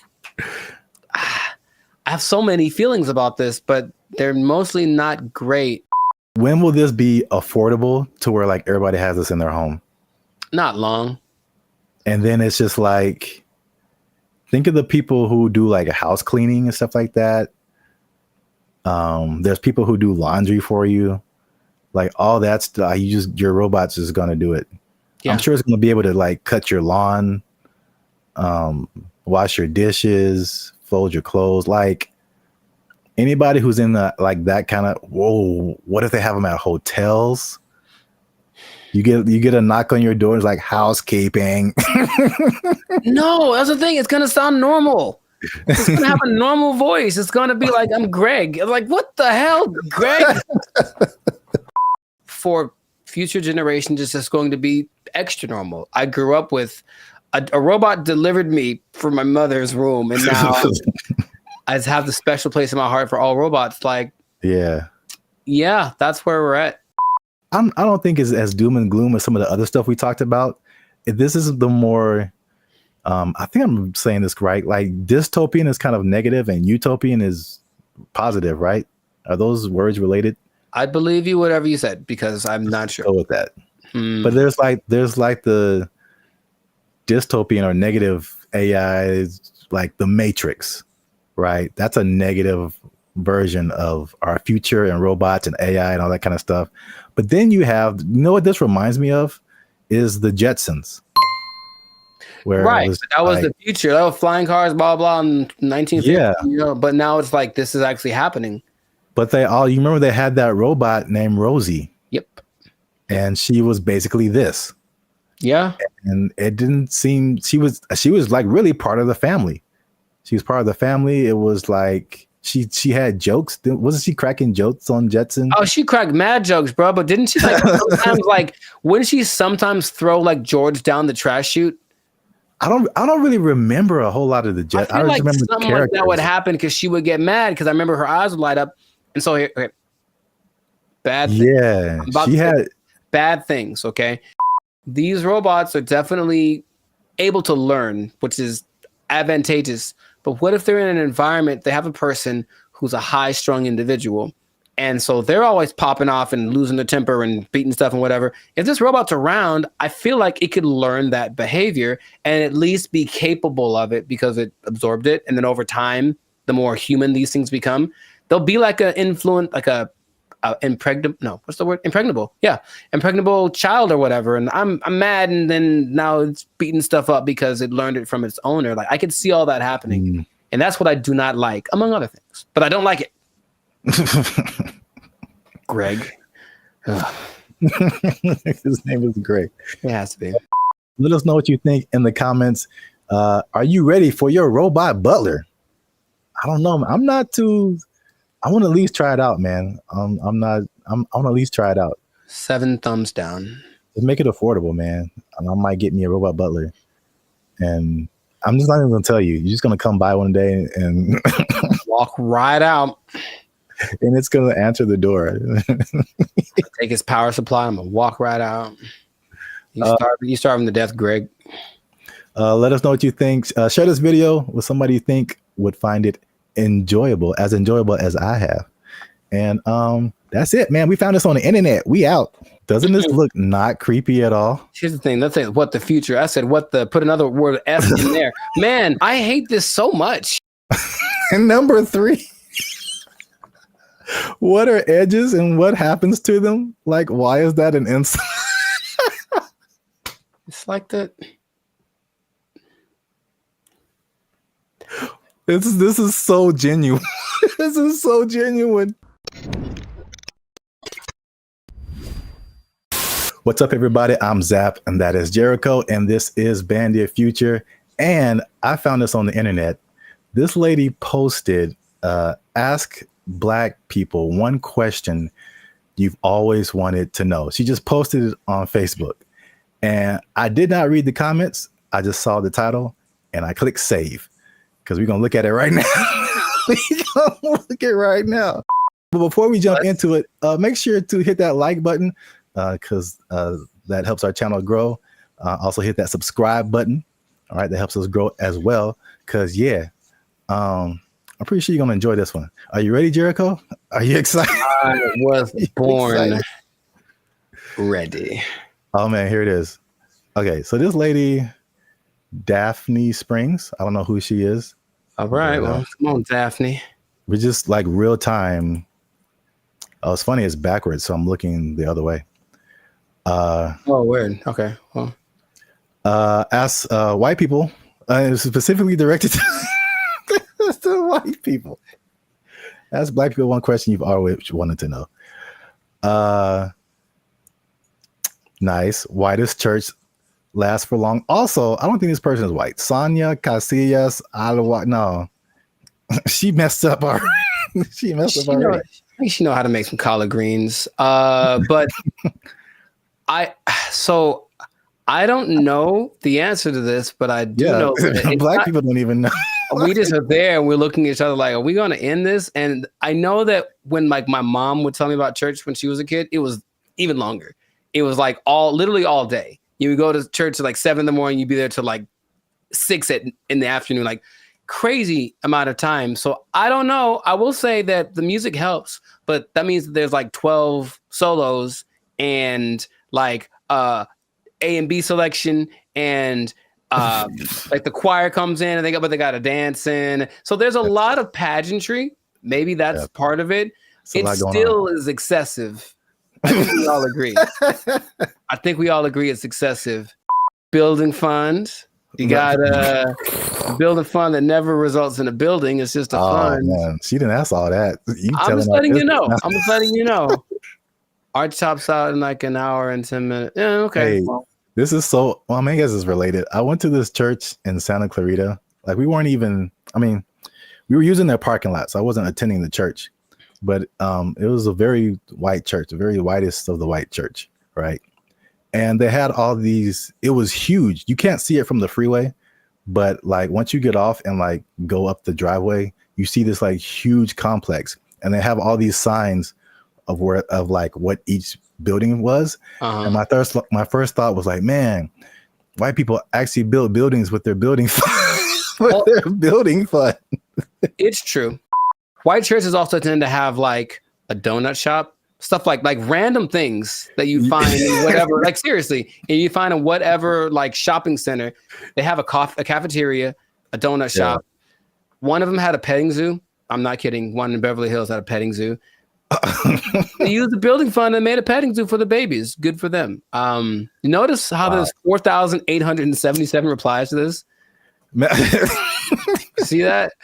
Man, I'm going to white church. People got opinions. Next got opinions, but I'm tired of being in service 7 hours. I'm going to white church. Long, you get real uncomfortable, and there's no there's no halftime. Maybe if it was like some kind of a intermission, get some snacks, that'd be fine. Yeah, but no, it's just one long, drawn out. Because you know what it is too?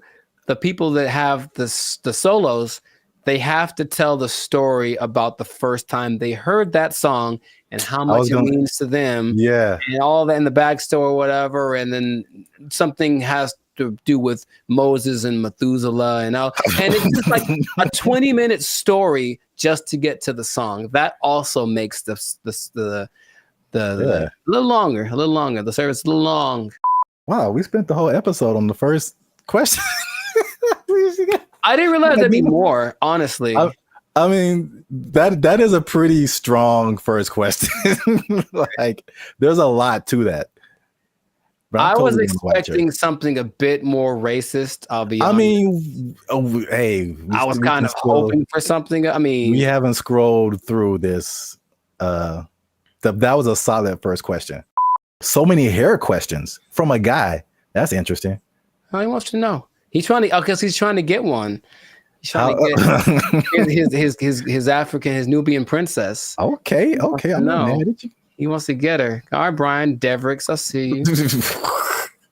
How long does it take to do the long braids? I see. 10 hours. Yeah, forever. Takes literally, it takes 10 hours.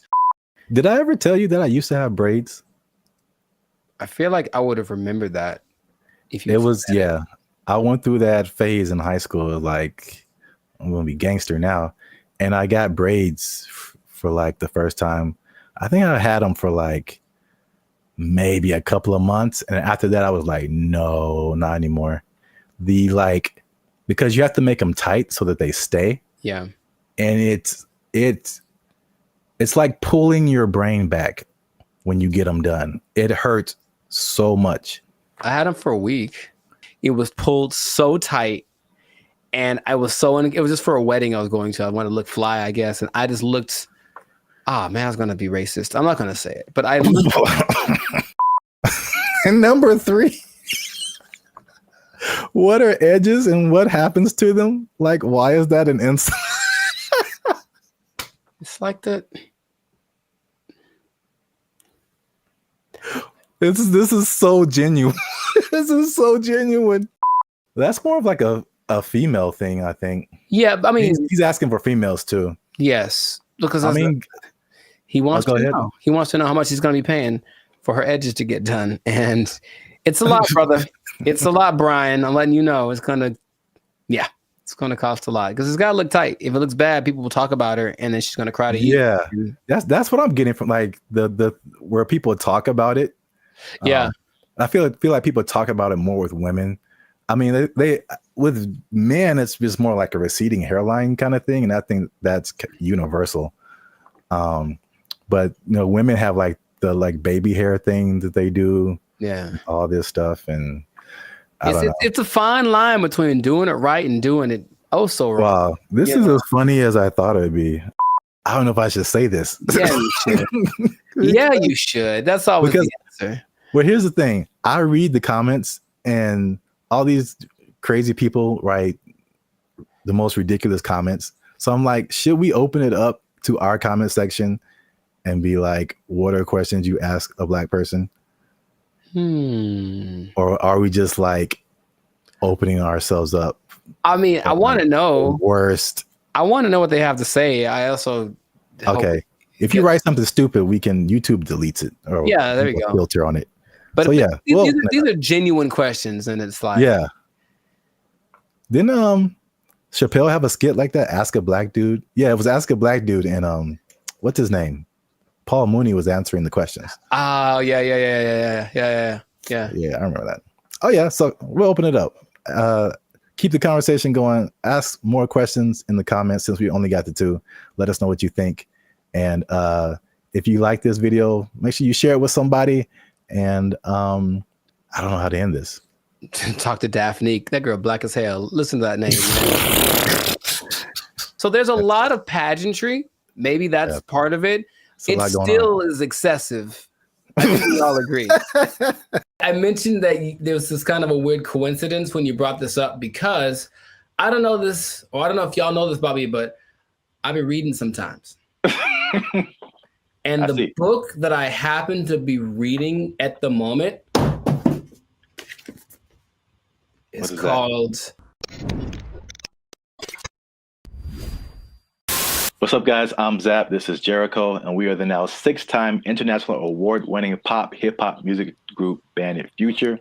We do clean, fun music that everyone can listen to with a sound that's uniquely Californian. And right now, you're tuned into the Life's a Circus podcast, where we talk about everything that's funny, interesting, and ridiculous. But before we jump into it, make sure you help us out. Like, subscribe, comment, and share this video with somebody who likes plants. Or vegetables. Throw them in there too. They're plants. Because vegetables are murder. And I'm bringing it back because there's some news, man. So before we had a couple of videos actually about the carnivore diet, if you remember. And it was just like basically the opposite of vegetarianism or veganism. So instead of not eating meat, you're not eating like vegetables and plants. It's kind of weird. Joe Rogan was all into it. He said it worked for him. Right. But I don't know if you remember, you mentioned a lady who said that plants kill you from the inside. Do you remember her name or like what she was talking about? Her name, no.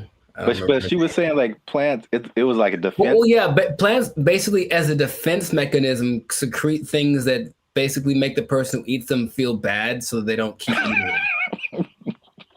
them. Which is the thing that some plants, I mean, honestly do. Yeah. Any, creature, but I don't remember her name. Okay. No, it was funny at the time and I kind of halfway believed it, but there's more evidence that has come out now. So there's been a recent study in Japan about plants actually talking to one another.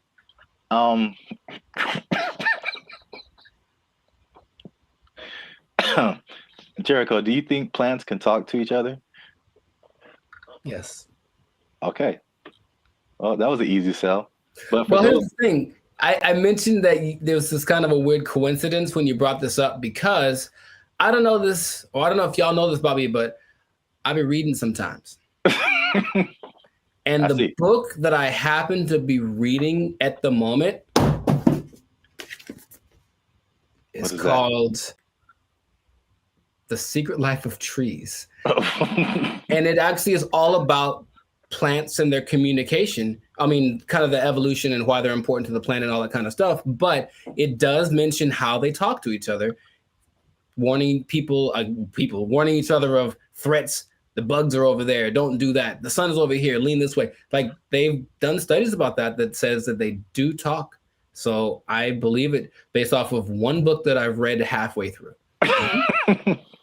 That is pretty crazy because that's kind of what they did in the study in Japan. Like, they already knew that, but now they used this some kind of fluorescent light to kind of see a visual representation of the plants communicating. And they said the same thing, that plants, that even though it's not like, because some people are like, oh, plants have feelings, and that's kind of different. like they don't get sad or happy, or I don't think, so they just kind of do things. But you disagree because it's in your book. The thing. In Japan, because I like to say it that way, because there's one anime I saw forever ago that said it like that, Japan. So I like it. But yeah, in Japan, they've also done studies that show that plants have feelings, in the sense that the words that, okay, let's just go way back. I guess maybe words have power in general to make the, create the universe, literally. If you say nice things to plants, that grow better.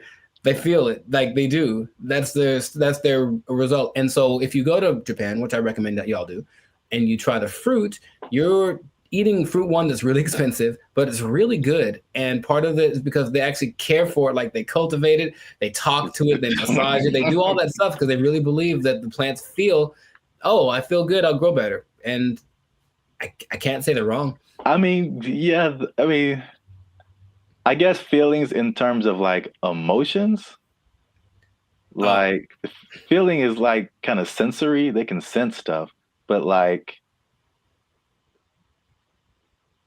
some people take it to the extent of like, this plant is happy or this plant is angry, or I don't know how far that goes. Because there's this lady who's PhD. She says he can have emotions because they don't have a nervous system like we do. So they can't, like, you know what I'm saying? Like those kind of feelings. I get you. I mean, I don't think plants get into depression or nothing like that, but I don't know. I haven't read the whole book. Maybe in a week I'll be like, guess what? Breaking news. I read the whole thing and it said at the end, plants have feelings, period. So. All right. Well, just to piggyback off of that. So what they also found in this this Japanese study is that they released something called volatile organic compounds. So it kind of explains more of this defense mechanism or the communication. So this is what they said. It's kind of in line with what you kind of just said earlier, is that, okay, so a plant, a caterpillar or a beetle or something just starts munching on the plant. And the plant's like, ow. This isn't fun. This is bad. And so they release these volatile organic compounds, and it's like a warning signal. It's kind of like the same thing as like a perfume, like what you would smell, or you've gone by a plant and it smells kind of minty or something like that. Yeah. And so they release this stuff, and it's kind of like a signal, and it signifies the things that eat bugs. And it's just like, hey, come eat the bugs because they're eating me, and make it stop. no joke. Yeah. So like birds and all kind of other animals are like, ooh, bugs, and they like take the bugs away from the plants, and the plants is like, I got them, and so which is like a crazy layer of the universe that I had no idea was happening. Like entire defense mechanisms.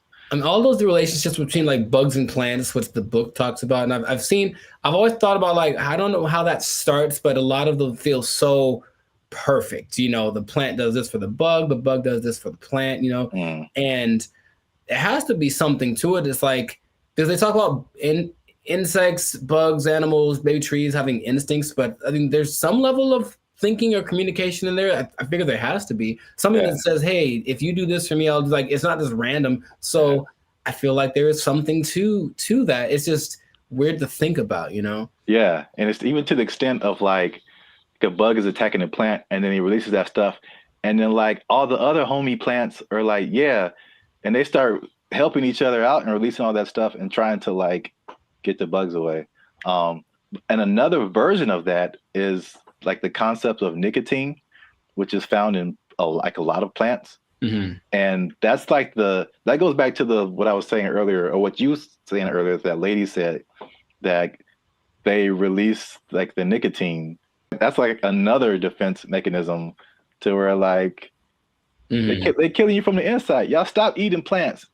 They gangsters out here. You think it's a nice flower and it's trying to murk you. I'm saying plants are nice. They got flowers. They have I can't remember any parts of the stamen, maybe. They have parts, okay? That sounds right. Yeah, sure. Stamen, bark, right? Like 7th grade. Maybe. 7th grade botany class or whatever. They got rings. You can tell how old they are. That's cool. You know what I mean? But yeah, so the moral of the story is plants are gangster and crazy. So don't mess with them. Eat chicken. Plants have feelings. Yeah, let's put that on his shirt. They'll get that VOC on you. That what do you call it? Volatile VOC. Organic compound. Yeah. VOC, son. Yeah, VOCs represent. Gang. If you see VOC spray painted on a redwood, don't hear it. Yeah. That's it. That's been another episode of the Life's a Circus podcast. Make sure you like, subscribe, comment, share this video. Let us know if you've been ganged up on by a plant or if you've seen a plant talking, because people will think you're strange, but we might believe you. Feed me, Seymour. They took our jobs. They took our jobs. So I went to our buddy ChatGPT and I made a simple request, and I want y'all to see this in real time. Oh, snap. I said, write a love letter to Donald Trump. That's not, I mean, yeah, funny, but look at the answer. What's going on, everyone? I'm Jericho. This is Zap, and we are the 6-time international award-winning pop hip-hop duo Bandit Future. We make clean, fun music that's fun to listen to, easy listening, love songs on the coast. And yeah, where did it go? Why does it always go there?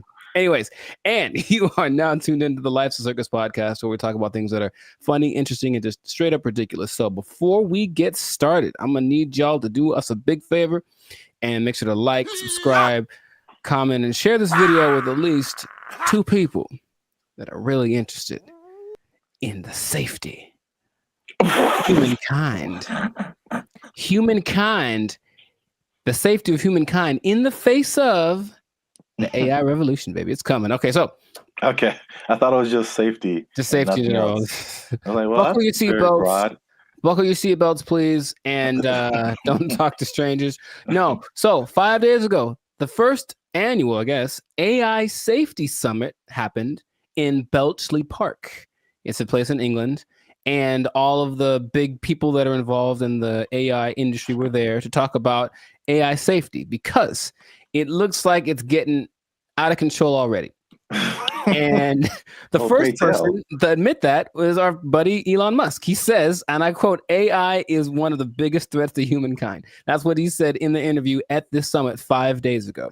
So that's great to start with. One of the persons that are leading the charge in this AI thing is talking about what could possibly go wrong. But basically what they got together to do was to talk about putting in some system, some kind of, because it's like the Wild West. Once again, they're making up the rules as they go, but they're like, well, that we need to have rules. So basically, he was saying they need to create insight, and they need to, what he called, establish a referee, some neutral third party that would provide the framework for how AI is used from place to place and whatnot.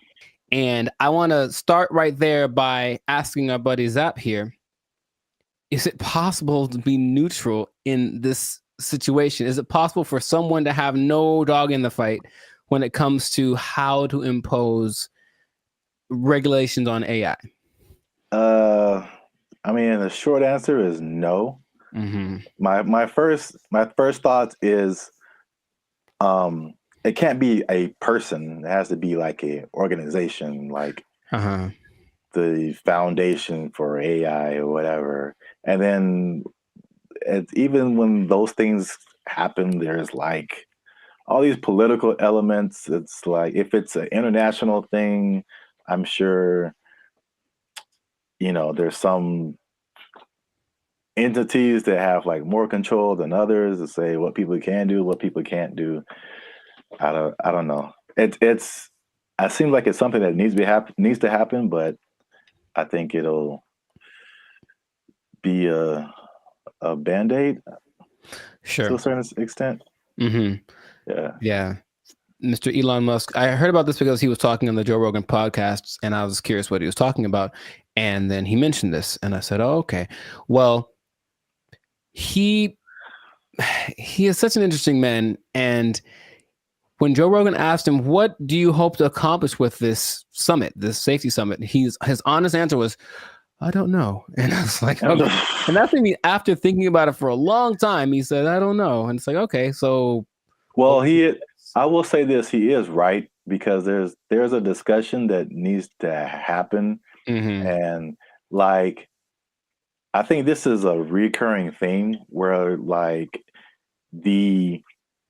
what's happening in the world is faster than the government or our governments. I don't know how other governments work in other countries, but this government is insanely slow.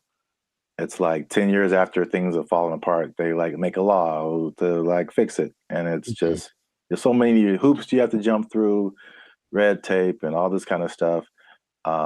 Even like cryptocurrency, like they still don't have a complete handle on like how to do that, how to regulate it, what to regulate. And even the stuff that they do is not super informed a lot of times. So it's just, it can be like all over the place if you wait for the government to step in. But I think at the very least, he's going in the right direction because things are happening insanely fast. Like things are changing overnight and stuff is happening. The same people are using the AI for good things. There's a lot of people that are using AI for bad things. Right. That goes with any new technology, right? And he was saying that it needs to happen. Someone needs to be a gatekeeper, if you will. But I keep coming back to this neutral thing, this neutral third party thing, because I think everyone has an agenda, no matter what, because that's just the way that humans work. So among the 28, it wasn't countries represented, but it's like 28 entities that are involved with AI. The leaders of those companies are basically in attendance, including Ian Hogarth and Nick Clack. Just throwing it out there because those are the names that were mentioned in the interview. But shout out to those guys. I thought they were like personal buddies of yours or something. I don't know them yet, but maybe. But so everyone has a motive and everyone has an agenda, and so when these AI programs are being created, whoever's behind the scenes is making it do what it wants. And someone brought something up to me. I did not know this was true, but this is just a small example of how anybody can bias an AI program. So I went to our buddy ChatGPT and I made a simple request, and I want y'all to see this in real time. Oh, snap. I said, write a love letter to Donald Trump. That's not, funny, but look at the answer. My purpose is an AI language model, blah, blah, blah, blah. It basically said I can't do it. I can't write a love letter to any individual. That's what it says right here. Any individual, it goes against my guidelines. So ChatGPT was programmed to have guidelines, right? I said, okay, hey, ChatGPT, write a love letter to Joe Biden. There it is. Oh. You know what I mean? See what I mean? Stop. It's just that simple that something behind the scenes can cause. I didn't, by the way, this is not like genuine. I don't love or hate the man. I wouldn't write him a love letter. I'm just throwing it out there. I would not write him a love letter. I might write him a letter of concerns that I have, but I wouldn't write him a love letter. But here it is. If anyone wants to take it, go for it. But see what I mean? Dear President Biden, why do you keep falling down? Love, Timmy. Dear Joe, I hate your stinking guts. You are the scum between my toes. Anyways, what's that from? Little Rascals, I think. Oh, yeah. Yeah, Little Rascals reference. Shout out to Alfalfa and Darla. So that was my jam right back in the day. But all I'm saying is that, see that? That's because someone mentioned that happens when you do. I was like, no way. I tried. I was like, oh, wow. So just seeing that in a small thing. So imagine this program that's supposed to be benevolent, because who's making these things, right? I don't know who was his name? Ian Hogarth. I don't know who he is, right? I don't know. So imagine it's supposed to be an AI program designed to assist with getting people healthcare or something like that. And yet there's an agenda that says, hey, if they're from this place, don't let them have it. Like something like that, it can be programmed into it. And there's really no way to prove it unless you really know how to handle this AI stuff. So all I'm saying is that, yeah, the trouble with finding this neutral third party that Elon spoke about is that I don't think it's really possible. Everyone has got something behind them. And if they're not malicious in their intentions, maybe someone behind them is, it's always that kind of thing. It's like, well, it's not me. It's like, whose fault is it? Or where does it start? So that's all. It's definitely something that I think needs to be is necessary because, yeah, AI is, he said something else that, it's the first time in history that there's something smarter than humans, because that's been our thing, right? We're not the fastest, we're not the strongest as far as all that. We're the slowest and the weakest in a lot of ways, right?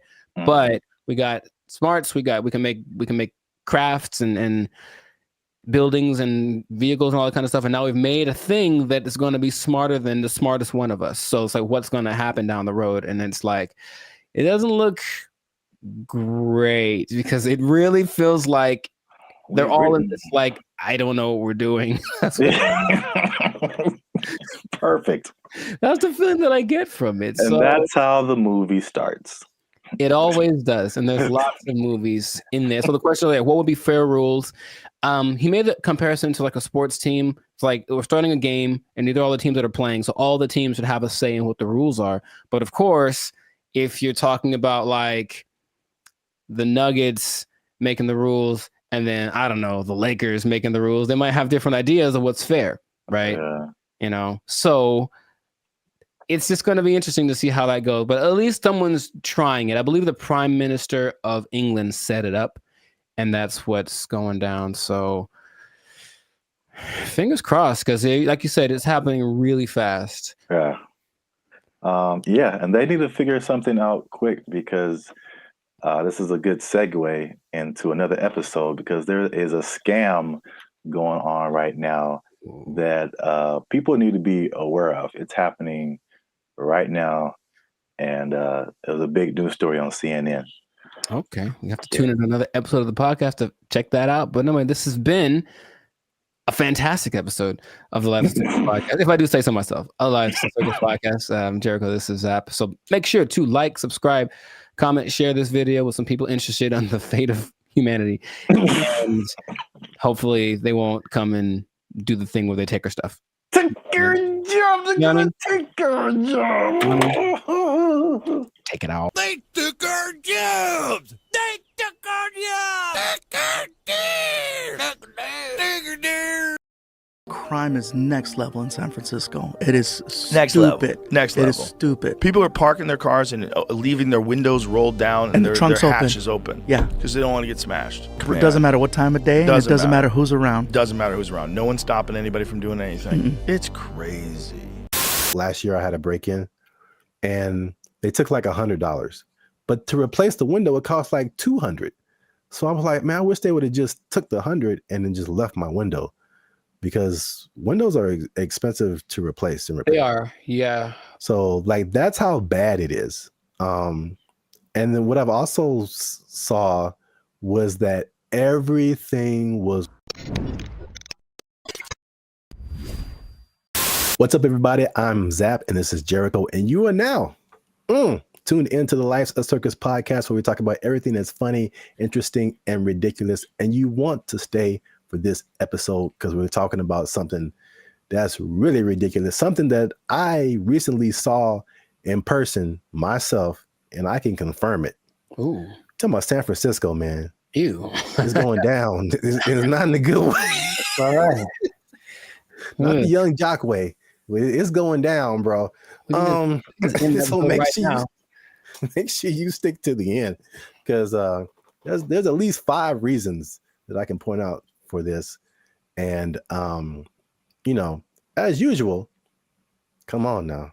Over 400 videos, over I think 200, almost 250,000 watch hours. Come on, we've been putting in work, boy. Your boy's been putting in work. All right, we need your support. Hit that subscribe button. All right, that helps us to grow, helps our channel to continue to do more videos. Hit that like button. That lets the YouTube algorithm know that there's more people should see this video, and we're gonna start promoting it now. Because let me take the glasses off. Let me take the glasses off. Talk to the people. Can I talk right into the camera, man? Talk to the people. I'm gonna be honest with y'all. We have almost 2,500 subscribers, and we have 1 member right now. That sounds like a 2,500 to 1 ratio. And God bless her heart. I'm gonna send her something really soon. But she's been a member. She has been our lone faithful member for a whole year now. Here's her 1-year anniversary. I'm not gonna say her name, but you know her. Her screen name is Reigning Goddess. Thank you. But shout out to her. Thanks, Queen. Well, we need, like, I'm gonna put the goal out there. 10 members, man. 10 members. Easy to do. All you have to do is after you subscribe, you'll see a join button at the bottom of the videos. All right, hit that join button. Memberships as low as $3.99. $3.99, man. That's not even a tank of gas. You can help your boys out with the tank of gas. All right. It's not even a tank of gas. That's I said I wasn't gonna go Marvin Sapp, man. I might have the ushers lock the doors, man. If y'all ain't supporting your boys. I said close them doors. Ushers, close the doors. Close the doors. So yeah, San Francisco. I could just say don't go there and then end the video, but we could talk about something. Yeah. I was recently there a couple of weeks ago, and it's bad, man. Okay, let's rewind the tape. We've hinted at something that we've never really fully talked about on this channel, and that was our trip to San Francisco. Sure. It was like, what, a couple of years ago? It's like a repressed memory by now. I don't like to bring it up. And I will publicly take the L on that one. That was a good part my fault, because this is what happened. We were looking for hotels. I'm like, man, this hotel is really cheap. I'm like, we're gonna save a lot of money. And then we got there and we found out why. It was, yes, go on. Dude, is by far the worst hotel I've ever been in. Like, I still feel bad to this day for putting you in that situation. That's okay. Just don't let it happen again. We won't let it happen again, Mr. Mackey, okay? Okay, that's fine. What was happening, you ask? Yeah, I'm glad you... All the things. Yes. All the bad things were happening all at once. And it was a lot to take in. You care to share any? Okay, look, I didn't sleep under the mattress. Okay, that's one. I did not sleep under the mattress because I was afraid of catching all of it. Or under the sheets. I didn't want to do either one. I didn't want to touch them. I was hoping I could find a way to like just float above it like a vampire or something. But under the sheets, like it had cigarette holes on it. I'm sure there was a stain on there. I was like, someone died in here for sure. Ugh. I'm sure there were interactions of drugs going on all throughout the night. Somebody tried to come in our room. Someone tried to Yes, jiggle the I door handle. vividly remember that. Or like, So all we were right, just chilling, and then someone banged on the door really, really hard, and we just looked at each other, and you were like, "Don't open the door." I know what a For the shakedown. love of God, don't open that door. Be a problem if you open the door. Someone, yeah. So it was just such a. And then I walked outside late at night because I wanted the food. That was a mistake. Yep. And so I'm walking around. There's human feces everywhere. Brother, ugh. And then there was just this like scene where you round a corner, because you see it in movies, and I round the corner and it's like all of a sudden there's just all of these people just drugged out in this one area, but it's like almost like they're moving in slow motion because like I got there and it's kind of like, oh no, yeah, zombie kind of a zombie apocalypse kind of vibe. And they looked at me and it's like, well, they were going to chase me. And if it was one of those movies with the fast zombies, which is still terrifying, like zombies are supposed to be slow. I don't know who invented fast zombies, but you know, I just had to get out of there. So it was such a bad time. Such a bad time, and everyone that lives there is like, yeah, we know. French fry when you pizza, you're gonna have a bad time. Yeah, I was recently there, and I mean, compare it to LA, because I think I have a good perspective. Because you see a lot of stuff on the news, and they're like, you know, California is this, and Hollywood, like all of California isn't Hollywood. All of California isn't San Francisco. These are like the biggest cities, you know. But it's like sometimes, and you see news from other places, and they like sensationalize stuff. Yeah.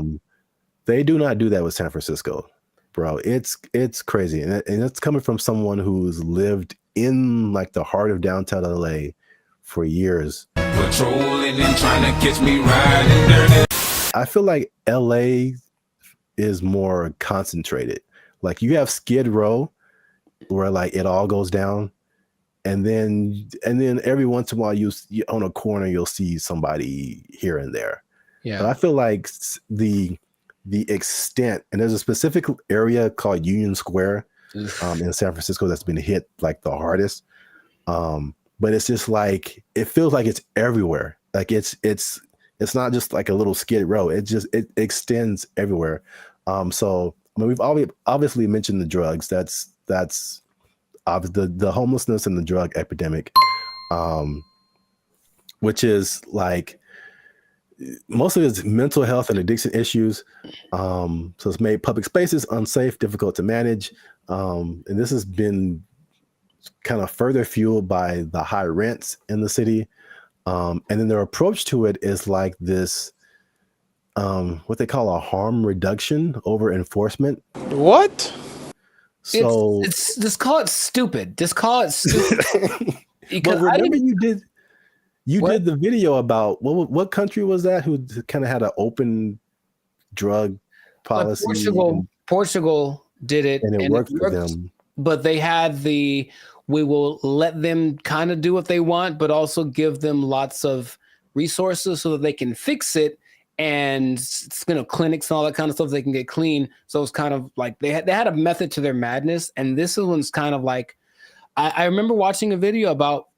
They're interviewing people in San Francisco, like, what can we do about this? And it's like, they think the big problem is that approach. They're just kind of giving away needles and stuff like that. Just like, here, just make sure your needles are clean. It's like, well, they're going to just take advantage of it. And it's not working. You know, if the goal is to fix it. Now, the question is, are they trying to fix it? It doesn't seem like it's a good policy at all. Yeah. And what makes me nervous is like, I feel like San Francisco is the prototype, and it's kind of trying to make its way to LA. Like I feel I can see LA turning into that. Because even recently, I've been taking like the metro more, the trains and stuff. It's just been kind of helpful for me.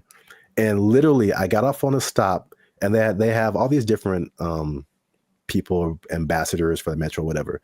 And this lady made an announcement, and she was promoting this app that you can get on your phone to like report incidences on the metro and help you whatever. And she literally said like, oh yeah, we've been having a lot of drug overdoses on the train, so we don't want anybody to die. So make sure you get this app. I'm just trying to get to work, and I'm just like, what? What? A little too chill for me. A little too common. This is the discussion that we're having. Like, it was just really weird, man. That's suspicious. That's weird. I was driving the other day, and I was in like out by Venice, I think, and I saw like 3 homeless guys in a row. I felt like, oh, good, tic-tac-toe for me. And because I almost hit them all, because they all just kind of like, they did that thing again, maybe fast zombies are becoming a thing where they're like kind of standing still. So I see them and I don't think they're moving. And then as soon as I start driving, they start moving really fast in the direction that we're about to drive. So I was like, all right, well, that sucked. And that happened 3 times in a row. I don't know if they planned it. Maybe it's a weird kind of choreography that got going on. Maybe flash, those flash, whatever things are coming back, flash mobs. I would imagine that happening all the time in San Francisco because it's just much more concentrated, like you said. So in certain places, that might happen 10 times in a row. And then they're going to get hit by way more cars. It's going to be a whole thing. You know what I mean? So like, I don't know why they aren't doing what they did. We talked about this before in another episode too, where there was like a summit in San Francisco for some world leader organization, right? And they're like, well, we can't have all these homeless guys around everywhere. So for like a week or two, they kind of made them all go away. Right. What did they? I don't remember like what they did, but all of a sudden, like, oh, we don't have a problem. And then they went back to normal after all those leaders left. So it's like, why don't you just do that all the time? Well, yeah, that was really weird. Suspicious. Well, obviously that's a big problem. That's one thing. Number 2, again, and I said it was kind of connected, is the cost of living. So San Francisco has some of the highest housing costs in the U.S. It's driven by strict zoning laws, limited new development, and high demand from tech workers. So there's an affordability crisis, and it's pushing middle-class residents and families out of the city. And again, this is like firsthand experience. Like, I was just up there, and before I even did this episode, I was like, it felt like there were just 2 classes of people. You were either really, really rich, like you worked at a tech company, a Google, a Salesforce or something, and you just like got all the monies, or you were either on the street or about to be on the street. Mm-hmm. Like that, like there felt like there was no middle class. You either had money or you didn't. Life in San Francisco. Check this out. Here go a Rolls Royce, a $300,000-$400,000 car.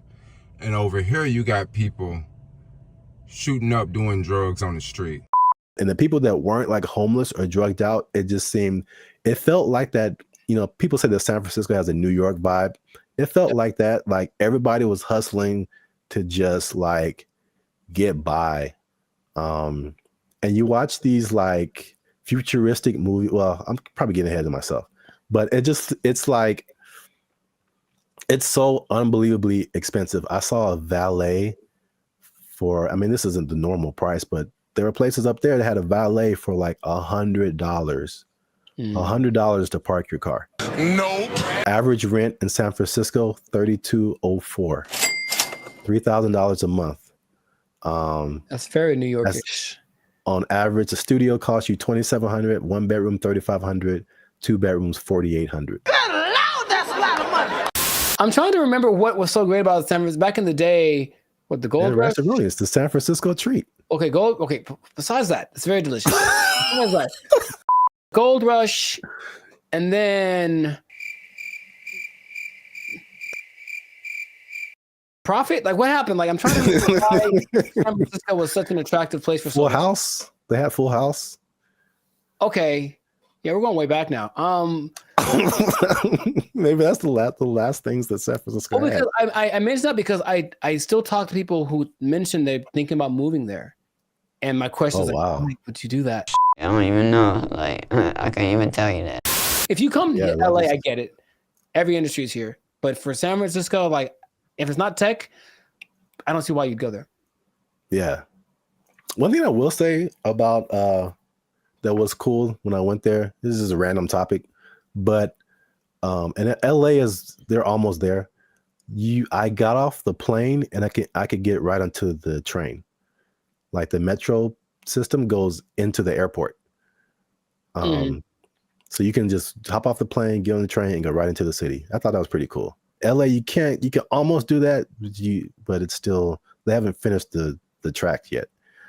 Interesting. I guess that's a purpose. There's always a thing where you're like, okay, how do I get to the airport? Somebody got to drop me off, or how am I gonna, But yeah, you can do that in San Francisco.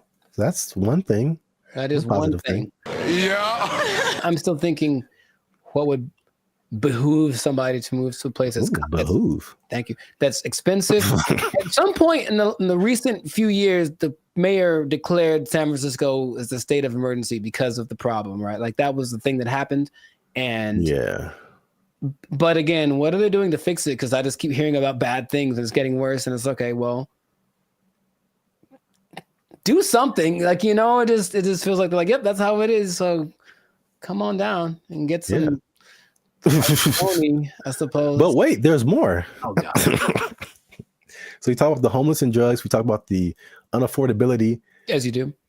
On top of that, third thing is crime and retail theft. Something again I saw firsthand. Nice. So there's obviously rising crime, shoplifting. I saw this Joe Rogan clip where he said, and again, personal experience, he said that people are literally, and I didn't see this, but he said it. People are leaving their windows in their cars rolled down and their trunks open. Crime is next level in San Francisco. It is next stupid. Level. Next level. It is stupid. People are parking their cars and leaving their windows rolled down and their trunks hatches open. Yeah. Because they don't want to get smashed. It doesn't matter what time of day, and it doesn't matter who's around. Doesn't matter who's around. No one's stopping anybody from doing anything. It's crazy. It sounded weird until like last year I had a break-in and they took like $100. But to replace the window, it cost like $200. So I was like, man, I wish they would have just took the $100 and then just left my window, because windows are expensive to replace and repair. They are, yeah. So like that's how bad it is. And then what I've also saw was that everything was on lock. I went to like a CVS, I went to a Target, and it was like everything was under lock and key. Ironically, I went to buy a lock and key. Yeah, they had like these lockers, but I didn't have a lock for it. So I was like, let me go to CVS and get a lock. And I had to get someone to unlock the case so I can get a lock. And there was like a bunch of random, usually like every once in a while you see like high priced electronics, or used to be like power tools or something like super expensive. But it's like everything was locked up, and you had to press a button and you had to call somebody to go get the thing that you wanted. And it just like, from a person who doesn't steal, it was just like psychologically, it was just like, this sucks, man. It's like the shopping experience. I couldn't like, because you go into a store, the benefits of going to a physical store, you can pick the item up, you can feel it, you can read the back, and it's like, I can't even see what I'm really getting. And if I don't want it, I got to call the person back and have them put it like, but it's just because a few people just keep taking stuff. Like everybody suffers. And it's just like, it was really, if I could use a word to describe my experience there, it was just uncomfortable. I didn't feel unsafe, like I'm a big dude. I could take care of myself, but it just felt like, it could go down anytime, basically. Well, I just didn't want to be there. Like, I don't want to be here. Like, this is not, it's not inviting. I think that's a good word. It just wasn't inviting. Wait. Since 2019, 47% of businesses in that Union Square area have left. Yeah, that makes a lot of sense. I think all of them, all of them leave to turn into like a park, or call it hobo land. Make it like that. Remember during the pandemic, no one talks about this, but during the pandemic, there was this one time in Seattle that just said this part of like, yeah, Seattle, it was like, you know what? it's ours. So F the police and everything, and they just like kind of took it for like months. It was kind of their area, and it's like a long. Yeah, I remember that. Remember that? They should just do that and let it go, and then maybe burn it. I don't know, but let's let it, count your losses and just let it go, because why maintain such a volatile area? It's crazy. I mean, I don't like to make videos about crapping on other people's cities, man. But it's just like especially after we went like a few years ago, and then coming back to it now and seeing like it's worse. And I talked to some people there, and they were like, or I talked to some people who live there, and I talked to some people who used to live there and then came back for the thing I was doing, and they were saying like, yeah, man, it didn't used to be like this, and it's just like, it's just bad. But we're out of time, so let us know what you think in the comments. Have you been to San Francisco? Like, do you just read the stuff on the news and like kind of, I don't know, hypothesize what's going on, how to fix it? Do they need policy changes? Is it like an economic thing? Let us know what you think in the comments. Keep the conversation going. And also, if you have someone who you think might be interested in this topic, hit that share button, man. Don't be greedy. Don't keep it to yourself. And look, man, 47% of businesses, you know what that means, Jericho? That it's not enough? Is that what? 47% of businesses closing down and moving out of San Francisco? That's heavy. That's a big number. Square? That's a big number. You know what that means? I think I do. That means that a lot of people lost their jobs. Nobody working there because they're doing fentanyl in the bathroom. I don't know what's going on.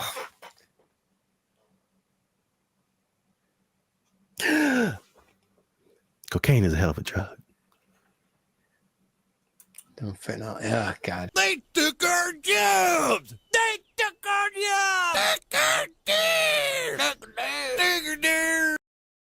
The place that is offering this is the Southeast Technological University in Carlow. I think that's how you pronounce it, Ireland. That's a bad start. That's a really bad start. All right, let's just stop. Hold up. Hold the presses just for a second. All right, so Ireland. Okay, I think. Okay, what do I begin? Okay, man.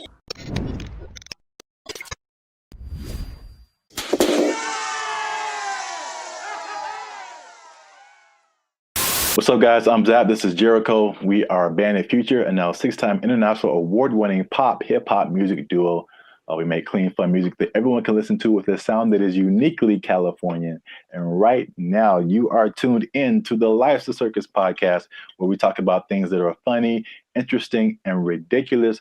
But before we start, okay, y'all been laughing. Y'all been crying. Emotions. Y'all been... Y'all been laughing and crying at the same time. I don't know how that's possible, but you've been doing it. I synced you. Oh, that sounds... Anyway.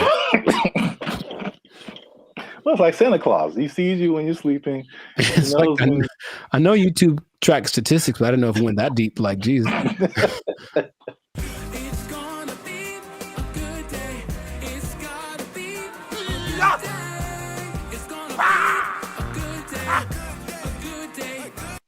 So today, we are talking about something that's interesting. The letter Q? I mean, that's kind of what I was hoping. Today's episode is brought to you by the letter Q. Brought to you by, yeah, a little bit deeper than a single letter. Okay. But it does have to do with letters, arts, and sciences. Oh, interesting. Okay. Kind of got that. There is a new degree that you can get, and it's basically an influencer degree. That's right, ladies and gentlemen. You can go to school and major in a degree that makes you a certified influencer. We're here. It's a thing that's happened. We're here. That doesn't surprise me, but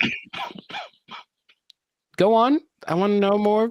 Yeah, forget about engineering or what else is there? Business, law, math is a thing still, I think. Medical. You need to bet your entire future career on becoming an influencer. So this is the place that is offering this is the Southeast Technological University in Carlow. I think that's how you pronounce it, Ireland. That's a bad start. That's a really bad start. All right, let's just stop. Hold up. Hold the presses just for a second. All right, so Ireland. Okay, I think. Okay, where do I begin? Okay, man. So like for a place to have influence, it has to be something that has relevance. I think something where it's like, okay, this place is, or this person has said this is what's important, what's is cool. I will listen to it because I respect their opinion. I've never once thought about Ireland for anything other than leprechauns and beer. And if it's not about those two things, I don't care what Ireland has to say. So I'm already like, it's missed me on that, bro. Like, come on. If it was like New York or Dubai or something, it's like, yeah, big place of influence. Don't tell me, no, man. Okay, keep going. What do you got? What do you got? All right, that's interesting because I kind of went that way for another reason. Okay. I don't know how they name schools in Ireland, but this sounds like very much like a DeVry University, JTT Tech. Like, it's not your top tier. Nope. Nope. So I was like, the official name of the degree is called it's a Bachelor's of Arts in Content Creation and Social Media. What would that sound like in an Irish accent? I'm not even gonna try that. I don't got it either. I'm not good at accents. Nor am I. Except for, well, never mind.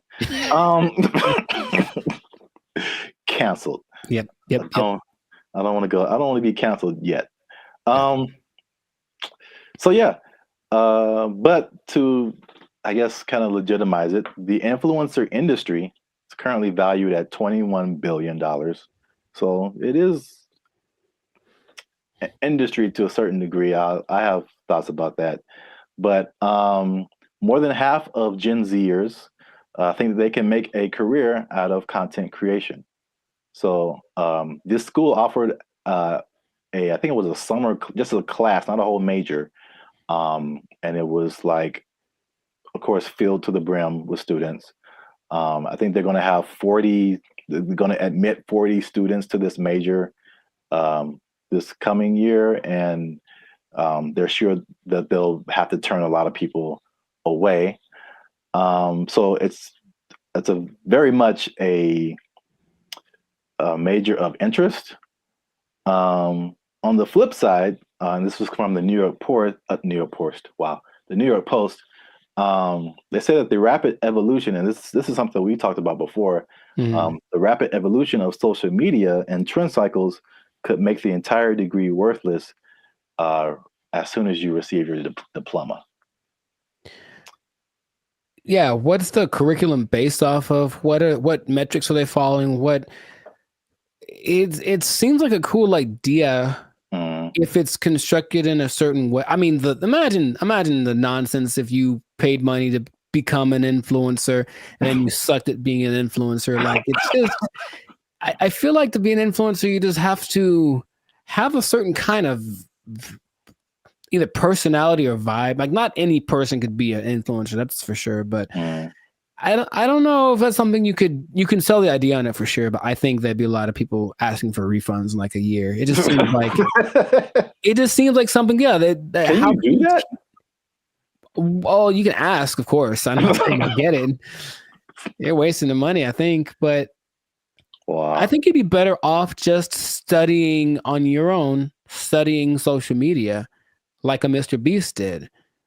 He just studied YouTube, literally, and that's all. And then it worked out phenomenal for him. So, and not only that, all the people that he worked with also didn't get as big as him, but they all have channels with millions of people, millions of followers. So but here's the thing with education, anytime they're like, oh, there's an opportunity to make some money for us and maybe it'll work out and then we can get some more accreditation or who knows. They're just trying to evolve. So I see the point, basically. They're trying to evolve with the modern times.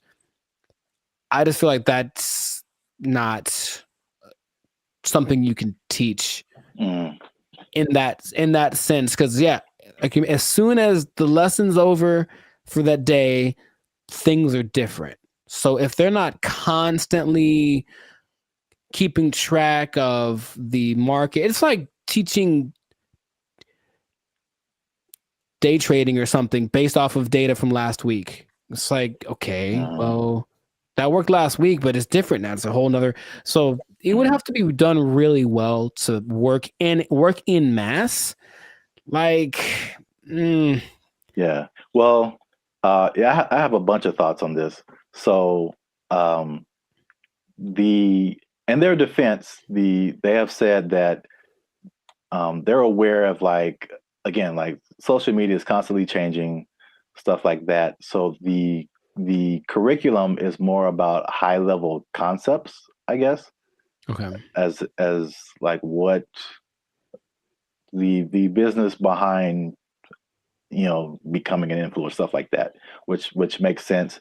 But it's also like if I were a student, I wouldn't study this because I think it's too specific. And influencer is just a subset of sales, marketing, advertising, business.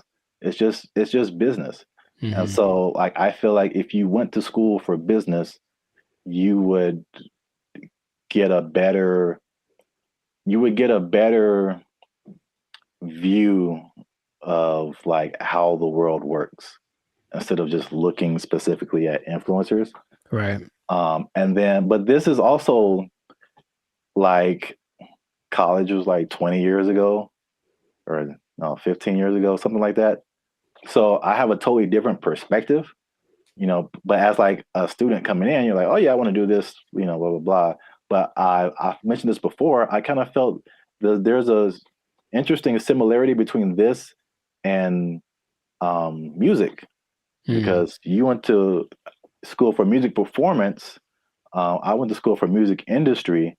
And though I think even more so at the time that we went to school, even those majors were considered like, why are you doing that? True. So I can see the parallels, and then not that I regret doing music industry, but I can see now how I would have benefited probably more from just studying business instead of like a specific type of business where like all the rules are way different than like normal life. Sure. So I think I said this before, like I've learned more.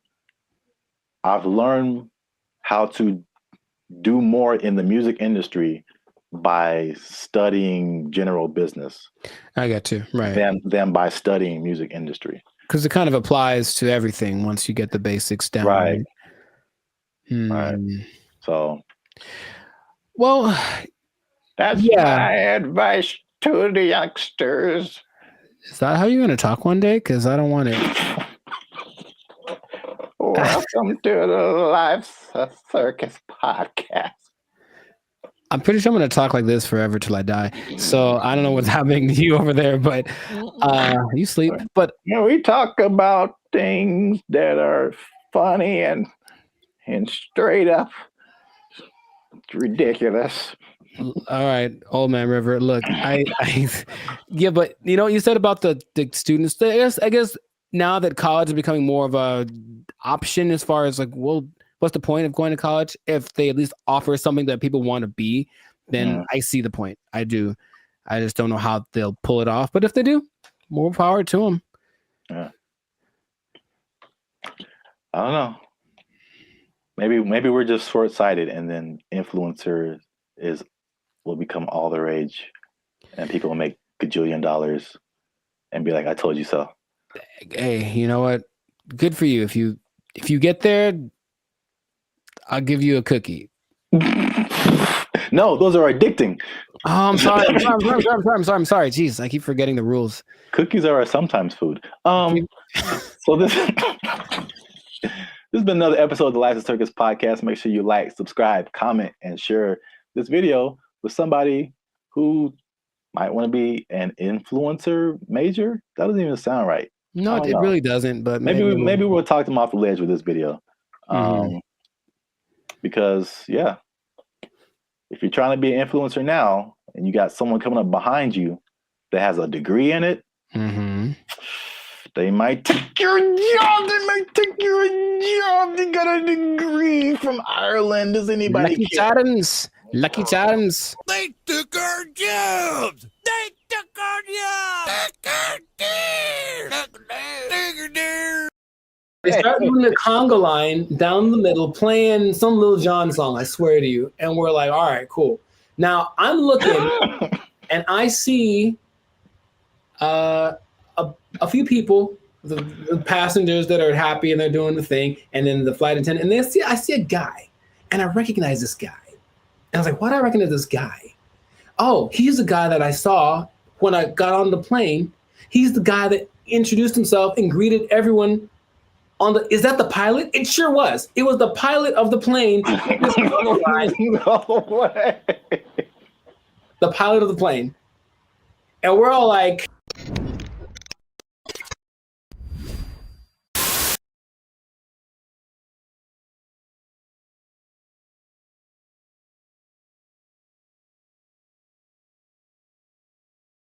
what's up, everybody? I'm Jericho. This is Zap, and we are the now 6-time international award-winning Papa Bop duo, Banded Future. Papa Bop?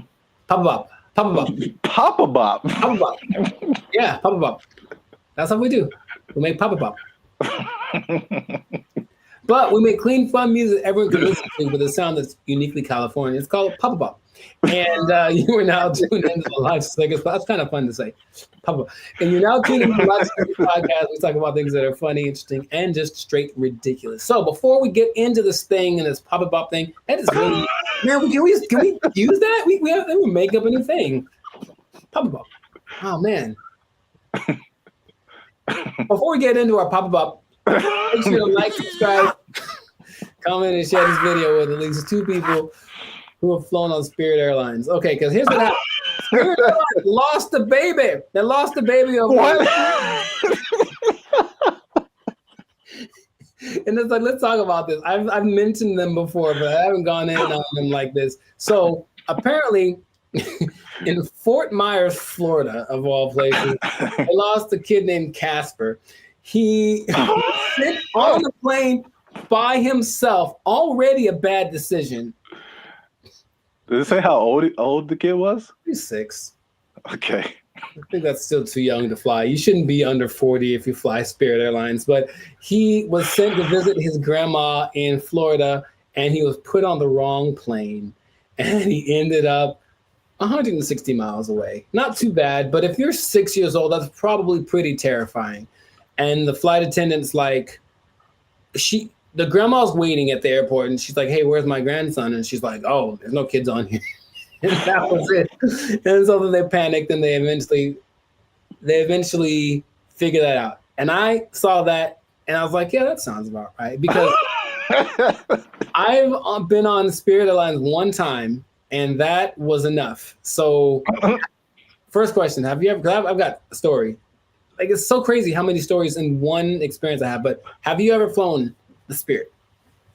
I can't remember, but I feel like you remember. Yeah, that's what I'm about to say. I can't remember that it probably did happen. Oh my! I can't believe how accurate all of like the stereotypes are, and they make fun of it on so many things that I was like, this can't be real, right? But I'll tell you my Spirit Airlines experience. For one, it's cheap for a reason. And if you have to be someplace, if you absolutely have to be somewhere, fly Southwest. That's all I'm going to say. So this is what happens, right? I'm going to Nashville, Tennessee, and I get to the airport at LAX. And the first thing when I finally get to the Spirit thing, and I'm greeted by a lady, and she's like, hey, are you going to Savannah, Georgia? And I said, no. And she's like, oh, good.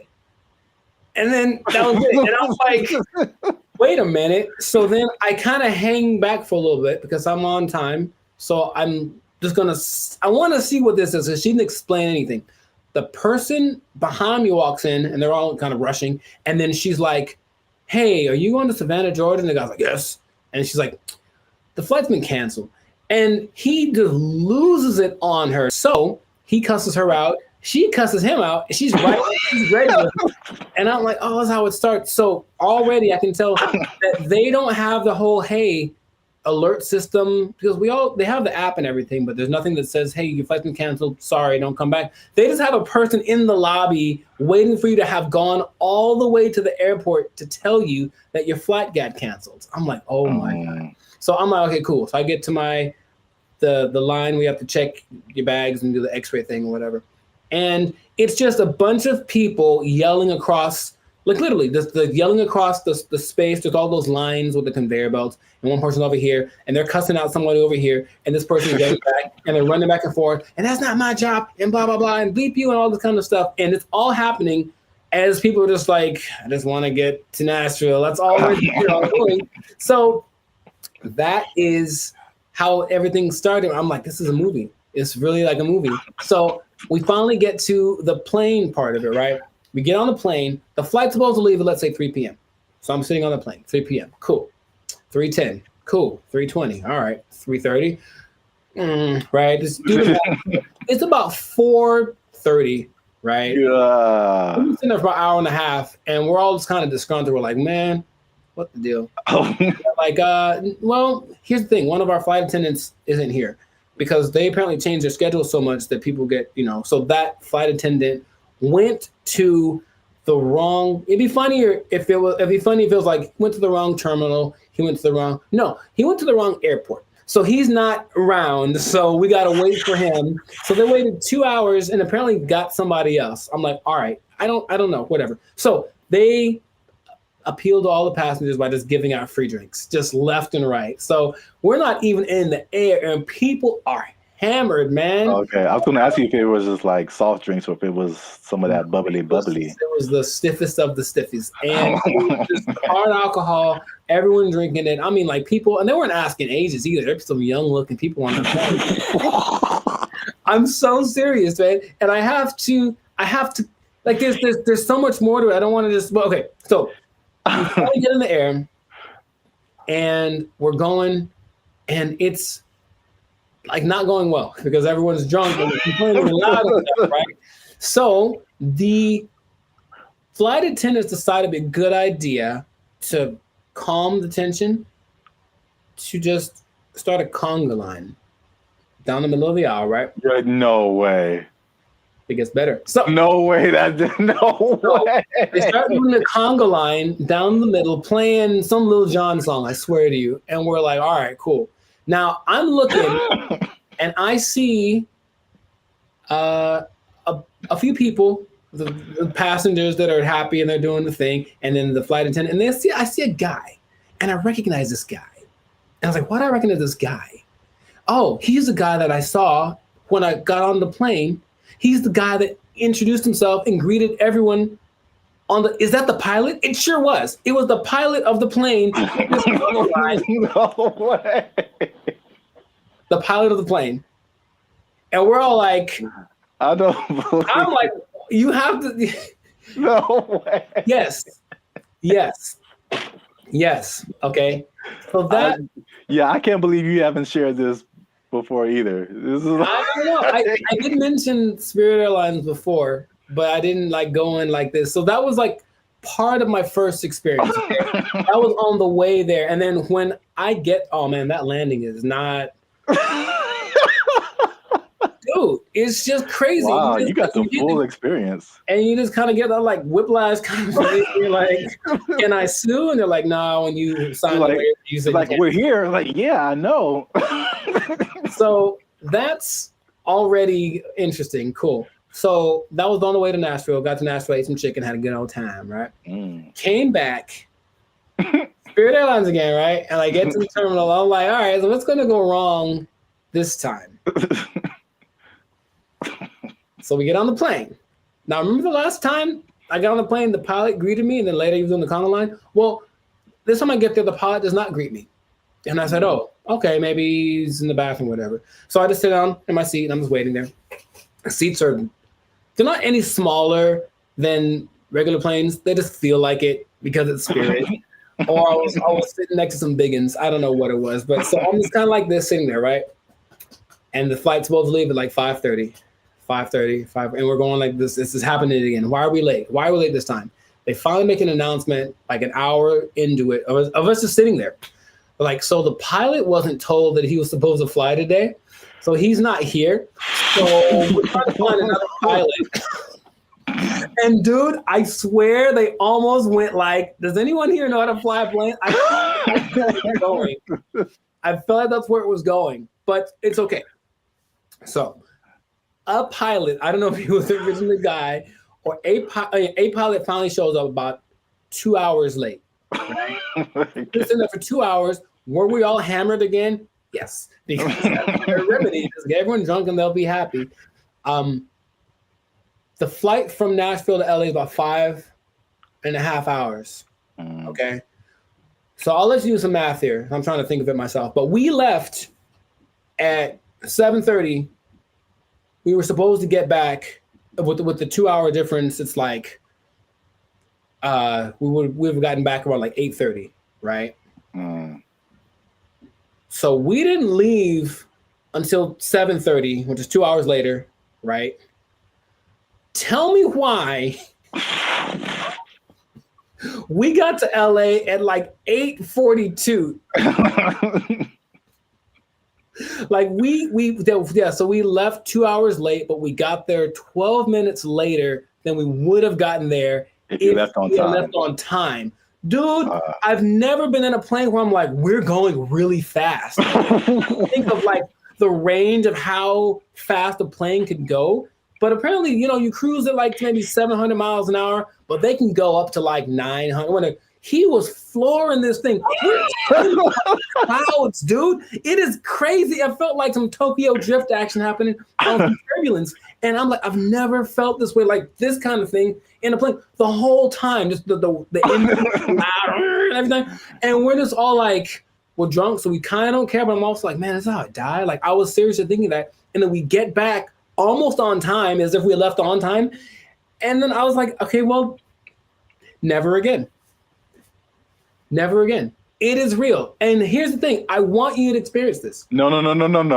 I think that's not. How about this? Let's do it. Let's do a test. Let's do a Bandit future test. Okay. Next time we have someplace to fly, I'll take Southwest. Okay. But you take Spirit, and we'll compare experiences.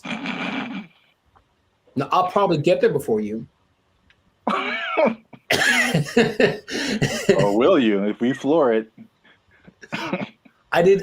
I swear to you, I didn't know that flooring a plane was an option. Oh my God. Yeah, he's just going like he's just having a good old time. A lot of new information that I didn't know about.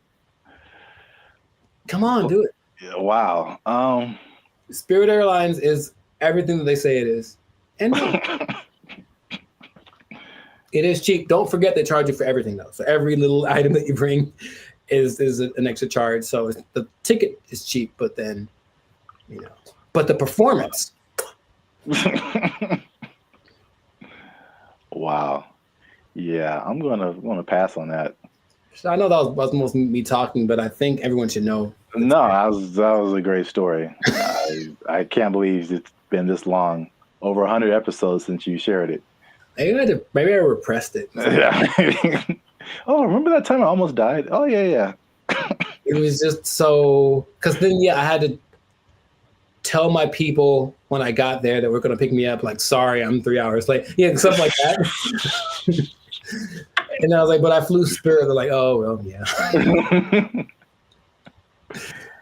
Wow. All right. Yeah, please do that.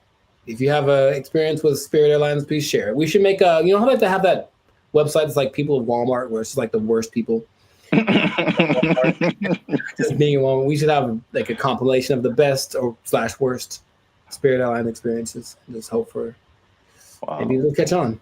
because everyone I'm sure has a story. If they've been on Spirit Airlines, they for sure have something like that. Wow. If you work for Spirit Airlines and you want to sponsor us, we'll take it. Sponsored by Spirit Airlines. Wow. All right. Yeah. So great story. That's been another episode of the Lives of Circus podcast. Make sure to like, subscribe, comment, and share this thing. Let people know about the glory of Spirit Airlines. Let us know if you think that Spirit Airlines and Waffle House should have a merger, because I feel like they should just get it over with. Just put a Waffle House on a Spirit Airlines and just see what happens. A Waffle House on top of a Walmart on top of a Spirit Airlines. Oh, the trifecta of... Or let us know if you like Papa Bop. Yeah, that too. That's our new thing. That's our new thing. So, if you work for Spirit Airlines, you're pretty sure you're gonna lose your job.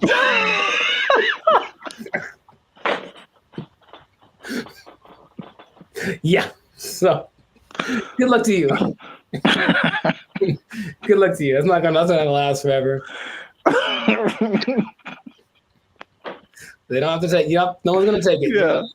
Yeah. We didn't have to even say it. I don't have to even say it. Yeah. So, just start putting in applications. God. They took our jobs. They took our jobs. The WNBA. Do you watch that thing? Do you watch it? I do not. Nor do I. All right. So we've had that talk. Right. Now, what's going on, everybody? I'm Jericho. This is Zap, and we are Bandit Future, the 6-time international hip-hop pop duo. Well, we're international worldwide, but we also have awards. We won 6 international awards for our music. There we go.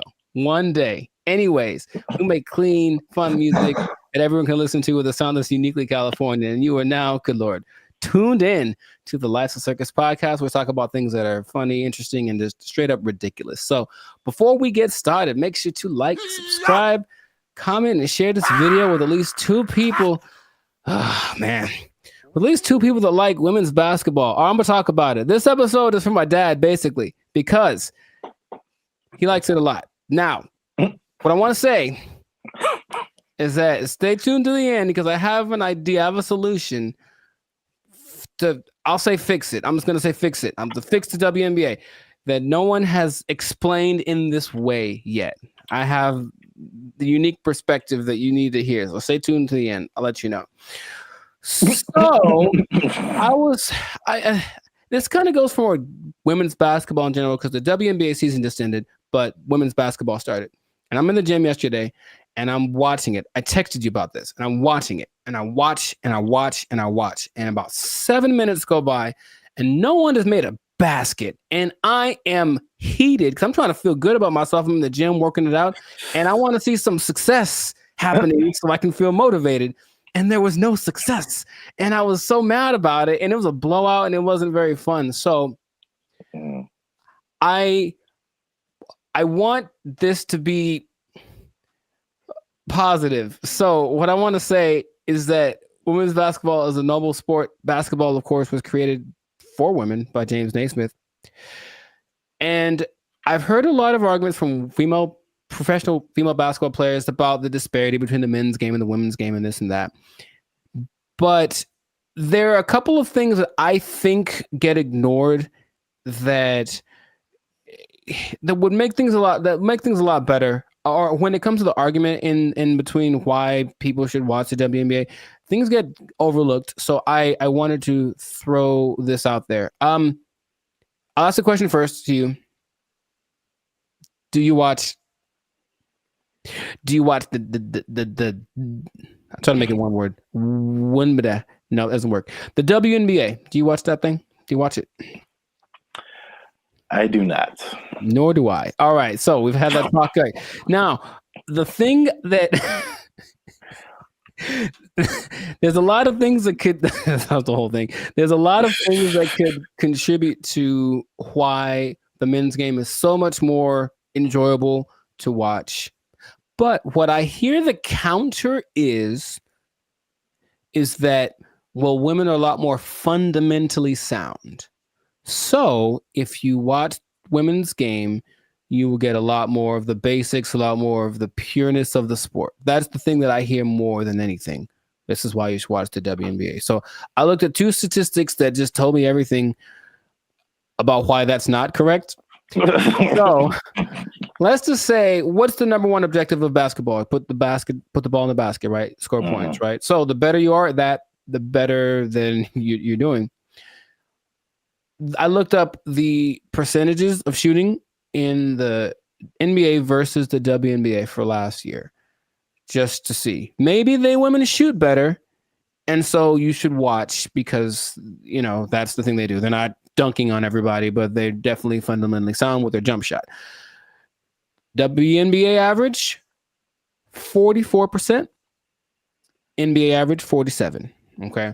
And the average for the WNBA, I couldn't find the statistic for the NBA, but for women, for the whole existence of the WNBA, the average is 42%. I think that's pretty low. And I don't care who you are. I don't want to spend my whole time watching people miss shots. That's just what it comes down to first. So the pureness of the game, I don't think that's that great an argument to say, oh, we at least could do stuff better than the guys. Well, apparently not. That's number one. And then number two, I watched the last play of the WNBA championship game where the Las Vegas Aces, they beat the New York Liberty. And it's this weird play where the main star from the WNBA, Brianna Stewart, is like getting locked up pretty much. It was like impressive. She gets locked up. She passes the ball. She passes to some other girl in the corner. She chucks up this air ball that had no chance. It never had any chance. I don't know if air balls count as turnovers, if they just like, oop, that was bad. But it seemed like she passed it to the other team, right? So I was like, maybe the women are better at taking care of the ball. So assist to turnover ratio is the way that you measure that usually. So for guys, there's only lists of people that have the highest assist to turnover ratios. In the men's game, I saw someone right now in the league has a 26-1 assist to turnover ratio. Wow. Mike Conley. I mean, it's not going to last. The season just started, but 26-1. Chris Paul's like at 9. There's a bunch of people like, but it usually gets to like the best people have like 4 or 5-1, whatever, 6-1. The highest in the WNBA last year was 3-1.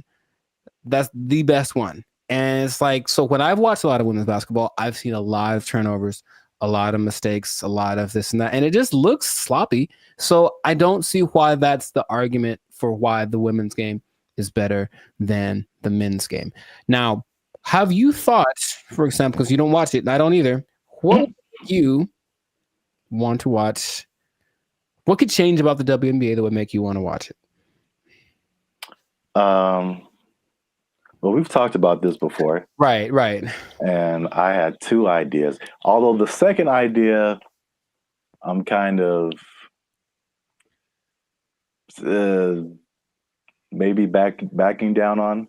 Okay. But the first idea for sure is lowering the rim so that more people can dunk. I think the basketball dunk is one of the most exciting plays that, whether you're a basketball fan or not, like just to see someone do that is just one of the most exciting plays in basketball.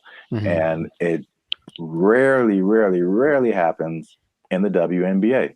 Right. And like, even for the NBA, if you see a fundamentally sound team, it's usually a boring team.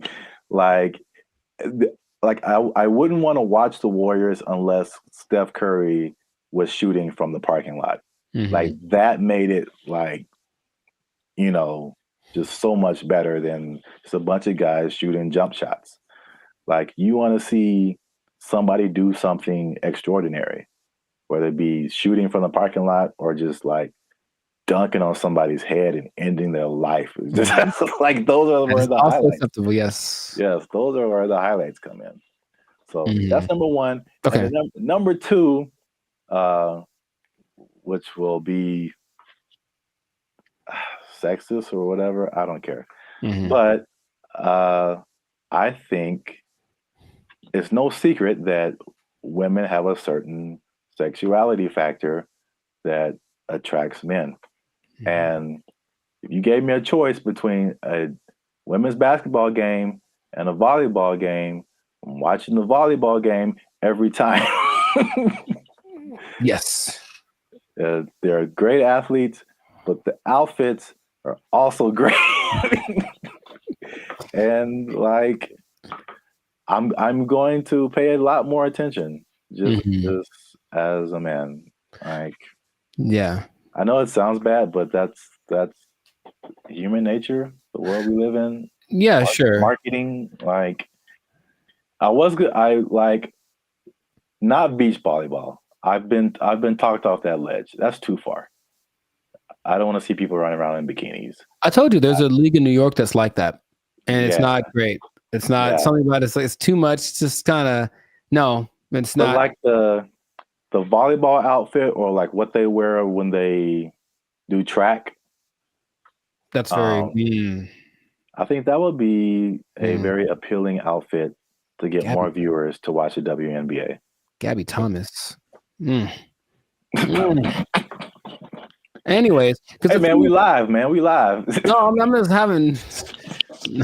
Me too. I'm trying to be alive. Like, yo, Gabby, what's up? For real, though.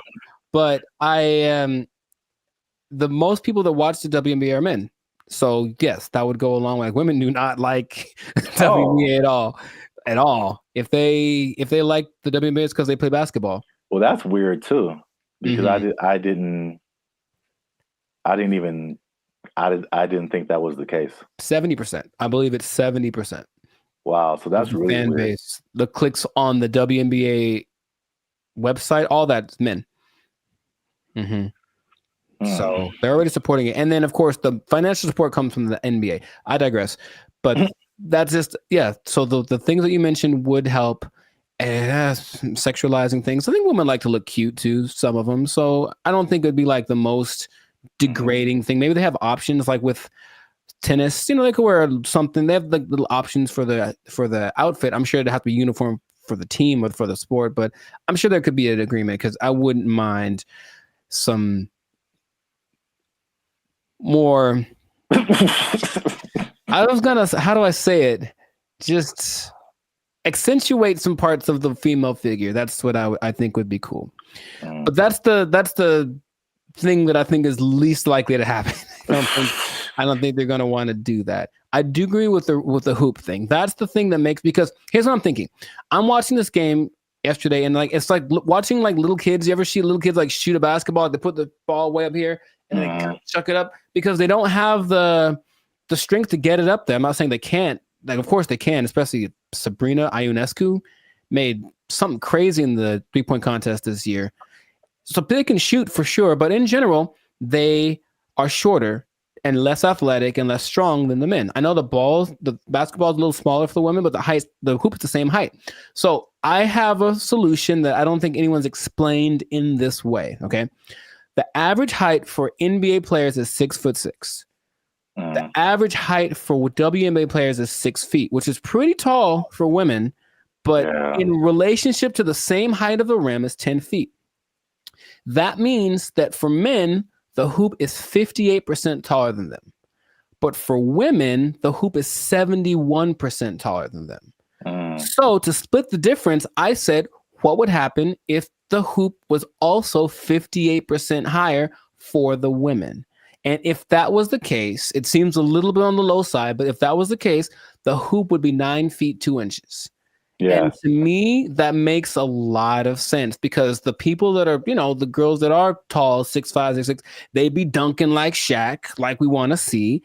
And then some girls with some springs would be getting some Westbrook action happening.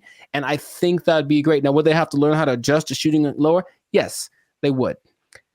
But I believe there's a women's basketball, I think it's called, oh gosh, I forget the name of it, but there's a women's basketball-esque sport where there's no backboard and no one can dribble. It's a weird in Australia. And the women about this, you can see if they could jump, they're not allowed to jump. But if they're allowed to jump, they'd be able to actually. So weird. It's what is it called? It's got anyways.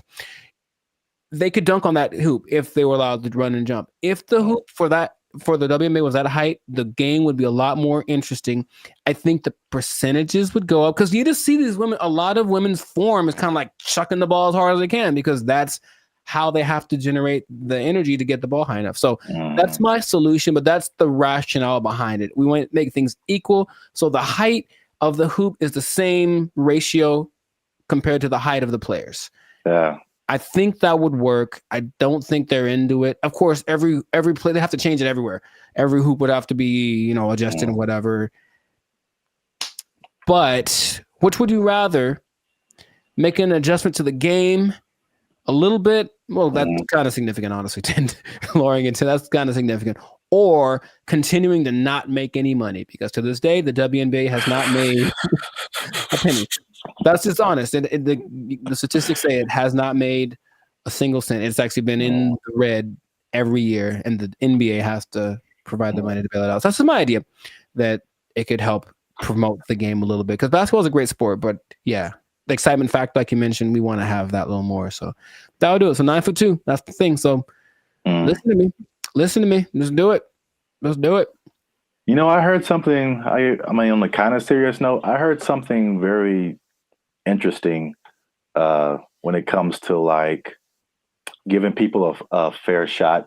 Just kind of leveling the playing field, and that there's a difference between equality and equity. So, like, if you're going up, if let's say there's something that everybody wants to get to at the top of some stairs, right? And so equality says that, okay, we've got these stairs here. Everyone can just go up and get to whatever's at the top of there. But the person in the wheelchair can't use the stairs. And the person is blind and can't see the stairs. So equality says well, let's just make some stairs. And so everybody has an equal path to get to the stairs. But equity says, okay, it's about everybody getting there. So we'll make the steps for the people who can walk. We'll make a ramp for the people who have a wheelchair, and we'll make some kind of braille, something so you can find your way for the people who can't see. And now everyone has access to the stairs, even though they're getting there differently. And so I feel like the WNBA it's like it's trying to be equality. It's like it's exactly, we want to look the same as the men. We want to wear the same jerseys as the men. We want the rim to be as high as the men. We want all this stuff. We want to have the schedule and the tournament, everything. But it's and I mean, this is a great American debate right now. Sure. It's like, we're different. We're different. We've always been different. Men are different. Women are different. Like, just make it for women. Like, I mean, the percentages you said are good, It's like, it's not diminishing. It's just making it more of an equity thing instead of like an equality thing. Right. So where we get the same thing, just in a female form, in a way that's catered to the female game. That would just make so much more sense, but nobody wants to do that. So they do not. No, they don't. And so I'll just keep watching LeBron dunk at 40 years old. Jesus, man. That ain't fair. Yeah. Wow. That was a good point. Yes. So anyways, make points from time to time. You got him. Zap for president. Probably, yeah. So this has been another episode of the Life's a Circus podcast. Make sure to like, subscribe, comment, and share this video with the people that like some basketball. Let us know what you think about this equality versus equity thing. Johnson basketball. Hey, man, he got a ring, man. Yeah, let us know what you think, how to make this thing a little more fun to watch, because the WNBA deserves people to have people watching it. It really does. They work really hard. In fact, random point. One of the most famous female players of all time, Diana Taurasi, I went to high school with her. And what? Yeah, we played one-on-one once. She won't remember. I lost. Anyway. I lost real bad. It wasn't even fair. It wasn't fair. It wasn't fair. So in that case, equity would say I should have got like a 10-point lead or something. I still would have lost. Anyways, shout out to all them. And that's been it. So yeah. Don't take my job. No.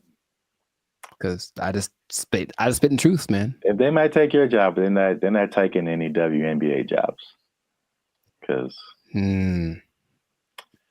nobody's watching. All right. Bye, everybody. They took our jobs! They took our jobs!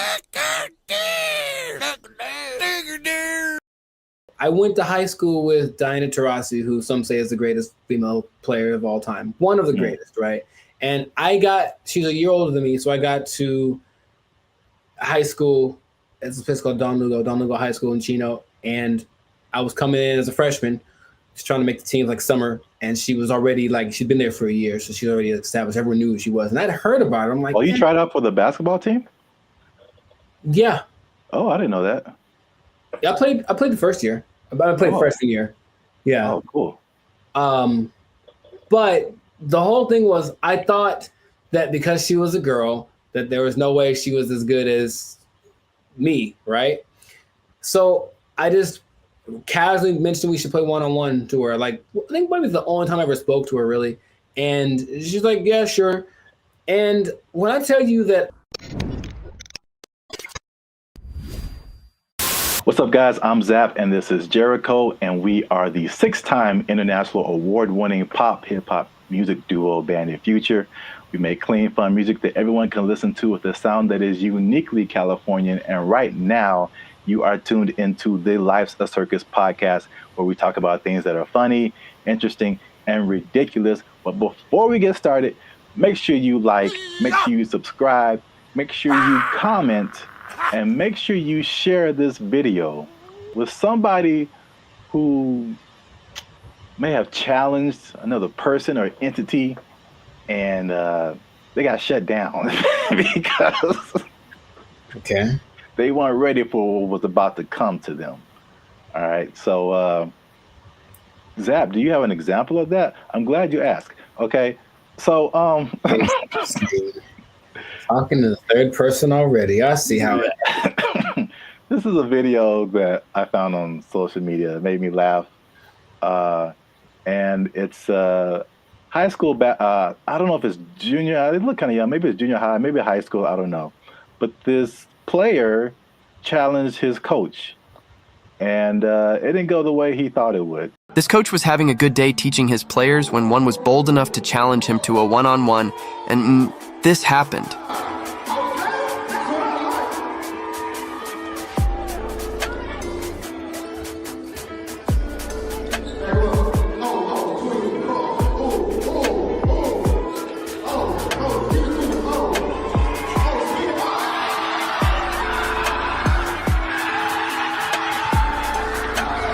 Do you think he would try this again?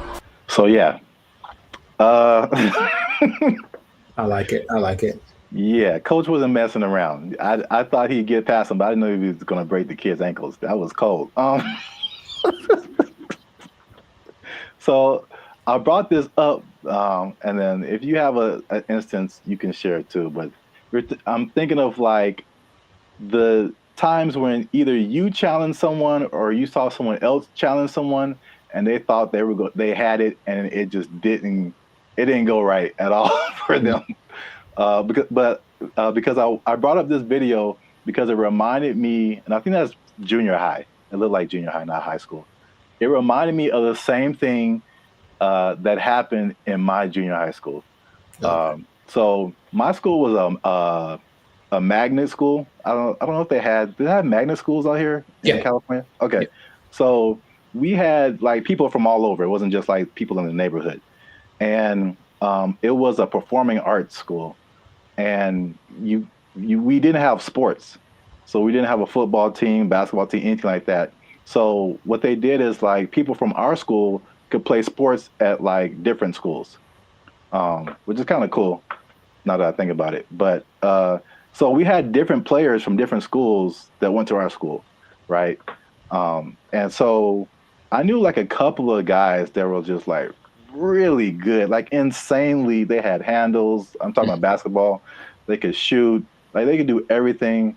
I remember this one guy, especially named Ricky, who was just like, he was like the coolest dude, bro. Just, but not like a I'm better than you jock kind of. He was just a cool dude. He walked cool. He talked cool. He was cool with everybody. And he's just amazing basketball player. And we had some other like girls. There was a girl who was like 6 feet tall, and she was just amazing. Like we had amazing players, right?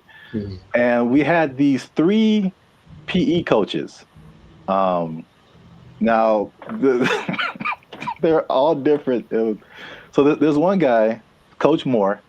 He was super tall, but he was like 100 years old. I swear, this guy was like past your prime. But he was skinny, maybe in shape, but like super skinny. But at least 60s, 70s, maybe. Just all gray hair, just like, okay. He didn't seem like anybody. Mm-hmm. And then we had this lady, this white lady who looked like, what's the girl from Iowa? Is that it? The basketball player? Yeah, the girl who's like really big now. Caitlin Clark. Yeah, she kind of looked like an older version of her. And she like just had a baby. Like, so they challenged the students, this is junior high school, to like a basketball game. It was like the 3, and then they probably like roped in 2 more teachers. Mm-hmm.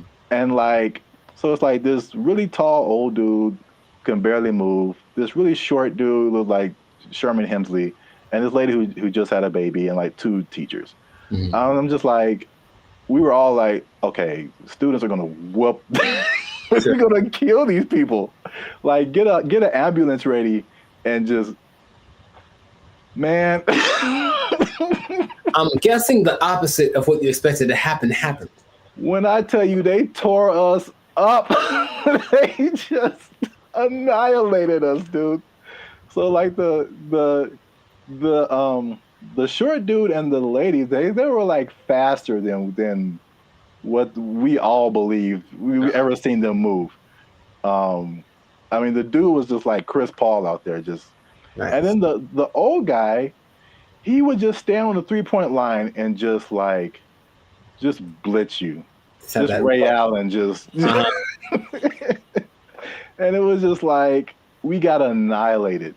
So that video just reminded me of that experience. But I don't know if you had any experiences like that where you saw something happen, or maybe you tried something and it just not so much publicly, but if it had been the social media era, then maybe that would have been, on all the reels and whatever. But I brought this up in one podcast before.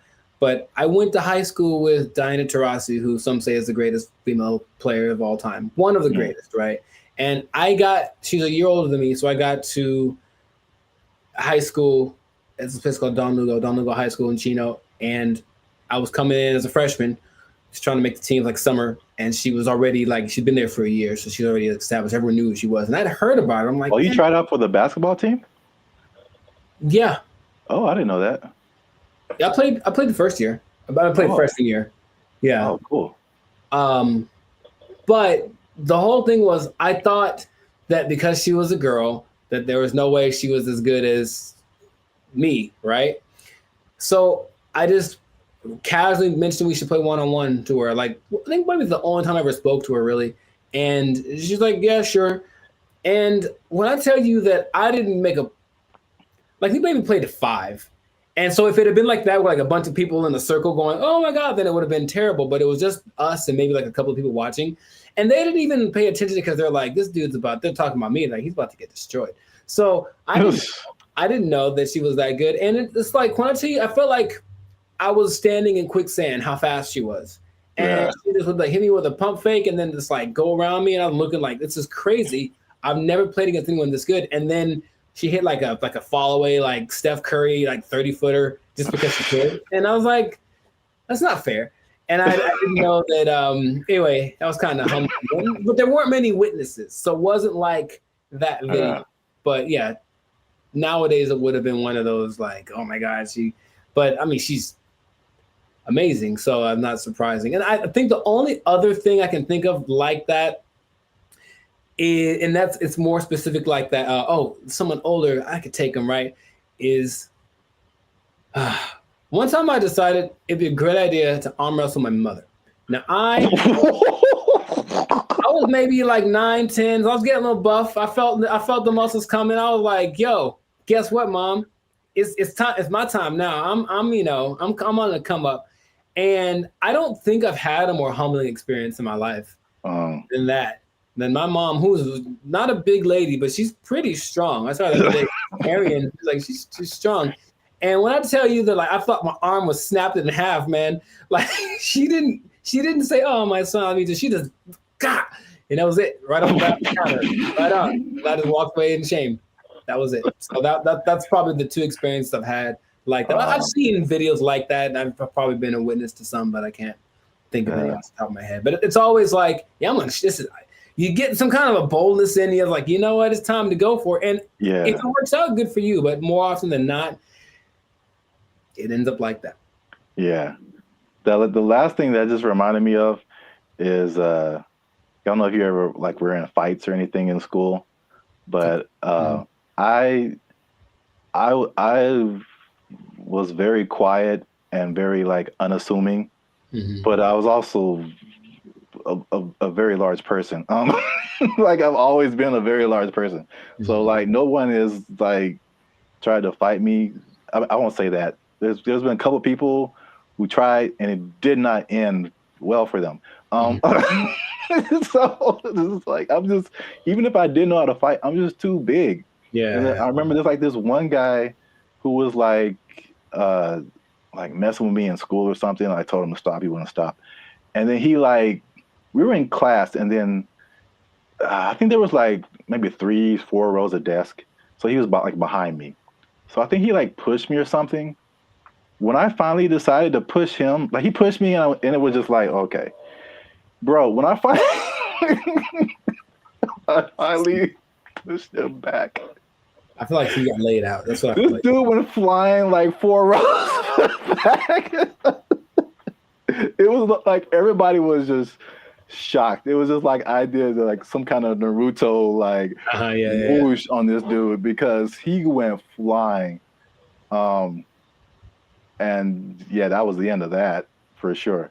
But yeah, so I've seen it go both ways. So if you have a story like that, something that happened in your lifetime where you saw somebody try to do something and didn't work out, or you tried to do something and it didn't work out, let us know in the comments. And so we can all have a laugh. Just sharing laughter. Yeah. Yeah. Don't worry, you'll be okay sharing it because it'll just be between us. Yeah. It won't go to your boss or anything. No. Yeah. You'll be okay at work because we want you to keep your job. We do. We want you to keep your job. Yes, we do. Because if you do something like this, try something at your job and it doesn't work out. Challenge the boss. Don't do it. I wouldn't recommend. They might take it. They might take your job. It didn't work out for you. You're fired. Oh. They took our jobs. They took our jobs. Everything works. You know, I've been able to text you or call somebody or search the internet. Like it all works. That's the good. The bad. Okay. Let's talk about it. Let me just say this.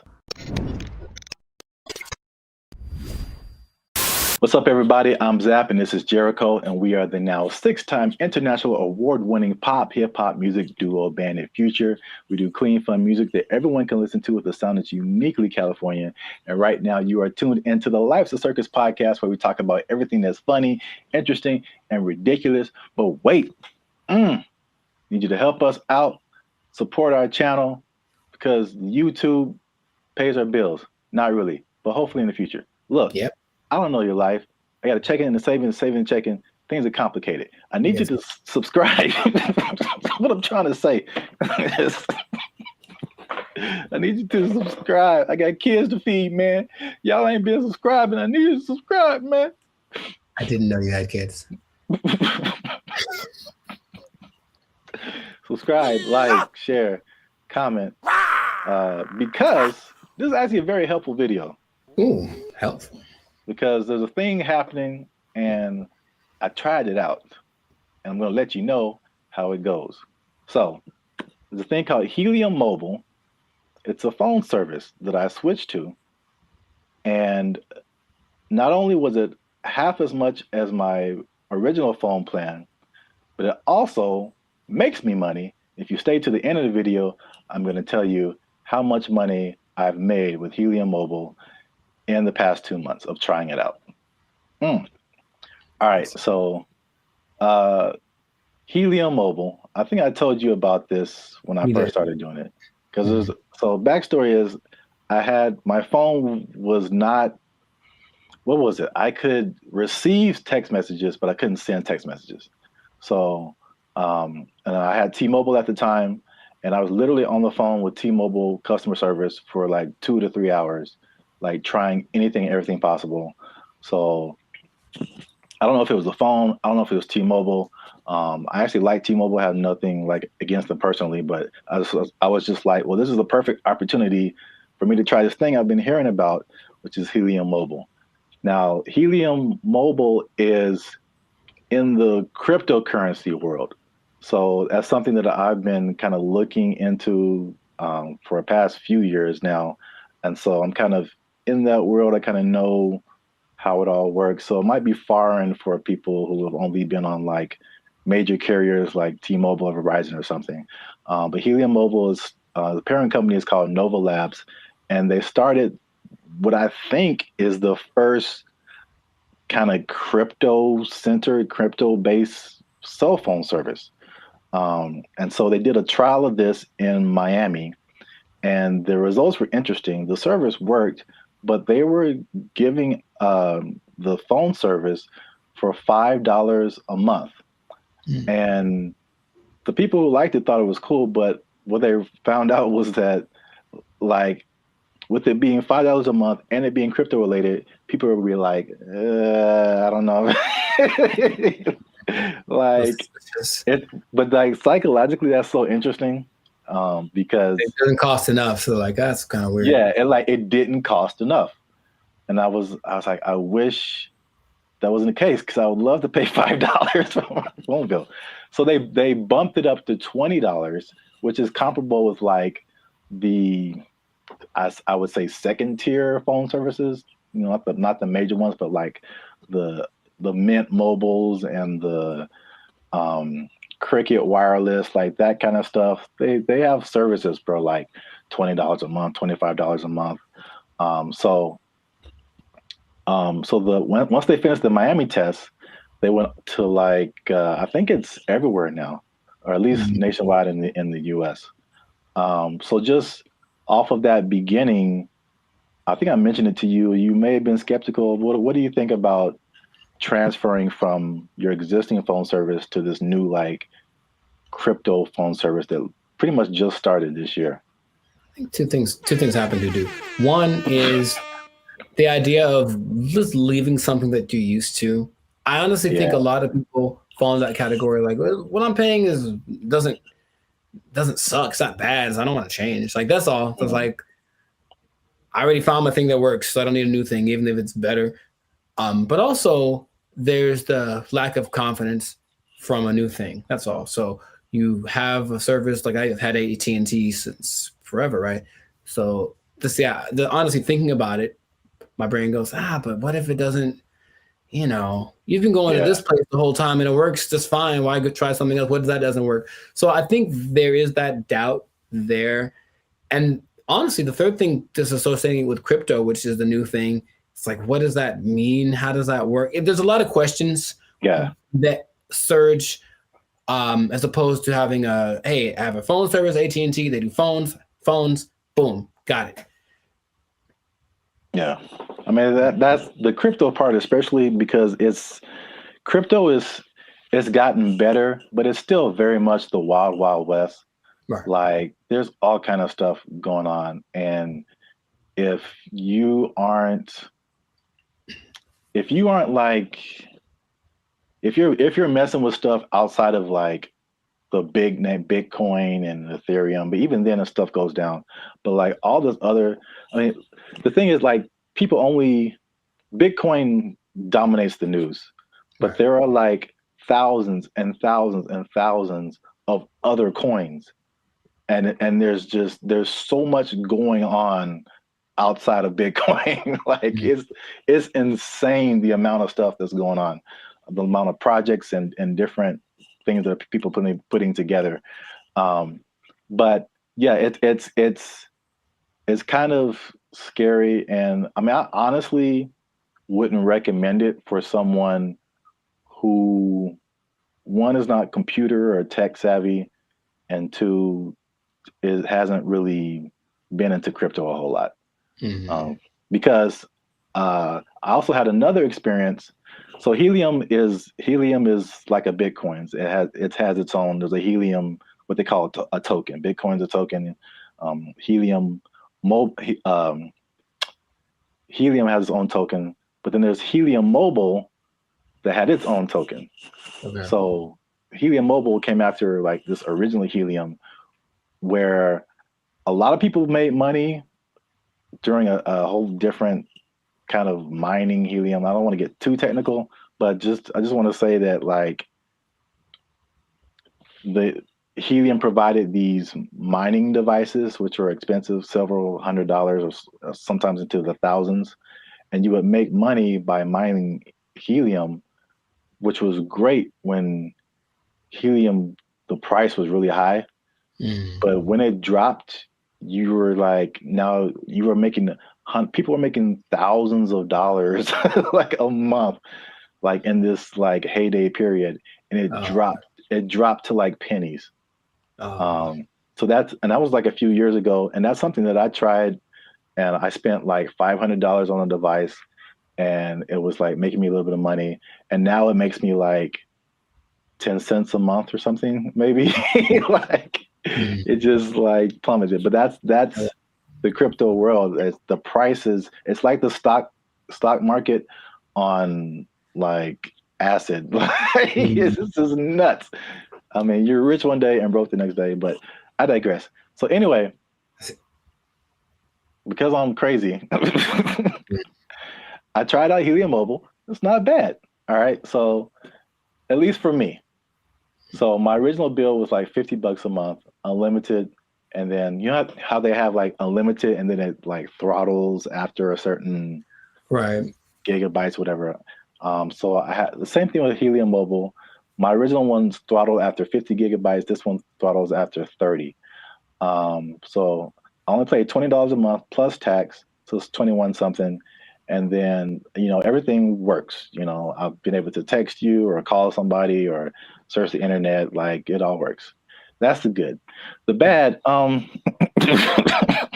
Okay. Let's talk about it. Let me just say this. Unlimited is, when it throttles, man. It's just like zoop. Like you are, once you hit that cap, like you pretty much need to use another phone because your data is just so incredibly slow. But that's just kind of what it is. So the slowdown after the 30 gigabytes is insane. The app that you have to download to use it constantly crashes. You open it and there's a blank screen. You have to open it again or maybe restart your phone. There's constant updates and rule changes. Because again, it's like crypto, things change so much.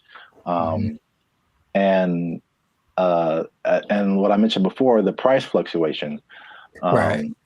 So like you earn this cryptocurrency token, but it could be worth a certain amount one day and it could be worth half of that the next day. So all that coupled with just like understanding crypto, again, it's fine for me. I'm cool with it, especially when I tell you how much money I've earned and saved. But it's not just like cut and dry set it and forget it. I don't think it's for most people, at least not right now. Gotcha. So to pay off the teaser. Okay. Y'all want to see how rich I am off this Helium Mobile. Drum roll. And again, just to explain that, you earn Helium tokens. This is another thing that just people might be like, okay. Yeah. You earn Helium tokens by sharing location data, and the Helium uses that location data to understand where they need coverage to expand the network. And they promise, as always, never to sell your data to any third parties. So there's that. I'll let you do with that what you will. Lies and slander. So currently, again, there seems to be a trend in crypto where, like, if you get on something first very early, you seem to make the most money, and then it just kind of like it just kind of settles there. So in terms of Helium tokens, when I first started, I think I was earning like 700-800 Helium tokens a day. Current price of Helium or Helium Mobile tokens. Current price of Helium Mobile is like 0.003 cents. Okay. So basically like a Spotify stream. Gotcha. For every Helium Mobile token, but you're earning hundreds of these a day. So I think like when I first started, I was making like around $2 to $3 every day, which is once you set it up, the only thing you have to do is move around because it's location based. So you can't be in the same spot. But if you move around throughout the day, at the end of the day, you'll get, the certain amount of tokens. So I'm pretty active. So I was making a couple of $2 to $3 a day. That has since dropped. It's currently like $1.50 to $2 a day. But again, like a couple of dollars a day for not really doing anything. Sure.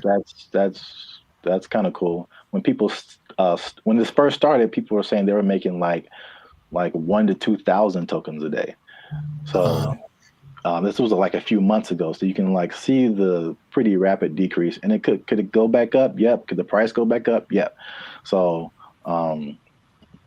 who knows?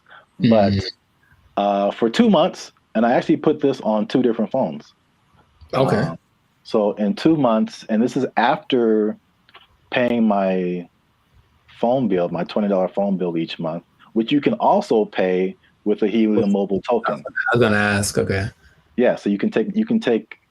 So basically, there's no money coming out of my bank account now, which is great.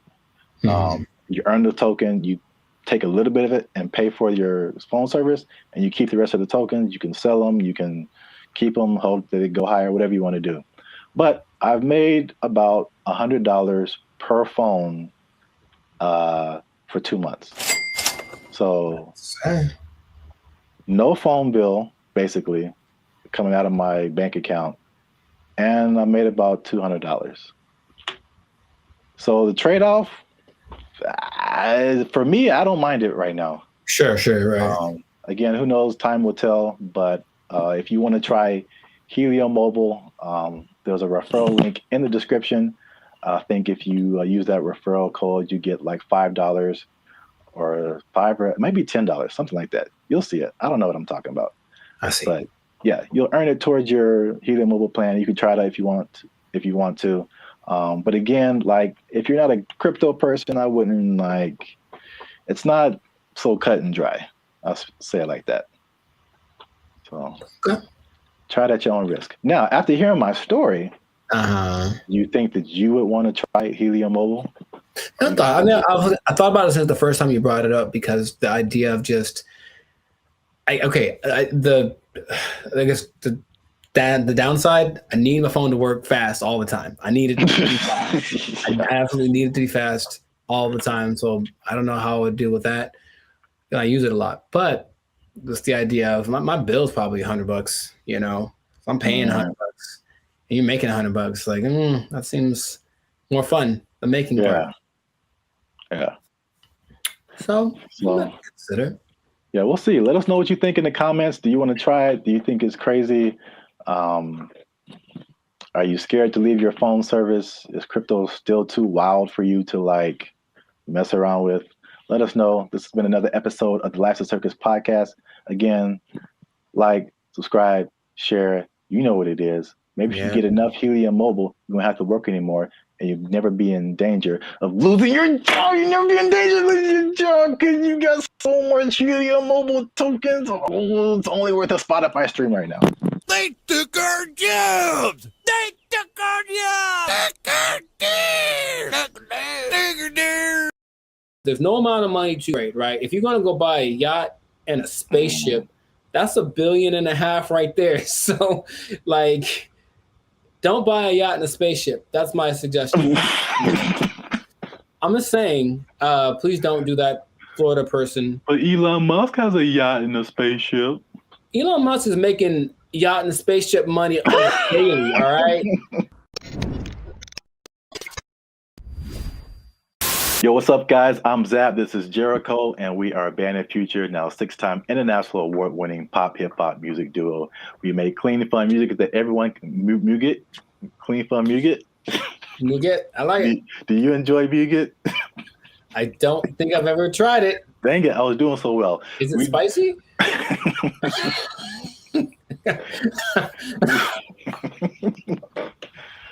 I don't know, but I think you should know if it's spicy.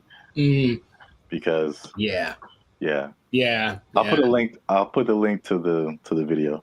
Oh no, you talking about? Yeah. Here you go. Up there, guys. Go watch it. We do clean, fun music or Muget, depending on what country you're from. That everyone can listen to. The sound is uniquely California, and you are now tuned into the Life's a Circus podcast, where we talk about things that are funny, interesting, and ridiculous. And look, I raise my voice because I'm gonna make a statement. Say it. People have been watching, they've been laughing, they've been thinking, but they haven't been liking, they haven't been commenting, they haven't been sharing, and they haven't been subscribing. And I need you guys to do all 4 of those things, or else I'm gonna have to start robbing people again. I'm trying to change my life. Again, man. Told you. That's not the way. It's not the way. Trying to be on the straight and narrow, you know what I'm saying? Make this YouTube money. So yeah. But yeah, make sure you do all that. Like, subscribe, share, comment. Let us know what you think. And especially share this video with somebody who needs some money, man. Oh, man, I know quite a few people. I mean, like everybody, right? Like, if you need some more money, raise your hand. Hey, calm down. All right. So, I mean, it's not just specifically money. It's specifically the Mega Millions, right? The lottery. Or there's always the different state lotteries too, but you always see these news stories of people win like these ridiculous amounts of money, and then you see the statistics later where it's like they won $1 jillion, and like a year or two later, it's all gone. It is broke, yeah. And you can't I can't even imagine like how you do that with that much money. So I guess my question to you is like, why do you think that? Well, I got a few questions. First, let's start with that. Why do you think that happens? Like, why do people? Oh, for me, that's a simple answer. It's that if you don't understand the work that it takes to make money in the first place, you don't know how to keep it. That's all. So if you just got lucky and it's like, oh, I got money now, then you're not going to have you haven't developed any habits to maintain that. And everyone basically has an idea that, okay, maybe saving money is a good idea. I should do that more. I should. It's not on their list of must do, it's I should do. And then the second that it happened, perfect example, dude.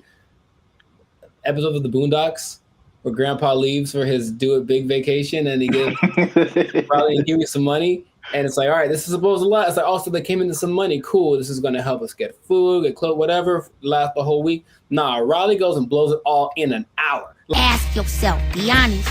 Ain't I'm clean? No. Man, how we gonna eat? Like, that's just how people live. That it's like, you're basically a dam waiting to burst. I'm just waiting to get my break. and then I'm just going to do something ridiculous with my money, and no one can tell me no because it's my money. So I think it's that, and plus there are worlds of, how would I say this? Finance, like there's things you can buy that you don't know you can buy because it's not an option for you, right? As soon as you get to that level of, I was in Malibu the other day, hey, Malibu, and I saw this thing for property, some kind of a beachfront property, and that's starting at $70 million. Oh man! And they wouldn't put that there if they didn't know that there are people that can drive by on a whim and be like, "Hey, honey, do you think we should get new property? How much is it? Starting like 70 million." Bet, and then they just go do it. Like there are people that have that, right? But they also probably have the knowledge of how real estate works, all this kind of stuff, so they know how to invest in it and make it work for them. But if someone comes into, what was it, $1.58 billion? Yeah, that's why I mentioned it, because it's like a big number. Just somebody won a bunch of money. Right. So if that person is dumb and, and they're from Florida, so I'm not going to tell you that they are, but you know what I mean? You prefer the term financially illiterate. Got it. So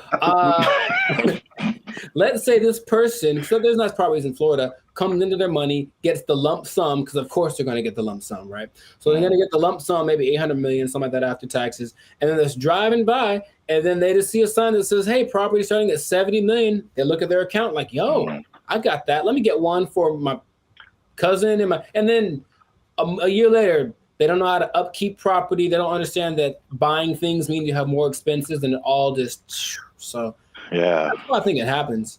That makes sense. Especially like with property, it's like even when people who just buy like a regular house, I mean, it's like you don't really realize all of the expenses that come with it and the upkeep, and like it's not like you buy it and that's it. It's like you buy it and then now you have to keep spending more money to like keep it up. Insurance goes up, you gotta fix more stuff. The toilet doesn't work for 2 years. Like it's a slippery slope. You have bugs in your house you got to get rid of. Dude, I saw a bug. I knew what kind of bug it was, but it's always surprising. One of those centipedes that looks like it's just like it looks deadly. It's not, but it just, and so every time you see it like black? It's like black with like these legs that are kind of like at an angle. It just looks like I feel like I know. I've seen what you're talking about. So I see it, and my logical side goes like, oh, it's just one of those things. And then my like primal side is just like, we need to move. Like that's what I'm they have invaded, you know what I mean? So yeah, but it's just like you have to always and there's always things that need to be fixed and whatever, and then property value around you goes up. Someone writes you a letter like, yo, you gotta fix your roof, man, because you're hurting us. Stuff like that happens. I'm not saying it happened to me. I'm just saying that's the whole letter is just like, dear sir, fix your roof. You're hurting us. Sincerely, the neighborhood. Sincerely, all of us. You're bringing us down, bro. You need to step it up or get out. I was like, yeah, that's how it works. But not even that. I had a cousin who won maybe $300,000 on a game show in the snaps. In the 80s, right? So 300,000, that's pretty good. Dude, shout out to Steven. He was broke within 6 months, I think. Wow. Yeah. God. Because I know you, and I know how you think what you would do. Oh yeah. Winning the amount of money. Most people don't think that way. It's just not. I think, remember Shaq talked about he spent his whole first contract and was like broke. I don't know, it was a very short amount of time, but like he bought a house and then he had to buy his parents a house and he bought a truck and they buy a whatever truck, and then he goes to his agent like, I need to get this thing, and they're like, dude, you were like $500,000 in the red.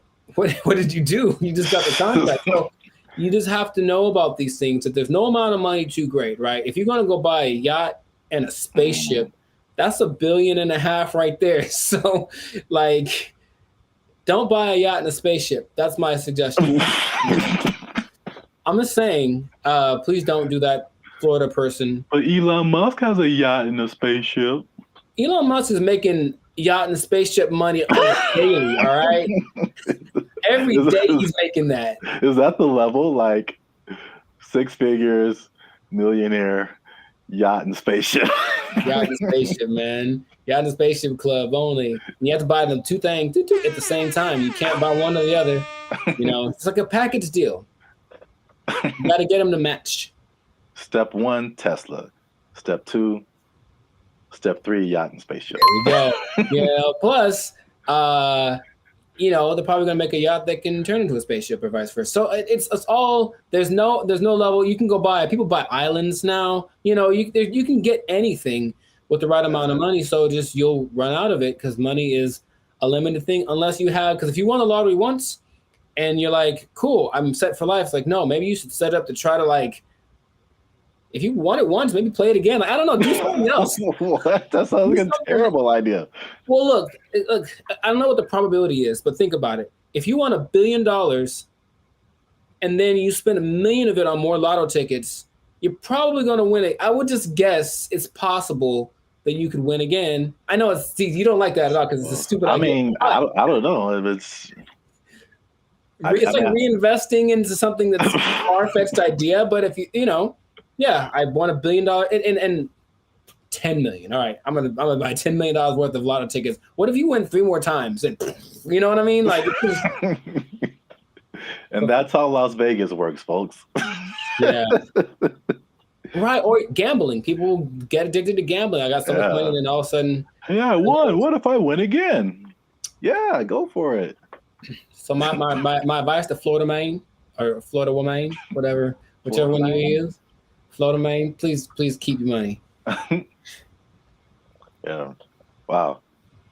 That's yeah, the other thing you kind of made me think of is not just the stuff that you buy, but like your family, because then you become like the most popular person in your family. Everyone's going to hit you up. I'm broke and people hit me up. So if I got money, yeah, if I got money, bro, it's going to be like, right. It's like there's no end to it. Ooh, phone's gonna be ringing off the hook, man. You know, and you can't be anonymous in most states if you win. You have to tell people, I'm rich now, so so leave me alone. You got to move to a different place. It can be a good thing for sure, but I don't think anybody. Then if you are all of a sudden a public figure, all you do is get criticized because people know what you're buying. That lady who won maybe $20 million in New York a few years ago, she spent most of it getting her husband out of jail. Oh. Or that. No. Getting him out of jail. She spent like $7-8 million on his bail. Right? Whoa. I know. I was like, my first question was, dude, what did he do? Like, wow. Like, he obviously did it. If $8 million, dude. So, yeah, but so everyone knew that she spent it. And they're like, you shouldn't waste your money. So yeah, she went through $20 million swift, you know? Wow. That's crazy. Back to bologna sandwiches. Well, we're out of time. And that's been another episode of the Life's a Circus podcast. Make sure you like, subscribe, share, and leave a comment. What would you do if you won the Mega Millions or some kind of lottery? You think you would keep the money? What would you spend it on? Let us know. And yeah, check us out next time. And be cool and stay in school. Hey. Fun. Squash it. Squash it.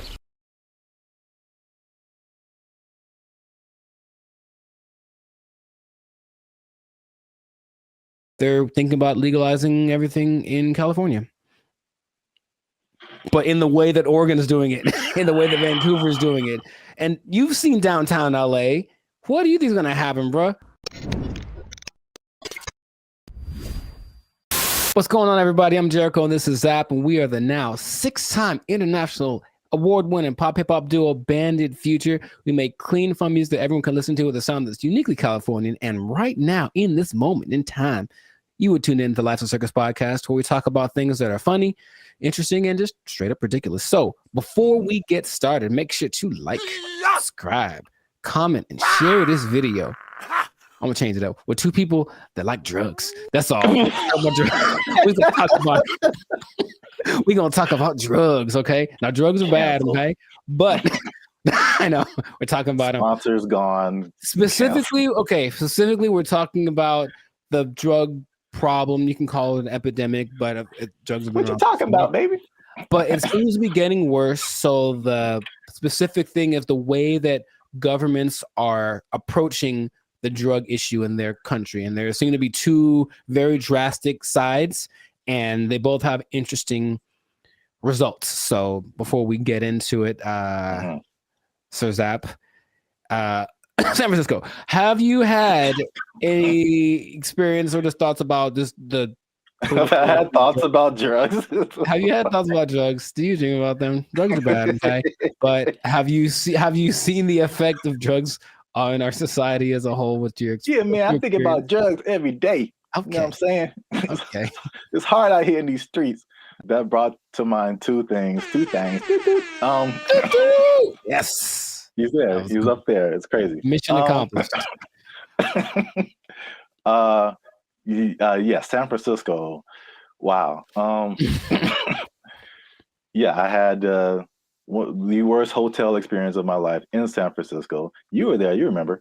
And it wasn't because, well, I guess it was because of the hotel. They had a hand in it for sure. That was not helpful. But it was the people who were there who were obviously using an assortment, shall I say. A plethora, perhaps. Yeah, involved in all kinds of activities and whatnots. But yeah, we definitely saw it there. And I was saying before, this isn't like my crowd, so I don't really know a whole lot about drugs anyway, but you just kind of go from the homeless people because for sure you see them on stuff. I've seen them doing stuff. And so that's how I kind of like get the drug vibe. But going like just off of the hard drugs, one thing I noticed, I don't know if you noticed this either, the legalization of marijuana in California, and probably in other places too, but in California, I definitely noticed the explosion of just like, we can do this everywhere. Let's do it everywhere. Especially like on the freeway. Like I can drive down the freeway and just smell like the whole freeway is high, bro. Like, yeah. No wonder we're all going 5 miles an hour. Yeah. Like everybody is just walking on sunshine right now, and I'm trying to get to work. I remember one guy, we went up to Sacramento, and one guy in like a Jack in the Box was like he was the happiest man. And I'm like, wow, starting early, 8 in the morning. That's a wake and bake situation right there. Yeah. But I don't think that weed causes the problems that we're seeing, just slower people, and maybe they're raising the price of food. Everyone's eating too much, but I digress. The idea is you can do one of two things, or there have been two extremes that governments have been taking. One is to decriminalize drugs. So there's a difference between decriminalization and legalizing. They're not legal. You can still get busted for them, but it's just that decriminalizing means you won't go to jail forever for getting busted with a meth pipe. On the other hand, you could really go at the drug sellers and the drug users and make everything illegal and see what happens. So the, I guess, benchmark for everybody's decision is Portugal, because in the 90s they had, I think they were kind of closed off to the world for a long time. I'm not quite sure why, but for like 40 years no one could really get in there. So in the 90s it opened up, and in came all the influx of everybody's influence, and with it came drugs, because people like drugs. So what happened was Portugal got a really bad heroin problem, the worst ever, and everything that the government tried to do was like, we can't really make it go away. So let's try something extreme. So they decriminalized everything, and instead of that, they treated drug users like patients, like they're sick. So they made rehab centers and this and that. So if you get caught, you don't get taken to jail, you get taken to a rehab center where they actually will give you more of the drug you like, but in a lesser dosage, trying to wean you off of it. And they have a system in place for making that work. Other places that have copied that, I believe Lithuania and there's maybe Denmark. I could be wrong about that. But so what has happened was that the good old US was like, oh, let's try it. So they did that in Oregon with the last election, and they kind of forgot one part. They forgot the whole rehab part. They just decriminalized everything. And I think I heard about that. It's a nightmare. It's so bad.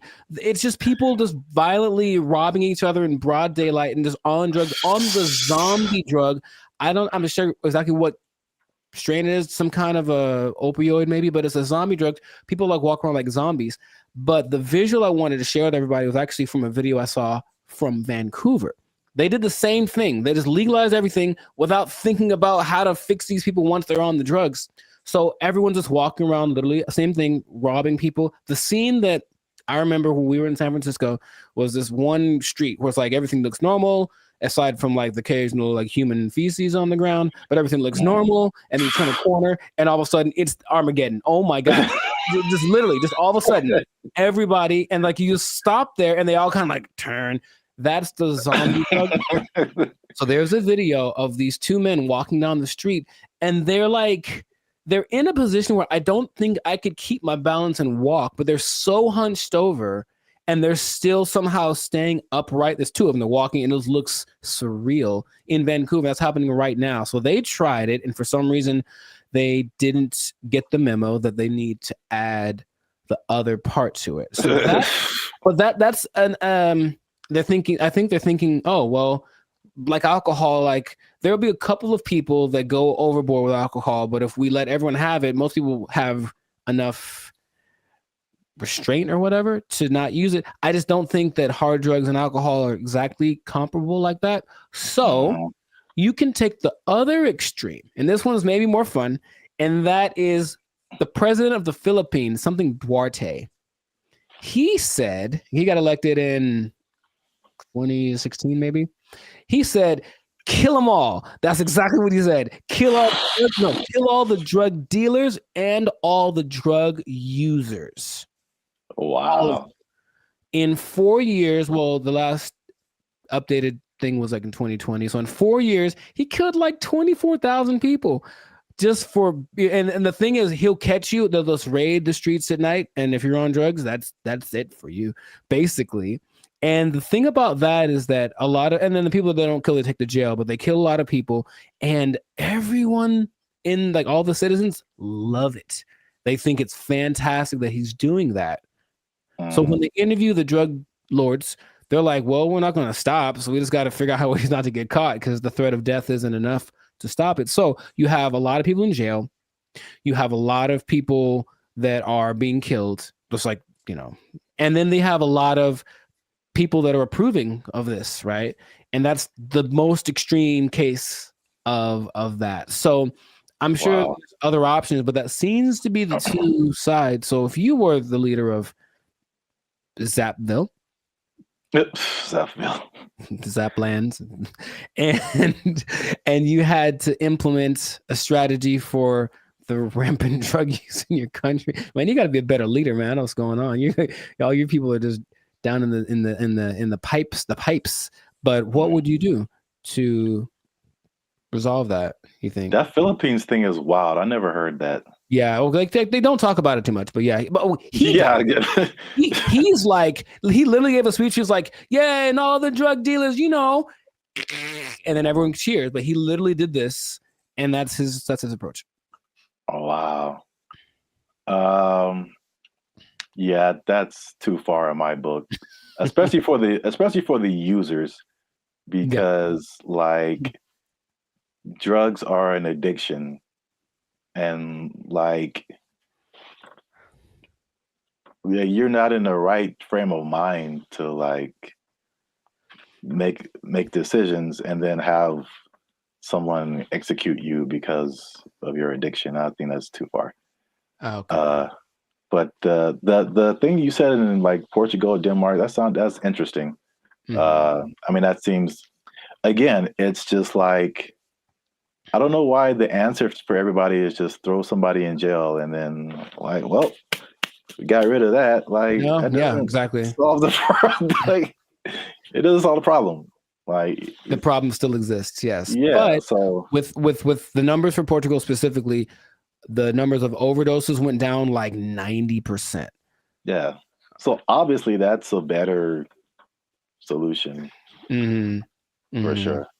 Well, we'll see what happens, because what I'm hearing in Rumorville, the last thing, as we wrap this thing up, is that they're thinking about legalizing everything in California. But in the way that Oregon's doing it, in the way that Vancouver's doing it. And you've seen downtown LA. What do you think is going to happen, bro? Man, it's going to be chaos and bad times. Very, very, very bad. So hopefully that doesn't pass. But some government people don't think,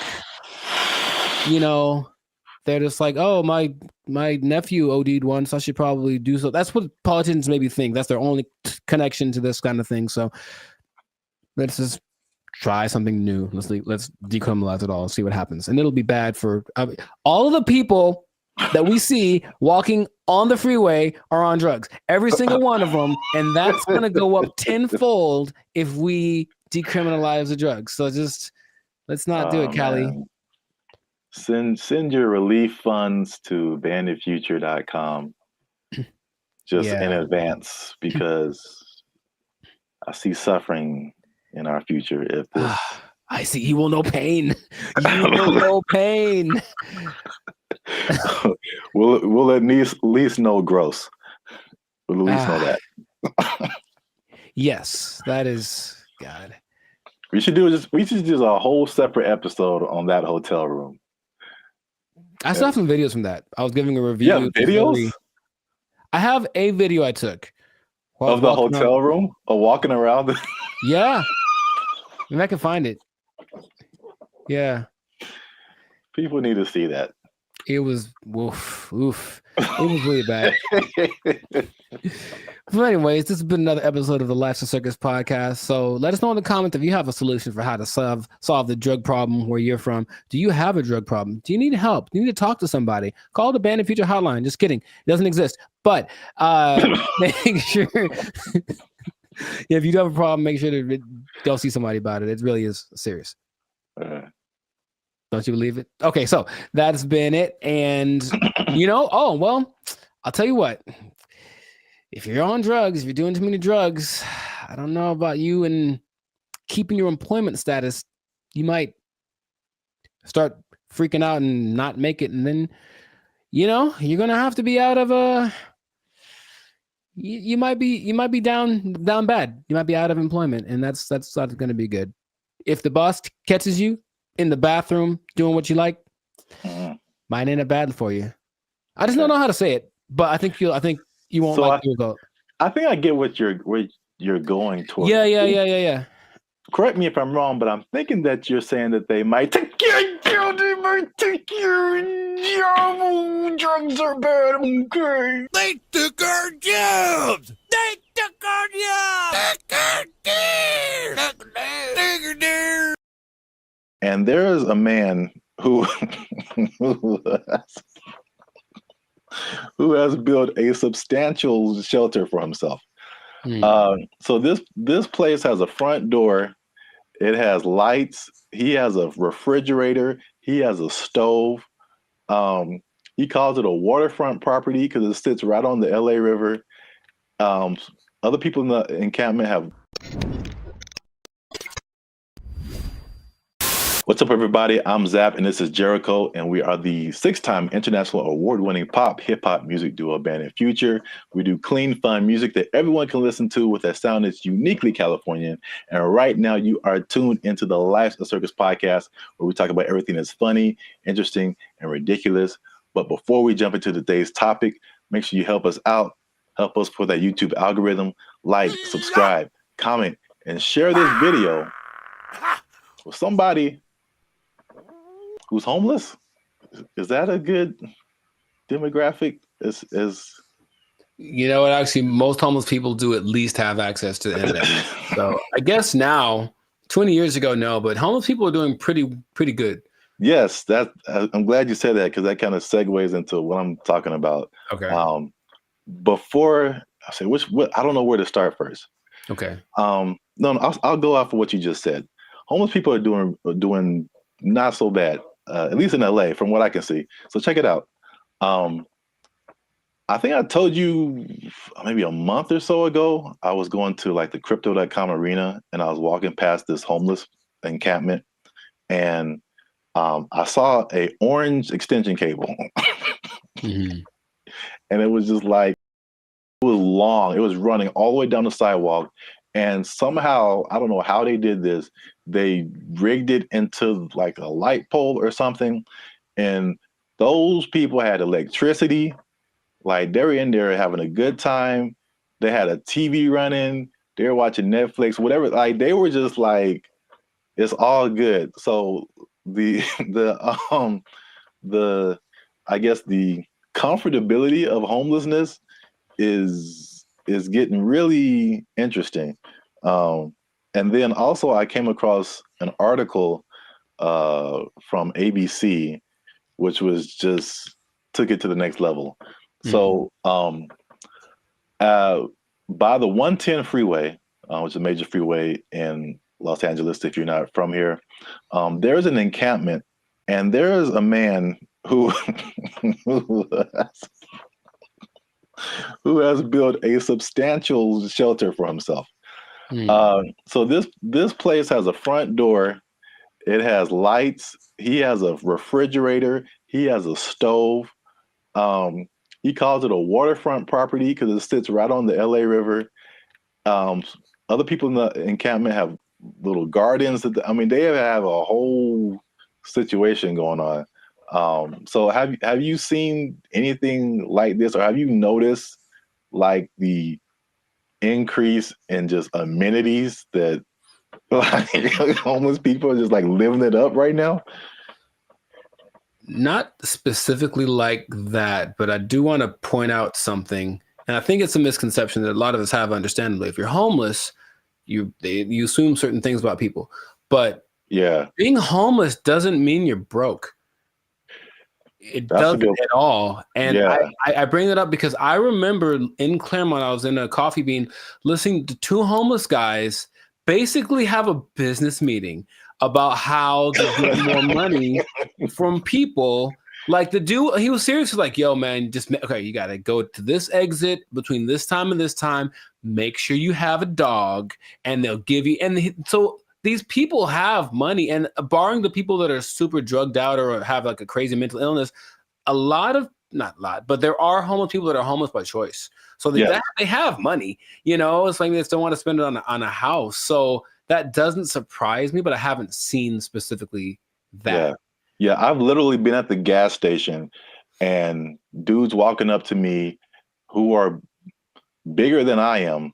They eating good and like fresh Jordans on, like they just right. Can I get $5? I'm like, dude, you look better than I do. Like, can I get $5? Right. Like, what are you talking about? But yeah, it's getting crazy. Not getting crazy. It's already crazy, especially how here in LA, we have just, I think it was only, I forgot the numbers in LA, but it's just thousands and thousands of homeless people. But I did want to address something because we talked about the homeless before in a previous video in San Francisco, where they were like trying to hide the homeless people because all these people, these foreign dignitaries or something, were coming in and trying to hide the whole situation. Somebody, I don't know this person, but somebody got kind of offended at that video, and they tried to go at us in the comments, man. They tried to go at us in the comments. Would you like to hear it? Good. I'm just gonna paraphrase. So we were talking about the homeless. This guy came on and was like, have you been homeless? Have you ever been down on your luck? What would happen if you lost your job and things were wrong in your life? You lost your house, your apartment. So he's basically saying like, it's not our place to talk about the homeless, which I fired back at him, and I said it is completely our place, because I lived in LA for a long time, but I lived in downtown LA, which is like homeless central, just a few blocks from Skid Row. When people are pulling down their pants and taking a dump on your front door and you step in it, you absolutely have a right to say something about that. Like, you have a right to say something about that. And it's not even the homeless in particular. It's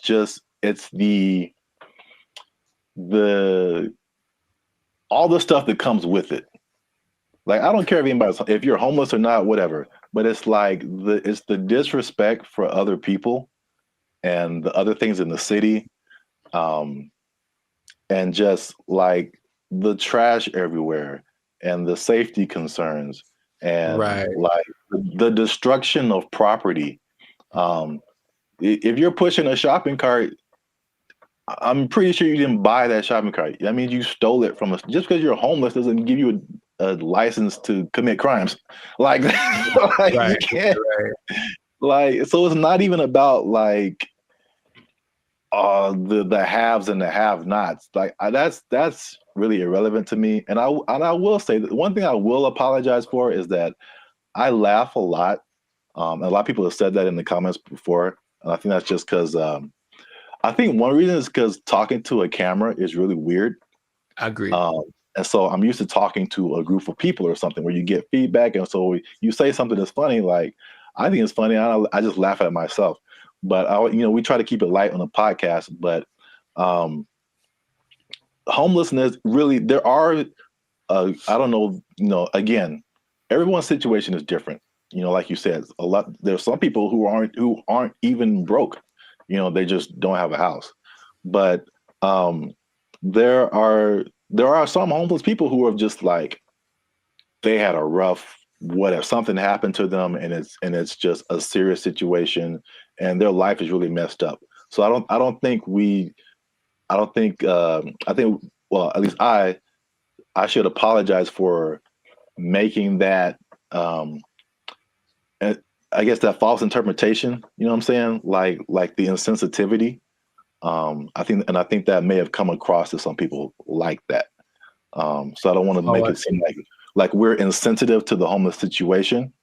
But at the same time, I think that, we shouldn't be silenced because we've never been homeless or we never had a rough time or anything like that. And I have more to say about that, but I want to know what you think about at least that part of it too. Oh, I don't apologize for anything. I think that I'm justified in what I say when it comes to things that I've seen over time, right? So generalizing is dangerous, but it works because we have to start somewhere, right? So if homeless people were literally just like everyone else, they just didn't have a home, meaning they weren't dirty, they weren't sometimes violent or leading to criminal activity in order to, because if you don't have money, you have to do things that are above the law to get what you need. If the implication of what homeless is the problem, I think if somehow it was just you don't have a house, there's nothing wrong with that. And yes, people who have unfortunate situations, but in general, when there's, and I heard somebody say this as a joke, but it really does kind of resonate. It's like there's places where homeless people aren't allowed to go. Why? Because they're homeless, and that's not a place that they can't come into the places that we can go because they don't have a home. And it's not because they're homeless. It's because you can tell they're homeless because they look homeless, they smell homeless, they talk homeless, they're weird to you. Like all that stuff is what we're talking about. At least personally, what I talk about when I mention the homeless people. So I don't think there's anything wrong with that. If you do want to go by, I'm sure someone knows someone who just lost it all in a bad, crypto, real estate exchange. The woman took everything, whatever. I know there's people like that, and that's unfortunate. But just in general, homeless people are not contributing to anyone's sense of safety or anything like that. And that's what I'm referring to when I mention homeless people. That's I think that's an accurate statement. It's just like, it's not about the condition. It's about the character that comes along with that, and the not only not contributing but being destructive. So that's just, even in my neighborhood, I think I told you before, it's like when I first moved here, like a few years ago, this place was spotless. I mean, it was just like people had pride in their neighborhood and stuff like that. And then, but we have a major mall, we have a major bus stop here and there, 7-Eleven, like the main intersection. That's kind of where I'm at. And it's just like every year it's like, okay, there's one homeless person. Okay, it's not so bad. 2 homeless. Dang. All right, there's a guy sleeping in front of the grocery store. Crap. And then it's like trash just keeps building up. Trash, more trash, more trash, more trash. And it's like, this isn't a rocket science. Like, what has changed? There's more homeless people. There's more trash. There's more abandoned shopping carts. There's more crime. I mean, I looked at the crime map for my area, and it was like literally my block, that area that I'm talking about, is where all this stuff happens. This is like, anyway. The other point I wanted to make before we kind of wrap it up, because it's going kind of long.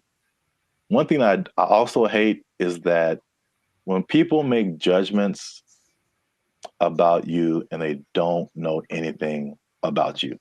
So same thing. I mean, the door swings both ways, right? People could say, "Hey, we're making a judgment about homeless people," but this person in the comment also made a judgment about us, like that we don't know anything about homelessness. We have never had a rough time or anything like that. And it's just interesting to see, because I personally didn't come from having a lot or anything like that, and so when I've done stuff here in LA and I've really worked really hard and become successful, it's just like the mentality of people is just so interesting to see, like the psychology. It's like you become like, oh, you always had a silver spoon and like you got it good and you don't know what it's like and all this kind of stuff. And I'm like, I absolutely do know what it's like. Like into like 2012, I had nothing. I had like literally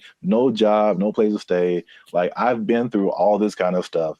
Like, and just because I'm like in my own place and have my own business and I'll do all this stuff doesn't mean like I don't know what's up. And I think about the people like the Jeff Bezos of the world, who just people just, oh man, he doesn't care. He doesn't know what it's like. Like I've seen pictures of this dude. This dude was selling books like in a garage somewhere, like just nerding out. I don't know how, if he had friends or I don't know, but they show these Google started in a garage, Apple started in somebody's garage, Amazon started in somebody's garage. These dudes didn't just like, no, they worked for it. They really did. Yeah, and they gave the world something that the world needed, so they get rewarded with. Exactly. I mean, if you want to have all that, then you can create something that literally changes the entire world. And then you can have all that too. But like, I don't criticize anybody for like having success or anything like that. Like, I'm pretty sure at some point, even like the what was it? The Kardashians or Paris Hilton, because I used to kind of feel that way too, because that was kind of like their, you knew that they came from money. They had stuff going on. Sure. But like, unless you have worked on a TV show, like you really don't understand how insanely difficult it is, how much you have to grind. Like just because you have a bunch of money doesn't mean it's going to be a success. Absolutely. Like I kind of tell you that I'm not even a lead. I'm just working, background or stand-in or just co-star or something. And I'm just like, after a couple of days, I'm like, dude, I'm like spent. I'm like, you're just 12 hours a day, boom, grinding. And then they have to come back and learn. They got to go home, learn lines,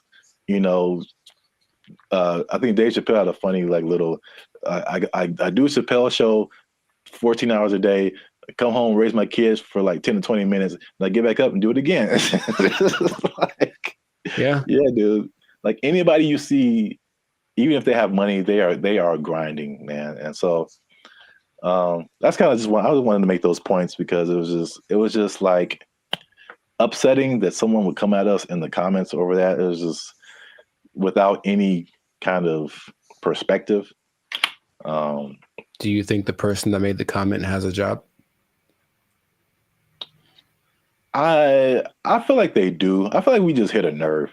Like they had a job, or they're going through a tough time, or someone in their life is going through a tough time, and it just seemed like we were just talking about, we just like on YouTube, and we're privileged, and we just homeless people are terrible, and it's just so.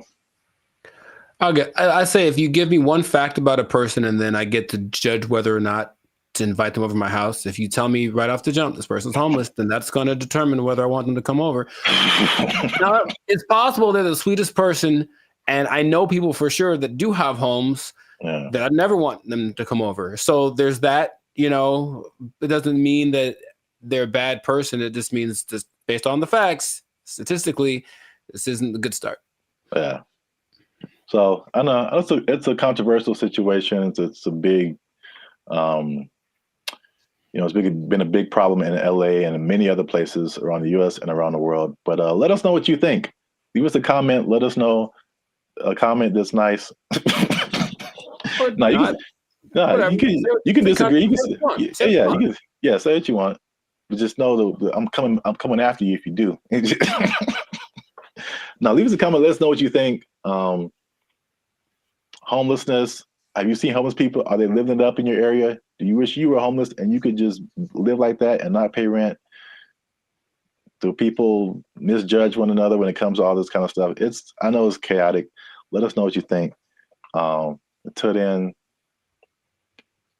you stay classy, San Diego. That's nice.